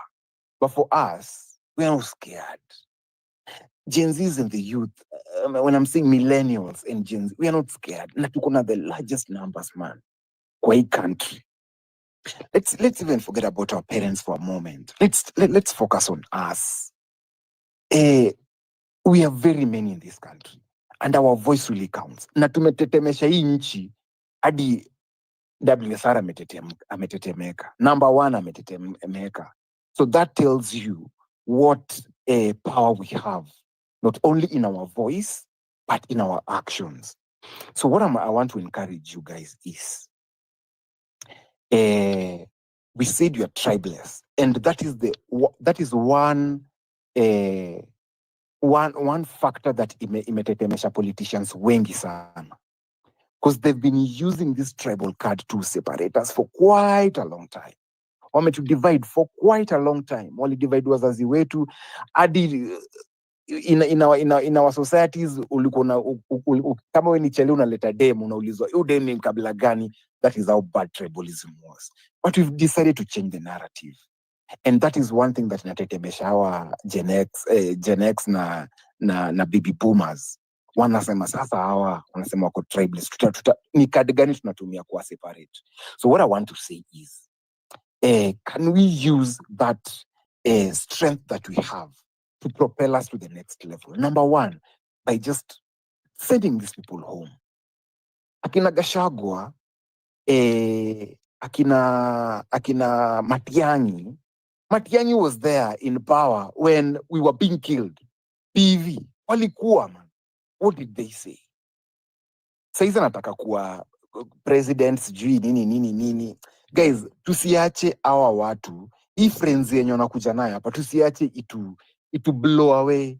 Because once we'll give them the power to blow us away with their frenzy, cousins, so saizi ndo wamejua sisi ni ma-cousins. When we were trying to reject the finance bill, we were not cousins. Rigiji was there. He had a voice then, but he did not speak. Someone who comes to tell you that we did not hear you speak. You had the power to call a press conference, because when you were impeached, you called a press conference. So back then, it means you also had the power to call a press conference and say, "Hey guys, mimi nimejaribu kuambia Ruto ABCD lakini anisikii." lakini hakufanya hivyo. So right now is not the time to be called cousins or to be called brothers and sisters. We've been brothers and sisters for quite a long time, and we know that. We are Kenyans. We are not cousins here. We are Kenyans. Your cousins bullshit. We don't want to hear it. Right now, the aim is to clean the system, flush out the system. All these tribalists, all these people that saw us when we were being killed back then, last year, and even in the post-election violence, hatujawasamehea. They incited us, people killed each other because of them. Right now, they don't care. Kina Unye, they don't care. Wako kwa makwao with their biggest pieces of land. They don't give a damn. They fucked up the economy. Wako sawa. But now let's go back to the basics and look at ourselves in the mirror and say nobody shall sway us away with the tribal card.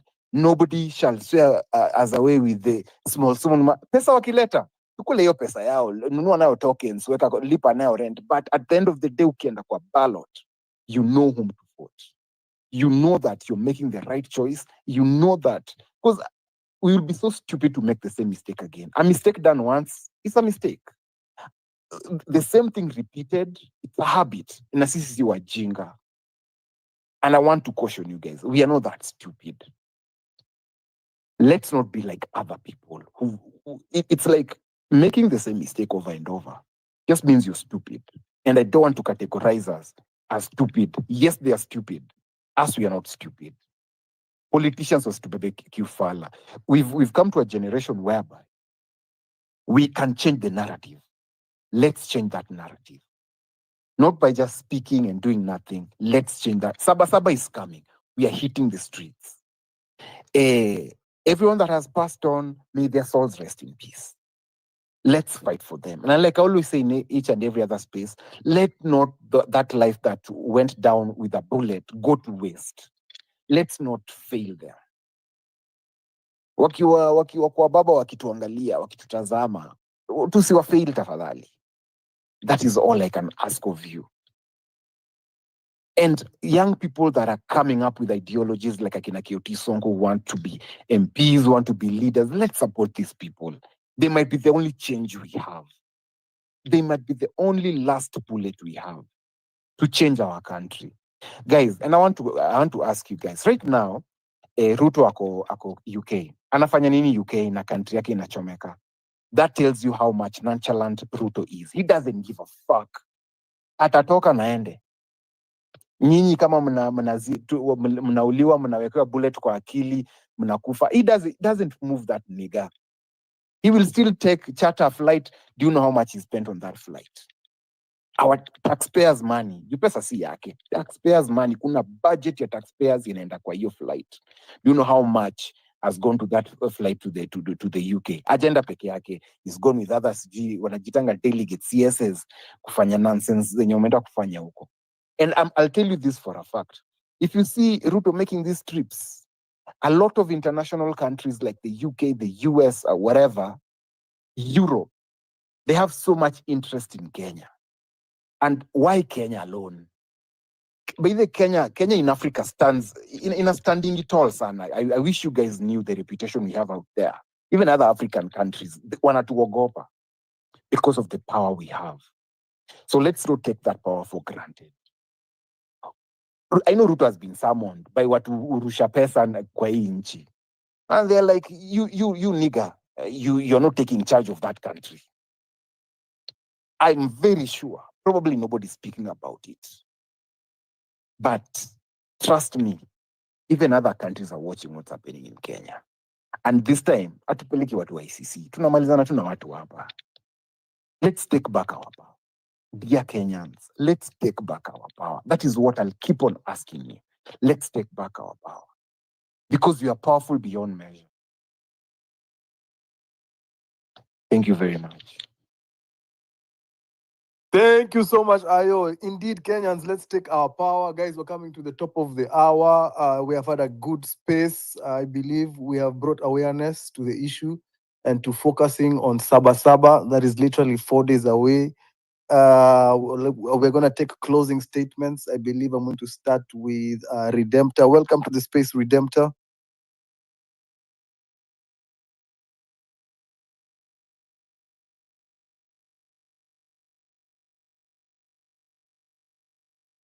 If Redemptor is not ready, I'll give you the Sorry, Sprite. Are you ready? nanisikia? Yeah, we can hear you. Go ahead. Yeah, I'll make it very quick, although Nasamanga if I end up talking a lot. First of all, it's just a moment of reflection on everyone who's going through a hard time. Be gentle on yourself. You're living in very hard times.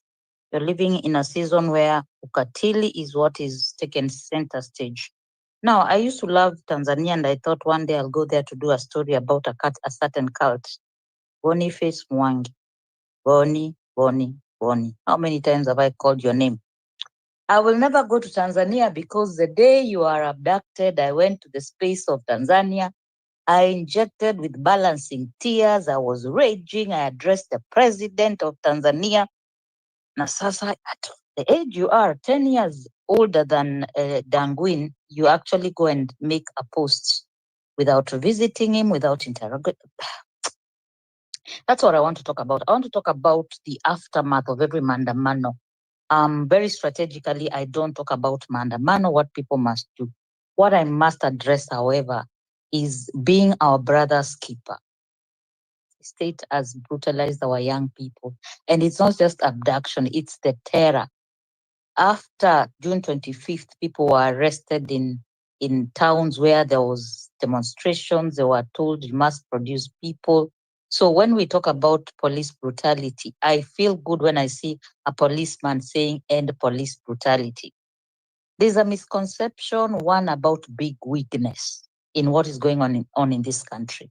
And the best example I think I can give again is a few people assume people go to the streets because they saw a hashtag.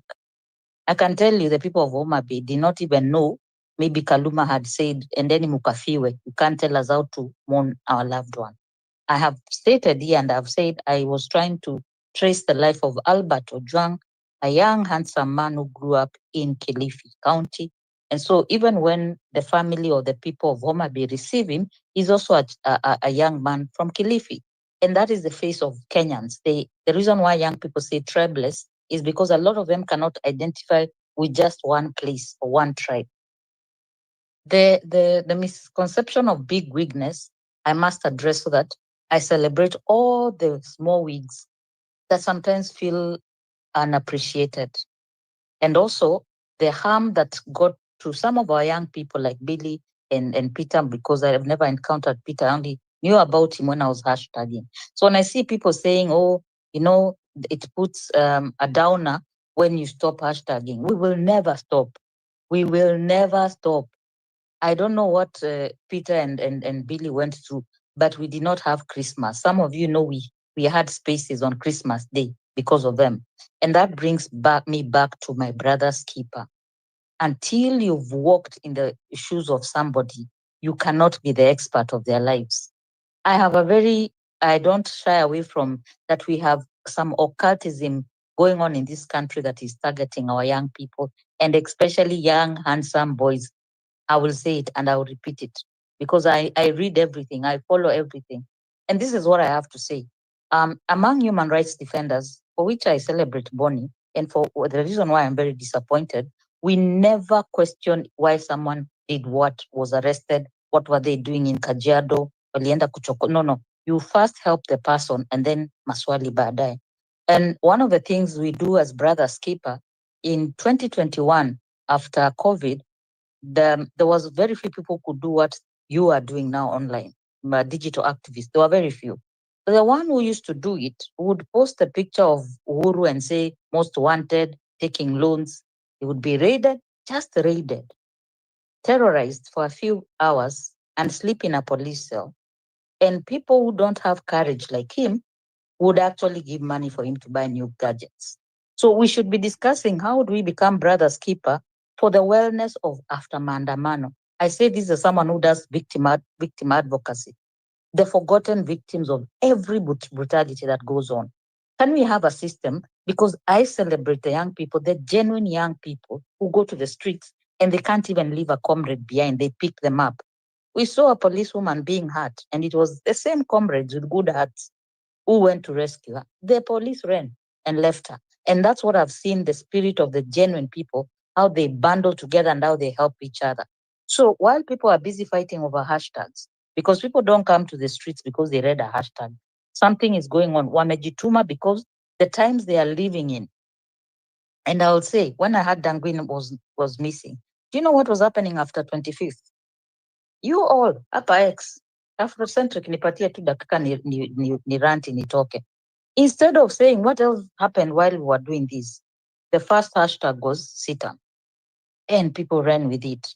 So there's a place we say, yes, we don't care about the hashtag, but you look at the hashtag, is this one helping us or it's hurting us? Because wengine wetu wanachukia kanisa, hatupendi kanisa, but you see, they opened their doors. Something happened. I listened to even Nothing KE explaining, and I knew that hashtag was meant to divide us further.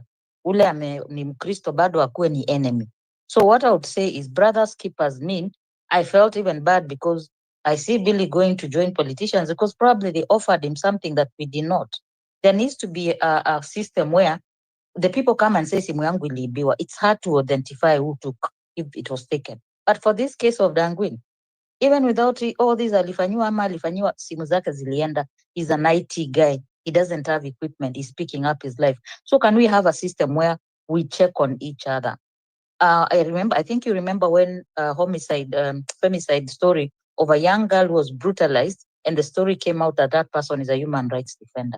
It did not stop people from being human rights defenders and having WhatsApp groups and checking on each other. You saw them recently singing in prison, Ukombozi song. Tumekataa kupiga magoti mbele yao wauaji. That song has been sung for a couple of years now. And I hope you can all learn it and sing it, because this is a season. You are born in the golden generation. And I hope, please be gentle on boomers and Xers. There are some young people who are not enlightened. And yet there are boomers and Xers who know what it means to fight for what is right. We celebrate your courage. I actually study courage. And you know why I'm interested in courage? Is because there's so much hurt in this world. If it was not for courage, if it was not for brave people, this country would crash. So this country will be, the fabric that is holding this country together is your courage. So if you're a courageous person, and if you're hurting because of that courage, be gentle on yourself. It was given to you for a very big purpose. That's my submissions today. Look for a wellness system. I saw KOT posting, I'm not well. Did anybody check on you? I look for one person who has been abducted. I've identified, and I follow on them and I check on them. And I can tell you for free, they are going through post-traumatic stress disorder. They are going through it. It's something I've not experienced at a very great length. I have documented people who've been tortured. When you hear stories of people who've been tortured, when they finally open up, you actually get traumatized yourself from those stories. So let's not get carried away with this wave that comes online. A lot of money is poured. And to anybody who gets tired and steps out of this movement, don't even feel shy about being called a sellout. You know your limits, you know how far you can go. So all I appeal is, let's not idolize. Last time, you gave people money to kutoa watu hospitali, you idolize them, you raise them on a pedestal. In Kenya, big wig will not win election. It is your voice, authentic voice. And I told you Afrocentric. I've been singing this song. The day an authentic voice calls people to the streets, they will come up. All these other kalongolongo. Bado namalizia na Boni. Boni alienda kwa TV station akasema the leaders are few, the ones who did that. Kai, sasa hii yetu tunafanyanga ya kutetea watu wakidhulumiwa, yetu si utetezi ama hii big goodness. Let's have humility even as we do our thing. It's not about the followers you have on X. It is your commitment to keep doing this even when you know your life is in danger. Please be safe. That's all I can say. Please be safe. We always believe the victim. We never doubt when someone comes and tells us, this happened to me. And there's someone is giving you 100% evidence. They know, haikufanyikia huyo mtu, please shut up, ujue amepitia nini. That's all I can say. Nasikia watu wanasema, hii story iko na question marks. Question mark gani? Ya Albert Ojwang ilikuwa na question mark, and then what happens? And lastly, again, I am happy that people are valuing human life more than money. And that's what happened in Homa Bay. We had allegations that were given 500 shillings yesterday. So for refusing to do that, and Pia, I know, I respect you. I'm just saying, let's not do this. Chukueni pesa yao mkule. Pesa yao imepelekwa kwa waganga. Hiyo pesa itafanya muguruke. Wachanani na pesa yao. Hizo handouts zinalalanga kwa choo kwanza, zimefanywa ushirikina, ndio mnakuja Unapewa mnachizi. I say that as someone who is spiritual. Afrocentric for giving me the mic and for trusting me with the pain and the burden of this generation. I appreciate everybody who's sacrificing their life, who is putting their life. Let's just have a system that takes care of you, the aftermath of all these protests that happen, because the aftermath is painful for a lot of people. It's many people who come home, they don't have a phone, they don't have these, they don't even know where the next meal will come from, but they still step out in the street. So we focus on the people who are dead. We still want to give money to Baba Ojwang, but when we talk about all the people who've been up, has there anybody ever checked on them to see what they are doing in terms of their livelihoods? What are they doing? Actually, there's a lot of stigma after you've been abducted. That's what my findings have been, because people are always questioning. People feel uncomfortable around you. They don't know what to say about around it. It's something that I know from other brutalized Kenyans, not just in 2025. But I'll finish by saying this is the hardest I've ever seen brutality in my lifetime. This is the hardest I've ever seen. And so I wish you more courage, because you're fighting from a place of victory, and your parents who've struggled to raise you, the ones that sometimes you're very hard on, and sometimes I understand why, they want you to win. And nobody has ever fought with a younger generation and won. That's what I can tell to the monitoring spirits who come to these spaces. We are holding brief for the young people of this country, because you are the now, you are the future. We can do nothing without the young people of this country. We are nothing without the next generation taking over and bringing some light where there's a lot of darkness. Santeni. Thank you so much, Redemptor. Thank you for standing with us, and thank you for the commitment.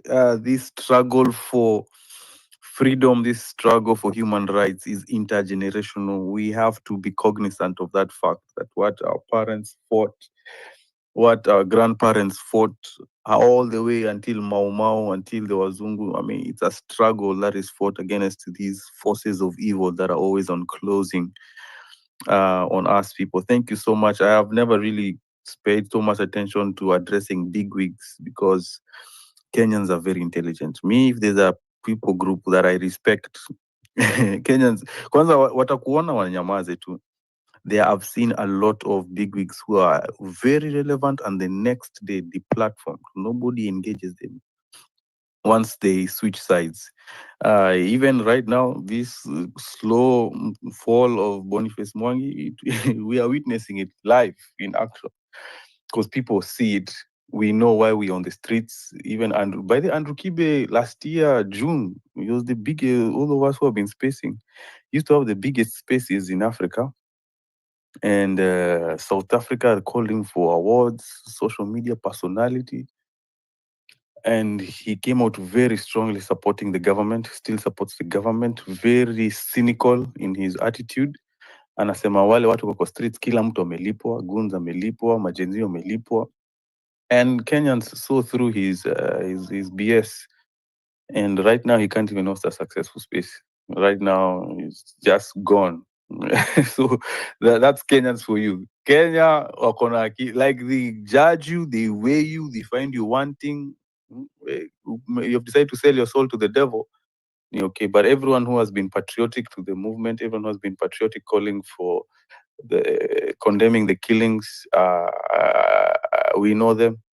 I know them. I resonate with them on spaces, and we know we shall overcome. We are keeping the faith. We're keeping the faith together. I want to give the microphone very quickly to Ice Queen. We are on extra time. I think I'll give 2 more people to speak, and then we'll close the space. Guys, we have 3 days of injecting, and then to the streets. Easter Scenes, are you there? Yes, I'm here. Can I speak now? Yes, please. Okay. Sorry, I've been in and out of space. I was on the road, but I've been listening, and I just want to give my highlights. I know a lot has been said. Wow. First of all, my heart goes out to Darwin, that is Diangwi, and his family. I really feel for him. And I feel so sorry for anyone who thought that he was playing games on us. Definitely, we know the script. You don't expect a thief to say they were stealing. You didn't expect Amin to say that, yes, I have him, blah, blah, blah.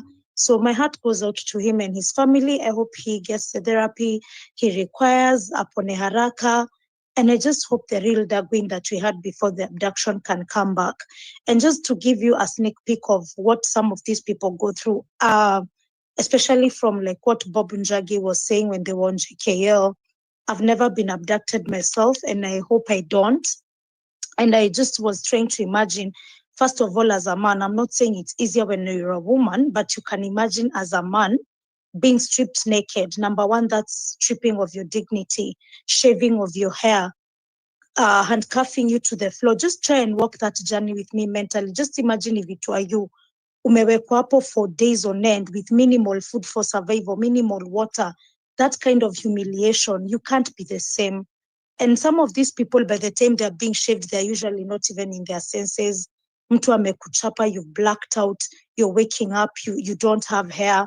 And I just don't know why they do this to people. They make you feel so small. They make you feel so useless. So you don't expect him to come out smiling and laughing. Of course, I'm intimidated. Come out with this script, say this or else. I also have information. Of course, I can't disclose my sources, that they also intimidated his mom, which is very wrong. As in, the state has a lot of, I don't know what to say, machinery to do a lot of damage to people. If this is the same government that had paid for a propaganda machine to distort information, you can just imagine that today what you saw on the timeline is just a very small piece of what they can do. Distorting information, kutugonganisha, and making us look really stupid. But I'm really liking the fact that this is now coming out to show like, okay, Darwin amedhulumiwa. I think this was a script. The government is trying to spin this. And I just hope that hatutapigana. Again, there's this thing that has been said about the big wig thing. I think one thing I would like to say, and I've just said this from another space, I'm from another space right now. Personally, mimi sijawahi kuwa mtu wa mob psychology, condom mentality. And I think one thing I would like to, don't know whether to say to beg or to request trips is kuwa na akili yako. Do research on your own. Think through things. Usiogope kuwa peke yako mwenye anafikiria kitu.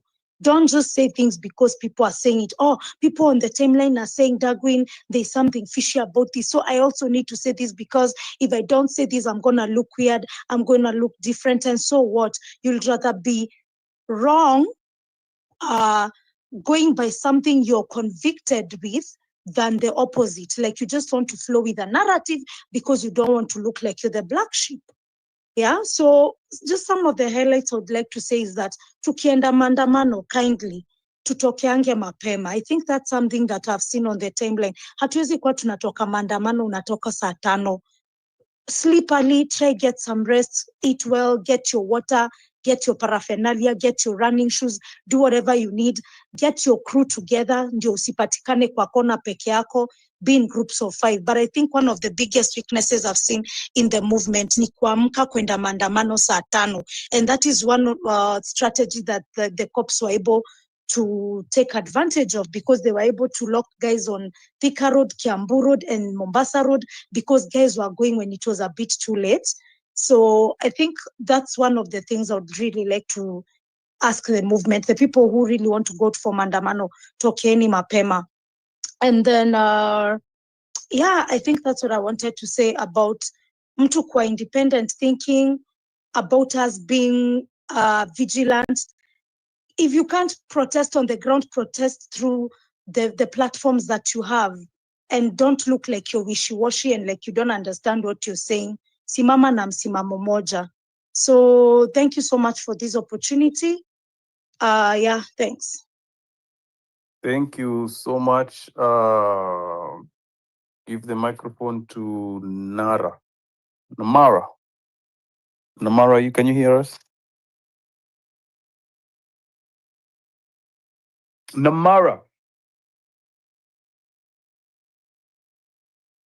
can't hear us. The unfortunate soul. Yeah, can you hear me? Yeah, so guys, thank you for giving me the mic. Yeah, so I when the movement started last year, I wasn't so active. I guess I was some of those guys wenye walikuwa wameogopa, but venye imeendelea, you see our brothers are getting maimed. And then I stay in Kiambu Road, so kila siku I do pass where they shot down that brother hapo mbele ya Azuri. So like nikiangalia hapo makasiriko inakuja vibaya sana, yani it's like it hit home. Nilikuwa naona like bro kwenye ameangushwa hapa ndo anapita kila siku, ama bro aliangushwa hapa nini. Yani we've never lived tukiwa na hii uoga, like literally we are kids struggling, and then usahii ukipita tu Subaru iko nyuma yako unashindwa, kwani hata WhatsApp status ingeka nini? Hatufai kuishi hivyo. I'm sure hata kama wazazi wetu walipigania freedom, I mean it wasn't this bad. You see, previous regimes kind of respected watoto. They were even giving them milk hata wakawa wanaua wazazi wao. But this one is maiming us and actually maiming our parents. And then there is this old school activists. It's like wanaona the limelight inatoka kwao, so they started discrediting the generational nini yenye na grow saa hii ikiendelea ku fighting for our rights. So as long as it's not them, I mean umse yako sawa tukimfightia akienda huko Tanzania akiharibiwa masimu tu, but when this brother of ours is being angushwa duko nini na au ma DCI, I mean anaanza ku this emotional nini once, it's like he's the one to write the script for what happens now. So I guess we're just going to define our path. I mean, we have numbers. Say yani the old school activists or whatever, wafanye kazi yao. I mean, let them do the corporate activism, which seems to benefit them.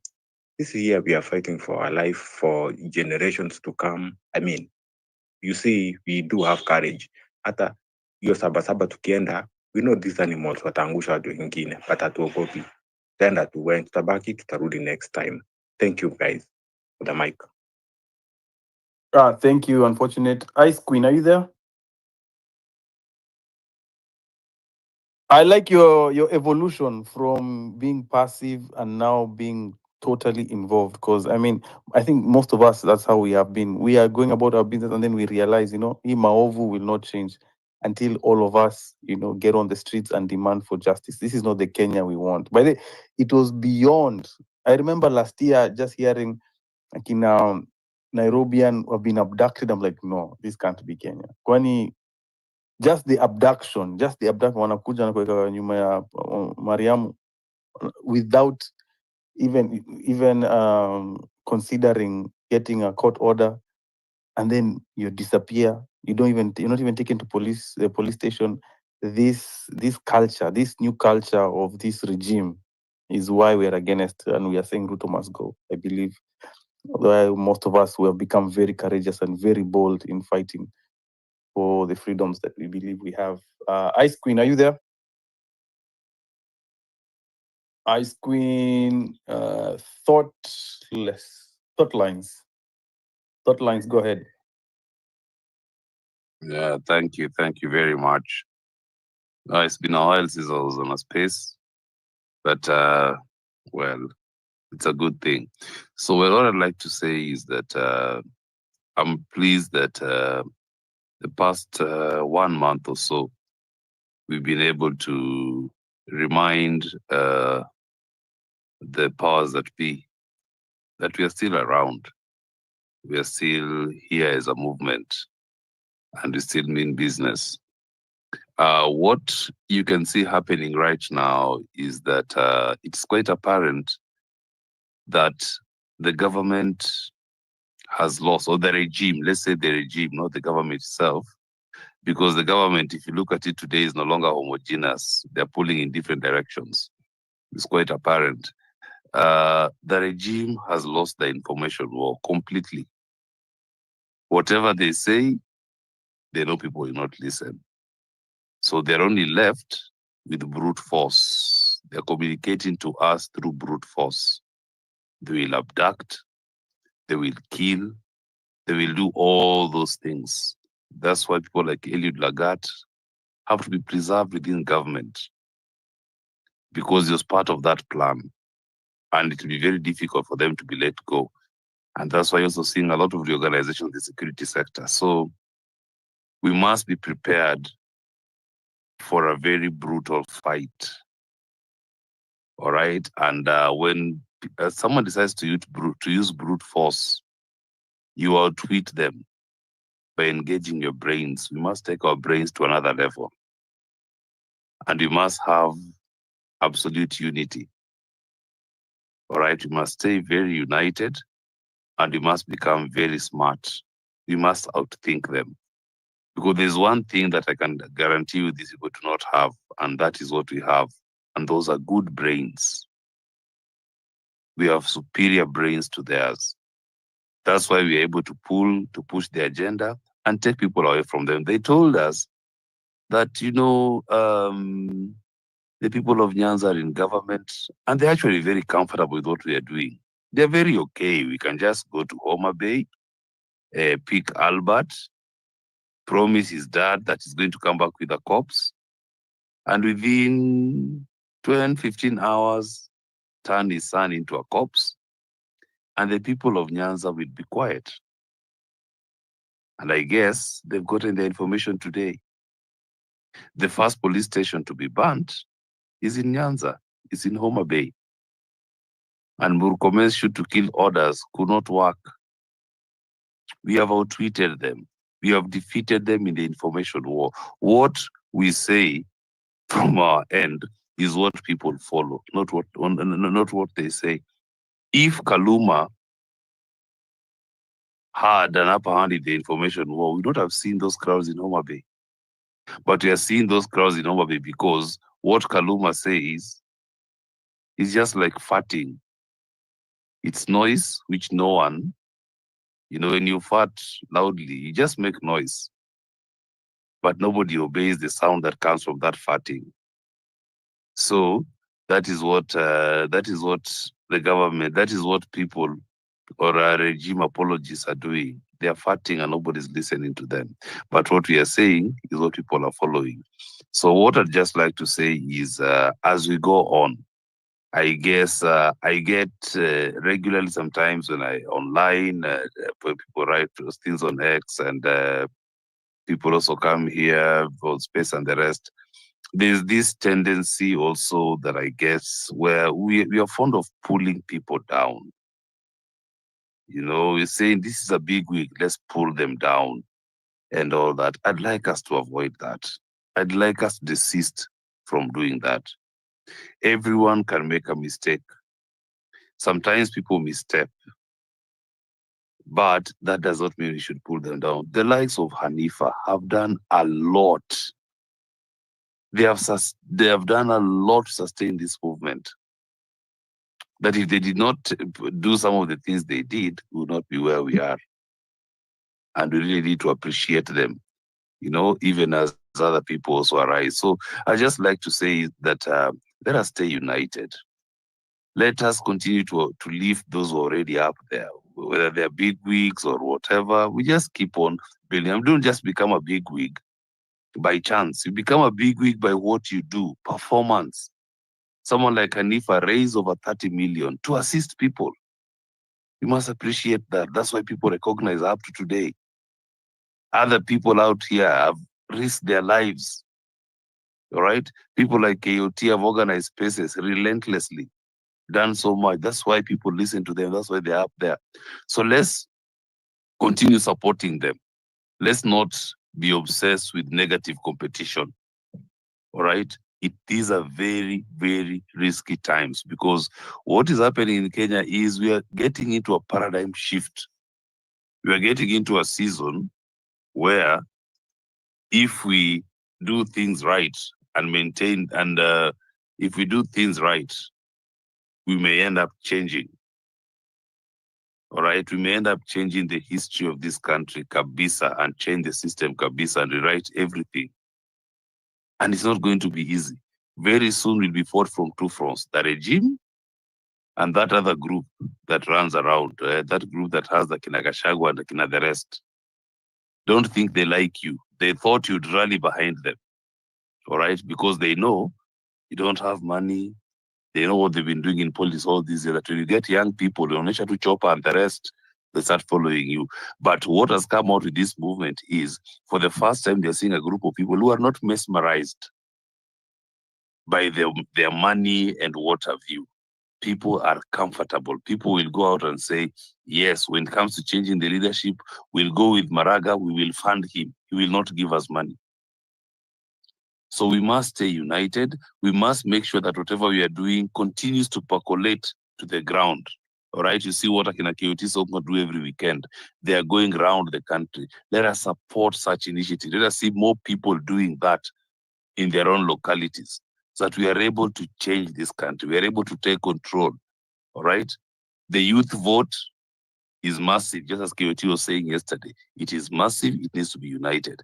But even beyond that youth vote, there are so many other people who are not so young, but they support the change movement.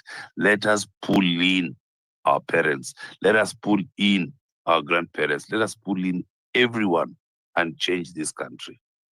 All right? We must go beyond mandamanos. The mandamanos are not useless. They are useful. They send a very powerful statement to these people. But we must now get to a point where we are able to rally each and every person to a point where one day we can even say, now today it is labor boycott. Hakuna mtu anaenda kazi hadi mfanye 1, 2, 3, 4. No one will tear gas you for not going to work. All right? And when you paralyze the economy, every end of the country, they will listen.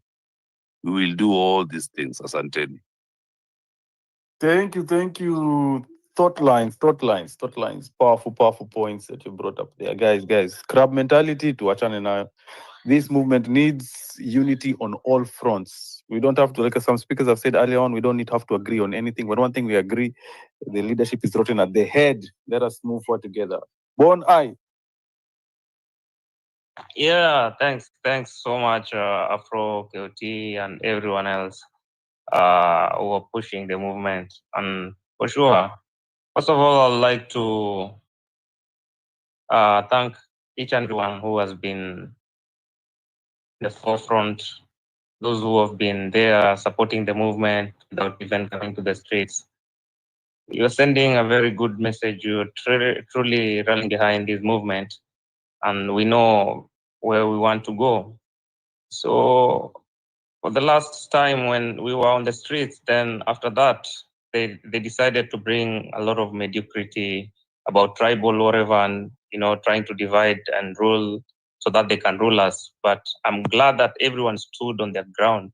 So first thing is, let's make sure everyone understand why they're in this movement, what they want. And what it is clear, it is that when the movement started back in 2024 about the finance bill, after that, we were very clear that we want to drain the swamp. So we don't want some of us to get lost in the middle about these issues that are being raised by some particular people, that the Gen Z movement will support the lives of the DCP party and whatever. We don't want to be dragged into such politics again, because we will have lost what we wanted. Immediately you start supporting that bullshit of parties and what, you will realize after election, one particular party, let's say like DCP, will have a lot of elected members, and maybe like 3, 4, 5 governors. And this particular party, the one who will be leading it, they will come to the table and demand they need a share, and they will they'll try to destabilize everything up there. There's no point that in that particular parliament you'll have people who will be opposing. Let's say, for example, we settle for Maraga maybe be our president, and we vote for Maraga. There's no bill that will pass in parliament, because either they do like what this Kaongo did, going to buy people, and that's the order that we want to vote in a new order. And it is by not, let's not lie to ourselves that we have to do this in 2027.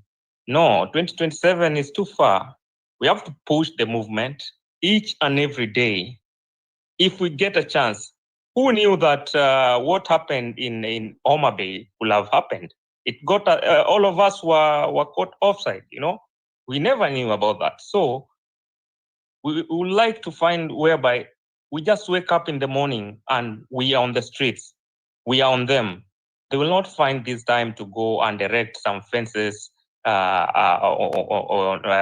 Parliament and around State House, while else they have been threatening us that these are protected areas. So it is very simple. You can see these people, we have pushed them to the limits whereby washaingiwa na hiyo uoga.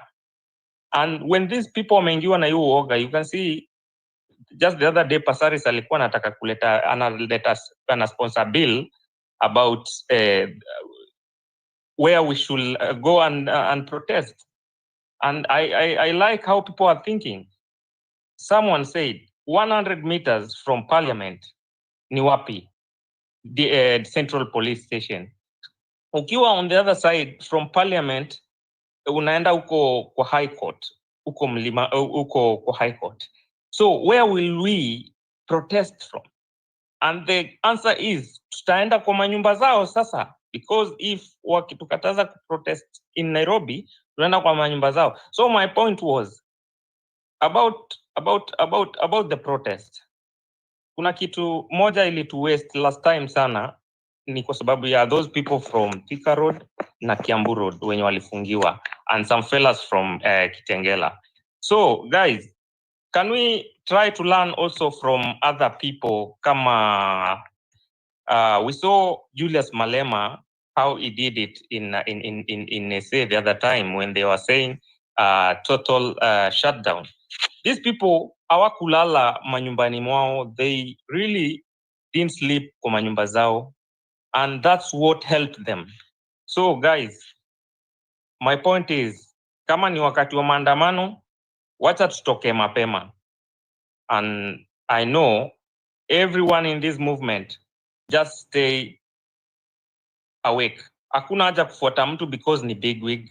Everyone should follow his own instinct. Kila mtu anatokeanga mtaa kwa sababu anajua chenye kinamleta mtaani, au sio? So ni hiyo tu guys, stay in the movement.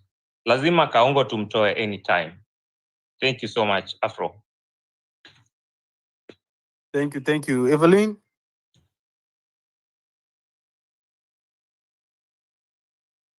Evelyn?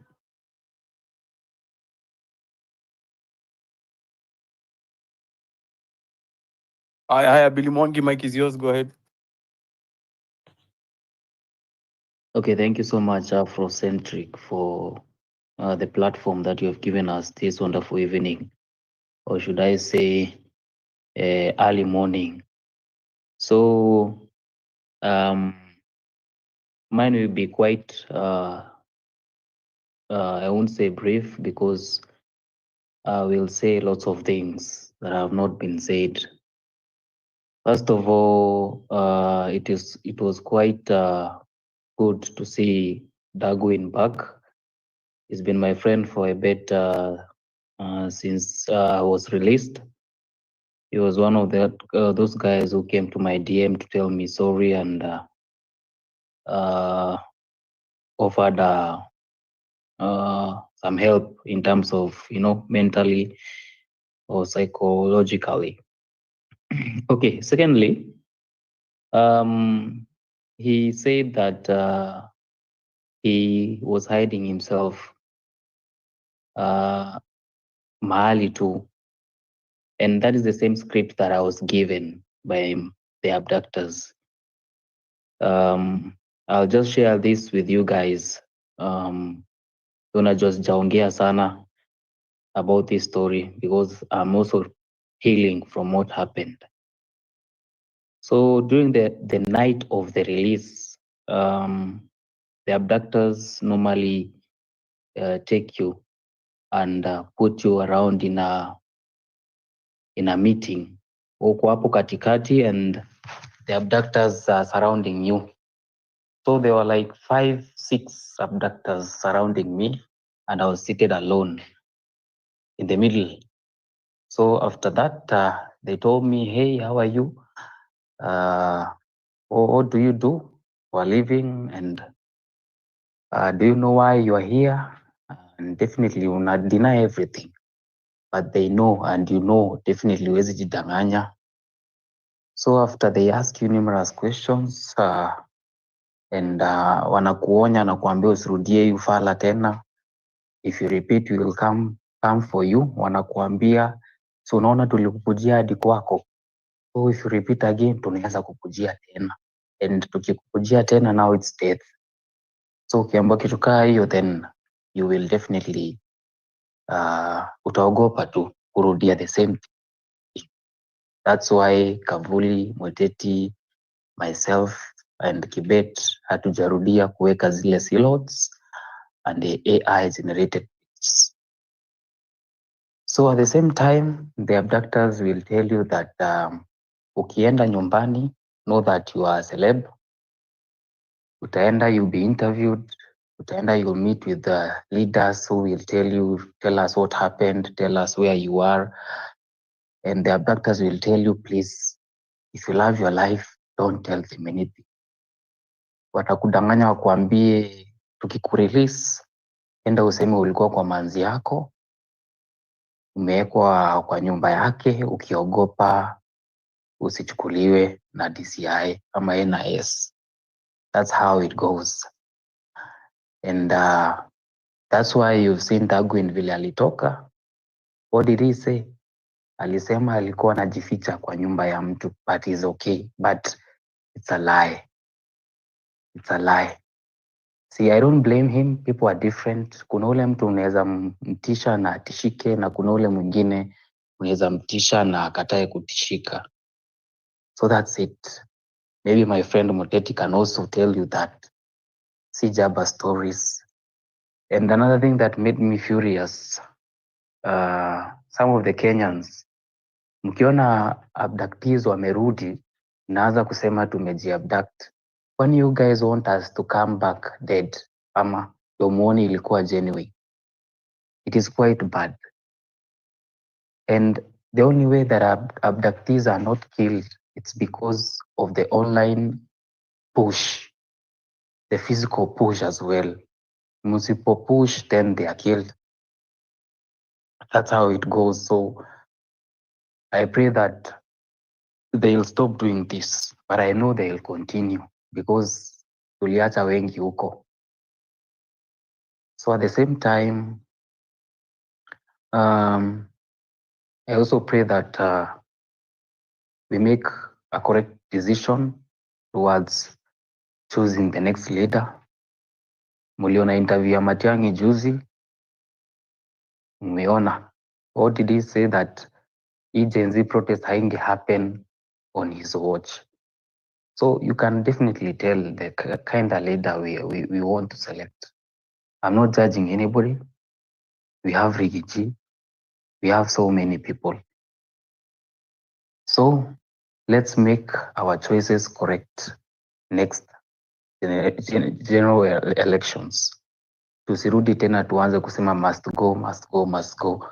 Tusirudi spaces tuanze kusema ati maandamano, sijui 25th, sijui 77, mara 88, mara 99. Let's make a correct decision once and for all. Tutoke up, watu waende waoe, wengine waolewe, and they live a happily ever after life, ile tu walikuwa wamefanya ama wamepangia. Because right now many youths hawajaoa, hawajaolewa, many youths hawana kazi, many youths are being killed. It affects youths more than even the old people.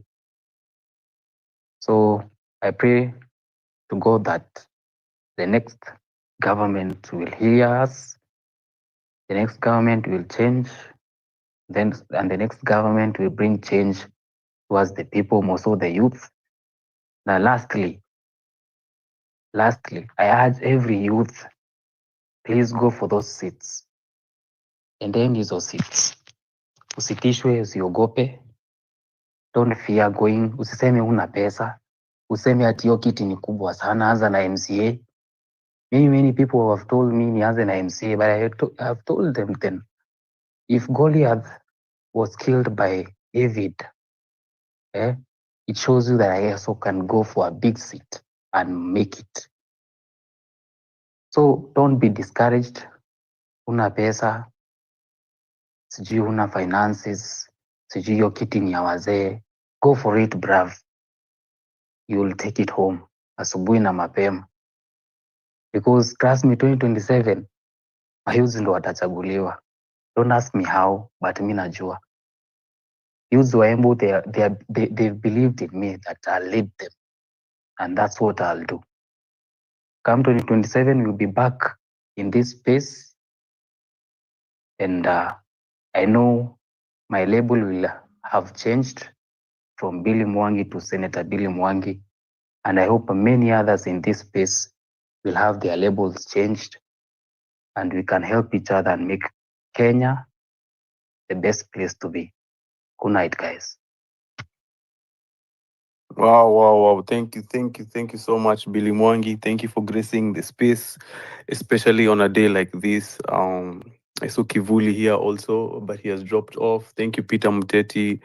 These are victims of abductions, and thank you for giving us an eye into what goes on.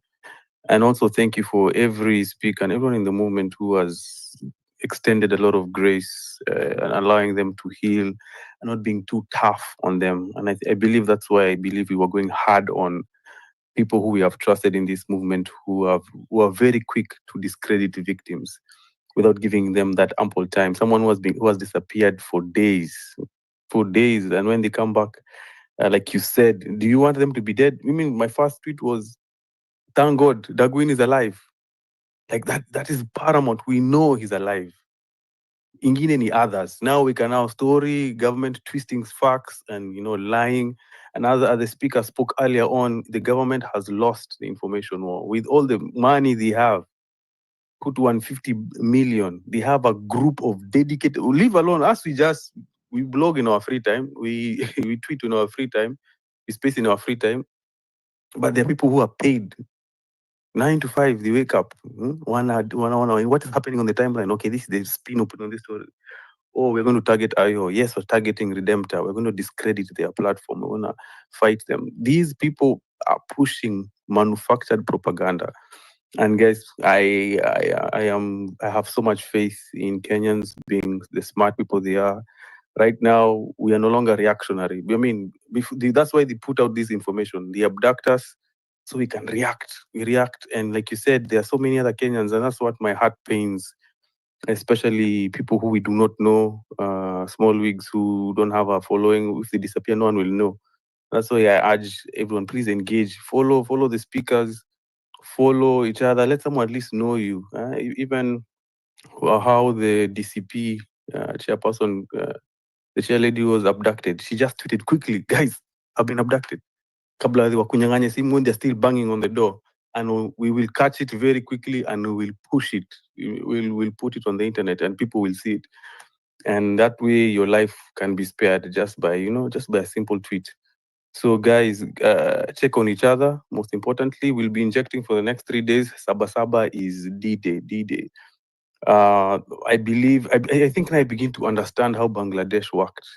Because if you have been following the movement since last year, June, you can literally point to the day when psychological walls fell in your mind, when you believed what is possible and what is not possible. It's been like a growth. Even when the speaker said, I never used to be part of the movement, now everyone has something that integrated them into the movement.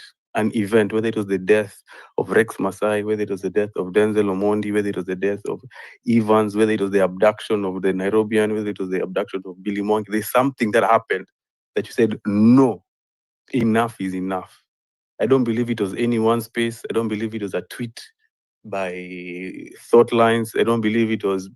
Everyone knows what is taking them to the streets, and everyone knows why we are agitating for this and why we are pushing in this direction. So, guys, watch out for each other's space. Let us follow each other. Let's keep the pressure on. Let's keep the pressure on. Saba tunakutana kwa streets. Anyways, thank you for joining the space. Thank you every speaker, and tutaonana kesho.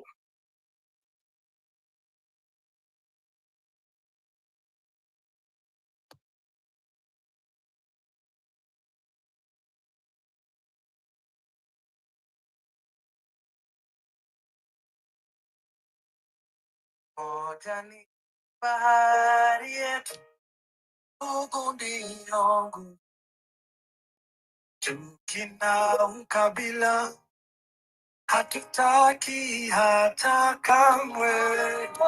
Lazima tuungane, tuijenge nchi yetu, asiwe hata mmoja anayetenganisha.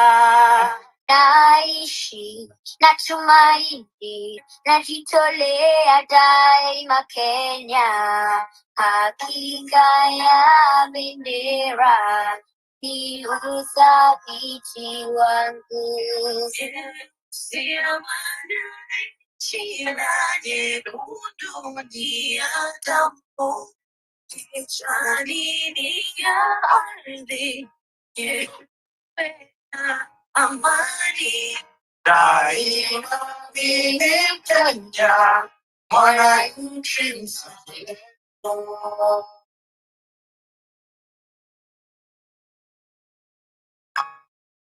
Kwa uchungu na mateso, kwa vilio na huzuni, tulinyakuliwa uhuru na mashujaa wa zamani, hawakushtushwa na risasi au kufungwa gerezani.